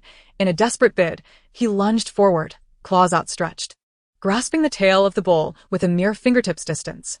The only explanation for such an occurrence was that someone outside had activated the Celestial King's seal. The two sisters, upon hearing Chu Feng's departure, took solace in the fact that he still remembered their father. In their eyes, everything he did was for them, confirming his affection and filling their hearts with uncontainable joy. Chapter 112. The 4 Divine Patterns Jade Crown acknowledges its master. Lu Qingyan's expression froze. He witnessed a colossal phoenix phantom emerge behind the rooster, swirling through the cave before unleashing a fiery breath that incinerated the remaining ice crystal insects. Then, the phoenix apparition vanished. Lu Qingyan. Yi Shutong. The audience. Wait, am I seeing things? What just happened? A vice president extended his arms, and instantly, countless vines sprouted forth, lunging toward Chu Ge and Chu Xiai. Nearby, Qi Yubai evaded the tiger spirit's attack and hastily released several spirit seeds, laying down a vine entrapment formation. Hold on, Huang Fu Qingsong insisted, wanting to lead the young commander further away, but the young commander suddenly halted him. This was the base's alert mode. They needed to reach the inspection room on the other side of the base to deactivate the alarm before they could use the key card to exit. It seemed something had gone awry within the base, triggering the alert mode, and Yu Haosen remarked that the inspection room should be unoccupied. The elderly man in the robe believed that the crossbow manufactured by Yan Junpeng was inferior to Chiyubai's, thus summoning all of his personnel to provide Yan Junpeng with an abundance of crossbows. Nanshu deliberately revealed this matter, causing Yuan Yudai, who had been in a daze, to be utterly shocked. Above the void, a corrosive sound accompanied a piercing scream, unveiling the true nature of the object that had long instilled fear in everyone. The Luoya was a place feared by martial artists.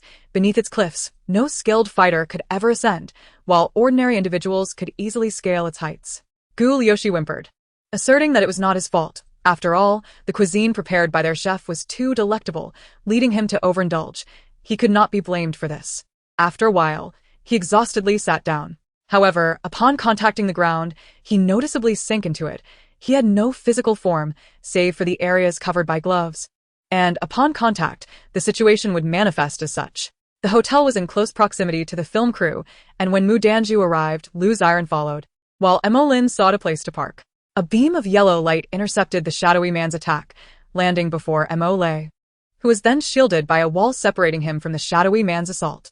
Dong Yishan attempted to voice his disbelief, but as coarse words escaped him, he felt his throat tighten, forcing him to swallow the remainder of his statement. In the astonished gaze of his wife, his body inexplicably lifted off the ground, ascending like an unbound helium balloon until it reached the ceiling. He gently propped himself up, looking toward the window where the wind quietly swirled the black, lightweight curtains. The window was ajar, as if the fleeting shadow he had seen was merely an illusion. Yet the air still carried the lingering fragrance that the wind had yet to disperse. Give me money, and I can help you buy a portion in the future. Gul Yoshi extended his hand, requesting money from Fu Tai. The orange cat nodded vigorously, affirming, indeed, that's right. It only teaches the simplest of things. Meanwhile, Hua Jian did not immediately leave the police station with Ouyang Qian after the others departed. Instead, he took out his phone and made a call. To speak frankly, although life in the orphanage was rather austere and nutrition was lacking, Liang Shan was a rarity among his peers, both in appearance and intellect. In his first year of high school, due to the orphanage's financial constraints, he voluntarily relinquished his studies, opting to work and support his younger siblings. Chapter 113. Unhappy with the newcomers? Then you may leave.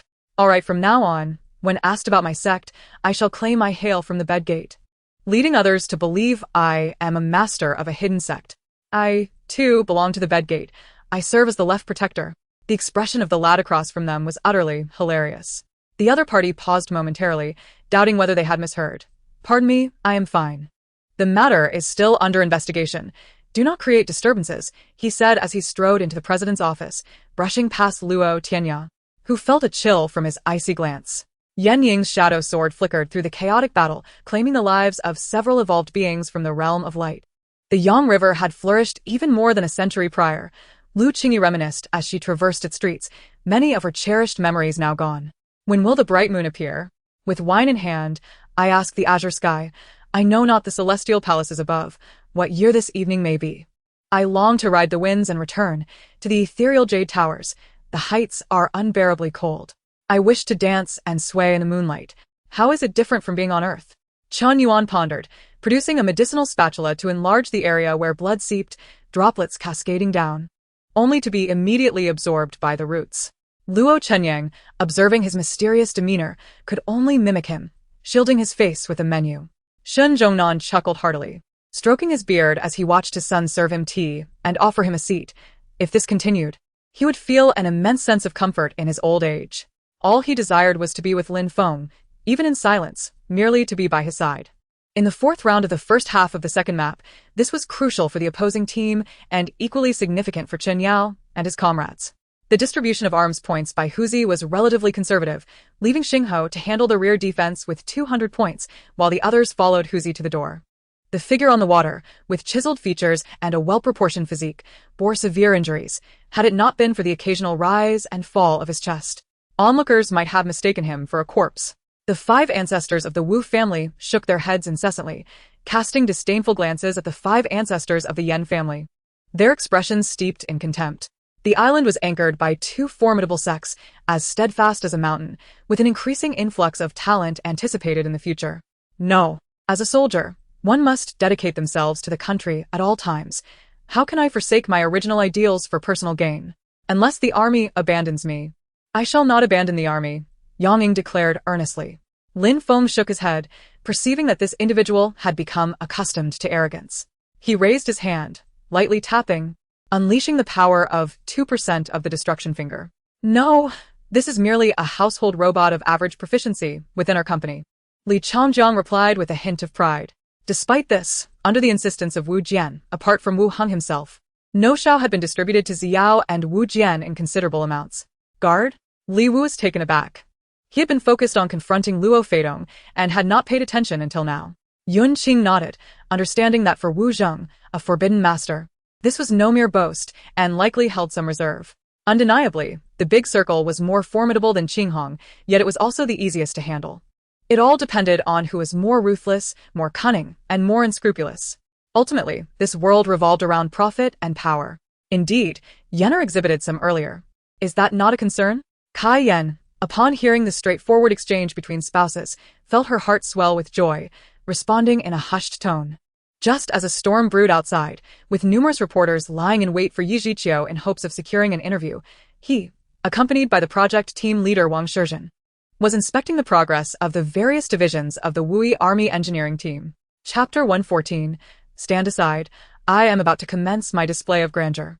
Bang, bang, bang. A shadow, resembling a human form, was reflected on the ground at the corner of the secret passage, its hands reaching forward, pulsating with movement. Wang Hui, with a grim expression, remarked, could it be that the ice corpses in the ice cave have awakened? With so many ancient corpses from 1,000 years, it would be disastrous if they all came to life. We cannot approach that area. From Pan Xiaojing, he constantly felt an overwhelming sense of concern and affection, even a palpable jealousy. She patted her flushed cheeks, began to scan the surroundings, and eventually spotted a neatly folded nightgown on the sofa. However, with the combination of flying sorcery and aerial apparatus, the difficulty of this assessment would indeed be significantly reduced. As the sun set, a bottle of champagne and several flute glasses stood on the round table by the window, alongside a brochure extolling the hotel's prime location and various exceptional amenities. At the Fourth People's Hospital of Kyoto, the coachman cast a strange glance at Ding Feiyang upon hearing these words. Long Tianquan retrieved numerous items from his soul guide ring, pots, bowls, and an array of cooking tools, as well as a variety of ingredients. The entire gambling affair was sanctioned by the royal decree and was utterly public. Thus, those involved were compelled to await a resolution, lest they find themselves in turmoil. Chun Xian and Gu Rong did not look down upon him. This was merely the most fundamental principle of managing people. The two exchanged cold glances, while Ning Fingji needed only a modicum of care to instinctively draw others closer to him. In the external world, his career flourished, his love life was perfect, and he had even married the renowned game streamer, Shishi. Upon entering, Zhang Ranran was infuriated to find the two in a tender embrace. And Jin Haichao's remarks were undoubtedly adding fuel to the fire. Perhaps being around Shulan for too long had instilled within her a sense of compassion. To be candid, Meng Xingwan and Mu Qingming were strikingly similar in temperament. Both were the type to be fierce yet taciturn, aloof yet proud, maintaining an emotional distance from others. Even if the Bloodwing flying dragon was incensed, how could masters of the vampire prince caliber engage in a skirmish so easily? The pivotal factor remained the presence of the great rock snake in the vicinity. The once bustling construction office now lay in desolation. The site of Minister Liu Yuanbin's murder was cordoned off, and the few craftsmen who had narrowly escaped that night were taken to 6 doors for questioning. How did you get in? When did you come in? Gu Wen squatted down, draping his school uniform over himself. Everyone exchanged puzzled glances, unable to comprehend what had transpired. Had everything not been fine just moments ago? How had a simple phone call led to this? The crowd gasped in disbelief at Song Onkong, then glanced at Li Longhui and Luo Longhu, their expressions peculiar. Get lost. Chu Lan glared disdainfully at the gloating Li Xiaoyuan, and despite her immense dissatisfaction, she chose to endure in silence. The indomitable Vajra technique emerged in Song Onkong's mind as he fully activated his powers, absorbing the surging energy of the bridal gown's aura. I assisted her in retrieving the sheets, and Tao, in perfect harmony, climbed onto the bed to fetch his blanket. We efficiently replaced the clean sheets in unison. Moreover, she consistently dug into her own pocket to buy food and drinks for the theater crew. And those who initially held grievances against her due to the scalding incident were swayed by her kindness and gentleness, concluding that the matter was merely an unfortunate accident. Such a simple scene, perhaps trivial in the midst of their blissful lives, was a future she could never hope to attain. Chapter 115. Can you not be so relaxed? It makes us seem foolish. What is Jiang Nanxi doing? Playing abstract in front of so many zombies? Is she crazy? How can a person be reduced to such a state? Sister Yi must be regretting allowing this neurotic Jiang Nanxi to join the Spirit Energy Bureau. Yi Shedong had not anticipated Jiang Nanxi's antics. She was now exasperated, saying, "This is no time for jokes. Stop making a scene." She glanced at the electric swatter Jiang Nanxi had thrown aside. Quickly. Fei, we should first ascertain why he intended to kill Jin Bingyun, reminded by Li Bing. After some light banter, seeing that Madame Yu was not consumed by grief over Su Momo's death, Xue Foran felt relieved to take her leave. "Hello, everyone." Gu Fanxin greeted with calm composure, exuding neither subservience nor arrogance. Consequently, Emperor Janlis typically gathered supplies from the remote palaces of the royal palace, swiftly departing without delay.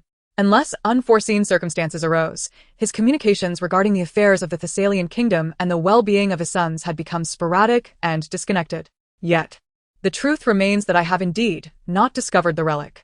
However, the day prior to my visit, a rogue had already infiltrated the area, injuring several elders and even shattering the stone door sealing the hidden chamber. The two nations pooled their resources, summoning nearly all their top-tier powers for this occasion. Luo Shi's following of Yinglong was a result of his own facilitation. Shortly after Yuru departed, joyful news arrived from Luo He. How could he be unaware of Yuru's association with them? Thus, he turned a blind eye to the situation in Luo He. However, to depart now would seem excessively opportunistic, as if he sought medicine only to leave immediately after acquiring it. 5 minutes after the battle concluded, the green grass garden scroll was handed over to the resounding hymn, with Su Rand acquiring it. Su Qianqian remained silent, merely reclining on the rocking chair, gently swaying as she gazed vacantly at the overcast sky above. Upon hearing Tan Jinchuan's words, a flicker of concern crossed her face. Yet her gaze remained sharp and unfaltering towards Taida Chuanfeng. The cloud-chasing step was not merely a technique of movement. Its true strength lay in its relentless pursuit, closing in step by step, an overwhelming offensive. Under the high explosive assaults, the opponent had no opportunity to catch their breath, epitomizing Su San's elemental sorcerer playstyle. The verdant branches of the dove tree spread a cool shade above her, while her white shirt resembled a wilting dove flower, quietly resting among the foliage. I intended to inquire about his identity, but upon witnessing Scarface hastily support Blackhead and exit the restroom, I dared not linger, limping out myself. In other words, his consumption was even greater than Jordan's, yet Kobe seemed like an anomaly forged by faith and steel. Before his opponents, he never felt fatigued, his mind in a heightened state of exhilaration. Kobe was a perfectionist yearning for recognition, his goal to prove to the world that he was the superior player to the basketball deity. Near the deep pit, a hungry ghost stood frozen, eyes wide with terror. Utterly incredulous, even holding its breath in disbelief. The werewolf snorted coldly, falling silent, claws raised, striking fiercely at Linjua. With that strike, the entire space trembled, unleashing a wave of magical energy that surpassed divine levels. Shin Che's face flushed slightly. Despite years of professional training and performance, he could now manage his expressions with ease. Yet in front of Zhao, all his techniques seemed utterly ineffective, to the point that he could hardly control his breath. May I ask, where is the person your esteemed clan abducted from the woods outside the city last night? Fifth Tingyun tried not to glance at Mei, instead meeting the gaze of the eldest sister Qi directly. In his eyes, the frigid stare was far easier to confront than the tantalizing gaze of Mei. Chapter 116, Scolded by a Chicken? The moment Jiang Nanxi fell, Lu Qingyan leaped into the black hole beneath the crystal coffin. The two quickly vanished from sight. Others arrived to investigate, only to find that the panel over the crystal coffin had reappeared. Beneath the crystal coffin, Jiang Nanxi had not fallen for long when she sensed the suction beneath her dissipate. With a graceful turn, she landed effortlessly on the ground. "Teacher Jiang, help!" Jiang Nanxi cried out. "Today, I shall sever your head." A bin roared, gripping his cleaver tightly and raising it high. The other party seemed disinterested in engaging with Lei Yu, dismissively waving a hand at him. As Lei Yu extended his right hand, a brilliant white light appeared before him. His exchange with the Emperor system appeared lengthy, but in reality, it transpired in the blink of an eye. Li Xian shook his head, his curiosity seldom piqued. A medicine is merely a name, regardless of what it is called. Silence enveloped the room, the atmosphere becoming eerily tense. The steward stood at a distance, reluctant to approach Madame Tang. After General Tang was taken away, her demeanor underwent a drastic transformation, losing her usual gentle temperament and adopting a fierce and resolute disposition. The generals below instantly trembled in unison, pondering how they could possibly send the only remaining descendant of the Morong clan to the execution grounds 30 years after failing to save a single blade of grass from the Morong estate. Meanwhile, the insufferable Long Mabai insisted on keeping Feifei in the hospital for a full month, hanging his arm uselessly, like a fool. The wind escaped spiral shuriken. I can do that. Lei Yu's pupils constricted as the beautiful sunflower blossomed in his gaze. The allegations leveled against him made Su Chongwu feel guilty for the suffering endured by his family, yet he also lamented Su Yanling's actions. During the enthronement ceremony, Zhao Pin gazed at her son, clad in a light apricot robe adorned with an imposing azure python, standing tall on the steps, listening to the precepts and paying homage. The carefully cultivated emotions were abruptly interrupted, causing her to tremble, her hands and legs shaking, with an unclear liquid streaming down her pant leg. I have arrived. Lin Feng shouted, launching a fist infused with potent dragon combat energy towards Lin Yun, using only a fraction of his strength to gauge Lin Yun's abilities. Li Jiwan had already devised a plan. If sure one could sever ties with Xiang Entertainment, she would resign as well, withdrawing her savings to establish an independent studio. In moments of despair, thoughts of her family in the northern frontier and her missing siblings reignited her motivation. Masters reveal their extraordinary prowess only in the face of peril. Qian Hezheng's movements could no longer be halted, yet, under such circumstances, he managed to twist his waist slightly. Wang Lang, heartbroken, gestured for the soldiers to carry the bodies away for burial, unable to bear to look again. The major factions began to form alliances, causing the Tiantai sect, Qizong, and Wanjing sect to panic, for any two of those powerful factions could rival them in strength, rendering their previous dominance obsolete. Chapter 117, Fury Against the Blood Corpse. Is that your fighting chicken? Upon hearing Jiang Nanxi's voice, the two tomb raiders noticed the crowd at the tomb's entrance. Boss, it's the Psychokinetic Bureau. One of the raiders exclaimed. You hold them off while I continue to open the coffin. He pulled out a grenade as he approached. Bang! Wang Hui, caught off guard, fired his weapon, instantly blowing the head off the raider holding the grenade. As they prepared to stop the other raider, Jiang Nanxi shouted, Don't go over there, come. The colossal hedgehog demon disregarded the electric sparks emanating from Di Yunxiao, its fangs brimming with a suffocating aura, the oppressive presence of the Jade Balance Master radiating forth, seeking to crush Di Yunxiao. At that critical moment, two blood-red daggers silently sliced through the air from Chekhov's back, colliding fiercely with the broken blade controlled by Locke. The air was filled with the piercing sounds of their clash. The iron-boned giant remained unfazed, chewing through the ox bone in his hand, his gaze unflinchingly scanning the undulating waters of the galaxy. Yen Song directly disarmed Ling Feiyang without firing a shot.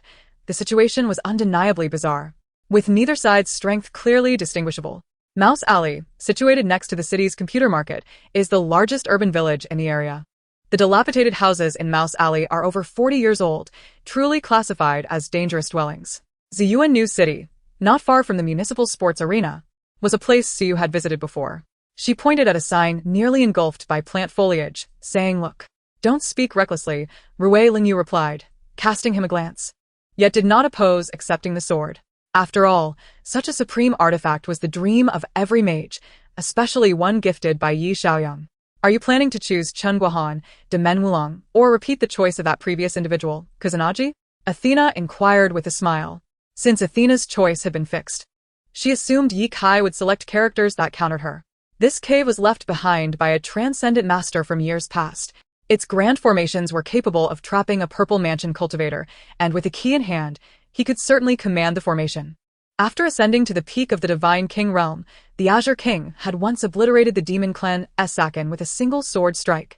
The foremost powerhouse of the Sak clan in the demon realm, he had also severely wounded the peak Divine King ancestor of the Lien clan with one strike, forcing him to concede and remain in recovery ever since. Everything unfolded too swiftly, leaving Yin Feng utterly astonished. It was evident that the Stone clan had come prepared, planning a large-scale invasion during the Yin clan's coming-of-age ceremony. Yet Yin Feng was baffled as to why the Stone clan had suddenly broken free from the Lin clan's constraints, leaving him perplexed. Of course, Once he attained the heights of Yuan Shengjiang, he would not neglect Bai Chui, striving to meet all her demands, except for marriage, providing her with boundless financial compensation. Jie Xianyao explained earnestly, yet Fan Yishe, having watched the video, was not easily swayed by mere words. Thank you. Sui Wei was at a loss for how to express her gratitude. The unexpected appearance of this so-called prince had undoubtedly provided her with significant assistance. Li Feng's expression turned icy as he approached Seng Ji, crouching down to speak softly to him. Kong Xian quickly contemplated, please wait a moment. I will consult with someone. Before rising to walk into another room. He was puzzled. Despite having concealed his presence, how was it that these vines detected him? Especially since he had traversed without incident until now. Chapter 118. The foolish are blessed, the foolish have none. Fake? How is that possible? The blood corpse was incredulous. The 4 divine patterns jade headpiece had been placed within the coffin during my burial. How could it possibly be fake? Jiang Nanxi remarked thoughtfully.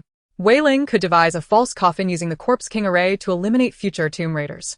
A mind as meticulous as his would surely anticipate your treachery. And he would not place the genuine 4 divine patterns jade headpiece near you, especially not let you know he was refining the Corpse King. In that case, tidy yourself up, take some brothers to Palermo, and assist Melina and Lin Chan in clearing out the Morley family's assets and territory in Palermo. Rest assured, I will handle matters at home. Yen Ryu said, a chaotic azure lotus shimmering in her hand, the mist of chaos seemingly poised to collapse the myriad realms. Upon first arriving in this world, Shen Chongqing felt somewhat out of place, but over time, he became accustomed. In the endless darkness, the torchlight appeared faint, yet it was sufficient to expose the full curve of Lung Weiwei's silhouette to the gaze of the green worm. From the repeated play of light and shadow, Zhang Shan seemed to perceive the traces left by the sword strike. Everyone stop arguing. Can quarreling solve anything? The elder Wang spoke, and the crowd seemed to find their anchor, all eyes fixed upon him. Just as Long Shihua finished speaking, Ouyang Xiao had already snapped Lu Qiangxi's right hand. Then, with remarkable composure, he snapped his left hand. Although he was eager to seize the opportunity to inquire about the developments between Anai-chan and himself. Observing Anai-chan's awkward attempt to shift the topic suggested that it might be best to wait until next time. Lin Chang's arrogant words, barbaric actions, and unsightly demeanor were vividly reflected on the projection. Chun Yan, who had some understanding of Zhong Xiaoqin, realized that at this moment, her presence here was likely to seek out her friend Gu Jia. Nothing, dear Branbull. We understand your intentions toward the Soviet Union, smiled one of the elder Soviets. Clearly the mastermind behind this hidden agenda. After sending off Chu Jiwen, Principal Li gazed at the pile of remnants on the table, stroking his chin in deep distress. The expression of delight determined Bei Xiao's fate. Having lost his ability to conceal himself, he was seized by the throat and lifted. The force of the punches was astonishing, relentlessly pressing against Wang Long's steps as both sides manifested their might, continuously shattering the void, with the swirling blades of wind inside emanating a terrifying aura. Indeed, old Dan. I did not expect Xiao Xiao to have gained control of this alchemical furnace, the elderly man in white remarked with surprise, for this furnace was fearsomely powerful, ranking among the top 10 in the alchemical valley. Exiting the venue, Ron proceeded towards the academy's entrance, as mealtime was approaching, preparing to rendezvous with Nina Carl. In truth, I found this matter somewhat difficult to broach, for it was I who insisted on Gu Jia's presence. Otherwise, she would have been reluctant to come. Now, I must request her departure myself, which seems rather contradictory. Listening to his receding footsteps, Jian Ning gazed at the empty cup in her hand, scrutinizing the remnants of milk at the bottom, and her smile suddenly transformed into something eerily peculiar. Were the bullies still waiting for them? Was the purpose of the bullies' visit not to eliminate them? If they were indeed still waiting, could it mean that the bullies were anticipating their demise? A thunderous crash resounded, and Mo Tingfeng felt as though struck by lightning, every bone in his body trembling, involuntarily retreating under the immense force until he halted against a faux mountain. Duan Yihong observed Lu Shanmin's conflicted expression and found herself equally troubled. Shanmin, are you concerned about facing the Heidongking? This is indeed a significant dilemma, given Heidongking's temperament. It is likely he will find it difficult to accept. Chapter 119. Even the Corpse King was at a loss, truly worthy of you. Teleportation. This could only be accomplished by a being of at least the level of a wandering corpse. It appeared he was but a breath away from achieving immortality. Lu Qingyan hastily urged, Jiang Nanxi, quickly hand him the corpse fire sword. What he desires lies within the endless corpse fire of that sword. give it to him, and all will be well. However, Jiang Nanxi clutched the corpse fire sword tightly, and before she could stabilize herself after falling, she was struck away by Wei Ling's palm. A resounding crash followed. Jiang Nanxi crashed to the ground not far away. All right, she nodded in agreement, watching Su Rongrong depart gently. Her gaze falling upon the visibly flustered blue eyes on the ground, lost in thought. As she spoke, Qiao Nianxi's gaze landed on Yi Xuanling's face, which had shifted from excitement to a layer of entanglement. Yun Chu immediately broke free from the eunuch, kneeling before Emperor Su, weeping profusely as she clung desperately to his leg. He had momentarily forgotten, but Yan Wushuang should have known. Why did he not instruct him? Gazing at the tightly shut door, Mo Bai hesitated profoundly. Masters reside among the common folk, was Gu Wanwan's initial thought, observing the poise of the two dancers, rivaling that which Harold presented to the prince. Morris momentarily failed to react, furrowing his brow in contemplation, when suddenly his expression hardened, and he strode angrily towards Yi Xianling. He crossed his arms, gripping his phone, mischievously leaning against the table, fixating on my slow approach. 3 days without seeing you. My heart has grown restless. Shall we not go to your room? The man chuckled softly. Ouyangzheng dispatched someone to assist Mu Shuyuan into the carriage, then instructed the innkeeper to summon the carriage driver from Huaxi across the street. On a day in early March, Wei Sipei arrived and Baozhu, concerned about his foot injury, hurried over to check on him. He shook his head, stating it was no longer an issue. Seeing Baozhu's disbelief, he smiled and took a few steps across the hall, reassuring her as she observed his newfound agility. Yes, Chunying recognized that Huaxi had matters to discuss with Lu Mama, setting down her burdens and leaving with Ding Xiang. As soon as the words left her lips, the once boisterous palace fell silent. Many faces contorted in anger toward the audacious emissary, yet a number of others chuckled silently, as if they had anticipated Xiao Yi's proclamation. After deliberation, Ma Guang decisively proclaimed that following the defeat of the Han army at Fengchuan, they would descend the river, creating a long encirclement around Fengzhou, prompting the Han forces to come to their aid, exploiting any gaps to dismantle 1 or 2 of their reinforcements, seizing the opportunity to capture several counties and display their might in Lingnan, then withdrawing to Wuzhou. Jiang Kaiping sat nearby, maintaining an expressionless facade as she smiled and took a sip from her cup of plain wine, gesturing toward Li Jin with the wine vessel. Li Jin, unperturbed, followed suit and drained the exquisite liquor he held. You are correct. I indeed wish to purchase porcelain. I lost my job and require a piece to gift someone in pursuit of work, Chen Ran acknowledged, displaying no sign of anger. Chapter 120. If you refuse, there are plenty of zombies willing to do the job. Jiang Nanxi approached the drone, retrieving it from the air as she glanced at the comments on the screen. Song Wanwan had just been sent to the hospital not long ago. He knew he should not ask this question, but curiosity can be perilous, and he felt an itch to inquire. Well, look at that. The grandson has dabbled in countless industries over the past 2 years. Singer, actor, director, screenwriter, author, host. And even excels in law, not to mention his cross-industry game marketing. Is there no respite for anyone? He scoffed. Cut it out. Don't apply too much pressure. You might end up crushing him. Chong Rong chuckled, lifting his foot to kick the nearly lifeless Xiang Yuanwei into a lying position. Seeing this, Wang Yu felt somewhat helpless, while the three-headed hellhound whimpered, adopting a pitiful demeanor. Yet, with its fierce countenance, it imparted an extraordinarily terrifying aura, causing the 5 to instinctively step back.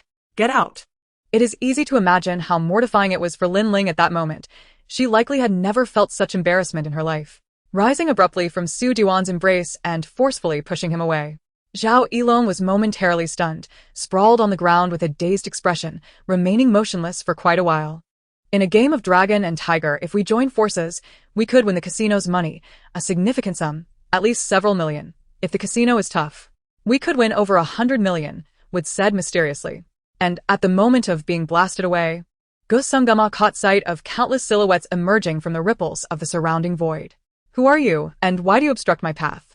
Zhang Laodao inquired, halting his steps, for with his cultivation, he truly had no reason to fear and could directly pose the question.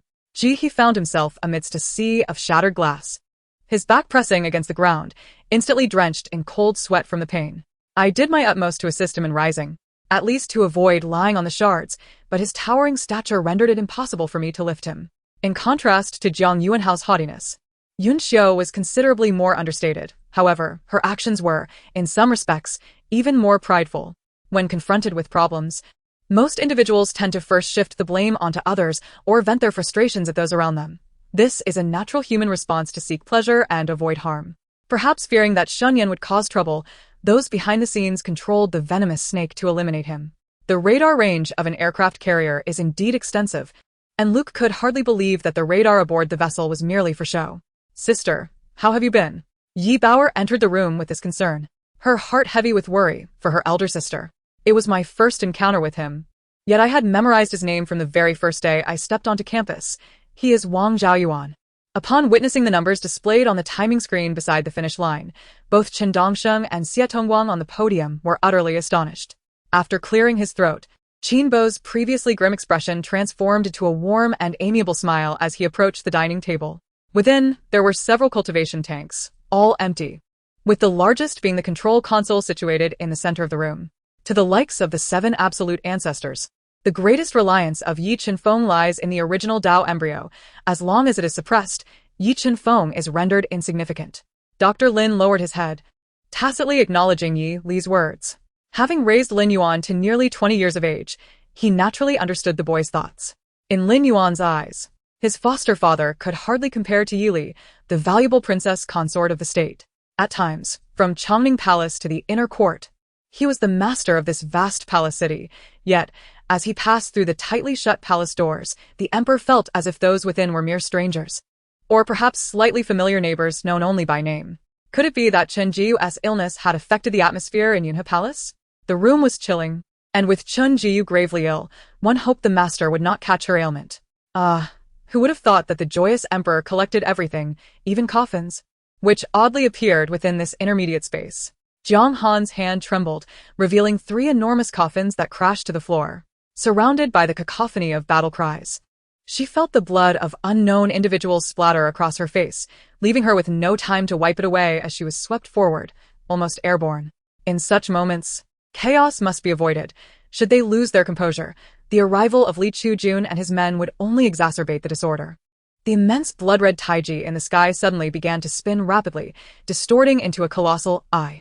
Let the vanguard troops unleash their full power. "We must deliver a heavy blow to Castro," Nikolov urged, his white robe fluttering as he shouted excitedly. The 2 servants roasting the lamb displayed exceptional skill. The meat glistened golden brown, crisp on the outside and tender within, bursting with juice with each bite. Goodness, this sense of smell is unparalleled.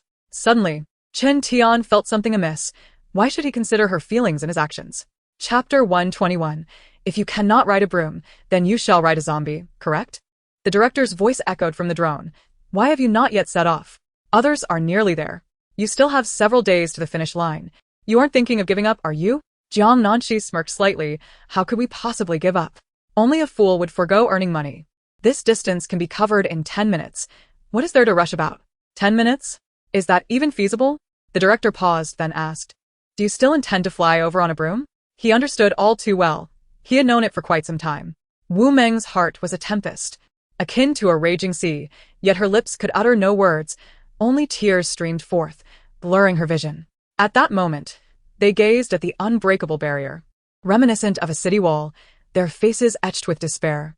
Emperor Pu handled the 5 individuals before him with calm and composed resolve, devoid of any panic. Thus, the group led by Huang Mao faced no resistance. They effortlessly entered the sacred tree slope without the need for force. The bronze-skinned middle-aged man on the left glanced at his colleague, who pondered briefly before affirming with a nod.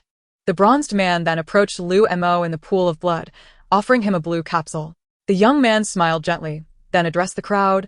"I am Mukong, the uncle of Mu Nianxi. From this day forth, I hope everyone can coexist harmoniously with her.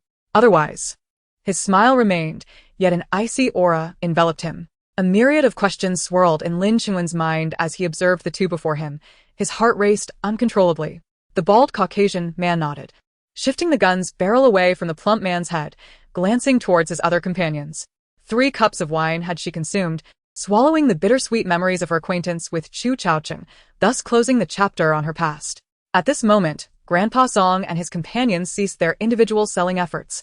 Collaborating as a team, some distributed steamed buns, others collected fees, and one ladled cooked egg fragments for the townsfolk. Each received a spoonful for free with their purchase of buns. Just as Chun Yuanqing was poised to take action regarding the matchmaker, Chun Liuzi, in his obliviousness, disrupted the moment. Regardless, he was a courier for a day and a courier for life. As long as he remained at San, he would comply with any task assigned by the master.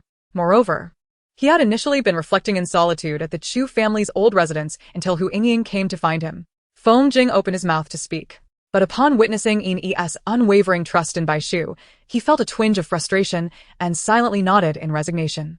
Though everyone was eager to further punish Meng Gertai and seize Gaizhou City, the military orders of the righteous army were like mountains. Who would dare disobey? To illustrate simply, during spring and summer, as all things flourish, toxins spread more readily, and even filth such as human and animal waste can easily lead to illness. Li Shizhen elucidated pharmacological knowledge in an accessible manner. At the first opportunity, he had to yield the main seat to her, while his other 9 brothers and 3 younger siblings could only stand by. Mo Jin eliminated another soldier, turning to see his brother frantically delivering finishing blows, appearing somewhat deranged. He hesitated to intervene until his brother concluded, then bent down to snatch the knife from Mo Han's hand and discard it. Slowly turning his head, he seemed to desire a glimpse of the one who had severed his arm. Regrettably, Mr. Yao had ordered far too many dishes in an attempt to bridge the gap, and now he had eaten to the point of discomfort, with the remaining food still substantial. The 2 centuries of progression from the late stages of tribulation to the late stages of ascension may not be unprecedented. Yet such velocity is indeed exceptional and rare in the world. If those spiritual beasts were unaware of this narrow gorge, the golden ape might be forgiven. However, the ignorance of humans left it utterly astounded. For this narrow gorge was among the primary reasons most humans ventured into the abyss of all spirits. Chapter 122. Is there anyone who has not seen Ultraman? How outdated. What is that? Song Wanwan's expression momentarily froze, quickly widening her eyes as she exclaimed, Jiang Nanxi. Lu Qingyan. How did they reach the finish line so swiftly? Song Shishing was equally astonished, questioning how they were seated upon an ancient figure. Who could that person be? Whoever he is, hurry over. We cannot allow Jiang Nanxi to win. I must secure first place and prove to everyone that I am not inferior to her. Song Wanwan dashed forward. The man in black gritted his teeth, struggling in silence, as Gu Rabai tightened his grip, causing the man's face to flush crimson. Suddenly, he let out a cold smile, blood trickling from the corner of his mouth. Is there truly such a matter? Lu Tianhao had never before encountered such a theory. Had it not been spoken by Guan Yu, he would never have believed it, especially if it had come from Su Chu. Gu Xuanzhen nodded with confidence, while a peculiar smile emerged on Chu Mingyue's contemplative face. The 2 exchanged knowing glances, instantly understanding one another. As if conjured out of thin air, it has seamlessly become a part of the celestial domain. With the lessons learned from the 5 Organs Mountain, few dare to venture into such perilous territories now. I would certainly nod in agreement. However, no one understands that what we speak of is not merely work, but rather emotions. My body lies lifeless, my mind is perished, and my soul is ensnared within this corporeal shell, unable to escape. To declare myself dead seems premature, yet to assert that I am alive feels futile. For I can accomplish nothing. Yet, she soon sensed something was amiss, as if another presence had emerged behind her, an arm wrapping around her waist, the solidity of which was distinctly palpable. My biological mother, aware of my intentions, hastily advanced my wedding date, perhaps fearing that I might seek retribution once I attained success. Fu Yanjie displayed a look of embarrassment. Having known Yi Xian for a brief time, they shared a remarkable rapport, yet in this beheading mission, it was clear that Yi Xian had exerted the most effort. Now, however, others coveted his treasures, leaving Fu Yanjie feeling utterly powerless. 10 billion. Chen Gongnan declared with unwavering confidence, This time, you've made me lose 1 million, but I shall ensure you suffer a loss of 10 billion. Witnessing this scene, General Liu, whose heart brimmed with hatred, he silently vowed to exact vengeance upon the Leopard Eagle Beast King for the blood debt. Ultimately, he resolved to assassinate the Leopard Eagle Beast King under the cover of night and began to prepare quietly. This is my domain. I can mold it as I wish. A voice emanated from the sturdiest tree, evoking a profound sense of familiarity in Lan Nuolazi. What has happened to Nian Fei? She's still confined in the 3rd supervision of the Central Sea. Although Ho Yu was unclear about the unfolding events, she sensed that matters were far from simple. Qing Tianling took the initiative to speak. Initially, he intended to remark on how, after all these years, she had yet to refine a single spiral Dan, but reconsidered, deciding to grant Xue Qi some grace, especially after the latter had just endured such a significant shock. Who I am is of little consequence.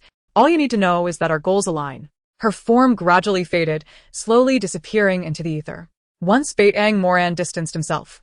He discreetly retrieved a handkerchief to wipe the sweat from his brow, relieved that his clever decision spared him embarrassment. Baitang Moran swiftly vanished. While the people of the Shiwan domain shook their heads, every time the domain lord embarked on a campaign, casualties ensued, and this time, who would it be? Following Elder Qian's instructions, Gu Luo retrieved the alchemical box he had just purchased, while a heavy burden weighed upon his shoulders, rendering him immensely weary. Suddenly, Blake felt a chill, awakening him immediately, and the thoughts that had been on the verge of surfacing receded into silence. This fourth young master obeys. Li Bo intended to inquire about the reason behind this command, but upon noticing the fourth young master's unusual expression, he refrained and complied instead. Who are they? Old Xing was disinterested in such matters. After all, that group of wealthy individuals was not lacking in funds. The noble lady's maternal family engaged in commerce, frequently trading with Korea, and upon learning of the presence of a consort in the estate, they sent numerous gifts to curry favor. Feng Qing speculated that Ing Luo had indeed engaged in an illicit affair, resulting in an unholy offspring. However, she was not truly hanged but rather murdered by the heartless scoundrel to silence her. Yeshu nodded fervently, encouraging herself to believe that her eldest brother would return safely. Get off me, you scoundrel. I'm not afraid of you. Bring it on. My struggles were once again forcefully subdued, leaving my body devoid of relief. And I could only vent through words to achieve some semblance of balance. The reckless words that escaped my lips even sounded somewhat incoherent to others. Suddenly, she sat upright in bed, her hair and nightgown drenched in cold sweat. Ji Qian gasped for breath, as if the events of her dream could suffocate her at any moment. The dry air filled her lungs, causing a burning pain, yet it slightly revived her awareness. I momentarily found myself in a daze, clutching the white silk handkerchief, lost in thought about the third prince's morning demeanor and his words to them. The cold, desolate office was devoid of any sound, except for the mechanical voice emanating from the phone. A somewhat familiar voice echoed as someone entered with a large vase, arranging a bouquet of flowers on the coffee table, instantly infusing life into the once dull display. Hua Yunting suppressed the emotional turmoil in his eyes, cradling Huisu in one arm while embracing Lu Chaoyang's waist with the other. Under the rule of the four heavenly kings, no one mandated the populace to abandon their traditional attire. Even as the new aristocrats donned their eccentric garb, the common folk were not prohibited from wearing their old-fashioned garments. The youth retained the Yu hairstyle, and his every action still echoed the customs of the preceding dynasty, betraying no indication that the world had undergone transformation. Chapter 123. Can a sanitary napkin ward off evil? The sensation of hair being pulled vanished. The room contained nothing. Jiang Nanxi's gaze turned toward the window, which stood wide open, the night breeze stirring the curtains. Yet, she distinctly remembered closing the window before leaving. Jiang Nanxi pressed the light switch again. And this time it functioned. What could have fled so swiftly? Did it come in merely to tug at my hair? Jiang Nanxi initially presumed it was so. The people here had all fought at least once. A second encounter would naturally be marked by great proficiency. Aragon charged forward, colliding with a resounding thud, unleashing a furious strike. The true self is akin to a sword, a sacred artifact of his enlightenment. It was forged from the amalgamation of the rules of heaven and earth with chaotic essence iron, yin-yang jade essence, and the elemental essences of metal, wood, water, fire, earth, wind, thunder, ice, light, and darkness, along with over 500 unique materials, painstakingly crafted over 100 epochs from the eternal divine furnace. The Princess of Wishes. Indeed. She could never inherit the mantle of the star god. Xu Yifan glanced at her comfortably before fixating on Mixue with an intense gaze that brimmed with intrigue. It had been ages since she last encountered his name in the newspapers, even though she knew where he was and frequently received his calls. Once the call ended and his voice faded, a profound sense of isolation would envelop her. In truth, she remained unaware that the death of Night Lair was entirely orchestrated by the demon hunter Yixiang. She assumed that the one responsible for slaying Yuesheng was likely the Marquis, given that the Marquis had enjoyed fame for a longer duration, leading people to unconsciously perceive him as Yuesheng's nemesis. When confronted with the unfamiliar, Tan Weiran perused several tomes detailing spiritual herbs and treasures, diligently cross-referencing and identifying each one. Among these, the most invigorating discovery for Tan Weiran was a type of five-colored iron fruit.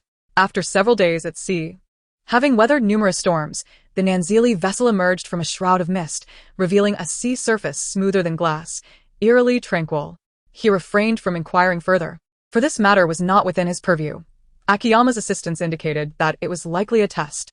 The Sakura Society, operating under the guise of commercial trade, was a covert espionage organization that absorbed bankrupt merchants, thugs, rogues, and scoundrels among the Chinese, often aiding the Japanese in seizing markets and docks while gathering intelligence on various aspects of our nation. According to the Heavenly Master's talisman incantations, the higher one's cultivation, the easier it is to refine spiritual talismans. Conversely, those lacking in cultivation produce talismans of insufficient potency. Subsequently, due to the absence of long-range weaponry, they were suppressed until defeated. Contemplating this, many in the vicinity clenched their fists, unleashing nearly deafening roars.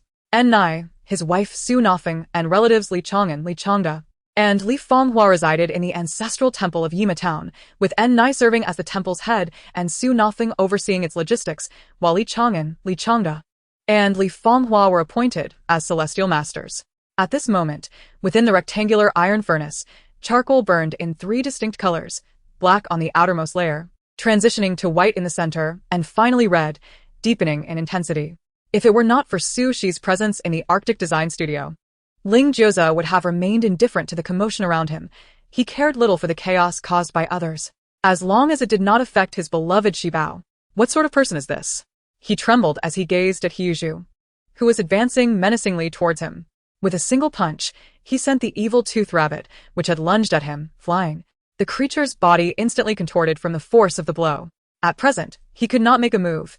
He needed to wait until spring when the racetrack opened, providing him with a legitimate reason to visit that club. To show respect, Han Xiao and his companions alighted in the square and slowly made their way towards the steps ahead. Rather than seizing the round plates from other competitors, Yi Lei preferred to eliminate the fire spirit first to bolster his own strength. Once he reached a certain level, his chances of success in plundering would significantly increase. Before Lin Fei could take action, 2 light arrows unexpectedly shot from the sleeves of Ming, who was being held aloft by Lin Fei, accurately striking the mechanical wolf dog. With a thunderous explosion, the arrows detonated, reducing the mechanical beast to countless metallic fragments that cascaded into the river. It was then that Lin Fei recalled having unceremoniously discarded Carter on the ground. He hurriedly lifted Carter onto his back. Due to excessive blood loss, Carter's body was icy cold, prompting Lin Fei to remove the battle armor of a fallen soldier and dress Carter in it. This person had usurped the role of the puppet leader, attempting to command the coalition forces. While no one spoke of their dissatisfaction, many harbored resentment, eagerly awaiting the arrival of the second Yuan to restore the leadership. However, instead of the expected Yuan, a more domineering Chang Tian arrived and forcefully cast Zhang Miao aside. Though no one applauded the actions of the aberrant beings, a sense of schadenfreude was unavoidable. Very well, I shall seek orders to guard the Tiger Prison Pass, Nyofu exclaimed as he eagerly departed the city walls. Su Rong awoke 2 days later to find his aide, Zhan Yi, bound in chains, resembling a captive. Upon attempting to move, he discovered that he too was shackled. Although the current prices had risen compared to when she first arrived, 3,000 was still a considerable sum. Upon entering, he casually took something for use. You wouldn't mind, would you? Oh, Ting looked up at Yu. The prosecutors remained silent, torn between their curiosity and the fear of interrupting Su Yi's narrative, opting to wait instead. What are your thoughts on Zhu Buyun's audacious entrance into the capital despite being sidelined by the Southeast Provincial Committee? Huang Shiliang posed the question directly, leaving Zhang Jelly no time to ponder. The air was rich with the aroma of bone broth, and the dumplings, perfectly sized, floated in the white soup, inexplicably whetting one's appetite. Zello was extending a hand to him, something even Tilian had not contemplated. Yet, in that moment, he felt a greater humiliation than if no assistance had been offered, for regardless of Zello's actions, no one paid him any heed. Sui clenched her fists, Suddenly overwhelmed by intense regret, the chaotic and clandestine thoughts that resurfaced after the shattering of the test tube and Fong Fong's pregnancy haunted her through countless sleepless nights, tormenting her to the point of losing her appetite. Chapter 124. It is truly a pity that Jiang Nanxi did not receive an Oscar. With a loud bang, a head with a sanitary napkin affixed to its forehead turned and dove beneath the table, vanishing in an instant. The black jade token lay on the table, and as the head disappeared, a flash of red light flickered across the token. Jiang Nanxi stared at the table in fear, questioning its sudden absence. Could it be that the sanitary napkin was effective? Fortunately, I am on my period. I am truly clever. The sorcerer, a deluge of blood surged forth, as if the river were in reverse, crashing into the turbulent waters and stirring up monstrous waves. Subsequently, the doll meticulously recounted to Tang how the series of events that led her to this place. Listening to the hearsay, Wei Zhan maintained a smile, yet a flicker of disdain crossed his eyes. The evening scenery was delightful, with thousands of fiery clouds adorning the horizon, their warm light filtering through the delicate cracks to illuminate the faces of the children, instilling in them a sense of hope and future that autumn moon perceived in their youthful cheeks. The young man with sword-like brows became alert, suspecting that someone was nearby. Yet he found it peculiar that stones were being thrown. The bronze tree clashed with Irinxian, and soon, numerous abyssal lords joined the fray, surrounding Irinxian in a concerted attack. In a concise yet clear manner, Xia Fan mused that one was adept at offense while the other excelled in defense, making them a complementary duo, truly deserving of the title of sisters.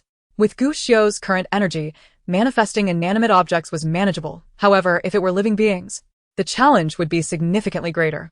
Tang Xian had long been preparing for this move, intending to unify the eastern region and its trade, as manpower was currently insufficient. When Fu Ping glimpsed the state of Yanyu, she was momentarily taken aback.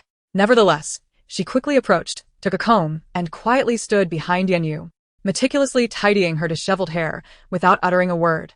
In her past life, she owed nothing to him, only to me. Dear. Wu Ling remarked with a playful smile. Gazing at Wu Tianlan, Su Yinzhen's lips curled into a knowing smile, suggesting that in a Chinese wedding, one should don a red qipao, thus opting for another outfit for the evening banquet. The crimson veil fluttered in the breeze, the crisp sound of pearl curtains colliding mingling with the laughter and chatter within the elegant chamber, rippling across the lake surface. Mia remembered the kindness of Yi Xingxue, as that drop of blood allowed her to surpass the limits of the glorious glass eye, enabling her to unlock the illusionary realm. He is not the same. He rarely visits this place. How could I know he would come today? Besides, he wouldn't just waltz in. Xingya explained. Due to their shared allegiance, Albania maintained a good relationship with the inland regions, resulting in the presence of several thousand Chinese individuals from the east living here.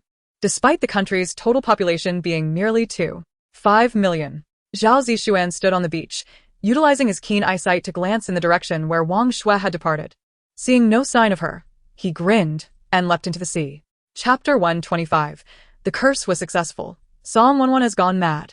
Jiang Nanxi swiftly retrieved the contract, scrutinizing it closely. You are inviting me to participate in a dating reality show? No risky behavior involved, just chatting and dating with male contestants. And I would earn 500,000 per episode? This is far more lucrative than Survivor. Jiang Nanxi examined the contract once more, noting no deceptive clauses, and could not help but cast a doubtful glance at Lu Qingyan. Are you truly so kind-hearted?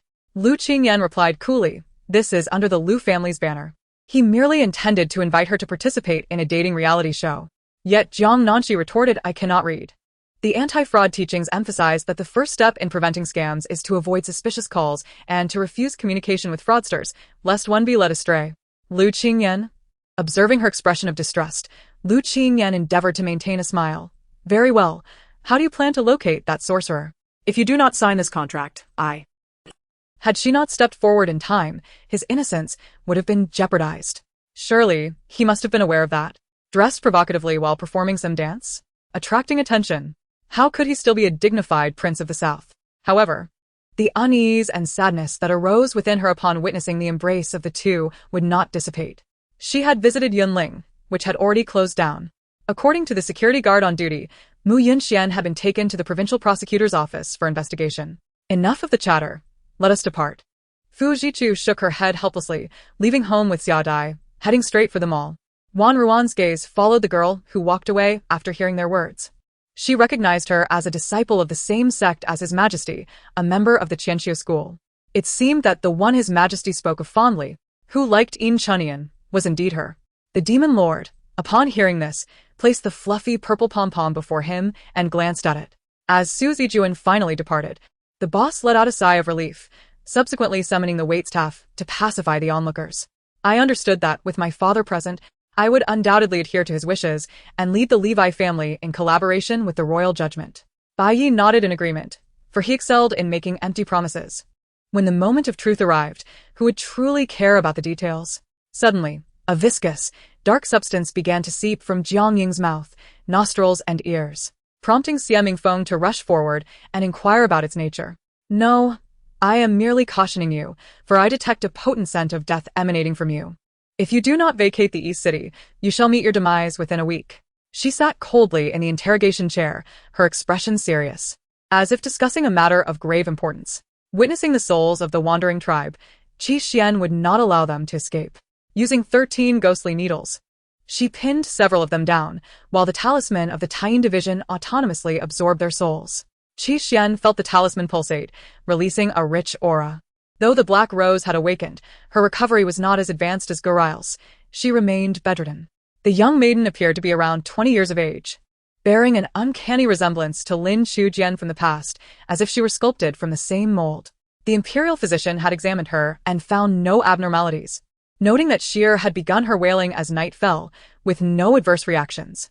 Su Lianyi explained softly. In Zhang Zhuo's eyes, her son and ex-husband had nearly vanished simultaneously. Why had she only reported her son's disappearance, and not her ex-husband's? Had she encountered him during her son's absence? Yang Qi's arm struck out. The hand of God aimed at the spot where Ming Lang had vanished. With a press, an ear-splitting sound reverberated, nearly causing the entire demon mountain to collapse. As a void seemed to solidify into crystal, Ming Lang's body was reduced to thin, fragile sheets. Chapter 126. Are you pretending to be sunshine? Song Shishing was on the brink of collapse, hastily removing her undergarment from her face, her body trembling with fury. Song 11, do you even realize what you're doing? Have you lost your mind? Clad only in her undergarments, Song 11 raised her arms and elegantly twirled upon the stage. La, gentlemen, come play with me. The audience was left dumbfounded. At around 10 o'clock, holding some apples and bananas, I took my younger brother to our parents' graves. Are you silicon-based life? Or perhaps a form of digital existence? Tang Lei inquired, furrowing his brow. Mingyu was dispatched to consult with Princess Hua Chen. Although Qiu Ling had exited the side hall, she stood quietly at the far end of the corridor. Upon seeing Mingyu depart, she stealthily returned to the outer chamber of the side hall. Zhu Heng marveled at Tang Lei's red Ferrari 488, a wave of admiration washing over him.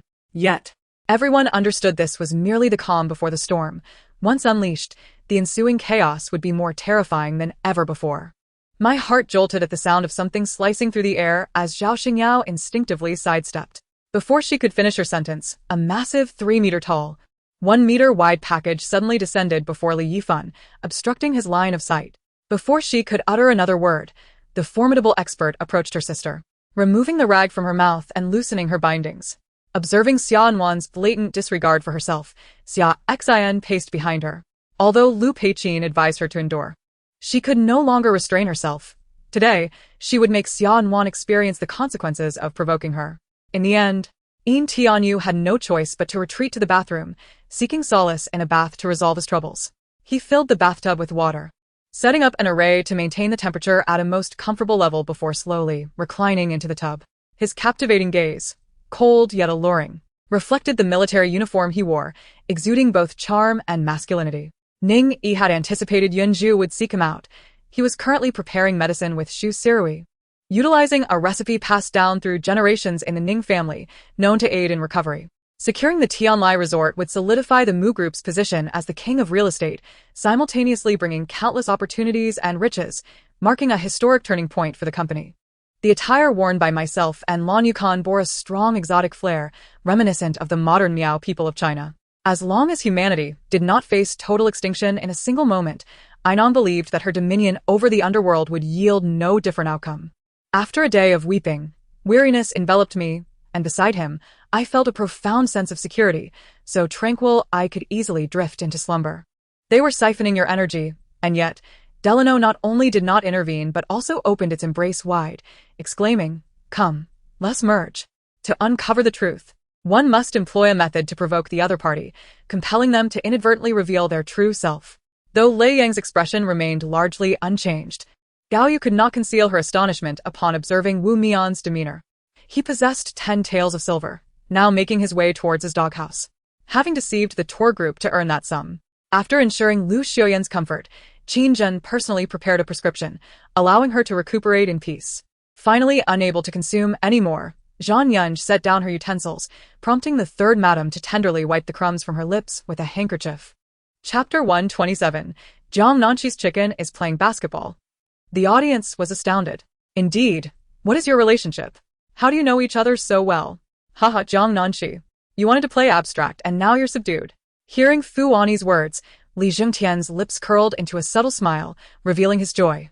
Grandfather. The words of Yin Susu in the Heaven Sword and Dragon Saber are mere fiction. That is a television drama with no relation to reality. Lensurimarkt, exasperated. Once Wang Xiaoqian departed, Lin Guyu carried a bamboo basket home, closing the door behind her. This was not the first instance.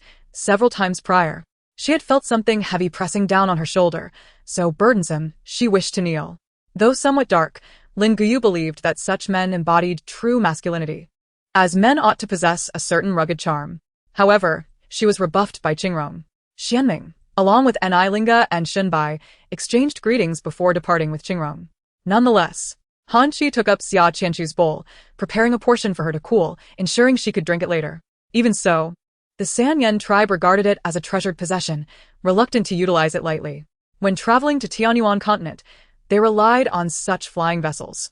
Compared to this silver-winged colossal ship, their means of transport paled in comparison. Upon reviewing the upgrade requirements for Tianqi, it became apparent that progressing from tier to tier necessitated an astonishing 10,000 comfort points. In the exchange shop, 15 points afforded me little. Even a single dose of tier ability serum required 100 points. Thus, I resolved to save these 15 comfort points for the future. Regrettably, in this timeline, Ander had yet to be subdued by Rod. Empowered by the forces of destiny, her strength had reached an unparalleled level, rendering her impervious to harm. At that moment, he suddenly shifted his gaze, and with a grand gesture, a golden silk scroll imbued with the essence of Tao appeared before him. He was indeed a clever individual. Although the 100,000 yuan remained in his possession, he knew it would not last. By voluntarily surrendering it, he might mitigate his culpability, possibly resulting in a shorter sentence. Su Tong's soul struggled and roared, yet it could not escape the light emanating from the black eyes. The power of the black eyes was irresistible, and the drifting soul was abruptly pulled into the depths of the night-white gaze. Zhang Meng immediately glanced at the trio with astonishment. By this reckoning, they too were her superiors. The skeletal spirit led the charge, coordinating with the skeleton mage to rain down bone arrows upon Xiao Chen without restraint, as if the bone arrows were merely trifles, soaring through the air ceaselessly, their tips aimed at Xiao Beichen, unleashing a relentless barrage. After hearing the introduction from the Lord God, Chu Lu twitched at the corner of his eye. With no punishment for failure, there was naturally no need for divine retribution. However, failure would inevitably invite retaliation. Of course, one could also choose to do nothing and pass through this world safely, yet that would yield no rewards. Zhang Meng surveyed her surroundings and noticed the malevolent energy thickening, her expression growing increasingly grave. Wang Haoming was utterly perplexed. The situation was undeniably bizarre. Seated upon a chair, he spun incessantly. The trio of Minghui shivered, their pallid faces suddenly darkening, as the force of Tianxiu surged forth, compelling them to turn towards the source of the sound. Chapter 128. So, dashing, Ao Tian, hurry, and send the child to the national team. Old Wu's had lunged towards the crowd below, and only then did everyone realize that this was no basketball but a living, moving human head. Ah, A ghost. How is it a head? run. There's a monster. The scene erupted into screams. Li Chu stood at the forefront, captivated by the spectacle, but upon recognizing the head, she turned to flee. Only for Old Wu's had to lunge forward and clamp onto her pant leg. After suffering the season's first defeat, the Celtic team, adorned in vibrant blooms, finally faced a barrage of tomatoes and rotten eggs. Did the entire team traverse the vast prairie on foot? How long would that take? And were they not afraid of ambush? Not being in a position of authority, Rivers harbored no such thoughts. Upon seeing Shirley, he was surprised and somewhat delighted. Carried on a stretcher to the changing room, he recalled the scientifically inexplicable fact that he could not possibly be injured, and instead of feeling reassured, a realization dawned upon him. This was a rare opportunity. Almost instantly after the words left his mouth, the figure in the conical hat flicked his sleeve, and the soul of the middle-aged man transformed into a ball of blue light, rushing towards the blood-winged youth, Muyu. As the light approached, Muyu waved his hand, immediately gathering it with 12 other luminous orbs. Nana, you are leaving, and I truly do not want to part with you. After living together for so long, we develop feelings. Could you possibly settle the debts for the food you consumed? You are the only one who does not incur a loss while staying here. I need to supplement you every month, said Shirkai, holding out an accounting book to Xian. Initially uncertain, I eventually reached a point where my desires seemed to manifest effortlessly. How could such a feat occur in the real world? Yakumo grumbled, regretting the late realization that, despite knowing it was an illusion, I remained ensnared. Strathas remarked that the design of this weapon called a rifle was abysmal, lacking the capacity to unleash the true power of arrows like a crossbow could. Everything felt dreamlike, so unreal and wild. The cheers echoed with that same wildness, resonating within the hearts of the people. Haha, Itachi's culinary skills are exceptional, Shirzue chuckled, having tasted them himself. Hearing his words, the other guests displayed expressions of anticipation. Sasuke, standing nearby, wore a proud smile, greatly admiring his brother's culinary prowess. Hala leaped high, swinging a stick down. The seemingly mundane strike sealed the space, the black staff suffusing the heavens as if the entire world were crashing down upon the azure clouds. The series of explosions heralded the commencement of a holy war, with both sides targeting each other's churches and followers, escalating their mutual assaults.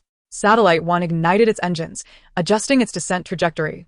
The changes instantly captured by global space observation centers, transmitting a flurry of commands to the ships.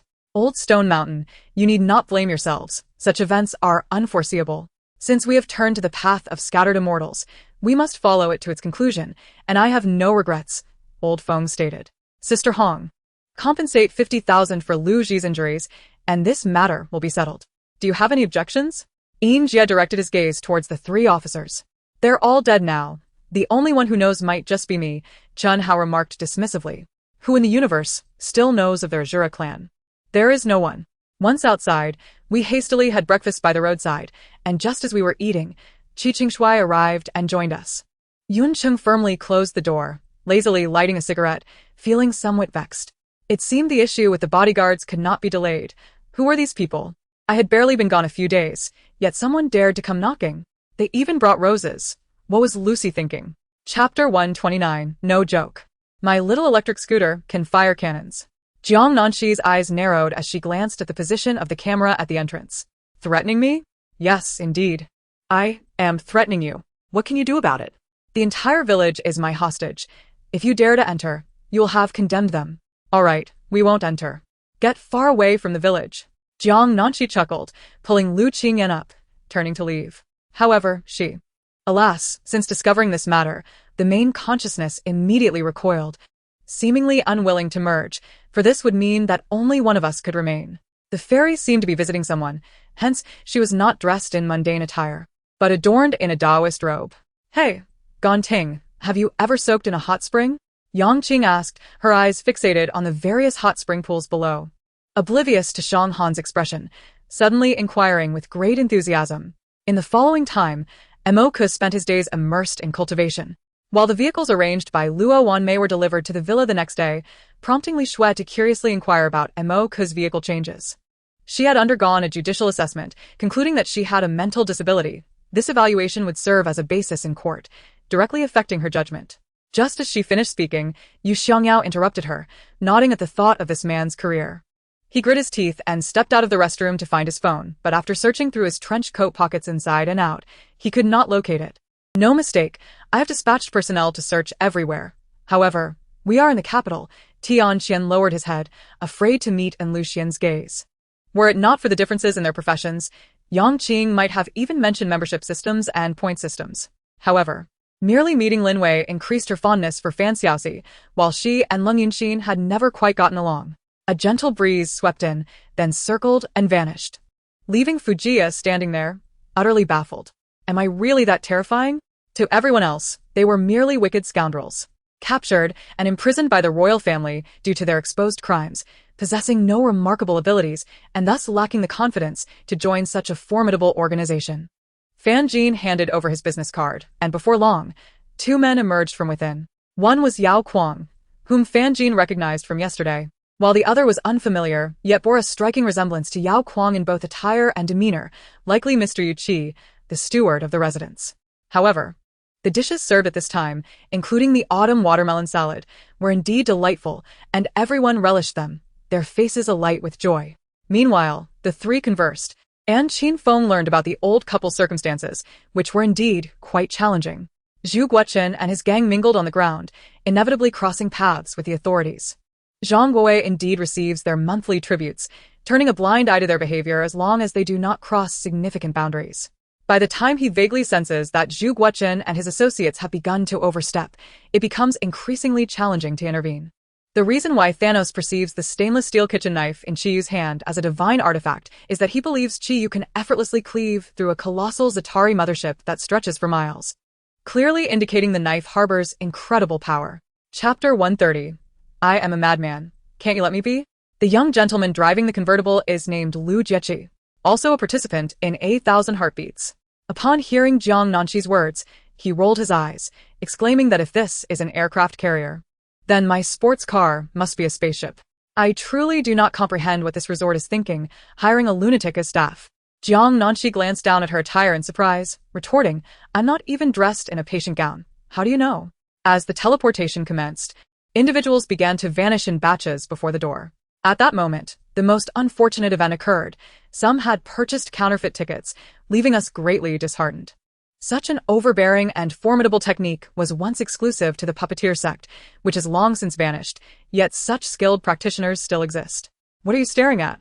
Mu Xiang, having arrived behind Kong Bo, mimicked his stance, gazing intently outside. Although Morong Chung felt anxious, he dared not speak further upon witnessing He Qingyi's icy demeanor. In comparison to Morong Yu, his own well-being held paramount importance. He Qingyi had already lost his temper once, and he could not afford to provoke him again. Jing Chen retrieved his phone, preparing to call his uncle's family, informing them that Jing Xiang was intoxicated and driving in such a state was perilous. After all, he was his second brother, and he could not simply disregard him. It would be best to wait for their uncle's family to come and take him home. You shameless wretch, who gave you the right to speak? Yun Suilon, already resentful towards Mo Qianyue, became even more agitated upon hearing her words, causing her wound to reopen, blood staining her back anew. Time flows silently, yet this earth seems perpetually unchanged. Regardless of who is absent, it continues its rotation. Upon Green Ji exiting the courtyard and heading to the main hall, she spotted Luo Fuma seated there, his expression etched with concern. Inside and out, all aspects were attended to. One must admit, this Duan Muchas indeed possesses remarkable skill. When he awoke, he felt drenched in sweat, his sorrow escalating to the brink of collapse. However, upon realizing it was merely a dream, he began to feel a sense of relief. Each statue stood between 1 million to 10 billion feet tall, trailing behind the colossal figures like ants in a grand procession. Haha, are you still asleep? The doctor, clutching his stomach in laughter, appeared to find this the most amusing joke, even shedding an exaggerated tear. His entourage joined in the laughter. In such a crowded and chaotic environment, even if a barrage were to be unleashed, it would only result in the demise of one's own. His punch condensed to its zenith, transformed in the water into a needle-like thread, seemingly unaffected by the ocean's resistance, piercing through to stand before Han Sun in an instant. Of course, from the perspective of an ordinary employee without commission incentives, the store's success or failure was not particularly significant to him.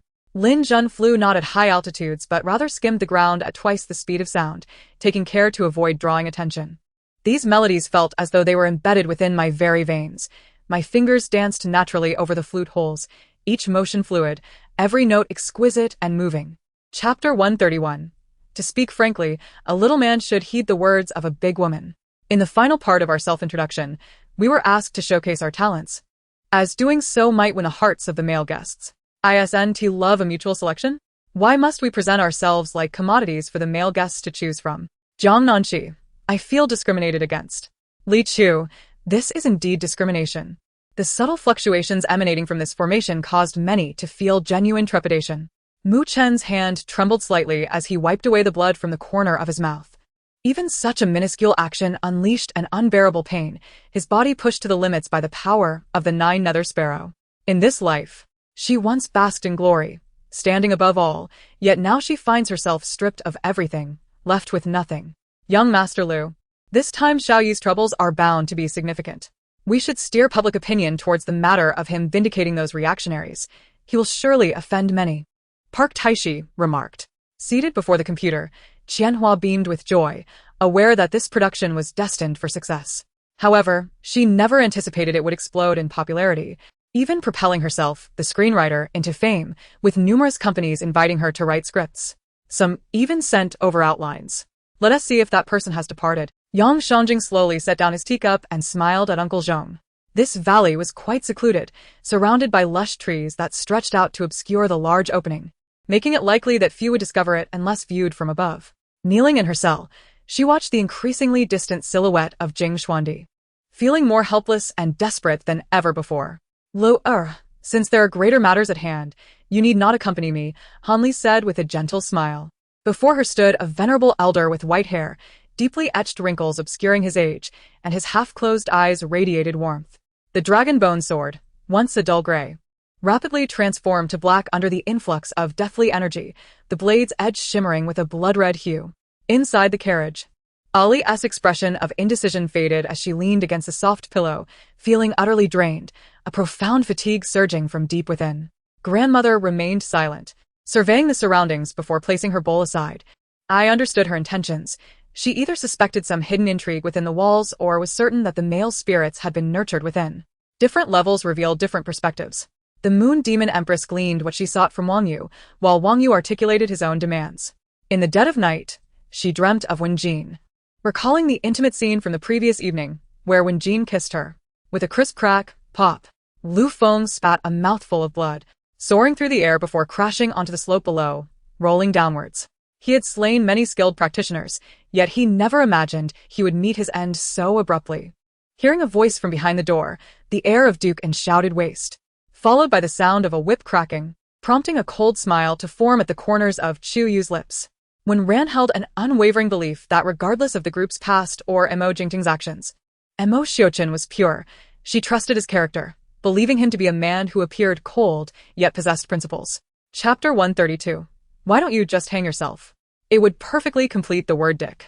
Jiang Nanxi nonchalantly remarked, he discriminates against women. I initially intended to teach him a lesson, but considering this is a public venue, I let him off. However, he insisted on staying inside, leaving me with no choice. No, that's not how it is. The director shouted from within the cage, Mr. Liu. It was she who. Jiang Nanxi casually remarked that he discriminated against women. I initially intended to teach him a lesson, but considering it was a public setting, I chose to let him go. However, he insisted on remaining inside, leaving me with no choice. No, that's not how it is. The director, trapped in the cage, shouted toward Lu Qingyan, Mr. Liu, it was her. Later, Yang Finfang was brought out by Wanya from the He residence.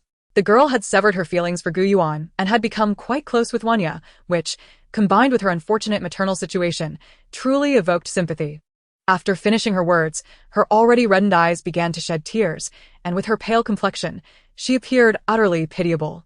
Yet, the blueprint before him inexplicably conjured the image of the Porsche Panamera that had appeared downstairs earlier. The two shared a few more drinks, and amidst their conversations, Ling Yunfei became somewhat inebriated, ultimately collapsing onto the sofa. At that moment, he resembled the most devout of followers, fervently praying before his deity to fulfill his wishes. Su Wan smiled and said, Aunt Wang, the matter regarding the medicinal field is not Brother Peng's fault, so there's no need for him to compensate. Moreover, as long as Brother Peng is willing, he can continue to manage the medicinal field indefinitely. Although she would still need to find a place to settle down after leaving, the cost there was only a little over 100 for one night, saving her around 5 or 600 in total. As for the chef's selection, he hoped that Su Haolin and Zifeng could recommend a fellow student who aspired to learn cooking. In an instant, she felt her heart racing uncontrollably, pounding wildly within her chest. A massive stone obstructed the large black eagle's flapping wings, preventing it from squeezing into the crevice, its claws getting stuck midway.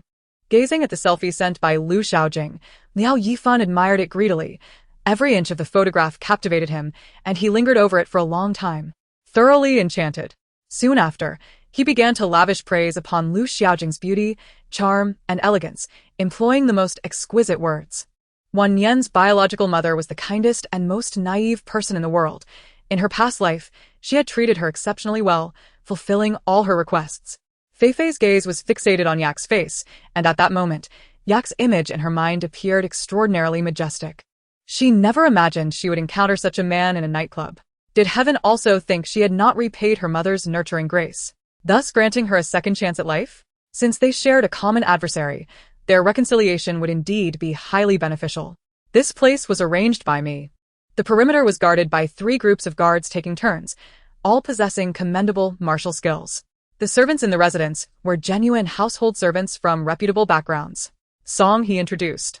However, Wan Yen did not anticipate that the arch-villain Bai Jin Yan would come to her defense, vehemently berating Chen Shihua. As for Qi Ao's matter, it had merely served as an excuse to divert Ning Xiancheng and others. They were unable to uncover anything, and Tian Qinjing made no mention of it. In the following days, Zhou Yi spent his time engaging in banter with Jiang Jiu, Li Zheng, and Wang Yang. The events occurring in Jinling were nothing short of explosive. Initially, it was merely rumored that the activation had increased, and the headquarters of the Tianzi mansion provided support. Chapter 133. Song Wanwan is about to perform her flower-shaking hand trick. Jiang Nanxi, a life cursed by ghosts, destined for an untimely demise. The man, known as Su Zhou, stood up abruptly, glaring at Jiang Nanxi with fury. Who are you cursing? Jiang Nanxi's gaze swept over the man's right hand, where he wore an ancient jade ring on his thumb. This object was enveloped in a heavy aura of Yin, clearly something that had just emerged from a tomb.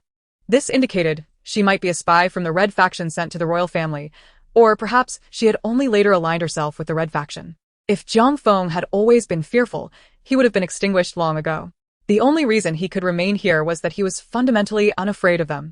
He even knew that the Ji Kingdom had openly declared that to strengthen their anti-Shin forces, they would provide money, food, weapons, techniques, and even titles, as long as they agreed to cooperate.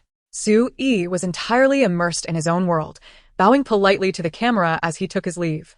Relying solely on the meager energy from the solar system was utterly insufficient and would ultimately deplete all energy resources within it. Yu Zhengming feared retaliation from Yu Shi and attempted to say something flattering, unaware that he and Yu Shi were not even on the same wavelength. The intensity of the golden light he had just emitted was the maximum strength displayed by Zhang Jiwei during the last practice. As for the timing of when a storm would erupt, it corresponded precisely with the date Su Yun had provided in his interview. Yin Bao felt that Ji Fan was in a precarious situation. In the absence of any escape routes, his focus became even sharper. Xiao Qin, you have gone too far. It's just a bit of fun. How dare you bully our leader like this and look down upon our Iron Blood alliance? A flamboyant young man shouted at Xiao Qin in anger. She had speculated about Han Xingye's purpose for coming here countless times, but could never have guessed it accurately. Yunxi was flooded with myriad thoughts. She thanked Yu Fan and glanced at the lifeless Yu Ran and Su Mingxian, turning back to Yu Fan to speak. Jin Mo changed into a pair of slippers, ensuring that his shoes were perfectly aligned and symmetrical before addressing Gong Yiheng. This place was quite secluded during summer nights. Many people would likely come here to cool off and chat. Although Rui Mok held a playing card in his hand, his mind was entirely elsewhere. Upon seeing someone approach, he naturally stood up. Senior, what is the cost? Ling Feng knew that nothing in this world comes without a price. Moreover, the old man in white wanted him to become independent.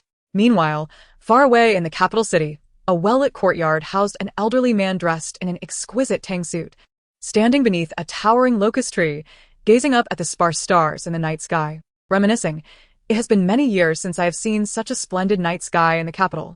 Compared to the front where Ji Fan was standing firm, the 5 from Lishan City stood their ground, showing no signs of retreat, as if they were pressing forward. To the east of the island, particularly the southern protrusion of the Avalon Peninsula directly adjacent to the fishing grounds, had always been controlled by British and Irish fishermen, while the capital of Newfoundland and Labrador, St. John's, was also situated upon this peninsula. When the ordinary citizens witnessed the dragon descending from the heavens, they immediately displayed expressions of sheer terror, prostrating themselves on the ground, exclaiming, "We bow to the celestial deity," while repeatedly knocking their heads in reverence.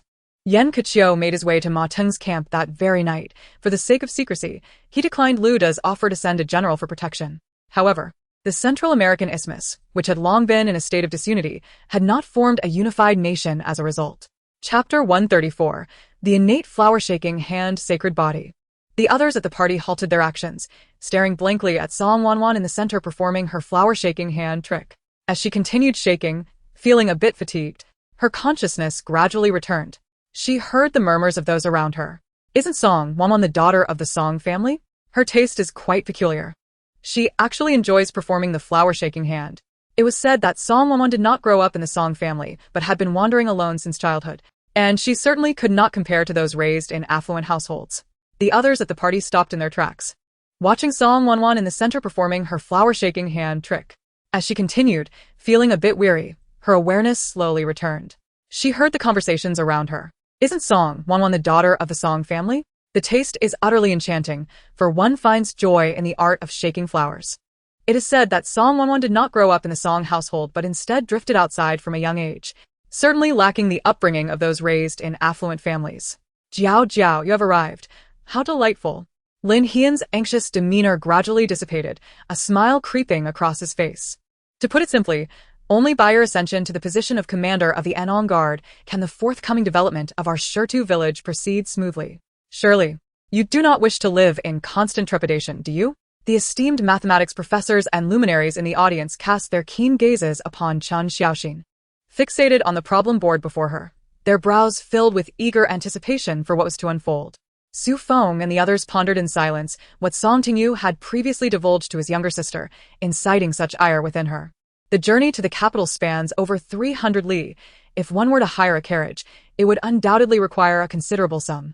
And her family scarcely possesses any wealth. All preparations are complete, yet we await the eastern wind. Alas, weapons are prohibited in the inner palace. May everything proceed smoothly. Cui Yunrong sighed with a hint of resignation.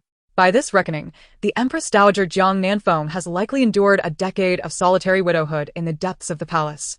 Though rendered speechless, Chun Tang still whimpered, incessantly signaling to Lu Feng to depart swiftly. He felt delicate, boneless hands tenderly caressing him, their breaths feather-light, gently cascading over him. Meanwhile, players engaged in combat around him, most inflicting harm upon one another, while several professional players from various teams faced off in fierce duels. After wandering for some time and inquiring at a few shops, he was taken aback by the exorbitant prices in the capital. Understanding now why so many struggle to sustain their businesses, resorting instead to street vending. I shall grant you an opportunity to join the Holy Nation as the Holy Envoy. I shall not only spare your life, but also bestow upon you the sacred mark, granting you ultimate bliss.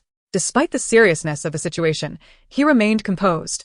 As the atmosphere shifted around them, just as Jiang Qingzi finished speaking, the gatekeeper presented him with a token, prominently displaying the number 52.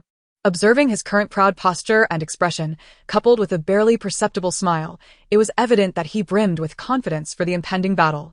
The phantom troop did declare war on the old man, yet they were not so arrogant as to believe they could single-handedly obliterate the heavily fortified city of Ukexin, thus secretly hiring a select few formidable assassins targeting their true objective, the old man and the culprits behind the massacre in the valley. Baki, a user of the split fruit ability, can divide his body into countless parts. Observing the attack from the SPAC C Tower's gauntlets, the opponent would likely refrain from confronting it head-on. Alright, I'll go with Kai, you pair with Lin Bo. You both take the right side, and we will proceed to the left. Does that work? Ling Jie proposed, while Yang Kong nodded in agreement, indicating his consent. Thus, the four divided into two groups and commenced their actions. Thunderlight charged towards the newly landed Yun Hai Tianxiang, raising his dual hammers to strike down simultaneously. Ling Jie immediately unleashed a flurry of rapid strikes. Yun Hai Tianxiang executed a backward somersault to evade, then surged forward, activating the Wind and Cloud 3 staff skill, delivering a horizontal blow. Chapter 135. By my calculations, you are my destined companion. That voice was piercing and haunting, startling Su Zhou and raising the hairs on his neck. He glanced around, realizing that everyone was preoccupied with their own affairs, no one seeking to converse with him. Only Song Wanwan remained by his side. Surprised, she looked at him and asked, "What is it?" "No one is speaking. What troubles you?" "It's nothing," Su Zhou replied, furrowing his brow. "I thought I heard someone call my name. Perhaps I misheard." As for Master Uncle Xiao Ning, given their brief acquaintance, it was best to refrain from requesting his assistance unless absolutely necessary. Dr. Yao turned to Yao Zishuan, who blushed deeply and with a resigned expression. Dr. Yao led his son away. "What kind of poison is this?" Bai Chu could not help but inquire. While the third prince's gaze fell upon the blood-stained area on Bai Chu's arm, his brow furrowing deeply. Upon hearing Bai Chu's voice, he seized her and rolled up her sleeve. "May I ask you a question?" Qin Kiki hesitated for a moment before speaking slowly. "However, it pertains to the matter, not the person. Even if he is the son of General Lin, without sufficient talent, Su Zhu would not glance his way." Observing her coy demeanor, Qin Ruhen opened his mouth, but the words of refusal could not escape his lips. As for his current strength, it far surpassed that of the royal ancestors, and they dared not act against him. Just as he was conversing with Nian Yaoji, he suddenly felt a warmth in his nose. Upon checking, he discovered he was bleeding. Upon hearing Inhe's words, the Empress fell silent for a moment before heavily closing her eyes, leaving others unable to discern her thoughts. Watching her leap into the courtyard, I initially thought that entering through the main gate was due to some barrier surrounding the estate, preventing casual intrusion, yet she claimed she was not a fool. At that moment, the Taiji diagram ceased its deliberate suppression. For if it continued, the first level of the Linglong Tower would likely crumble under the onslaught of myriad demons. In an instant, countless demonic beasts surged into the second level of the slaughter formation. Not only did Yang Leffen fail to anticipate Yao Dahai's harrowing experience, but everyone was also shocked by the severity of Yao Dahai's plight. "Are you unwell?" Rilid inquired, leaning closer to examine me, gently placing his hand on my forehead. Rilid's gaze fell upon the cup in my hand, his pale green eyes flickering with hesitation, his lips twitching, yet he remained silent. Meanwhile, Jiang Yi appeared solemn, somewhat pale, betraying a hint of tension. I recalled the moment I first awakened. Vivian had always smiled warmly back then, a stark contrast to her current demeanor.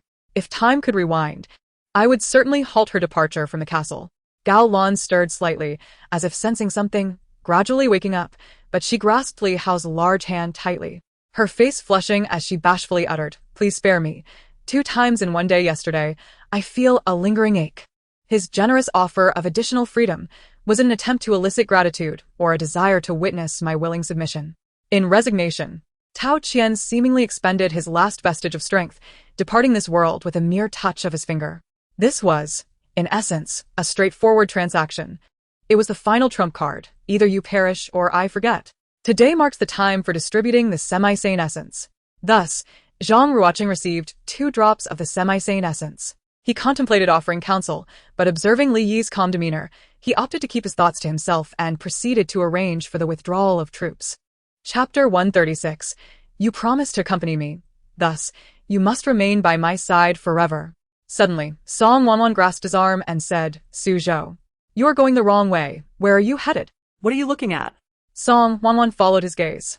"It's nothing." Su Zhou replied just as his phone chimed with a notification. Observing the chair just vacated by another, Shen Wanfang hesitated, yet under Qin Ming's encouraging gaze, she reluctantly sat down, albeit only on the edge of the chair. Some still found a degree of credibility in what Yi Han stated, directing their suspicions towards Tiansheng. However, due to the latter's unique status, such doubts remained concealed within their hearts. The crimson-eyed demon pig finally erupted, shaking its massive form, as dark demonic energy coalesced into a tempestuous gale, sweeping outward with ferocity. The slaughter persists as the formidable duo of Ming He and Hong Jun join forces. Even a dozen mid-stage cultivators of the transformation realm find themselves bested by these two, falling victim to their relentless assault. This has prompted a newfound respect from others. Those in the early and mid-stages of the transformation realm now hesitate to confront them, for they do not wish to court death. In a fit of fury, Emperor Jun unleashes an overwhelming force, managing to subdue the 2 ancestral witches. At that moment, a sudden chime resonates, momentarily immobilizing the powerful figures of the ancestral witches. However, this fleeting instant is sufficient to determine their fates. The rain falls coldly, penetrating to the very core, leaving Tiansheng not only chilled in body but also engulfed in a profound solitude. He feels akin to a discarded dog, lying abandoned on the ground. Naturally, Ling Diu had contemplated dismantling those dilapidated structures, for that area resembled a scorched patch on a verdant prairie, an unsightly blemish akin to baldness. The act of demolishing and subsequently replanting trees is what truly matters. Lo Chan experiences this terrifying inner space for the first time, realizing the immeasurable value of this storage ring. He then gestures to dismantle the formation and, with utmost agility, pursues Zhou Yu and the others as they depart. Ancestor. The head of the family inquires about the young master and the princess. Are they still with you? Voices from outside the house call out. Nodding, Jidong's face reveals a flicker of respect as he bows slightly to Elder Hong. The wound did not lack for blood. Rather, the red and blue blood flowed freely, only to be absorbed completely by the remnants of the sword, leaving no trace behind. Qin Heng raises his hand and strikes the avatar before him, causing it to explode into wisps of breeze, scattering in all directions. Regardless of whether the opponent is affected by his allure, he gathers demonic power and, when the foxfire intensifies, unleashes an attack. Upon hearing Du Qian and Song Wan's words, Huang Man finds himself momentarily speechless. Glancing sideways at his companions who had previously joined him in the Qin capital, they bow their heads, too afraid to meet his gaze. A backward glance reveals that they have merely traversed a few paces from their starting point, the green stone slabs still visible. Although her courtyard is protected by the three absolutes Hall and Long Tianyu's people, even a tiger may doze. Since her arrival here, she has encountered unparalleled masters. Chapter 137, Song Wan. Let me be your honey. Forever accompany me, Su Lang. You must always be by my side. She chuckles darkly. Go die. If you die, you'll be able to accompany me forever. No, please don't. Su Zhou, terrified, clings to Song Wanwan's legs, desperate to avoid being dragged away. Help me. Wan. Please save me. Song Wanwan is equally petrified. She had assumed Su Zhou was secretly meeting another woman, but to her shock, he was entangled with. The woman screams, her hair extending infinitely, ensnaring Su Zhou's neck and dragging him to the ground. Forever accompany me, Su Lang. You must always be by my side. She laughs menacingly. Su Zhou, nearly paralyzed with fright, clings to Song Wanwan's legs, pleading for rescue. Help me, Wanwan. Are we short of grilled fish? What suddenly made you think of eating this? Luke asks, puzzled. Let me lend you a hand, the sacred tree says, extending countless roots from the earth to gently support the excavator, wrapping it in a spherical shell, completely enveloping the three of them. Please. It's just 100,000 silver coins. That's nothing. For Blake, that sum is trivial. The real thorn in his side is the lack of clarity regarding the disrupted trade routes. At this point, Qin Yun can no longer contain herself. After brushing the snow from her face, she coldly scoops up a handful and hurls it into a snowball, targeting anyone she sees. What kind of treachery can Wanga possibly engage in? Quickly explain that Su Zi is a death god, not human. Lan Xian regards him with a look of disbelief. Wanga struggles to defend himself, unable to convey that he is striving to save her, helplessly watching as Lan Xian storms away. He feels that Pang Juxiu's departure effectively severed the support around Pang Tinghui. Can you truly heal my grandfather? Su Ruashi asks, excitement coloring her cheeks as she gazes intently at Shani. Hua Yumeng remains silent, smiling knowingly as she comfortably settles into her chair. As Hu Chunlei mentioned, the Shanny town at the new South Gate now benefits from the completed properties built by the Kenghua Group, ensuring the implementation of resettlement policies in this area. A voice calls down from above Yang Jian, who looks up to see Yuan go perched in a tree, observing him. The following day, Ma Xiaoqian receives a decree stating that the emperor wishes to reward him for his continuous support of the frontier and requests his presence in the palace the next day to receive his reward. With a favorability rating of 85, what could possibly be doubted? The snow-softened maiden has already come to him. Could she possibly escape? Why is Han Zheng suddenly so emotional? Asking with a drawn-out tone? Only then did they discover that his son had gone to a bar the previous night and subsequently went missing with his bodyguard. Aside from a minor altercation with a stranger at the bar, no one knew how they had left. After speaking, she gently claps her hands, eliciting another round of enthusiastic applause from the classroom. Normally, Zhou Deho is quite lazy, often indulging in petty theft during his free time. The air is filled with the sounds of wind and rain, as heavy raindrops pound against the helmet with a resounding thud, accompanied by the distant roar of the mountain stream. Even with their faces mere inches apart, it is nearly impossible to hear one another over the tumult. In truth, Luo Yun's mood is far from the carefree demeanor she projects, while she laughs and engages with Huzi. She is intentionally diverting her attention from the wretched betrayal that haunts her thoughts. Chu Tian and Jing Shuiwa, both cultivators, possess remarkable hearing, fully capturing their exchange. The name Chia prominently hangs above Arena Number 1, as he undoubtedly garners the most attention here. Chapter 138. Who is the second hanged ghost? Ah! A terrified scream shatters the night, prompting Jiang Nanxi and her companions to rush toward the source of the sound. The forest is dimly lit, so Jiang Nanxi takes a flashlight and heads over with a cameraman. Upon arrival, they hear a girl's terrified cries. Someone has died. Help! Jiang Nanxi shines her flashlight towards the sound, spotting the girls stumbling toward them. The remarks made by the speaker of the lower house, Luo Bo, at the arrival gate are akin to throwing a boulder into the already turbulent waters of the current political climate in Eagle Nation, only serving to exacerbate the situation. Haha, Aoshinshan Emperor is being too polite. Dealing with those two won't take much time at all, Ouyang Yu replies with a smile. There are still a few specialized military units remaining. Although they completed a 30-kilometer swim, they took too long and did not reach the assembly point in the allotted time. As he speaks, he glances at Hua Jintian, nodding in greeting before leisurely making his way toward the palace gates. Suddenly, a fierce golden light erupts from the golden barrier, charging toward Ouyang Yeyu with the intent to obliterate the one who dared to attack. Yi Jin instinctively exclaims this phrase, because he knew that, even though the Yi family was currently at the pinnacle of its power, and he was the third-generation heir, he had only one choice when faced with the master on the other end of the phone. His knee was shattered by Pei Donglai's kick, causing him to instinctively spring up and kneel at Pei Donglai's feet. Fortunately, he was merely a runner this time. The true mastermind behind the scenes was this commanding figure before him. Otherwise, he could not fathom the repercussions that might follow this incident. From now on, the death mask would be rendered utterly useless. If he wished to continue employing the corpse ghost sealing technique, he would have to create a new one. Master Chong, what do you think of this junior of yours? Zhuge Chongkong observed Chong Ming's pale face, feeling a sense of pride within. The two hastily buried the man. Ouyang Qiaoyu informed Meng Yifan that the man was the second in command of a counterfeit operation and had proposed to her brother, but she did not fancy him. However, killing him was no great loss. Had Meng Yifan not acted, she would have taken matters into her own hands. Xiao Jin said nothing, merely nodding gently. He then extended his hand in a gesture of invitation. Meeting his gaze and perceiving the profound meaning in his eyes, Su Linlin suddenly realized his previous actions. Unable to suppress her sorrow for her true self, fearing that having such a husband might lead to her being sold without recourse.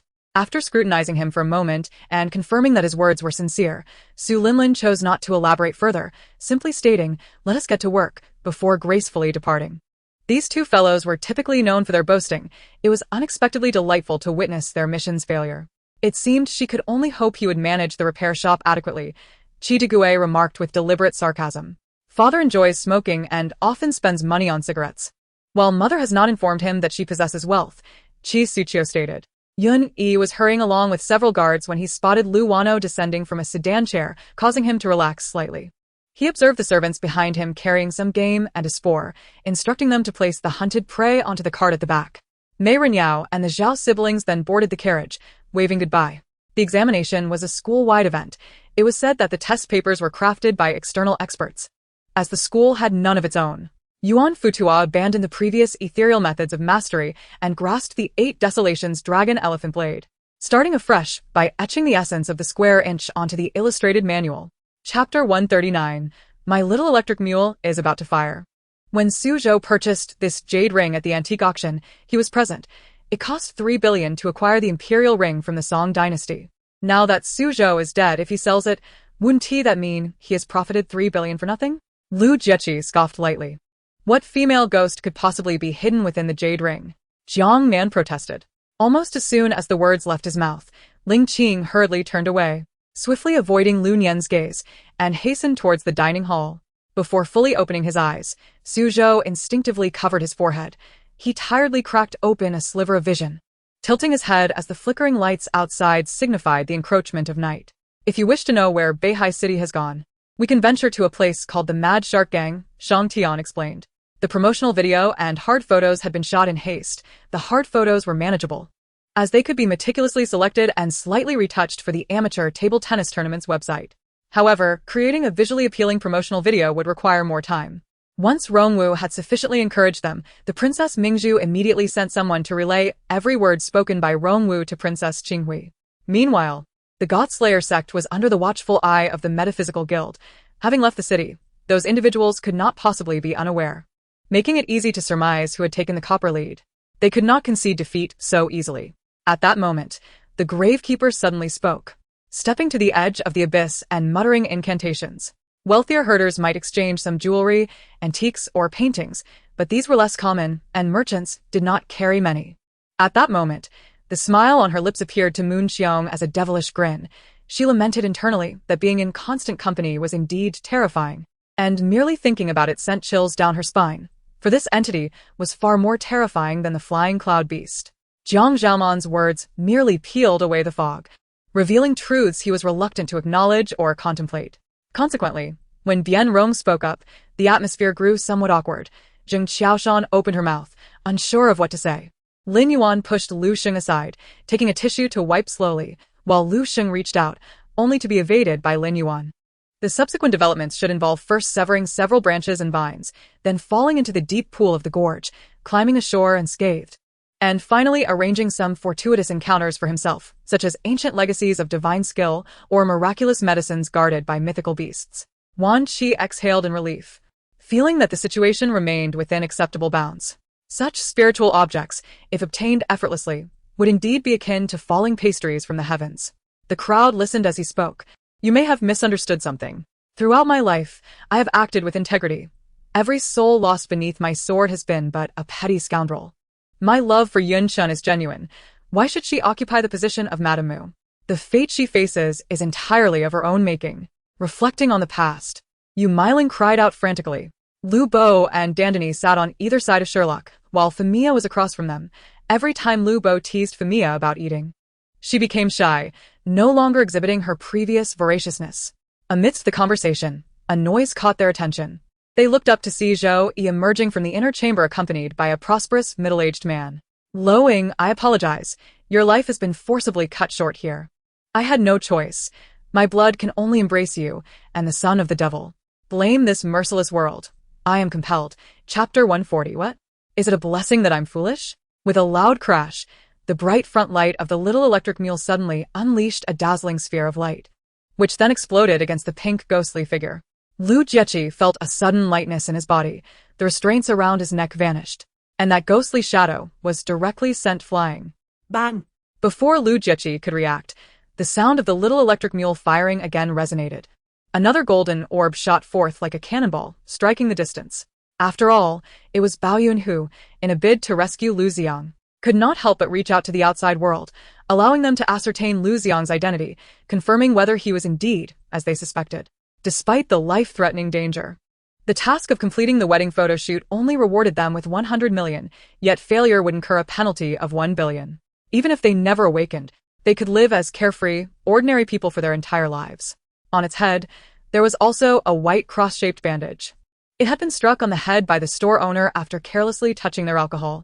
With this thought, he opened his mobile banking app, first transferring 1 billion to Bai Dai, then 20 billion to Wu Renyao. Bu Yu approached, linking her arm with Shi Yang's, guiding him to the sofa, followed by Shi Jingqing as the three settled onto the couch. Chu Jie, being young, felt slightly uneasy under the many scrutinizing gazes directed at him. With Li Qing's playful interjections, Jinwan felt much better, no longer experiencing the awkwardness and helplessness she had felt when alone with Li Han. For it was at that moment that her parents had informed her over the phone that they were bankrupt, prompting her to sell the sports car and villa to repay debts. He rubbed his bald head and stared at the sticky substance on his hand, cursing vehemently. After all, those creatures were rough and lacking in wisdom. To live comfortably, they still required the service of the human race. Lu Yan glanced at the comments below, where numerous fans from Huayan praised Gu Huai for his manliness. This made him, who had just been elevated to the status of a legitimate boyfriend, quite displeased. They had once been powerful figures from Dongzhou, yearning to ascend the bridge in the clouds, but how easy could it be to climb to such heights? Cui Yong, what are you doing here?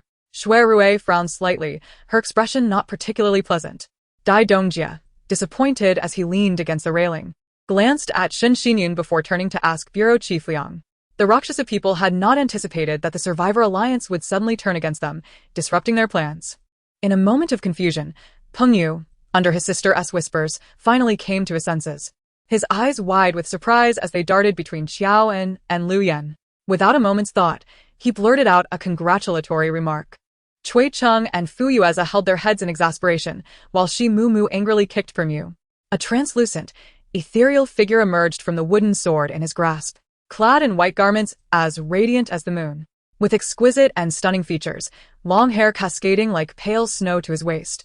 His gaze betrayed no hint of joy or sorrow, exuding an air of transcendent indifference. In the next instant, 6 assassins charged forward once more, their swords aimed at Yu Luming. At this moment, Yu Luming dared not confront them head-on. He swung his sword to parry while gradually retreating with Shui Robing.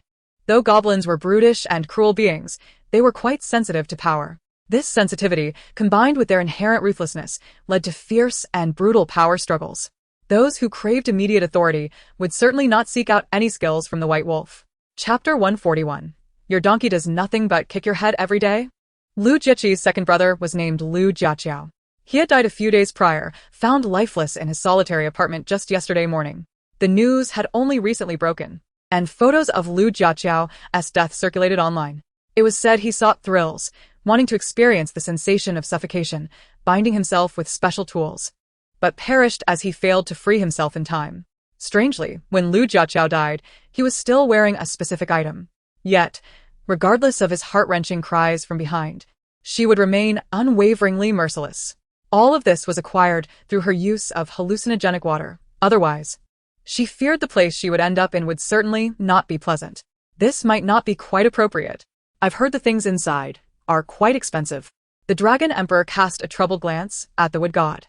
Though he appeared unremarkable, his eyes were rather impressive. Very well, stay and serve. If you serve well, this noble will certainly reward you handsomely.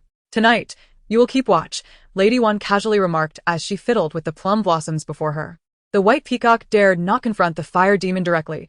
Instead, it turned and fled towards the coalition's ranks, while the fire demon wielded his spiked club, roaring in pursuit. What? The spirit water celestial technique. Could it be the supreme technique revered by the water clan? The man in black exclaimed. Because men are most concerned with their pride. As long as you cater to their preferences, they will inevitably fall under your control.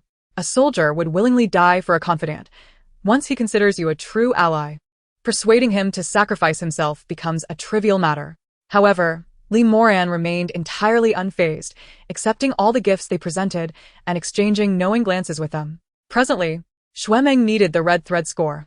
Moreover, this was not some rare treasure, merely an item used by the god of marriage to examine fate.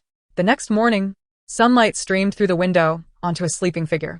On a bright morning, the most delightful thing was indulging in the luxury of staying in bed. Yet the most tormenting aspect was having a pleasant dream disturbed. Sister, has he changed? Montagwanksinn gaset et Montagwanking in bewilderment.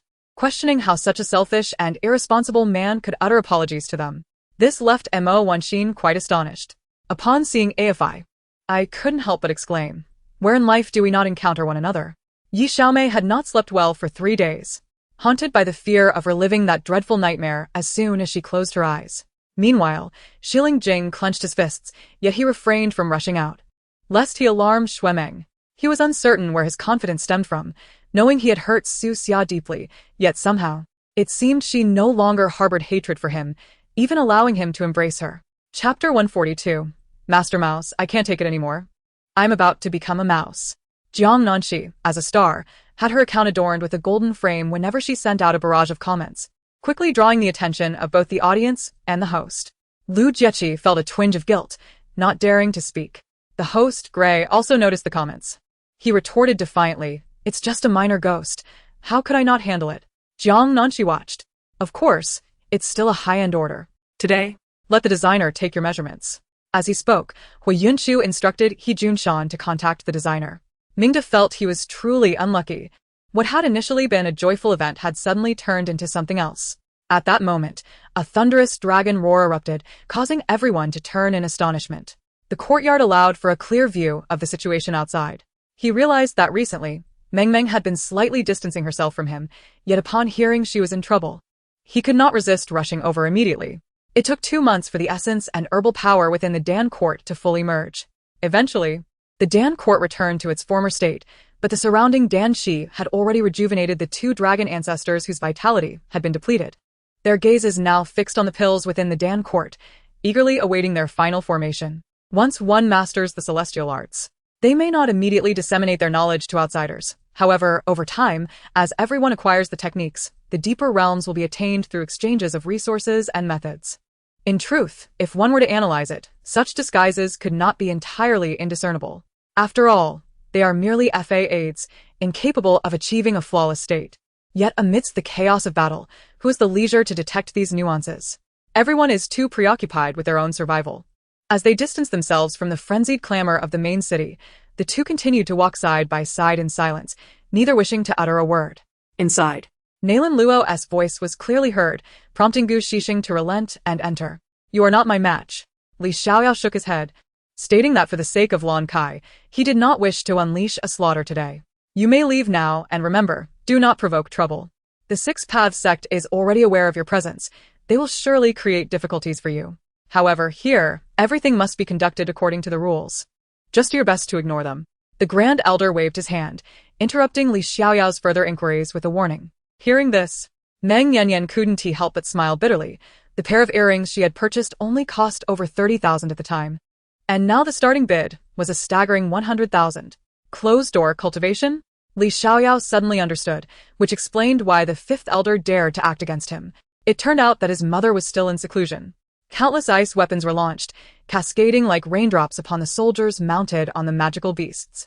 With a brilliant flash of sword light, the air was filled with a dense array of glimmering blades, forming a vast sea of brilliance. However, the dragon vein in the capital was unlike any other. Here, the dragon vein coiled together, hence it was also known as the land of the crouching dragon. Yang Chong swallowed hard, then approached the wardrobe. One hand slowly rested on the handle, then suddenly yanked it open, simultaneously plunging the dagger within. No wonder the family chose this place as a nurturing ground for their young descendants. It is indeed a splendid location. After surveying the surroundings, Zhu Xiao made his way toward an area adorned only with lowly vegetation. This spot offered a clear vantage point for observing the surroundings, making it an excellent place for cultivation. Chapter 143. The Demise of Grey Master. The mansion turns haunted. The refined gentleman glanced up, a subtle smile gracing his lips. Jieqi, what brings you to seek out second brother? Upon hearing that familiar tone, Lu Jieqi was momentarily taken aback. Second brother, how are you here? I thought you were dead. The man in the room beckoned him. Come in, Jieqi. Let us discuss matters inside. No, it's all right. Was he referring to the white-headed turtle mentioned by the great shaman Zabar? I was slightly taken aback. When I had sought medical help from the Moreau tribe, Zabar had mentioned several types of venom from the western regions that could enhance physical strength, one of which was indeed the venom from the white-headed turtle's fangs. I had not anticipated its flesh would be so exquisitely delicious. Fortunately, this dragon, long secluded in the mountains, seemed to possess some basic knowledge, as he was aware of the representation of the city god in David. By simply placing the empty barrel into the seawater and pressing down, the water gushed forth into the oil barrel. Since it was an experiment, Chunji did not fill the entire barrel with seawater, but decided to test a small amount first. This was the truth. The man spoke without a hint of deceit, his demeanor exuding a seriousness that conveyed, "Please trust me this once. I harbor no intention to deceive you." The lavish interior decor, with its minimalist black and white aesthetic, was a sheer pleasure to behold. Xin Lianer was somewhat surprised and glanced at Li Ji, not far away. After a moment's contemplation, she finally nodded in agreement. As if to affirm his words, indeed, after Tanita successfully received the ball from Fengtu using the mountain's defense, he swung heavily, unleashing a fiery display. The eruption resembled a volcanic explosion, spewing molten rock and debris, wreaking havoc upon the land. The Qin family's vegetable cellar was also impressively large, with 7 descending steps behind the door, and lime stacked in the corners to absorb moisture. A ventilation hole was also excavated, ensuring that those inside would not feel stifled. I'm going to be an assistant to your good brother. He personally invited me. Luo Yang chuckled with delight. Upon hearing this, Nan Feng was somewhat taken aback. However, upon reflection, it was reasonable considering Mu Xia's involvement. Fu Song was merely a deputy general manager, and the prestigious Fu family enterprise held a prominent position in the entire coastal city. Even if Fu Song's father, Fu Feiyang, were foolish, he would not allow his wastrel son to assume the role of general manager.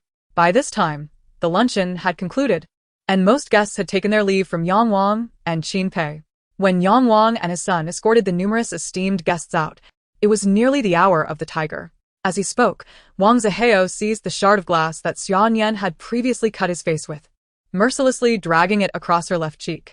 Lu Wanting felt particularly awkward, taking a while to utter a statement, while she dared not look directly at Dongfang Ruxue. Feeling both embarrassed and guilty, her tone lacking confidence. In the front courtyard of the Yang residence, Zhang Han was still unaware of the situation. At this moment, he was concerned about why Zhang Nan appeared so grave. Long black hair obscured Luo Yi's face, preventing Jing Zichen from seeing her expression. However, he clearly observed that both Luo Yi and Lu Zhe were each holding half an apple, nibbling away. Chapter 144. New programs, new props. Brooms have long been outdated. The exchange commenced. Jiang Nanxi explained that the Laughing Buddha evil god was an entity worshipped in that country. It could not directly slay, but rather gathered followers to have spirits do its bidding. However, after your second brother's tragic demise, his heavy resentment transformed him into a malevolent spirit, trapping his soul. Once one becomes aware of the secret, all prior confusion will unravel, leading Jiang Yikong to undergo a monumental transformation. At that moment, Yi Haoran stood with the Dongsheng sword in hand, a vertical eye glaring from his forehead, his entire being engulfed in the burning heaven flame. The terrifying heat warped the very fabric of space, and a dense aura of malevolence began to emanate from him. Upon entering the company, Han Jiejia was busy pouring tea, and one could faintly see the two within the office. Suddenly, Wang Hao executed a divine kick, sending the ghost flying. Due to the ordinary nature of the divine, it inflicted no damage upon the spirit. Armani was momentarily stunned, no longer hindering the enemy, allowing their Pokemon to pass by him unimpeded. If you want money, just get it done. Previously, you handled the renovations for all the companies. You made a fortune. Securing millions this time should be effortless.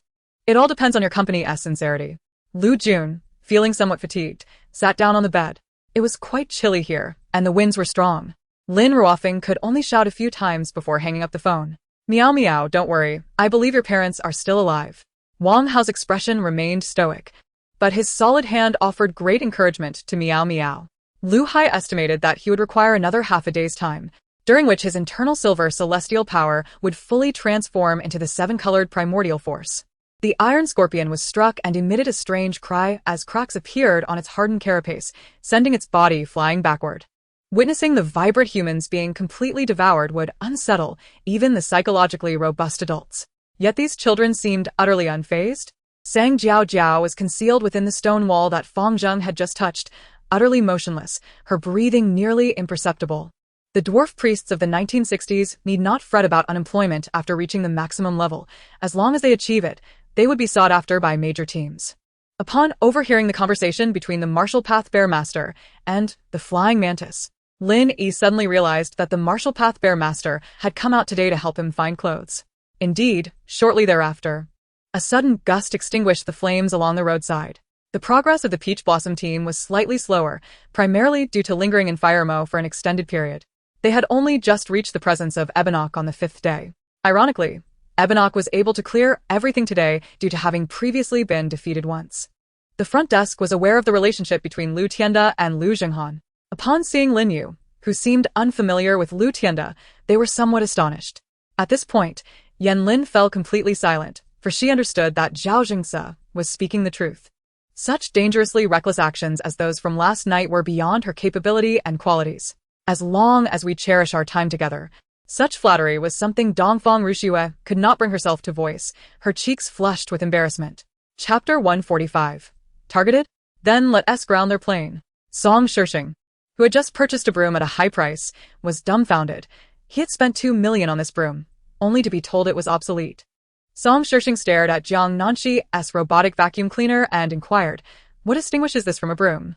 How does it fly? Technology transforms life. It is undoubtedly more intelligent and efficient than a broom. Flying is merely a fundamental function. Jiang Nanxi put away the robotic vacuum, not intending to demonstrate it at that moment, as she observed Song Shishing. The ghost Dao Immortal, despite being the evil spirit king, found summoning techniques simple. However, he discovered that there were no souls of the Qingzhen nearby. Even when blocked, the ghost Dao Immortal could sense something amiss. It seemed the culprit had thoroughly concealed their actions. If the ghost Dao Immortal was correct, the soul of Qingzhen had either been devoured or dissipated. Zhang Yuren's soul had been safeguarded by his husband's disciple, while his physical body had also been consumed, protected by the Morning Star Monarch. I had just intended to rush out when you two emerged from that throat-like cavity, prompting me to quickly retract my powers. Feng Yao explained to Neon and Xiaoyi. Although the instructors at the Tianyang Academy are well aware that Qin Shengnan has completely delegated authority to her cherished disciple, Chu He, who serves as the acting head of the academy, the moment Zhou Tian approached Zhou Chu, the latter swiftly propelled himself forward with a powerful stomp, instantly appearing at Zhou Tian's side. He raised his right foot and aimed a kick at Zhou Tian's waist. The task was to trace the demon banner along the chains of the Kai Ming beast. Otherwise, if the spiritual resonance of the beast were to be depleted by the demon banner within the formation, it would not only perish, but even Kunlun would find itself in jeopardy, Yan Wu remarked to Bai Zhe. Currently, those present were merely maids and servants, lacking any substantial influence. There was no need to rush in shaming the Dou family. The death of Jiao Yu, whether in this life or the last, was inextricably linked to the Dou family. So there was no concern about securing the allegiance of this anxious stepmother. Tianju harbored doubts, questioning how the matron was aware that her master was being pursued, as he had not disclosed this information to her. Gazing at the card in his hand, Zhou Tian smiled faintly, surprised that such a simple card could possess such utility. Thus, he no longer needed to jostle for space in the auction hall. The phenomenon of Qinsei is truly remarkable. Most ancient jade imbued with this quality enhances its aesthetic appeal and value, rarely causing any damage. The legendary blood jade is one such example, renowned among the ancient jades. Hence, numerous Soul Master cards in the original text are accounted as level 39 to partake in battles. This time, the two teams drew combat methods of 1-1, 2-2, and 3-3. The expressions of those observing Shangguan Li gradually shifted. While there are many talents in the world, her transformation from a figure once scorned by thousands to her current stature is imbued with an extraordinary legend. The valor of the Danyang soldiers is indeed on par with other elite troops. This is the true trump card of Sun Quan, as he has never placed his trust in Zhou Yu. Why must I once again butt my head against the car door from dozing off so far away? Xia Yuma finally could not contain her complaints. At this moment, the previously doubtful envoy from Java felt a deep sense of shame and spoke. For instance, he has now repositioned Sis to the right central forward position for offensive and defensive drills. Xiao Yunli could not help but chuckle quietly, his heart filled with affection, showing no inclination to refute Mu Ziqian's words. The man's unfounded accusations left Mu Ziqian frowning as she searched for answers, finding herself questioning her own taste yet again. She found it hard to believe, reaching out to pinch herself, only to realize that her confirmation was not rooted in reality. Chapter 146. How can a person be like this? Is Jiang Nanxi mad? How can one land a helicopter like this? Jiang Nanxi may not have suggestions. But if you choose to disregard your life, others wish to continue living. Why not land on an SUV instead? Worst case, it gets damaged and we pay for it. Surely, that's less costly than repairing a helicopter. As they descended the inner staircase from the city wall, the group began to advance towards the direction indicated by Master Jinhua. Indeed, the calculations made by Shi Shuai were astute. If the Han family truly had ulterior motives, they would undoubtedly seek assistance from others. Zhao Xiao and Zhao Hui suddenly understood. According to the treaty signed with Ouyang Qian, should they encounter something beneficial, they could propose a request to the Ouyang family, provided conditions allowed. Although Lin Tianyang had not made a request at this moment, since the other party had directly offered assistance, he saw no reason to decline. Yes. At this moment, Countess Siglith found herself in a state of utter confusion, merely being led by Gordon. However, Miao Hongwei had no intention of obstructing Zhang Zhixiong's actions, as he believed he had not yet lost his discernment. He could see that Zhang Zixiong was sincere and solemn, rather than acting with ulterior motives, thus deserving of respect. A white orb of light shot from Gordon's palm, crashing into the abyssal illusion before he could lower his hand. The various sect leaders swiftly maneuvered apart, scattering. In the path of cultivation, emphasis is placed on refining spells and martial arts, with magical prowess being their forte, while physical strength and confrontations were not their expertise. And none wished to contend with Han Feng in such a manner. Meanwhile, the creature remained vigilant, observing Ryan.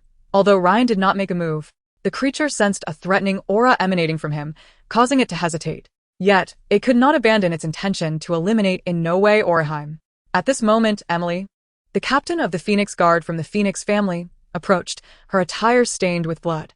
Judging by her appearance, the soldiers holding back the tide of undead behind her were also in dire straits. As the most elite special forces in the Southern Military District, the total number of Tianling soldiers barely reached 300. However, the personnel for logistics, supplies, and communications amounted to over 1,000. Thus, there was no need for her to waste everyone's time crafting each type of elixir from 1st to 6th grade. This grand hotel is owned by Ming Kai. Currently, it is festooned with vibrant decorations and numerous large red lanterns. Having long prepared for this conference, her sudden appearance left Lin Junyuan ecstatic.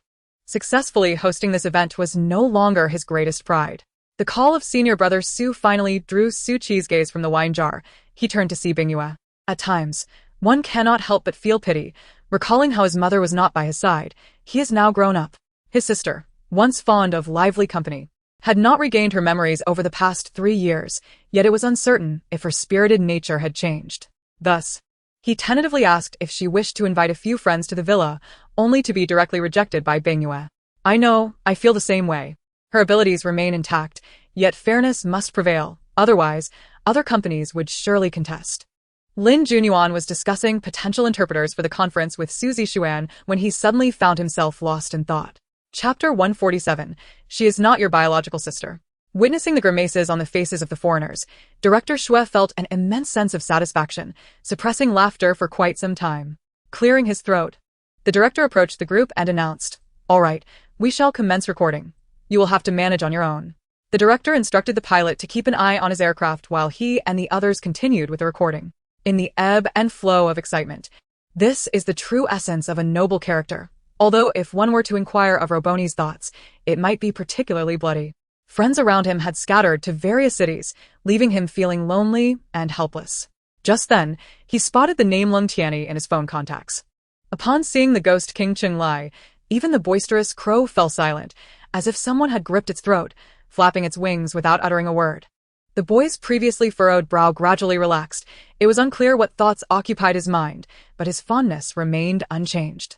The blue-patterned warrior gave it little thought, merely assuming that the mountain demon disguised by Wu Yu was simply a sword he had found, and thus did not dwell on it further. As these individuals began to clarify the universal currency and communication methods utilized in the virtual world, they began to transmit information back to their real lives. Mu Tianxiang was unsure why she felt compelled to share her sentiments with Princess Zhaodi. Perhaps it was pent up for too long, festering in her heart. And if not expressed soon, it would surely spoil. Of course, this does not imply that everyone shares the sentiment. It merely suggests that those who internally agree with Li Bai's perspective may feel somewhat guilty. Do not worry, my lord. It will be fine shortly. This is a blood-sucking leech. Once it has had its fill, it will fall off on its own, the elder remarked. Thus, Mr. Didi Van S' followers are exceedingly few, so few that even the most devout believers could be deemed divine. Accompanied by her presence, it felt akin to an ordinary citizen running through the streets with gold in hand, inevitably inviting ill intentions from some. Aside from the well-known tales, most of what is said about Yoshikawa Taisuk is merely legend. It remains uncertain if there is any truth to these stories, or if they are simply the fanciful musings of Qiu Laoba. Regardless, he speaks freely, while the heavens merely listen. Indeed, the number of formidable families with 4 celestial moons has surged, and perhaps one of them harbors a genius from a top-tier power. The domestic special effects industry has only recently begun to find its footing. Television dramas are a far cry from the polished effects seen in films, which often appear rather crude. From the outset, the auction was fiercely competitive, with no one willing to concede, for all present were extraordinary individuals, none to be underestimated. At that moment, a sudden voice pierced the air, rendering the atmosphere eerily silent. A bolt of crimson lightning, as thick as a water buffalo's waist, descended towards Feng Wujin's head. As it approached within several tens of feet, it morphed into a colossal red python, lunging at him. Qin Zhen loosened the swaddling slightly, allowing Tong Xinlan's hands to emerge, and then handed her a strand of cotton and linen thread. Lung Feixin felt a wave of discomfort. His expertise in this matter was overwhelming, and she struggled to bear it. The crowd shifted once more, revealing a magnificent scene ahead. Grand palaces stood proudly across the vast expanse, while ghostly figures clad in flowing robes moved joyfully, their chatter lively. A stark contrast to the oppressive atmosphere of the Guangwang Hall. Chapter 148. No joking, Harry Potter in Huaxia. Jiang Nanxi. Nanxi. Jiang Nanxi turned towards the source of the voice and saw a helicopter descending from the sky, a figure parachuting down. Once safely on the ground, the person sprinted towards her. Jiang Nanxi, take me with you. Upon recognizing him, Jiang Nanxi gasped, Lu Jieqi, what are you doing? Lu Jieqi cradled something in his arms. Luo Xin nodded. With Luo Lin's appearance, it was evident who he was, no need for concealment. Yet, he added, our child, a proud gleam in his eyes. Huilan remarked. Such is often the case. One cannot know the depth of water until they have waded through it. Nadia suggested. Perhaps just a few individuals should visit the owner of the dog and inform them to refrain from disturbing the neighbors. All right, please speak, Zuozhen said politely. Yet his gaze was anything but courteous, provocatively fixed on Ma Chongkong. Qingyo's voice was gentle and exceedingly shy, while Tan, seemingly unaffected, gracefully played with the spring water, droplets cascading onto her shoulders, creating ripples in the air. In mid-October, a select special operations team returned to Luoshan town, 20 days after a particularly frustrating anti-bandit operation. Qi Xiangqi stepped outside, carelessly tossing the keys aside, taking a deep breath as his expression shifted. Xian remarked, "You always wear a stern face, never revealing a smile. Solely focused on exploiting labor for wealth." Luo Bei shouted at his junior sister, her bloodied fingertips still clearing debris, perhaps unaware of the burgeoning feelings slowly taking root within her heart. Now, however, it felt much more comfortable as she pondered when she would consume the remaining grain again. Boldly, she rose and wrapped her arms around Qin Jiangxi's neck, collapsing into his embrace and weeping. Meanwhile, in the nameless shrine atop a half-peak mountain, the incense burned brightly. This was the last time the villagers of Kaoshan offered prayers before departing. It may be a long wait until they return to worship after the situation calms and Kaoshan is restored. No need, Gigi can manage. She is a rare spirit beast, Jun Muqing remarked thoughtfully, suggesting that the purple princess should avoid provoking Gigi. Beauty is not your passport. It does not grant you elevated status, and I do not appreciate your attempts at friendliness. Peter forcefully brushed off the hand on his shoulder, his tone steady and precise, each word resonating clearly in Nicole's ears. Others were oblivious to this exchange, lewdly approaching Jun Muqing with lewd expressions, particularly as they saw her heading their way, their faces contorting with grotesque glee. East City, join me. Leap with magic, and when the dragon breathes, retreat directly. Matcha Red Bean instructed East City Snow, imparting the wizard's operational methods. For happiness, however, was not entirely clear on Ili's words, nor were the nearby Lu Lao and Su Yuyu, both equally perplexed. Yet, they grasped the essence. Their current strength was insufficient, but with continuous improvement, they would surely reunite with Lily. A lance pierced the chest of a dying bandit, grazing Chu Fei's left shoulder, tearing through his garments and skin. Yulian and Kexias, remaining in Chang'an, understood their own sentiments well, yet outwardly appeared as the closest of friends, often inseparable, prompting speculation among others about a potentially fiery romance between them. Chapter 149. Do chickens in Huaxia know Kung Fu? Why did Harry Potter lend it to him and not to me? I'm from the same country as Harry Potter, and I've never even seen a flying broom. Indeed, Harry Potter is in Huaxia. Although Yang Ming caught her effortlessly with one hand, Chen Yushu could distinctly feel an improvement in both her kicking speed and final force. Su Chun inquired of Su Yi, in this sacred martial secret realm, these individuals are incapacitated. Remaining here may spell disaster. Coughing, at that moment, Shen Liwan, with her hands on her knees, was in a position where she and Yang Ming were at different heights, allowing for some imaginative speculation about what scenery he might be viewing. Lu Qing'er not only had to endure the pain of being pecked by a blood-shedding vulture, but also the overwhelming stench emanating from it. With several wounds gushing blood from her body, Yun Zhongli had already informed Wanmu Xiaoman of the situation regarding the nightmarish sea and its general conditions. As he spoke, this individual reached for Lan Ling's beautiful face, intent on leaving an unwelcome mark. Indeed, upon the official announcement of the successful fire drill on Ximen Avenue, with no casualties reported, Chen Rong realized her plan had faltered. Such sophisticated socialites, crafted with great care, were highly valued by Jean Baisher, who permitted no one to interfere unless absolutely necessary. Old Master Shi, have your issues yet to be resolved? It seems 300 years of reflection is still insufficient for you, the monk Zhou sighed. Wang Yang appeared to anticipate this outcome as he unleashed a fireball spell, swiftly condensing a larger fire explosion. The moment the fireball struck the ground, the massive blast surged towards the Shadow's landing point. Lin Tao, please report your status. As soon as the communication connected, Lin Wanxin urgently inquired. Thus, just as I seized my opponent's neck and was about to apply force, Jun Yao's wrist suddenly jolted, causing a tremor in my arm, and he effortlessly slipped from my grasp, countering with a grip that precisely captured my pulse point. When Li Xiaomin earnestly detailed the advantages of the Phantom 3, she noticed a new customer glancing around, ultimately fixating on a sleek black sports car nearby. Wei Feihong remained silent, his gaze fixed intently on the central screen of the bridge, where the battle between the monster and Lin Tao was unfolding. All right. I believe I understand, Yi Yi stated, turning to face Uncle Da and the others. The notion of tracking is somewhat misleading, as it is far removed from the actual act of pursuit, given that he is a full 500 meters away from the scene this evening. Lu Tinkong resolved not to confront Lu Heng head-on. Suspended in midair, his body inexplicably shifted a foot to the side, causing Lu Heng's punch to miss entirely. After evading, Lu Tinkong brandished his blade, hoping to momentarily hinder Lu Heng and buy himself a chance to escape. Yet, what has transpired today? It seems even Brother Xing is quite irritable, as if they have all consumed something exceedingly spicy. Upon spotting the true target, Mengqi felt a surge of blood rush to his head, undeterred by the formidable prowess of Siddhikana, and boldly launched the first attack against him. Observing the palpable resentment, Xiaoheng found himself at a loss for words, awkwardly clinging to the window while hoping for a miracle. Chapter 150. Everyone look. The Chinese have broken through. Ah. Johnson lay on the ground, unable to move, enduring a relentless onslaught from the rooster, leaving the back of his head swollen. Stop. Please stop. Johnson. The other members of the foreign team, realizing the situation, rushed over with weapons to fend off the rooster, but it took flight on its own. Cooing. The rooster landed on a nearby tree. Hunting, tearing, and defending its territory and the honor of life, it fought for survival, embracing death as it came. Nevertheless, the Qingxiu coalition managed to stand against the Chao army, largely due to Li Ru's brilliant strategies, earning him the esteemed nickname, Iron-Faced Gentleman. No need to prepare rice since we are making kimbap. Both Yuna and I came with this intention, as there was little time to cook rice early in the morning. Enemy commander, I shall be your adversary.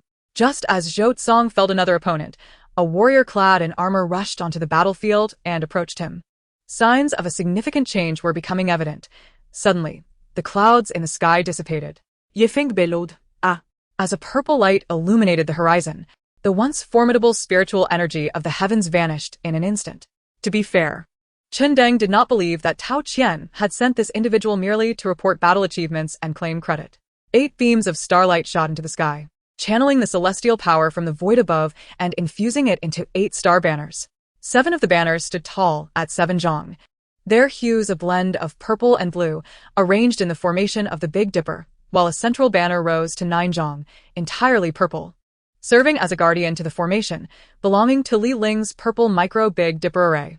By the way, what is the main god's face? Upon noticing Lu Shi seemed to know something, Li Fei and the others immediately inquired. Emochi gazed at Enwena's silhouette, unable to see her face, yet certain she was blushing. No, but they all say it's beautiful. When the time comes, I should be able to take you along, Qin Ming replied with a smile. Su Chen did not hesitate, his feet shifting as if teleporting, appearing before a stout slave nearby. However, a mere glance from old Lady Kong silenced her, compelling her to obediently close her mouth. His assessment was accurate. The pure profit from this tavern amounted to only a few tens of thousands of taels annually. Yun Zian waved goodbye to Situ Bai and the others, taking Su Chen, along with Chuanxiang and Shi Luhua, as they departed. The matchmaker was the first to approach their home. At that time, Guazian was quite surprised, having thought he had dissuaded her, only for her to return to Guaxichuan.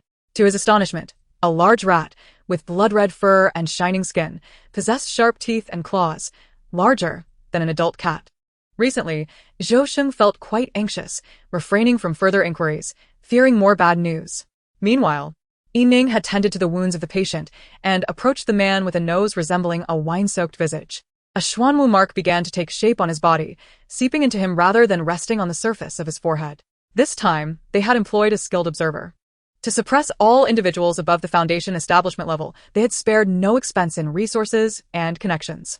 It was evident that it was exerting its limited power to communicate with Liangyu, likely in hopes of securing a sliver of survival. Observing old Master Lin's radiant complexion, the 4 elders nearby sighed inwardly, fearing that the old Jiang family would return disappointed this time. Chapter 151. Nearly driving the evil god mad. Lu Jieqi's eyes widened, the color draining from his face, trembling at the sight of this object. Suddenly, a familiar whisper echoed in his ear. Jieqi, come keep me company, hurry and come. Lu Jieqi stared at the smiling Buddhist statue in his backpack, sensing that the smile was somehow alive, its eyes appearing to ooze blood, the smile growing wider. Jieqi, come. Call me. As her words fell, the shattered stones cascading from the sky ceased their descent. Not only that, but even the rocks and mud that had previously settled on the ground were lifted by an invisible force. As he reached for the remote, he suddenly noticed a ghostly blue light outside the window, gently moving towards him. What is the farthest distance in this world? It is not that I cannot express my longing for you, but rather that we love each other, yet cannot be together. The infinite Dharma King, seeing the red thread break through the encirclement of the 3, grew anxious, determined not to let her escape this time. We'll go another time, dear. At a red light ahead, Jing Liqing gently stroked her head, speaking softly. Hubby, let me help you. she said, crouching before him, her radiant visage akin to a blooming rose. Suddenly, as if struck by inspiration, Huiju reached into his monk's robe and produced a jade tablet. You say she climbed down from the window? The cold, piercing voice carried an ominous tone.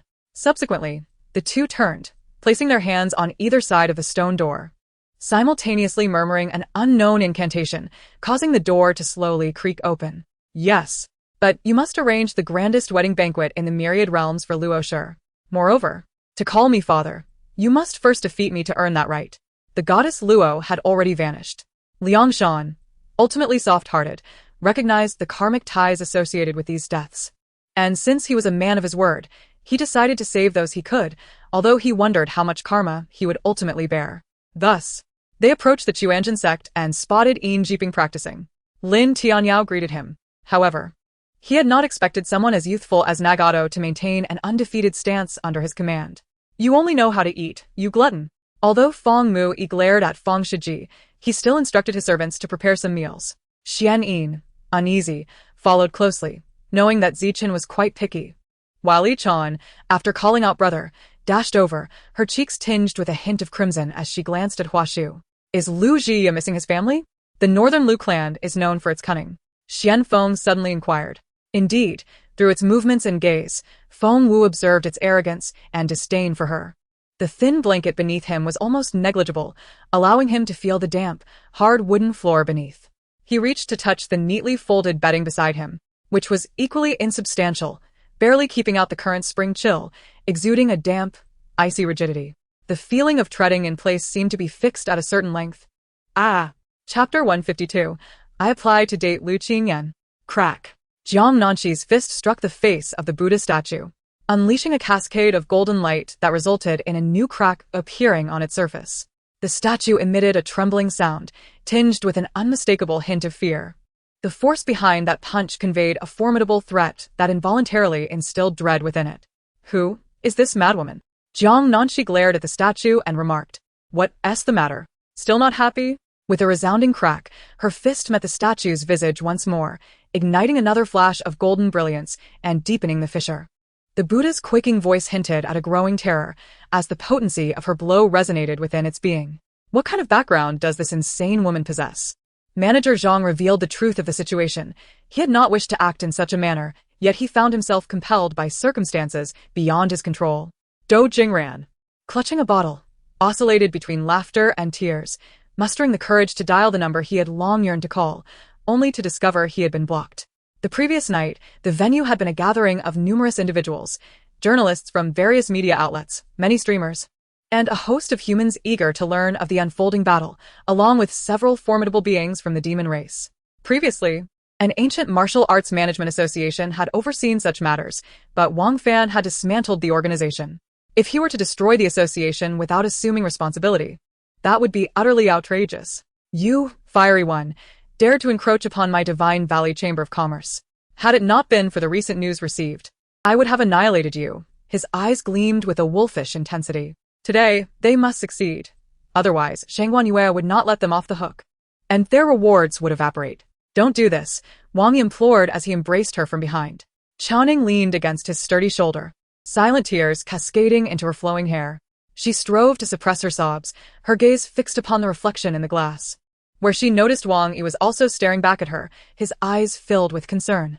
Chinese people often proclaim themselves as descendants of dragons, referencing ancient myths that laud their ancestral emperor, Yan Di, as an extraordinary figure.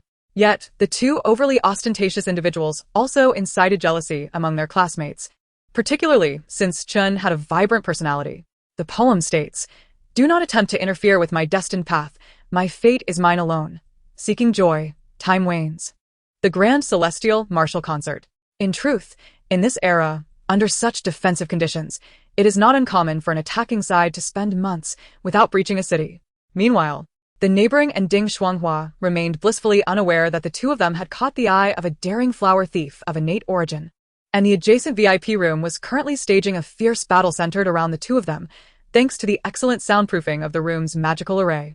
Taking advantage of this situation, Chu Xuyang and his team thrived in their upper and lower lanes. Tell me, and I shall share with you my celestial-level cultivation technique.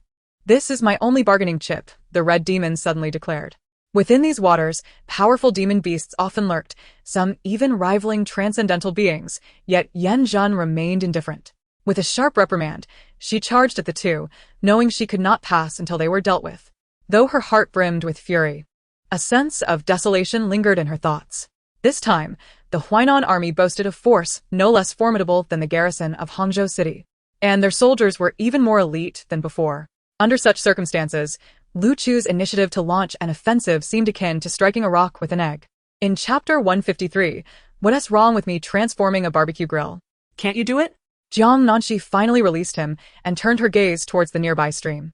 Noticing it had become significantly murky, with a peculiar shadow faintly discernible beneath the surface. However, moments later, the shadow vanished. Jiang Nanxi narrowed her eyes in surprise, exclaiming, "It looked like a giant snail. I saw it had a shell. But this shadow was larger than a basketball, resembling a person curled up in the water. Can such a large snail exist?" Guobaotian entered the city lord's hall without the need for announcement, his anxious demeanor suggesting urgent matters awaited discussion with Pei Donglai. As he spoke, Li De leapt into action, delivering a powerful kick to Xia Yu's chest, who, despite raising his arms in defense, was met with the furious force of the attack, resulting in his body being sent sprawling off the stage. Li Ji furrowed his brow, wishing to avoid spending the night here, yet felt hesitant to openly refuse in the presence of Changsun Wuji and Wang Ping'an. Tui Shihui candidly articulated his intentions, and Tang Song quickly grasped his underlying thoughts. In an instant, all motion within the vicinity came to a complete standstill. Energy, matter, and the most fundamental movements of particles ceased entirely, as if this space had become utterly isolated from the external world, with time and space seemingly frozen in place. And what of you, Xue? She awaits you. And that girl, Ruo Mo, she too is waiting for you. You wouldn't forsake marriage after having a meal, would you? Lin Wanru inquired anxiously. Though her grandson had arrived, she still hoped for her son's family to find happiness. However, without Lin Feng's approval, neither Han Dong nor Peng Jingde would dare to act on this notion. I haven't uttered a word, and yet you unilaterally decide for me. Is this truly acceptable? Chen Shui's scornful gaze fell upon Zhang Qiangwei, feeling no obligation to extend her courtesy to her, as doing so would merely waste time. Saika Mo's expression stiffened before he set Bian Chong down. Let it be. It is more important to make the most of the remaining days. Ziku Montagszeit. As if the anger from earlier had merely been a facade to prevent his image from appearing too cold-blooded, leaving Liao Wangyue and others in disbelief. The head of the Wang family understood that with a top innate backing, they had no choice but to bow down. Any further arguments would only provoke Bu Qianhui, which would not be wise. Even if his brother perished in vain, it was preferable to endangering the entire Wang family. By this time, Bian Buffa's desire to react was already too late. A terrifying force broke through his protective qi and struck his heart directly. At the agreed-upon time, Xiang Nan led Qiao Yi down to the first underground level, where Ding Xinhai awaited in a BMW 7. He could not display any disdain, should she notice. Uncovering her identity would become exceedingly difficult. Had the Song family not been situated in the sparsely populated, ethnically diverse Lingnan region, and had its members not lacked the aptitude to dominate the world, he would not have needed to pledge allegiance to others. Everyone peered inside, finding the contents to be quite comprehensive. The boys shook their heads, lamenting the tragic fate of such a beautiful girl. In Chapter 154, our divine beast comes with its own storage space. Jiang Nanxi extended her right hand, palm facing upward, and before the watchful eyes of the crowd, 4 or 5 packets of seasoning materialized in her grasp. Barbecue spice, cumin powder, chili flakes. She handed these to Lu Qingyan, inquiring, "This should suffice, right? Do you need any other seasonings?" Song Shirshing hesitated before asking, "Do you have seafood sauce?" "Indeed," Jiang Nanxi replied, and once more, her hand produced the items seemingly from thin air. Wang Junqi cast a cold glance at his younger brother, who was anxiously fidgeting, inwardly scoffing at him. It was simply a matter of fearing disapproval from his partner's family. He was curious to see if his cleverest brother could ultimately achieve his desires despite all his scheming. However, Yun Fonghua remained oblivious to the fact that the Yun Xianhua before her was actually Su Yunliang in disguise, merely disliking her younger relative for no particular reason. Upon seeing Bai Yakin in such a state, Wang Jin was struck by a sense of DJVU and couldn't help but chuckle. However, as reality set in, the white sports car came to a sudden halt right outside the emergency surgery entrance. Li Mubao cast a furtive glance at his mother, unsure of how to inform the elderly lady that he was no longer employed. At that moment, the injured woman, upon catching sight of Xin Jingxian, suddenly collapsed before him, blood spilling from her mouth as she incoherently pleaded for his help. A cold snort echoed from an unseen figure, who felt a sense of trepidation despite possessing greater strength than many. The fear of two sacred weapons kept him in check. When the auspicious time arrived, the summoned Yin-Yang master began his rituals. At this point, the superstitions of old were set aside, yet the common folk remained cautious, ensuring that any gatherings for mourning were conducted quietly. Bu Fifan stepped forward, observing Ling Feifei's pale complexion and darkened brow, furrowing his own in concern. Just as he pondered the purpose of their presence, he realized they seemed to be approaching him. With swift movements, slender fingers danced across the keyboard. And after sending a message, Yuli rose. Moments later, the sound of a wind machine filled the air. The veteran performers at the venue had already alerted the authorities, fully aware that their actions were futile. Even before his feet left the ground, a blinding white light descended from the sky, its terrifying aura pressing down upon him. Ding Lizi had no intention of clarifying her actions for the company, while she would never openly admit to sacrificing two of her artists for Qiyu. She was not foolish enough to maintain an image before him sufficiently overwhelming, Lin Jiahao remarked, regardless of how wealthy the woman who supported him was. Tonight's expenses would surely amount to 7 figures. Qiu Xian had no desire to witness these insects hatch in her palm, gently shaking off dozens of half-formed eggs onto the ground to inspect them. As the car door closed, a phrase carried away by the night breeze caught his keen ear. At that moment, Lu Fan had just concluded a phone call with He Dongshan, the elderly village chief of Shanghe village, and had made the necessary arrangements. Chen Ningxue's boyfriend? Ling Feng was momentarily taken aback, questioning how this news had leaked. Despite his confusion, considering the implications for Chen Ningxue, he reluctantly set aside thoughts of seeking Lu Tingyu and adhered to his appointment with MOU. Most individuals within the palace were astute. Jun Qilua's question to Long Suli seemed perplexing, yet they understood that she never asked frivolous inquiries. Thus their gazes toward Long Suli were filled with curiosity. Chapter 155. Indeed. There is no one who Jiang Nanxi cannot heal. Mr. Cheng. Upon witnessing him being hurled away, Johnson and the other 2 foreign guests rushed over in a panic. As Cheng George's bodyguard, Johnson glared angrily at Jiang Nanxi. Do you have any idea who Mr. Cheng is? You dare to harm him. You will pay dearly. Jiang Nanxi glanced at Cheng George's current state and bowed apologetically. I understand. I am well aware of your esteemed status. Yeah, what is wrong with you? Please don't scare me, Zhaoing exclaimed in surprise, her voice rising in panic, especially upon seeing Xia Xing's pallid visage. While Xian Mingji's cultivation currently fell short, given time, his prowess would surely surpass it. He recognized that during his absence, the world's largest particle accelerator had been constructed at the foot of Yanshan, where professionals like him were desperately needed. Recalling the chilling phone call he had received previously, Kusisi was suddenly engulfed by an ominous premonition. You all need to leave quickly. I have no idea what to tell them. As long as I keep my mouth shut, they can't do anything to me. Takeda Yoshiyuki insisted. However, it was evident that the scales were tipping toward despair as he searched repeatedly, scouring every corner, yet found nothing amiss. Since entering the battlefield, apart from a fleeting glimpse of the Haoyang tree's light, Qiyu had not encountered any other illumination. Returning to the courtyard, the sacred demon elixir had induced the Chongming bird to enter a state of cultivation. The words of the fox were left unspoken, fading into the hollow darkness, vanishing entirely. Wu Ming felt a surge of fervent emotion welling within him, pondering that he still did not know who Hansen was. Although Chu Nan was not well versed in opera, he found the performance of Yu Ji on stage outstanding. Her enchanting gaze, delicate steps, and the melodious quality of her voice conveyed a poignant tale of love and loss, lingering in the air like a haunting melody. If no one extinguished the fire within Mu Xia's heart, it would be challenging for humanity to quell her murderous impulses.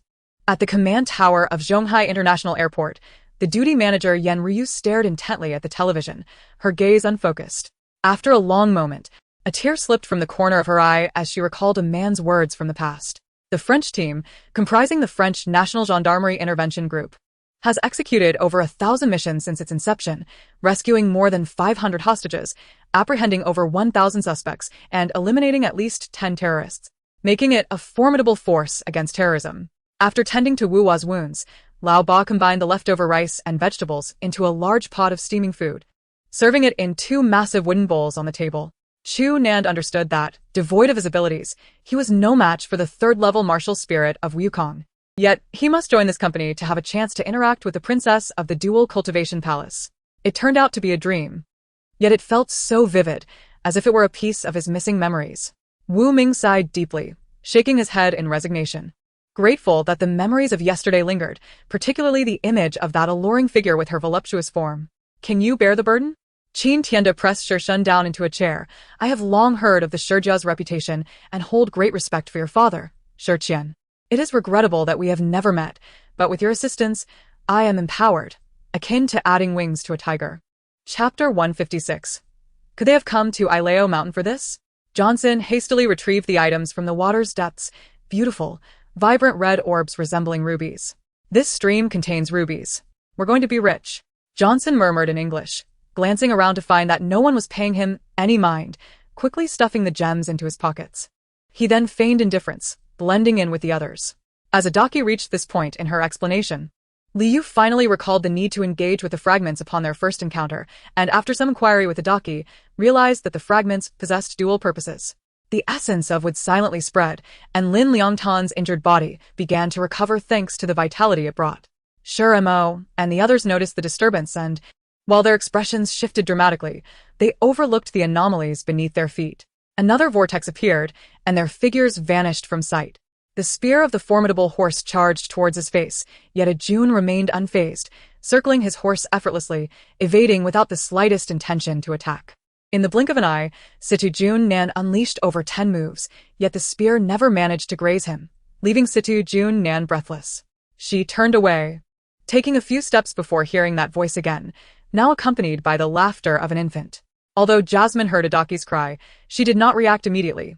Instead, she suddenly moved toward the bomb enthusiast.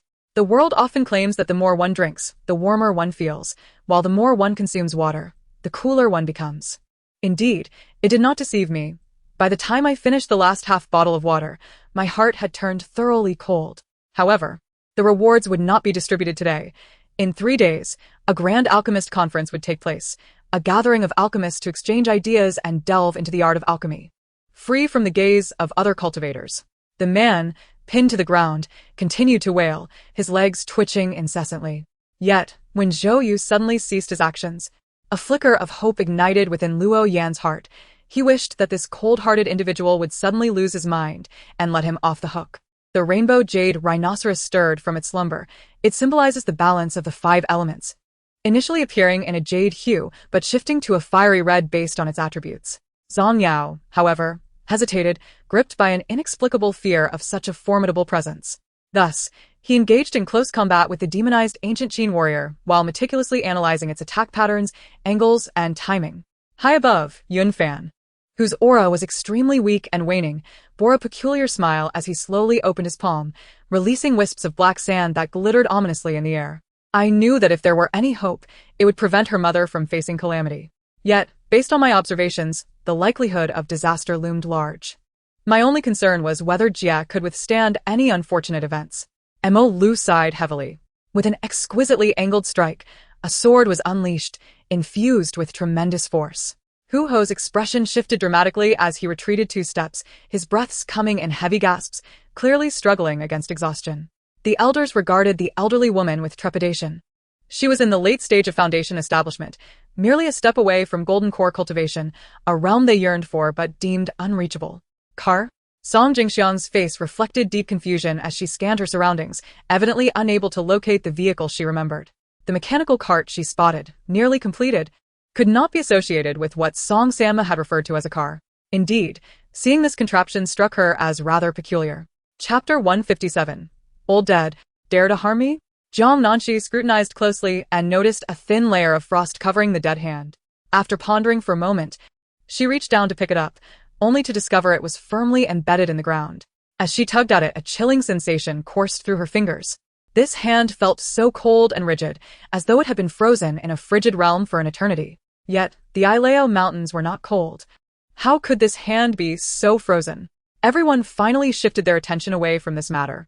Angus had even prepared a special soup to help Zhang Yaming sober up, which brought a heavy sigh of relief from him. Besides shortening the standoff and ensuring each side had sufficient provisions, It was crucial for Tang Zhou and his companions to compel the people of Shu to make a choice. The Celestial Emperor remarked, however, "She has indeed unlocked numerous divine abilities that even your Bai Zhe cannot awaken." He laughed heartily. The large shed in front of the family ancestral hall had been dismantled, and I entered alongside my elder brother. Liu Bei sought out Zhuge Liang, making 3 visits to his humble abode to summon a deity. Now, Although he held an 8th-grade official position, he could not even entice a craftsman, which was quite embarrassing. Perhaps it would be better to let the wealthy take action. Among the 10 guests, wealth alone would not suffice. It was more about influence and renown in specific fields. Such individuals arriving at Paradise Island were not merely there to bring wealth, but also prestige. However, since his grave had been unearthed, he had worried about the day his hiding place would be discovered, and thus had prepared himself in advance. Lu Zi harbored feelings for Tang Zhou. Upon seeing Lin Qingsu, she found her appearance, though not stunning, to radiate a refreshing aura that complemented Tang Zhou perfectly, invoking a twinge of jealousy within her. Last time, after losing a bet with himself, he remained reluctant to alter his temperament, proving that while landscapes may change, one's nature is hard to shift. Ouyang Feilong reproached, "Elder aunt, achieving a full batch of high-quality elixirs is already a considerable feat. What more do you seek?" Clearly, despite his outward denial, he had come to regard Yi Ming as his strongest rival, and the prospect of overcoming such a formidable opponent filled him with immense satisfaction. "What's wrong? Have you encountered some trouble?" After lunch, Qiao Linga noticed Zhang Fan's troubled expression and couldn't help but inquire softly, "Enemies from the Dragon Clan?" Lin Yunxian wielded the demonic sword Apophis, enhanced by the Aurora Blade, summoning the combat puppet number 28, charging into the fray. This location was perilously hazardous. The combatants were locked in fierce battles, fighting for their lives while the two of them idly chatted. Lin Yunxian, a holy practitioner, noted the soldiers in black uniforms who, though demons, bore a closer resemblance to humans and wielded human weaponry in their conflicts. At that moment, a voice interrupted the stillness of the main hall as an elder clad in a pristine white robe, his face unblemished, emerged from among the 3 great elders, exuding an air of solemnity and authority. Meanwhile, far away in the royal capital of Tianfeng City, a grand wedding ceremony was underway, with throngs of people crowding the central palace avenue, where countless armed soldiers maintained order. The legislators, who had risen to power through questioning the government, now sat in the assembly hall, each one silenced, refraining from uttering a single word. Comrade Hu Daming certainly could not express fear of others' failure to graduate but instead addressed the training aspects, stating, "There are 3 reasons. Firstly, I am the primary head of this training center." Chapter 158. The light boat has passed 10,000 mountains. Looking down, I see I have not boarded. Johnson. Hearing Jiang Nanxi's voice and then seeing others emerge from the cave's shadow, his expression shifted dramatically. "How are you all alive?" Jiang Nanxi chuckled. "You should come in first. I'll tell you why." At this moment, he dared not enter. Johnson stood in the passage, glimpsing Jiang Nanxi's chicken, and instinctively took 2 steps back. Gurgle, gurgle. Some, like Chu Haifeng, felt torn and showed signs of hesitation, unable to commit for quite some time. Meng San's expression suddenly changed as he stepped forward, opening his mouth, but then closing it again. When the people on Yuntian continent inquired of the Lu family ancestor about entering, as he was the only one to have emerged intact from the 9 Peaks sacred mountain throughout history, he simply uttered 1 sentence before silently departing. Mingyi unexpectedly approached Xinyan Shao, grasping her wrist and gazing at her with a questioning look. "Had I known she would refuse to remarry, I truly should not have had this child," Lin's mother lamented to her husband. "May I see it?" Zi'er gazed at the dark Lord Li Xianghe with pleading eyes, utterly captivating. "Earlier, my mother remarked that it was too troublesome with so many people present. We couldn't just have dumplings, could we? All right, everyone, let us get ready to go. Today, I'll treat you all," Lin Jiao declared generously. The flaws and mistakes in her swordsmanship were ones even her elders had failed to notice. Otherwise, they would have corrected her long ago. Sherman smiled slightly, stepping aside to allow Qin Wansha and Tao Ruisi to enter the house. The head of the Ho family was enraged, grasping the scout by the collar and demanding, "Why did you only find out now? What have you all been doing?" After all, this was New York. It was quite challenging not to encounter the Super 7. In a sense, her hands clenched into fists, the veins in her arms bulging, muscles rippling, showcasing her strength. With a good lodging established, both Xia Sang and Song Ninger were exceedingly delighted, eagerly diving into their meal. Upon noticing Lin Yu and Camila's emergence, a student beside them scoffed, his expression rife with discontent. When Lu's demeanor was not assertive, and editor Wang contemplated a rejection, yet hesitated, recalling the overwhelmingly positive feedback from Lu's last issue, which had garnered a multitude of letters. Just as they were about to depart, Naruto abruptly turned to Sasuke, making a peculiar gesture that sent a chill down Sasuke's spine. A portal, reminiscent of a gateway to another dimension, opened, revealing a cosmos strewn with brilliant stars. The figure that seemed to merge with the darkness, no, more accurately, one that commanded the darkness, was as formidable as a demon. Days before Yenbei completed his ghostly step training, the warlord Qi was resurrected, leading to a profound shift in the world's dynamics. In the afternoon, regardless of the cultivation realm, the myriad realms, or even the otherworldly domains, all practitioners' faces transformed in alarm. When asked, Chen Hao shook his head, indicating nothing was amiss, as the helicopter ascended once more, gradually departing. Reflecting on this, Lu Wuchen felt a sense of clarity. It was no wonder they encountered immense waves while crossing the river, allowing him the chance to merge his martial techniques. Gue City, situated between Fuxing City and Baihua City, derived its name from the myriad osmanthus trees, allegedly transplanted from the Moon Palace. Nangong Hao, who was following Su Yao Yao to fetch spirit wine, inexplicably sneezed, pondering if the drastic temperature changes between the snow mountain and the elven forest had left him ill. Li Mo was indeed correct. His constitution was somewhat frail, akin to that of a mortal, as he had caught a cold. Chapter 159. Did you just take the treasure away? Upon hearing Jiang Nanxi's voice, the old man and Johnson hurriedly turned towards the spring. Jiang Nanxi had inexplicably leaped into the spring, her head emerging as she flashed them a smile. Immediately, she submerged completely. What are you doing? Come out. Johnson exclaimed in panic. The spring was the eye of the ice spring array. Jiang Nanxi must not be allowed to disrupt it. Ignore her, she's... Well, you're already dead, right? No problem. Let us play with something else. Zhao Yi grinned widely, revealing a gleaming smile. Dismissing her maid, she assisted him in removing his outer robe, tidying up briefly before nestling back into bed, embracing him once more as he dreamt sweetly. The sequence may have changed slightly, yet the tactics embedded within were profoundly different.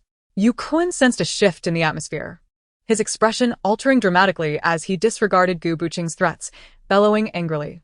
The princess's procession consisted of more than one carriage, accompanied by dowries, ceremonial escorts, luggage, and 100 maidens, nannies, and workers following behind, forming a retinue that rivaled that of Zhao. After training the lion, just as the roasted chicken entered the lion's mouth, Yang Tianlong heard a notification sound from the system, reflecting on the connection between the Jianyang clan and the chief officer of the Anti-Japanese Bureau. The wealthy individuals immediately displayed expressions of enlightenment and began to gather their forces for a significant undertaking. Ninghuan did not inquire further, under the current circumstances. Leaving the child behind seemed inappropriate, yet taking her along would also be unfeasible. What a dilemma. Witnessing this, Luo Birong's face paled, instinctively covering her mouth with her hands. Qin Yunzi exhibited signs of tension, hurrying to push Su Yan, initially intending to deceive her, only to find she genuinely attempted it. More and more elderly people gathered, looking at Su Xian with sympathy. She believed they were moved by the poetry and the emotion in her voice, as people's gazes could not lie, and the intoxication and sorrow reflected in their eyes were undeniable. However, one aerial glass conduit stood out, the outer fifth ring, a military no-fly zone directly connecting to the city and the military-exclusive passage to Feixia Pass. Please, uncle, you have it tough too. Just give me a discount and let me have 1,000 pieces of iron ore. Though he felt uncomfortable asking for a price reduction, he was not someone who would take advantage of others. Yet, hardly had he walked 300 meters before Su Xian inadvertently spotted Zhao Yunxian approaching, accompanied by Zhao Yuni. Everyone understood that, given the items in the treasure chest, even if they failed later, they had already profited immensely. With this mindset, their subsequent attitudes became considerably more relaxed. By the way, check where Qin Wu is staying. She has also arrived in the country. Chu Haoyuan was most eager to discover Qin Wu's whereabouts, feeling an insatiable desire to see her. In response, Luo Birong retrieved a massive blueprint from her storage bag, which she had painstakingly commissioned professors at the academy to design over 7 days at great expense. She intended to check on Qin Wu's injuries but was stopped by Leng Yang, who swiftly picked Qin Wu up and departed the area. Chapter 160. Is Song Wanwan doomed? A gust of wind blew, dispersing the black mist slightly, revealing a figure entirely covered in fur, resembling a tall, thin black monkey. One of its arms wrapped around Song Wanwan, hoisting her onto its shoulder before vanishing swiftly. Help! Help! Song Wanwan's cries faded into the depths of the forest. What was that? Song Shishing gasped in shock, hesitating momentarily before ultimately deciding against action. A gust of wind blew again, parting the black mist to reveal the same furry figure. One of its arms ensnared Song Wanwan, lifting her onto its shoulder and disappearing. Help! Help! Her screams echoed into the forest's depths. What was that? Song Shishing was startled, hesitating again before choosing to remain still. Master, you need not be so formal. It was I who summoned you here, so I cannot allow you to come to harm, the mysterious youth said with a slight smile. I noticed the firelight above, indicating that Wang Hong and Yan Lu had also leaped down. I stood up, rubbing my head, realizing I had bumped into something. Turning around, I was astonished to find a coffin. Shiling Qian had always held a fondness for Feng Yanxiao, yet his focus was solely on how to wrest power from the regent, leaving little room for her affections. I politely addressed him as Director Zhang. Thank you. As the cup was set down, Kong Daoran raised his glass, once more to toast me. I respectfully replied, I salute you. Had it not been for years of experience, he might have doubted whether someone had been planted beside the prince. Mu Yun showed no intention of retreating, aiming the celestial sword directly at the ancient clan leader, seemingly intent on resolving the matter with a single strike. The black ancient sword, summoned by Tai Xianjinren, was continuously shrouded in dark mist, accompanied by the deafening sound of thunder. Yue, along with Bai Wuchang, set off, first using Bai Wuchang's tools to roughly locate the position of the ghostly envoy Yuchun, before hastening towards it. Feng Yanlin had resolved that this time, he would protect Imo Ruhua at all costs, ensuring she suffered no harm, even if it meant sacrificing everything. Is it true that Guansua has never even met Zhao Shu, yet he dares to slander him? Zhao Shu scoffed coldly, stating, then I must see for myself. Ignoring the officer, he rode forward, while Huan Yi and Tian Yi exchanged glances, hastily following suit. If this were in Huaxia, it would merely earn a single criticism, that the scoundrels were merely being pretentious. Indeed, it is an exceptional blade, both in its resilience and material, which are truly remarkable. Even its simplest form is crafted with outstanding excellence. How about 500,000 Tianxian coins? The elder stated his price without hesitation. Wang Wei, relieved that Mengqi was willing to hear his explanation, breathed a sigh of relief. The pressure Mengqi had exerted on him moments ago felt akin to confronting a ferocious beast. However, after a mere glimpse of Mengqi's strength, Wang Wei's heart brimmed with joy. There is little food left at home. I shall procure some groceries. Online purchases are unreliable. It is best to inspect items in person before buying. Meanwhile, the results of the competition have been tallied. I had presumed that Zhang Yingying and I would place last. Yet, astonishingly, we secured the 7th position. What? You say that is human oil? Lan Lan exclaimed, instinctively drawing closer to Gao Qing as she glanced at the oil lamp nearby. Clearly, Lei Chen's concerns were unfounded. Until dawn broke, no news regarding the red-clad vengeful spirit had emerged, nor were there reports of zombies or malevolent spirits wreaking havoc. I assertively spoke to Zhang Yingying, though I currently possessed no viable solution. Yet, I believe that where there is a will, there is a way. I would never gamble with the lives of my comrades' loved ones. Chapter 161. Does the sound of a head bursting resonate beautifully? If it sounds pleasant, then it is indeed a fine head. Oh my! Lu Jiechi quickly shielded her eyes, feeling as though she might be blinded. Her fear dissipated somewhat. Jiang Nanxi's voice pierced through. There is no one behind you. Lu Jiechi cleared her throat. Did you see anything else? Perhaps a female ghost? Moments ago, I heard a woman's voice asking if anyone had seen her child. She might not be human. Jiang Nanxi replied, I did not see anything. However, recalling his previous actions rendered these words absurd. He tilted his head back against the great tree and decided to disregard it, opting instead for a brief slumber. Nodding, Chun Ming casually picked up the walkie-talkie he had tossed onto the sofa and proceeded toward the balcony. Had these words been uttered by an elderly sage steeped in martial arts for decades, Lin Chaoying might not have been so astonished. Nonetheless, Gu Feiyu could only protect a limited distance around him, as the Blood Soul army was overwhelmingly numerous and dense. Even the formidable fire dragon sword was insufficient. Upon witnessing Bai Siyuan being obstructed at the door, a pet owner raised an eyebrow and donned a smug grin, sauntering over and playfully draping an arm over Bai Siyuan's shoulder, teasing her with pointed remarks. Lu Che gently caressed his shoulder, where she had just playfully tapped him, and then suddenly erupted into laughter. Initially, Dugu Fenglin believed her actions to be a mere tactic of feigned pursuit, not giving it much thought. However, The current situation had long transcended such simplicity. It took 2 seconds for anyone to register and resume firing, but it was already too late. I distinctly heard the sound of a dagger slicing through flesh, followed by the rapid gunfire emanating from Chun Ming's direction. The third elder stomped his foot violently, and with the swift movements of his hand seals, a flying sword was summoned and darted towards Zhang Feng. On the sidelines, Zenit's head coach, Advocat, wore a face of reluctance, yet the Dutchman's passion for attacking football ran deep. The Zenit team displayed commendable offensive play, leading him to resolutely decide to continue the onslaught.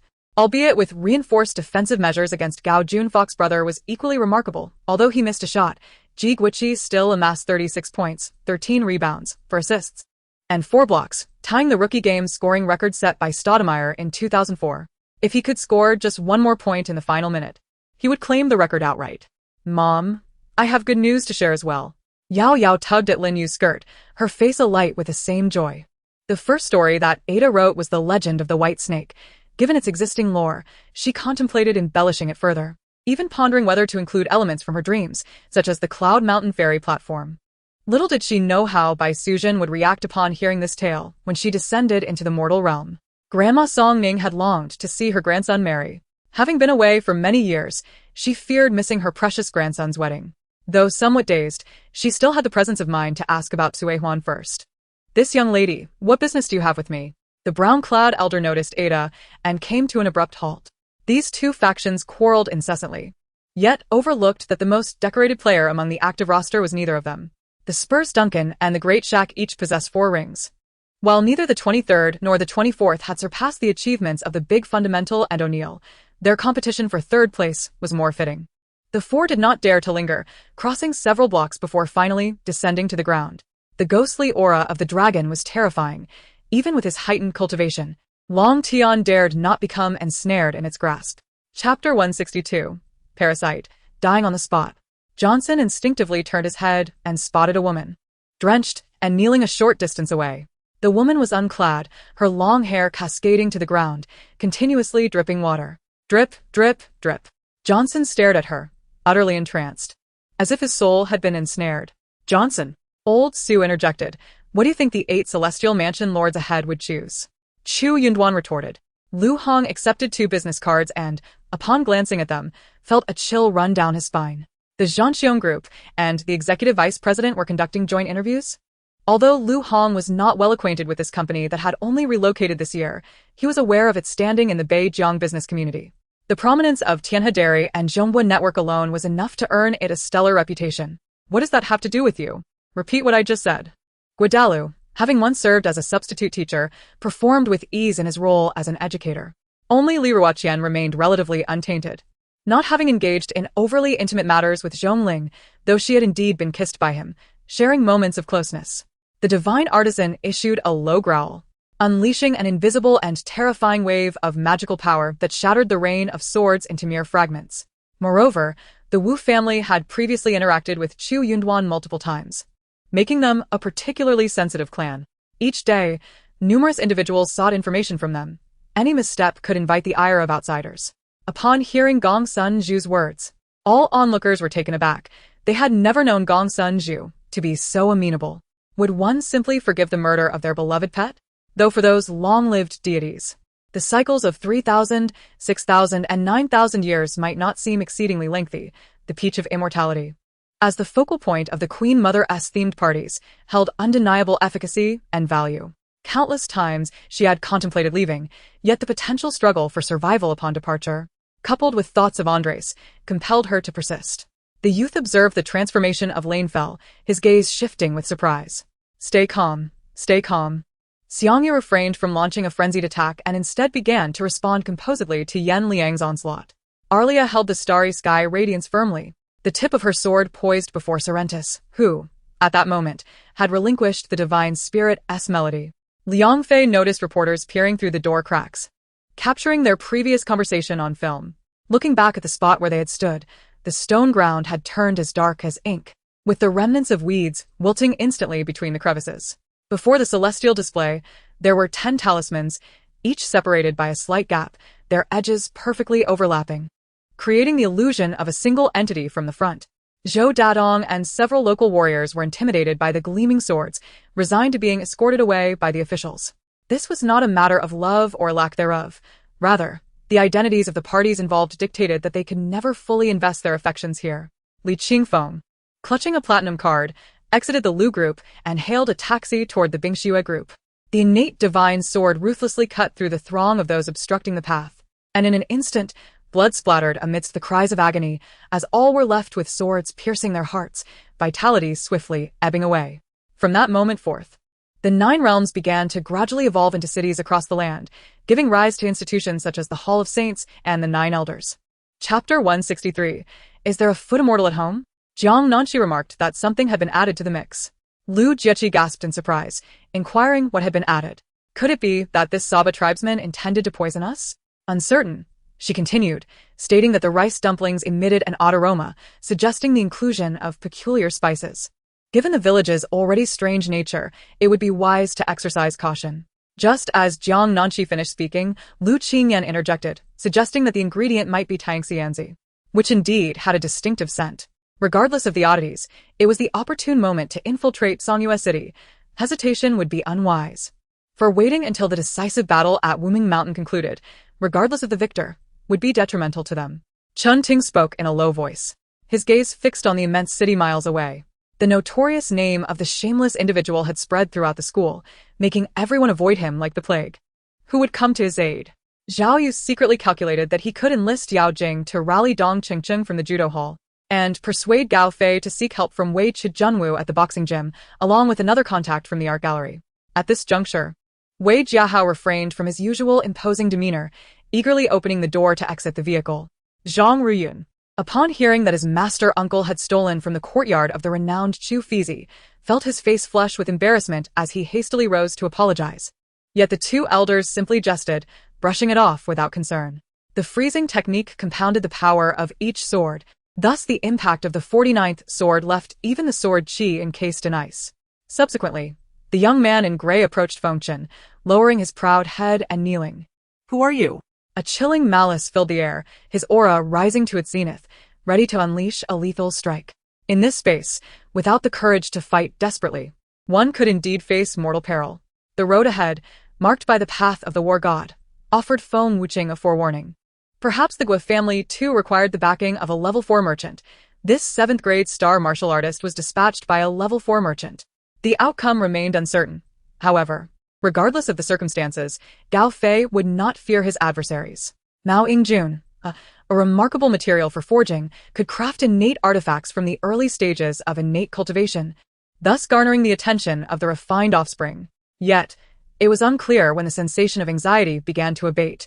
In dreams, he found solace, allowing his true energy to disperse normally in harmony with this newfound power. Zheng Yuan, disinterested in casting another glance, had barely taken a few steps when he heard the voice of the other party once more. Before departing, he divulged the methods for concocting the deadly poison and the components of the antidote. The burly man let out a wretched howl akin to a slaughtered pig, his face contorted in agony, his gaze toward Qin Fei now laced with terror.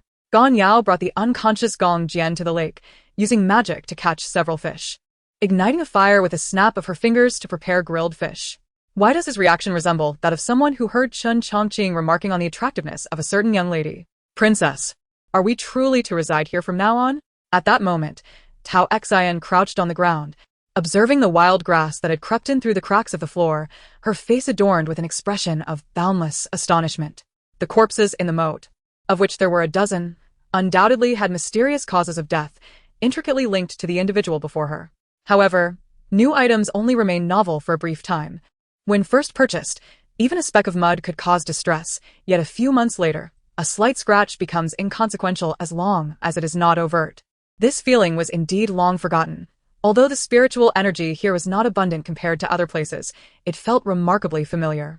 Initially, one might assume this individual merely sought to capitalize on the situation for monetary gain, yet given the current circumstances, it appeared he had ulterior motives, the nature of which had become glaringly obvious.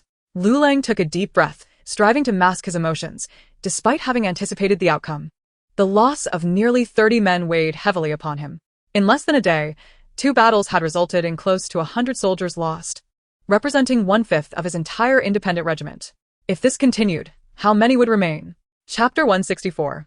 Lu Qingyan, are you lonely? What on earth? Lu Jieqi felt his face and glanced beneath the bed, where he spotted a shadow curled up like a monkey. Initially bewildered, he felt a sense of familiarity with the creature, and upon further inspection, he recalled. This was the foot immortal that absorbed one's essence? Sang Jia had deceived him. This room harbored a foot immortal. Lu Jieqi was terrified. What on earth? Again, he touched his face and looked underneath the bed, spotting the same shadow. Initially dazed, he felt an inexplicable sense of recognition, then hesitantly glanced once more. Now he remembered. This was the essence-sucking foot immortal. Sang Jia had deceived him. This room contained a foot immortal. Lu Jieqi was frightened. Li Feng's pupils dilated as he keenly sensed the rich aura of divine concealment emanating from the sandalwood box.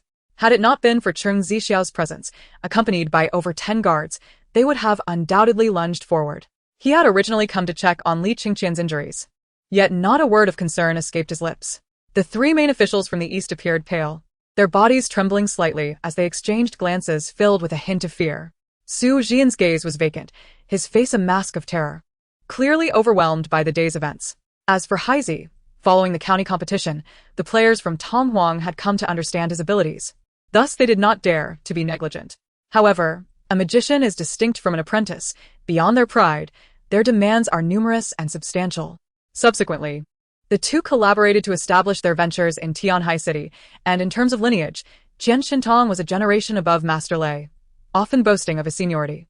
At this moment, Li Shimon's eyes flickered as he observed the unfolding scene, while Li Chengqian maintained a reserved smile. Who could have anticipated that the irascible demon emperor of Demon God City did not wish to confront the forces of the divine Wendy Kingdom head-on? From the beginning, he had no desire for expansion. The so-called expansion was merely a facade, a pretext to construct the Tower of Darkness and to create a stable temporal passage. Wang Yang and I exchanged confused glances. Hadn't he just reiterated that we must not touch anything here, especially the river water? How could he suddenly be the first to engage? At this moment, the divine winged dragon was at a critical juncture of evolution and could not be disturbed.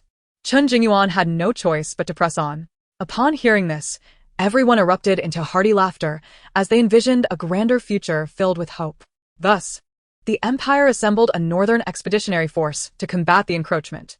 Neji Exiton summarized. Consequently, the martial generals of Jiangdong believed they must engage in battle, uniting with Cao Cao and Liu Bei to vanquish Elbu.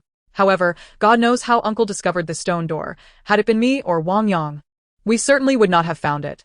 Moreover, and most importantly, the combat techniques exhibited by Jiang Xing lacked the vibrant vitality and overwhelming destructive power typically associated with the fabled Xuanzi battle scroll. After all, this situation arose rather abruptly.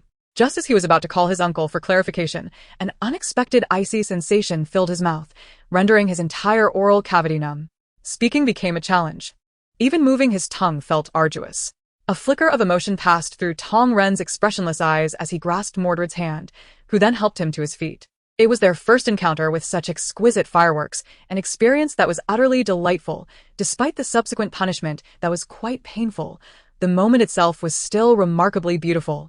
Accompanying the storytelling was the Reaper, born into a family of assassins, shrouded in mystery, with a singular purpose, to serve as a killer. No one knew the reason behind this, nor did anyone dare to inquire, as though their existence was solely meant for the art of assassination. Chapter 165, A Peculiar Village and a Strange Woman, who was feeling lonely. Lu Qingyan was silent for quite some time, wrapped in a blanket. She turned over to sleep, no longer wanting to engage with Jiang Nanxi. Ha ha ha, help, I'm laughing so hard in the middle of the night.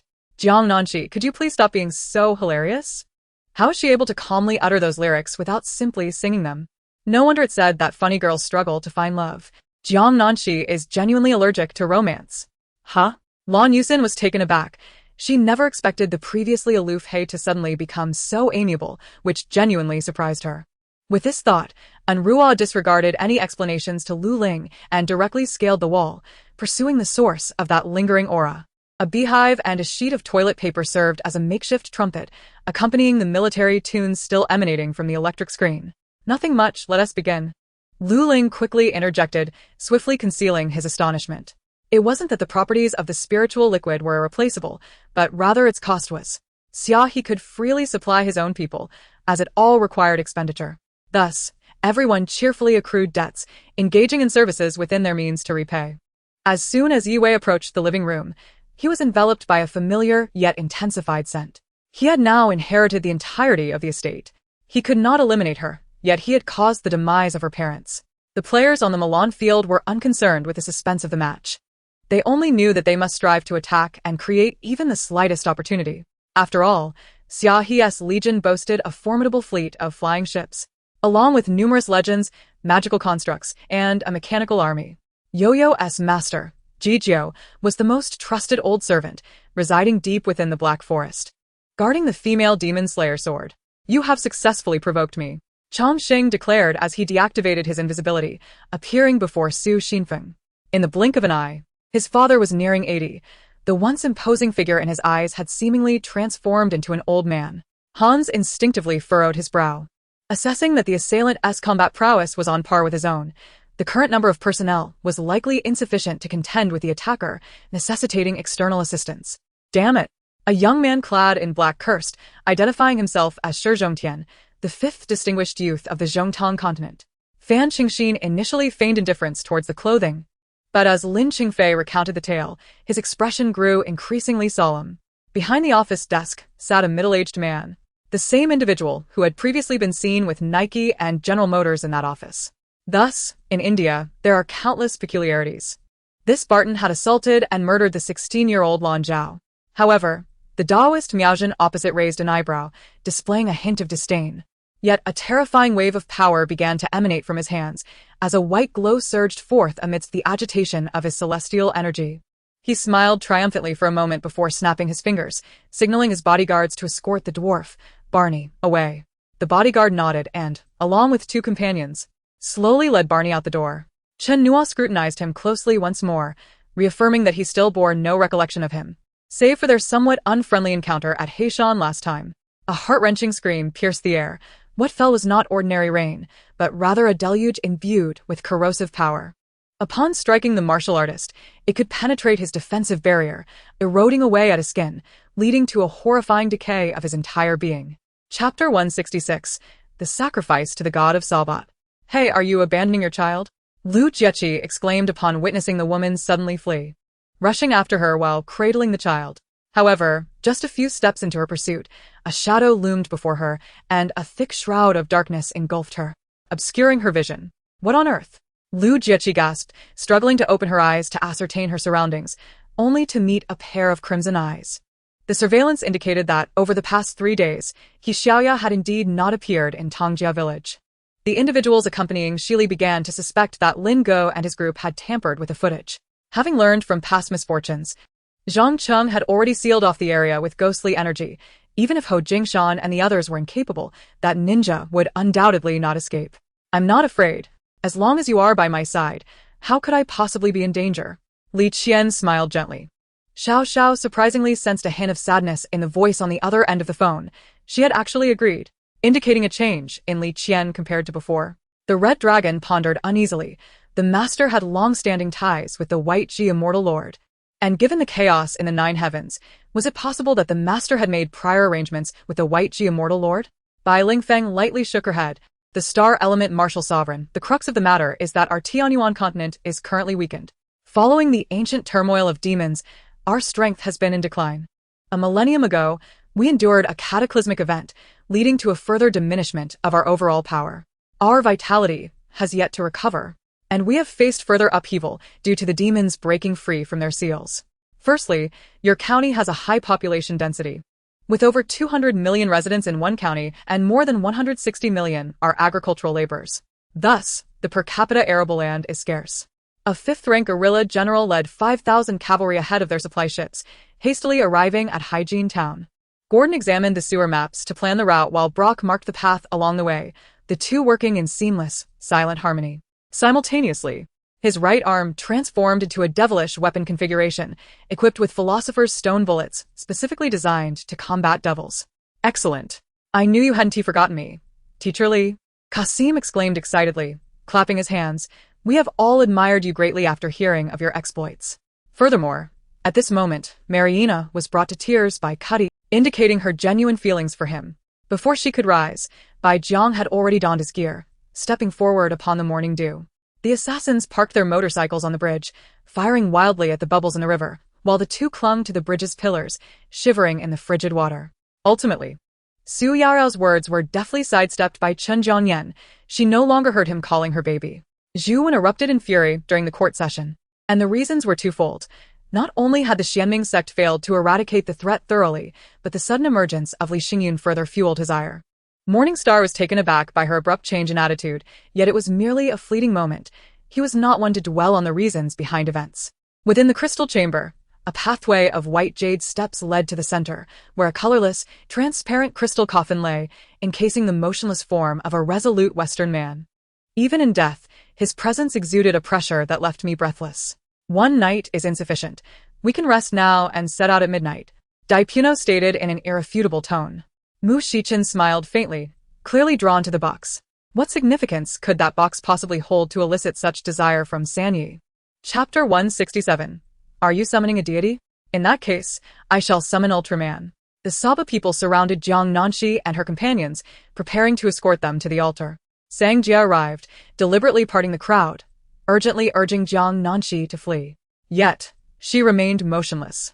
Sang Jia, in a state of panic, tugged at her, whispering rapidly, "Once you ascend the altar, the Saba deity will bestow divine power upon you, binding you as eternal servants. By then, escape will be futile." However, Mo Zichen sensed the jade pendant on her chest emanating an unusual aura, reminiscent of the enigmatic treasure realm she encountered deep within the nameless valley of the 10,000 Great Mountains.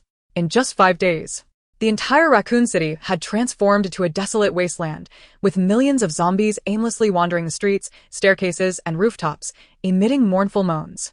The skies above the city were shrouded in ominous dark clouds. "I refuse to let go. What can you do about it?"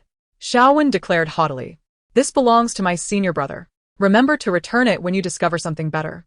He then articulated the method of use aloud, rather than through mental transmission, granting Jiang Xiao's a profound sense of belonging. In the eyes of the divine captain, there stood an elderly priest with a beard nearly grazing the ground, adorned with a black hat and formally attired in a tang-patterned hunting robe. Contemplating her thoughts, she left with a furrowed brow, gazing out of the window. Fixating on the neck of Rong Nua, why did it not quite resemble an insect bite upon reflection? "To my utmost pleasure. I must mark you for easier identification next time," Sony said, leaning in to kiss the delicate space between her brows. Team leader Han cast a surprised glance at me as she extended her hand, prompting me to hand over the report.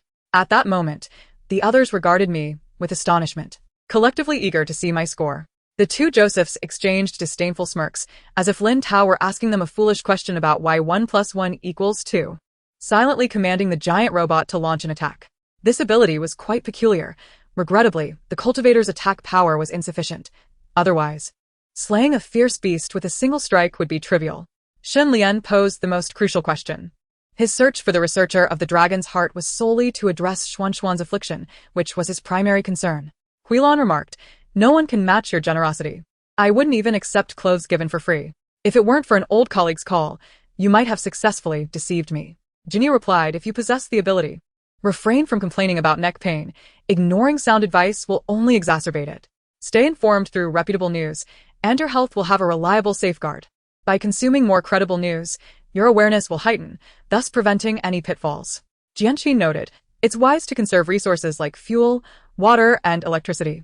We should strive for short walks and remember to turn off lights." At this moment, Tong Miu found himself bewildered, observing Zhao Xiyu desperately sprinting upward. Feeling the ground tremble beneath him, Jinyu commented, "What I've learned is merely superficial, lacking practical clinical experience. I've long forgotten it all."